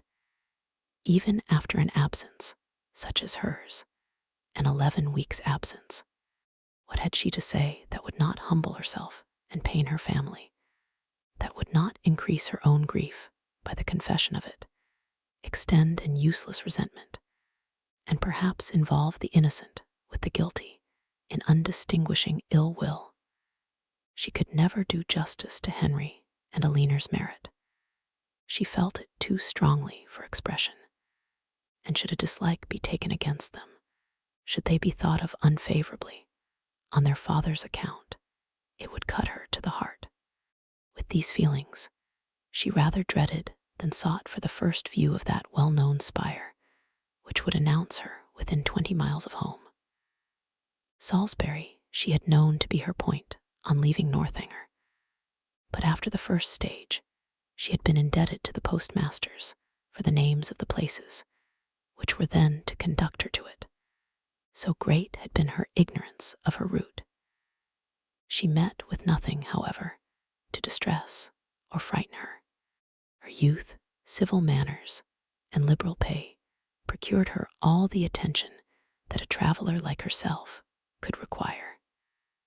And stopping only to change horses, she traveled on for about 11 hours without accident or alarm, and between 6 and 7 o'clock in the evening found herself entering Fullerton, heroine returning at the close of her career to her native village in all the triumph of recovered reputation and all the dignity of a countess, with a long train of noble relations in their several phaetons, and 3 waiting maids in a traveling chaise, and 4 behind her, is an event on which the pen of the contriver may well delight to dwell.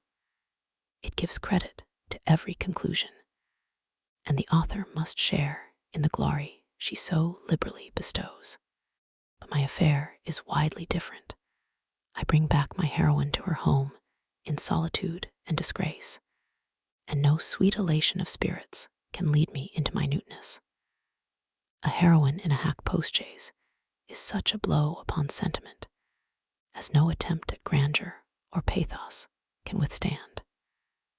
Swiftly, therefore, shall her postboy drive through the village, amid the gaze of Sunday groups, and speedy shall be her descent from it. But whatever might be the distress of Catherine's mind, as she thus advanced towards the parsonage, and whatever the humiliation of her biographer in relating it, she was preparing enjoyment of no everyday nature for those to whom she went. First, in the appearance of her carriage, and secondly, in herself.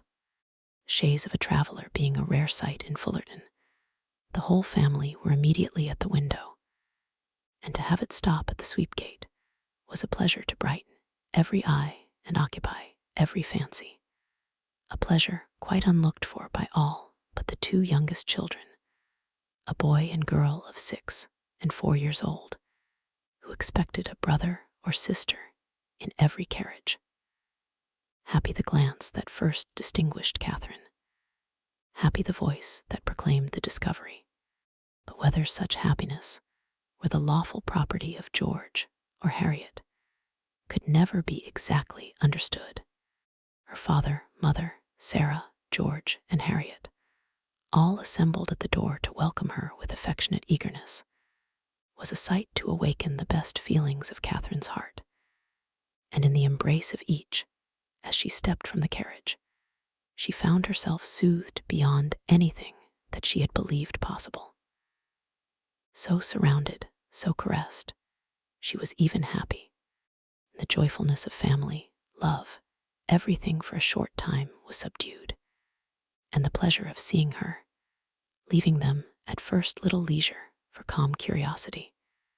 They were all seated round the tea table, which Mrs. Morland had hurried for the comfort of the poor traveler, whose pale and jaded looks soon caught her notice. Before any inquiry so direct as to demand a positive answer was addressed to her. Reluctantly, and with much hesitation, did she then begin what might perhaps, at the end of half an hour, be termed, by the courtesy of her hearers, an explanation. But scarcely within that time could they at all discover the cause or collect the particulars of her sudden return. They were far from being an irritable race, far from any quickness in catching or bitterness in resenting affronts. But here, when the whole was unfolded, was an insult not to be overlooked, nor, for the first half hour, to be easily pardoned, without suffering any romantic alarm in the consideration of their daughter's long and lonely journey. Mr. and Mrs. Morland could not but feel that it might have been productive of much unpleasantness to her, that it was what they could never have voluntarily suffered, and that, in forcing her on such a measure, General Tilney had acted neither honorably nor feelingly, neither as a gentleman nor as a parent. Why he had done it, what could have provoked him to such a breach of hospitality, and so suddenly turned all his partial regard for their daughter into actual ill will, was a matter which they were at least as far from divining as Catherine herself. But it did not oppress them by any means so long, and after a due course of useless conjecture, that it was a strange business, and that he must be a very strange man, grew enough for all their indignation and wonder, though Sarah indeed still indulged in the sweets of incomprehensibility, exclaiming and conjecturing with youthful ardor. "My dear, you give yourself a great deal of needless trouble," said her mother at last. "Depend upon it, it is something not at all worth understanding. I can allow for his wishing Catherine away, when he recollected this engagement," said Sarah. "But why not do it civilly?"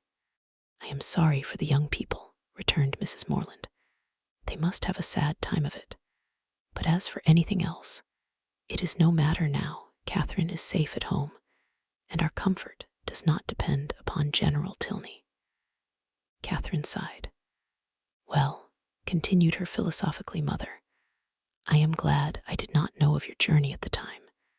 But now it is all over, perhaps there is no great harm done. It is always good for young people to be put upon exerting themselves. And you know, my dear Catherine, you always were a sad little scatter-brained creature. But now you must have been forced to have your wits about you, with so much changing of chaises and so forth.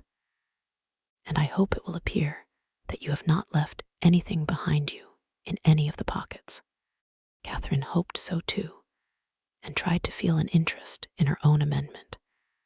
But her spirits were quite worn down, and to be silent and alone becoming soon her only wish, she readily agreed to her mother's next counsel of going early to bed.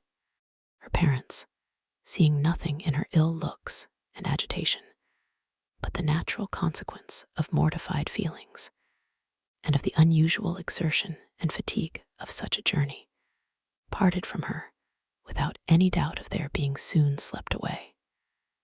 And though, when they all met the next morning, her recovery was not equal to their hopes, they were still perfectly unsuspicious of there being any deeper evil.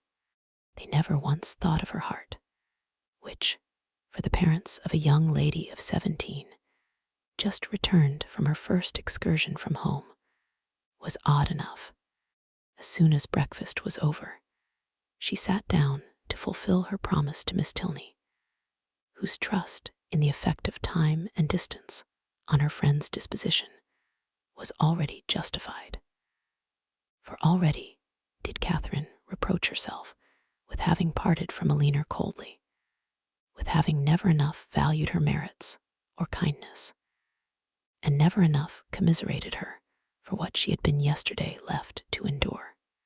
The strength of these feelings, however, was far from assisting her pen, and never had it been harder for her to write than in addressing Eleanor Tilney, to compose a letter which might at once do justice to her sentiments and her situation, convey gratitude without servile regret, be guarded without coldness, and honest without resentment. A letter which Eleanor might not be pained by the perusal of, and, above all, which she might not blush herself, if Henry should chance to see, was an undertaking to frighten away all her powers of performance, and after long thought and much perplexity, to be very brief, was all that she could determine on with any confidence of safety.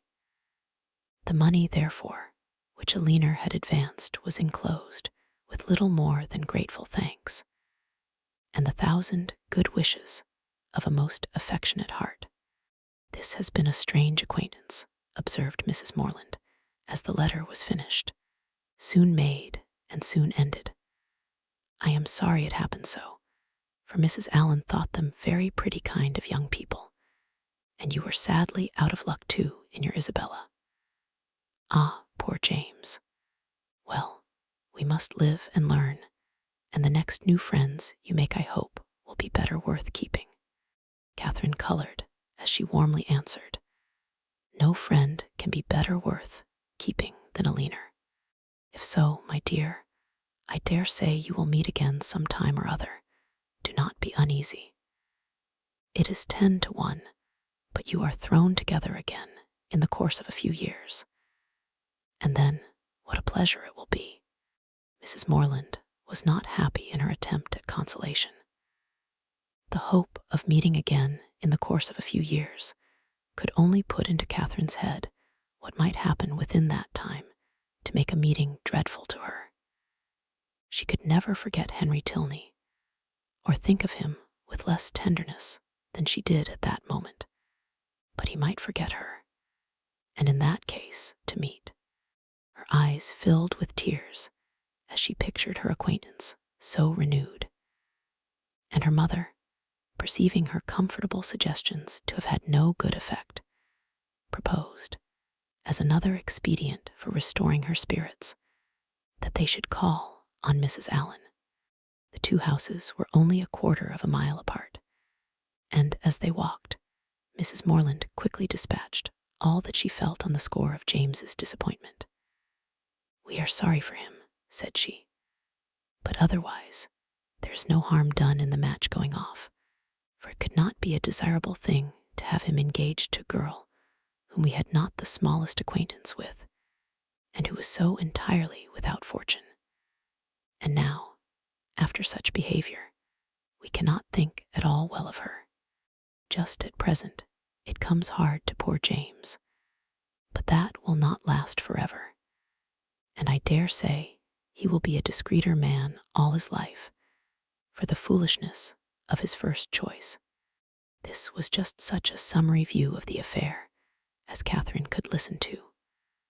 Another sentence might have endangered her complacence and made her reply less rational, for soon were all her thinking powers swallowed up in the reflection of her own change of feelings and spirits since last she had trodden that well-known road. It was not 3 months ago since, wild with joyful expectation, she had there run backwards and forwards some 10 times a day, with an heart light, gay, and independent, looking forward to pleasures untasted and unalloyed, and free from the apprehension of evil as from the knowledge of it. 3 months ago had seen her all this, and now how altered a being did she return. She was received by the Allens with all the kindness which her unlooked-for appearance, acting on a steady affection, would naturally call forth, and great was their surprise, and warm their displeasure, on hearing how she had been treated, though Mrs. Morland's account of it was no inflated representation, no studied appeal to their passions. "Catherine took us quite by surprise yesterday evening," said she. She traveled all the way post by herself and knew nothing of coming till Saturday night, for General Tilney, from some odd fancy or other, all of a sudden grew tired of having her there and almost turned her out of the house. Very unfriendly, certainly, and he must be a very odd man, but we are so glad to have her amongst us again. And it is a great comfort to find that she is not a poor helpless creature, but can shift very well for herself. Mr. Allen expressed himself on the occasion with the reasonable resentment of a sensible friend, and Mrs. Allen thought his expressions quite good enough to be immediately made use of again by herself. His wonder, his conjectures, and his explanations became in succession hers, with the addition of this single remark: "I really have not patience with the General," to fill up every accidental pause. "I really have not patience with the General" was uttered twice after Mr. Allen left the room, without any relaxation of anger or any material digression of thought. A more considerable degree of wandering attended the third repetition, and after completing the fourth, she immediately added, "Only think, my dear, of my having got that frightful grate rent in my best Mechlin so charmingly mended before I left Bath, that one can hardly see where it was.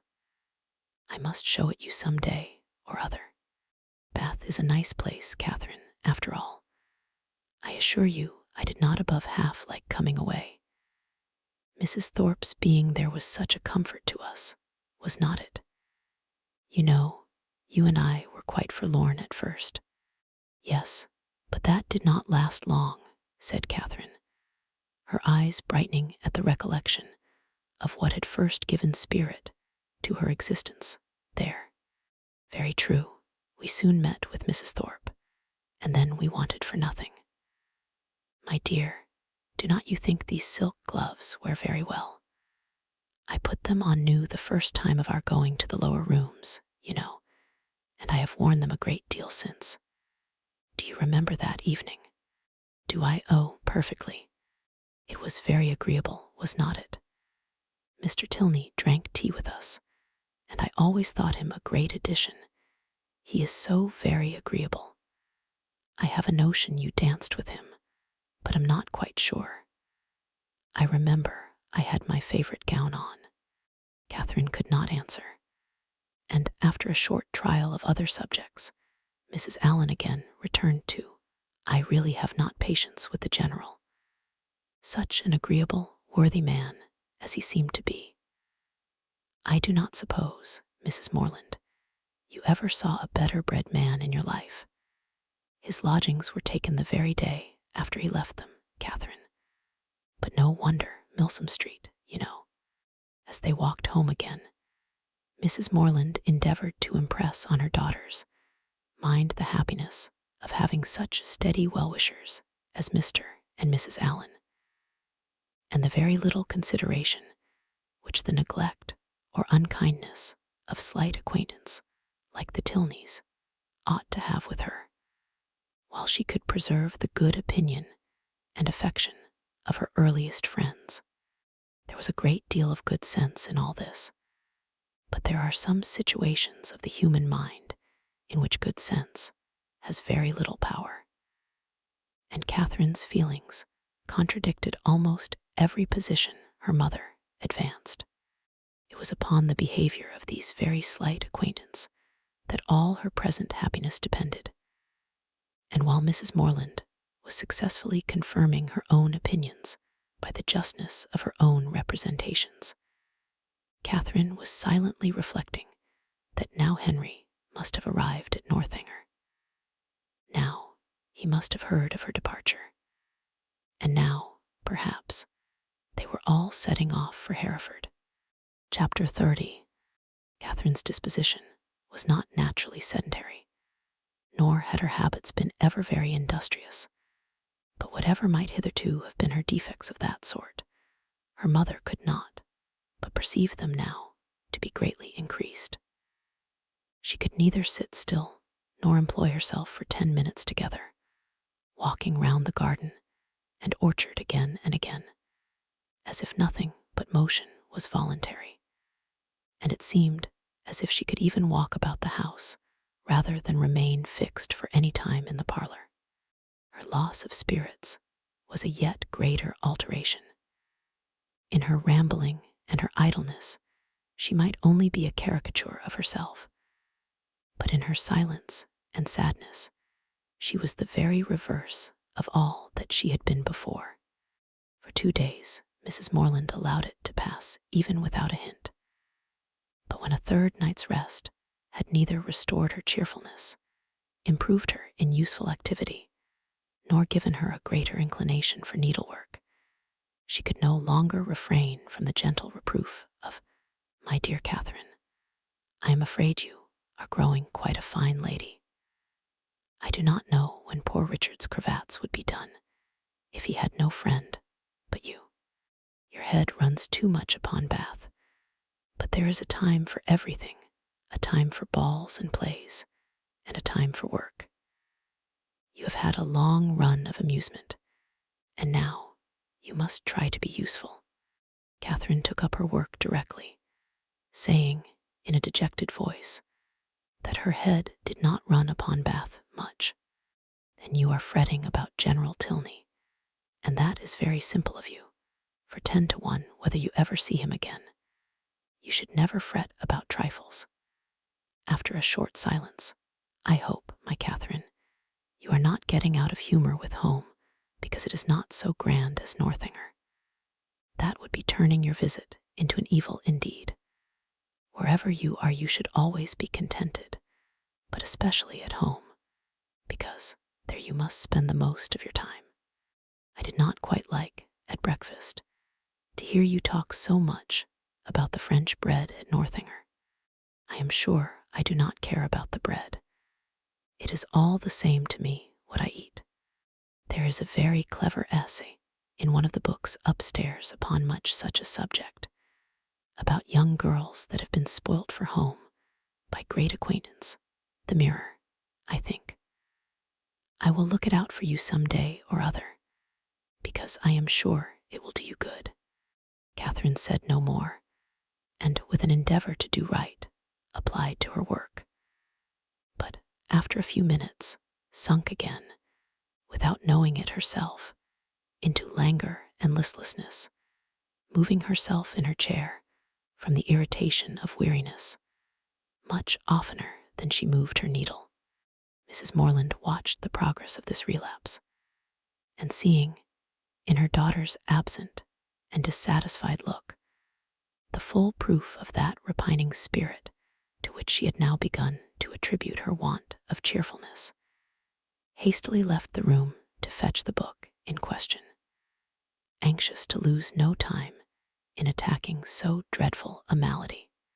It was some time before she could find what she looked for, and other family matters occurring to detain her, a quarter of an hour had elapsed ere she returned downstairs with the volume from which so much was hoped.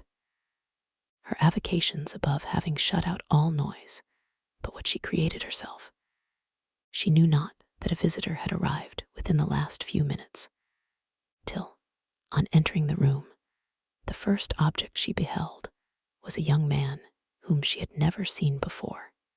With a look of much respect, he immediately rose, and being introduced to her by her conscious daughter as Mr. Henry Tilney, with the embarrassment of real sensibility, began to apologize for his appearance there, acknowledging that after what had passed, he had little right to expect a welcome at Fullerton, and stating his impatience to be assured of Miss Morland's having reached her home in safety as the cause of his intrusion.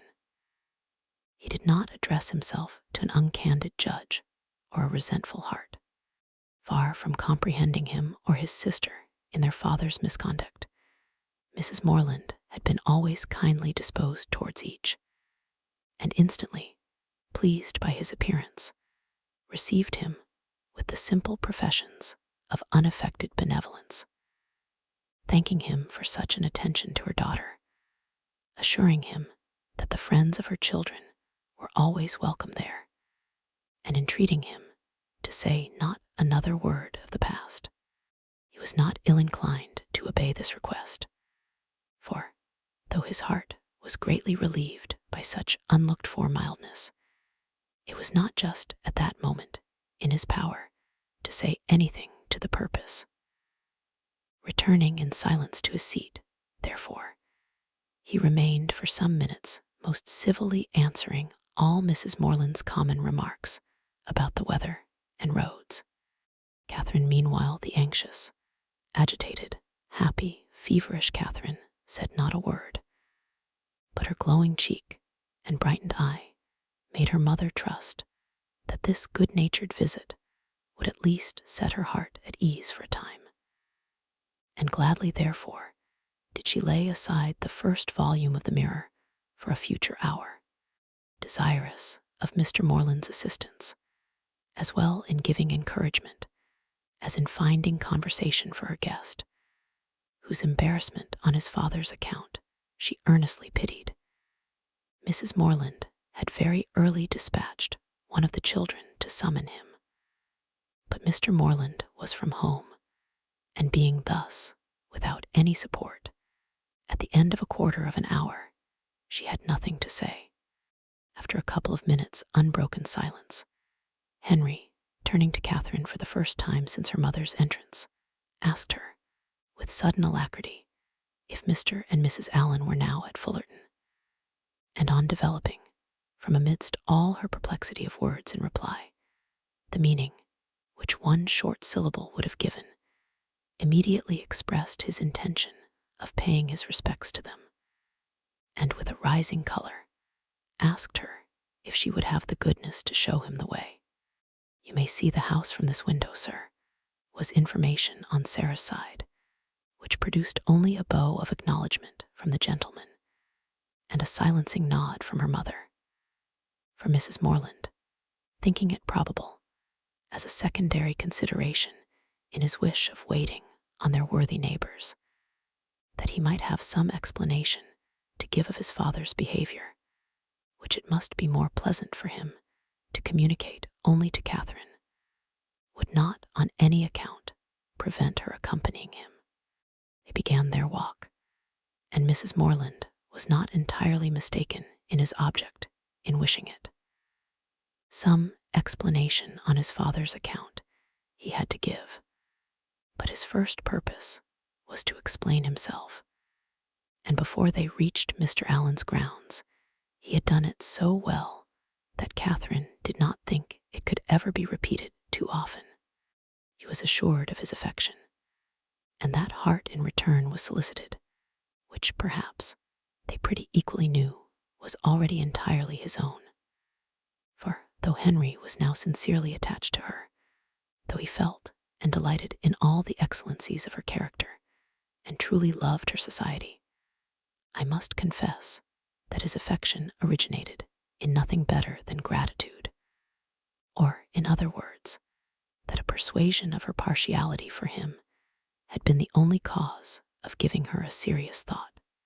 It is a new circumstance in romance, I acknowledge, and dreadfully derogatory of an heroine's dignity. But if it be as new in common life, the credit of a wild imagination will at least be all my own.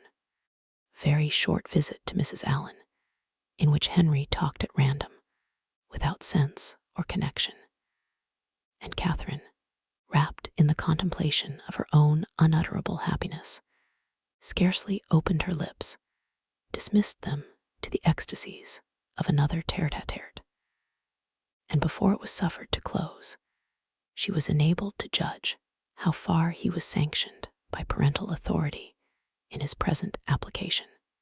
On his return from Woodston 2 days before, he had been met near the Abbey by his impatient father, hastily informed in angry terms of Miss Morland's departure, and ordered to think of her no more.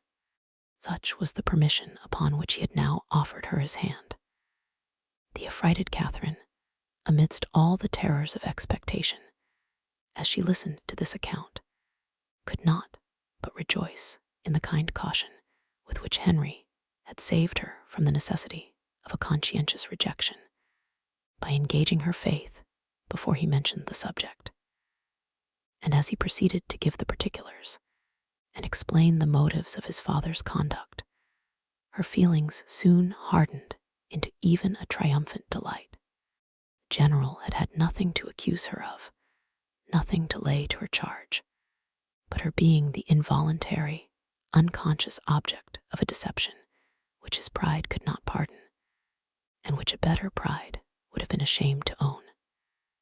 She was guilty only of being less rich than he had supposed her to be. Under a mistaken persuasion of her possessions and claims, he had courted her acquaintance in Bath, solicited her company at Northanger, and designed her for his daughter-in-law. On discovering his error, to turn her from the house seemed the best, though to his feelings an inadequate proof of his resentment towards herself and his contempt of her family. John Thorpe had first misled him. The general, perceiving his son one night at the theatre to be paying considerable attention to Miss Morland, had accidentally inquired of Thorpe if he knew more of her than her name. Thorpe, most happy to be on speaking terms with a man of General Tilney's importance, had been joyfully and proudly communicative, and being at that time not only in daily expectation of Morland's engaging Isabella, but likewise pretty well resolved upon marrying Catherine himself, his vanity induced him to represent the family as yet more wealthy than his vanity and avarice had made him believe them. With whomsoever he was, or was likely to be connected, his own consequence always required that theirs should be great. And as his intimacy with any acquaintance grew, so regularly grew their fortune. The expectations of his friend Morland, therefore, from the first overrated, had ever since his introduction to Isabella been gradually increasing, and by merely adding twice as much for the grandeur of the moment, by doubling what he chose to think the amount of Mr. Morland's preferment, trebling his private fortune, bestowing a rich aunt, and sinking half the children, he was able to represent the whole family to the general in a most respectable light. For Catherine, however, the peculiar object of the general's curiosity and his own speculations, he had yet something more in reserve, and the 10,000 or 15,000 pounds which her father could give her would be a pretty addition to Mr. Allen's estate.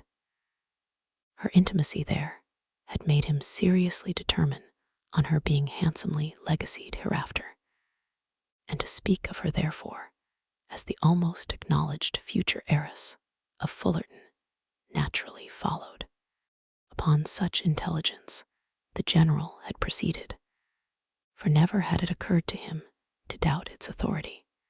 Thorpe's interest in the family, by his sister's approaching connection with one of its members, and his own views on another circumstances, of which he boasted with almost equal openness, seemed sufficient vouchers for his truth, and to these were added the absolute facts of the Allens being wealthy and childless, of Miss Morland's being under their care, and as soon as his acquaintance allowed him to judge of their treating her with parental kindness, his resolution was soon formed. Already had he discerned a liking towards Miss Morland in the countenance of his son, and thankful for Mr. Thorpe's communication, he almost instantly determined to spare no pains in weakening his boasted interest and ruining his dearest hopes. Catherine herself could not be more ignorant at the time of all this than his own children. Henry and Alina, perceiving nothing in her situation likely to engage their father's particular respect, had seen with astonishment the suddenness, continuance, and extent of his attention, though latterly, from some hints which had accompanied an almost positive command to his son of doing everything in his power to attach her, Henry was convinced of his father's believing it to be an advantageous connection. It was not till the late explanation at Northanger that they had the smallest idea of the false calculations which had hurried him on.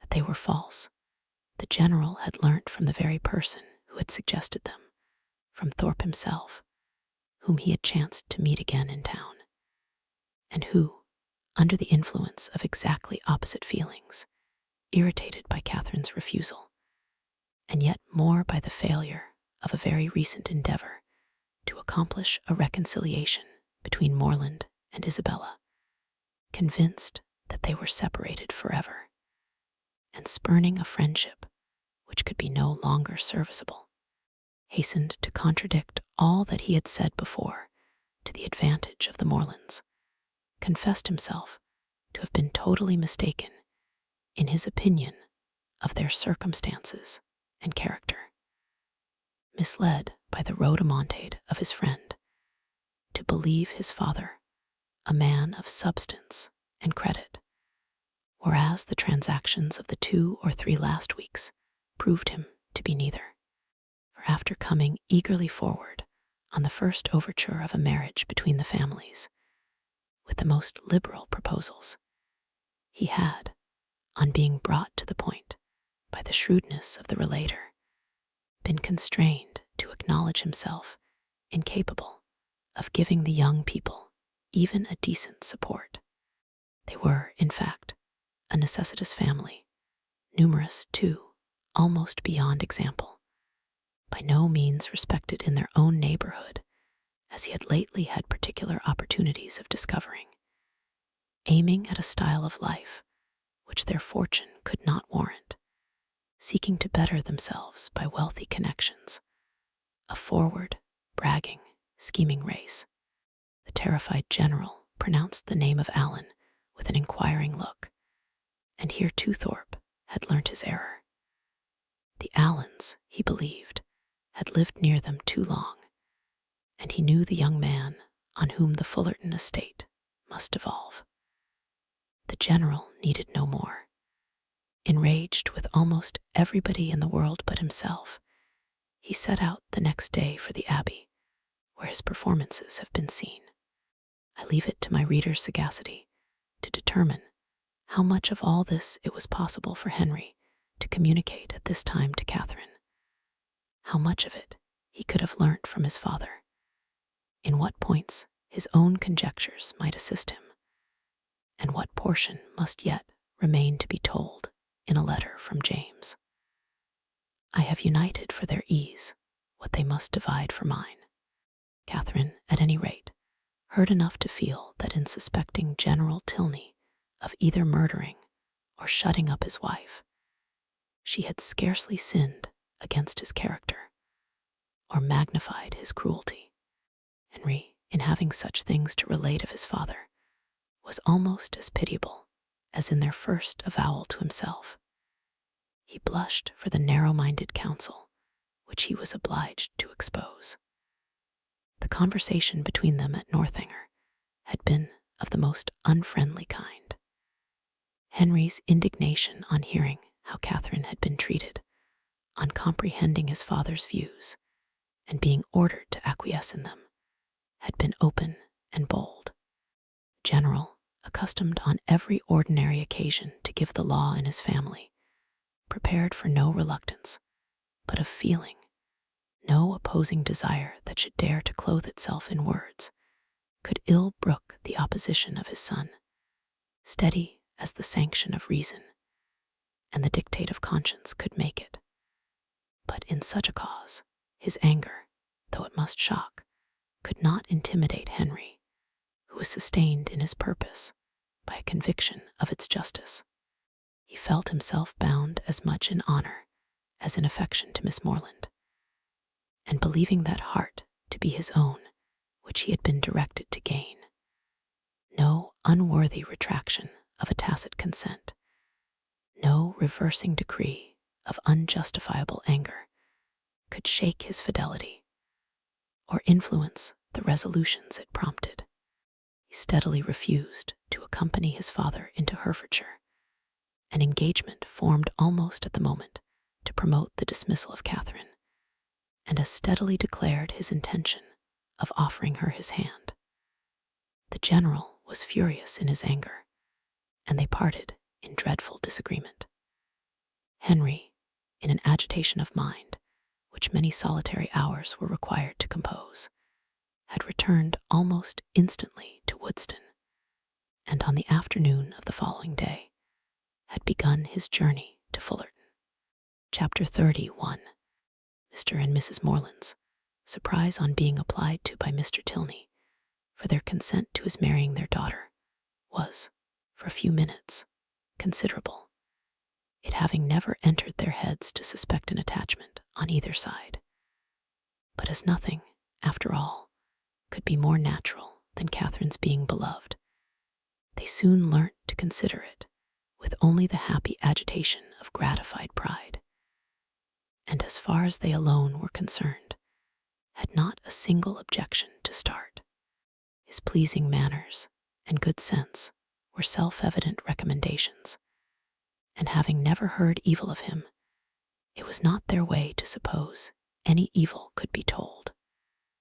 Goodwill supplying the place of experience, his character needed no attestation.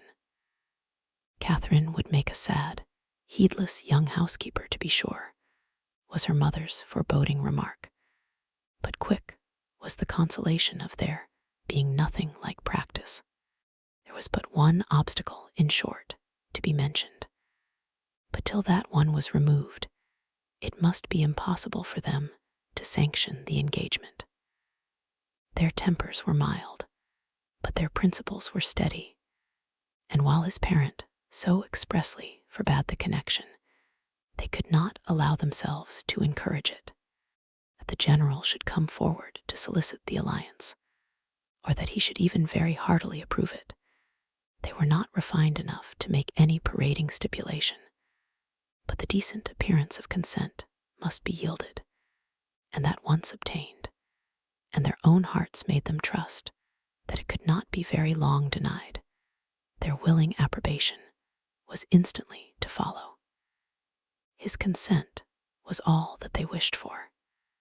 They were no more inclined than entitled to demand his money. Of a very considerable fortune, his son was, by marriage settlements, eventually secure. His present income was an income of independence and comfort, and under every pecuniary view, it was a match beyond the claims of their daughter. The young people could not be surprised at a decision like this. They felt and they deplored, but they could not resent it, and they parted, endeavoring to hope that such a change in the general, as each believed almost impossible, might speedily take place, to unite them again in the fullness of privileged affection. Henry returned to what was now his only home, to watch over his young plantations, and extend his improvements for her sake, to whose share in them he looked anxiously forward, and Catherine remained at Fullerton to cry. Whether the torments of absence were softened by a clandestine correspondence, let us not inquire. Mr. and Mrs. Morland never did. They had been too kind to exact any promise, and whenever Catherine received a letter, as at that time happened pretty often, they always looked another way. The anxiety, which in this state of their attachment must be the portion of Henry and Catherine, and of all who loved either, as to its final event, can hardly extend, I fear, to the bosom of my readers, who will see in the telltale compression of the pages before them that we are all hastening together to perfect felicity. The means by which their early marriage was effected can be the only doubt. What probable circumstance could work upon a temper like the general's? The circumstance which chiefly availed was the marriage of his daughter with a man of fortune and consequence, which took place in the course of the summer, an accession of dignity that threw him into a fit of good humor, from which he did not recover till after Alina had obtained his forgiveness of Henry and his permission for him to be a fool if he liked it.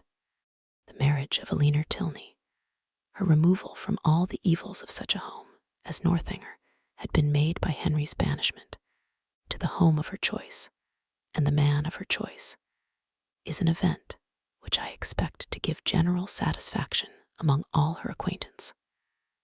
My own joy on the occasion is very sincere.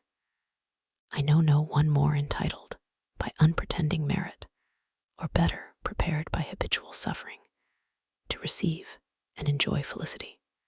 Her partiality for this gentleman was not of recent origin, and he had been long withheld only by inferiority of situation from addressing her.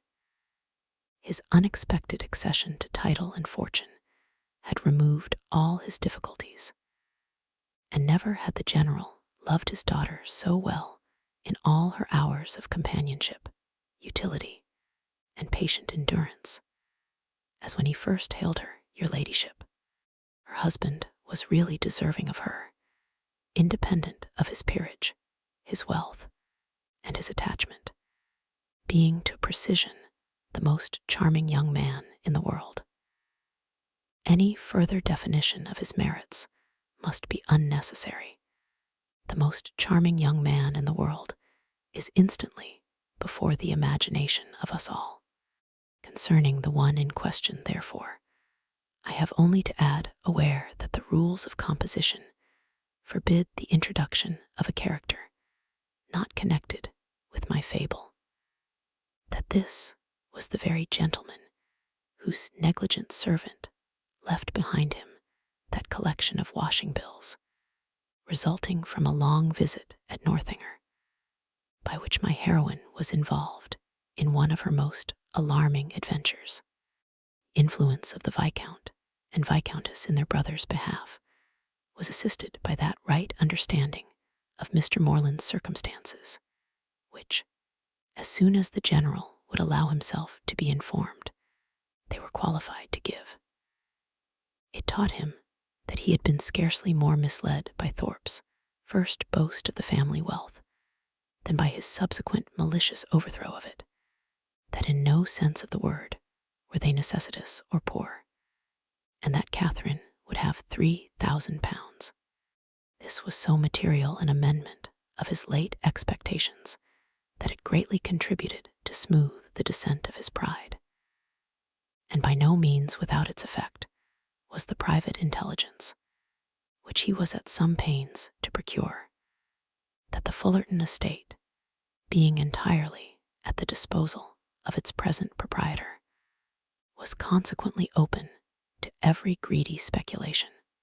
On the strength of this, the general, soon after Alina's marriage, permitted his son to return to Northanger, and thence made him the bearer of his consent, very courteously worded in a page full of empty professions to Mr. Morland.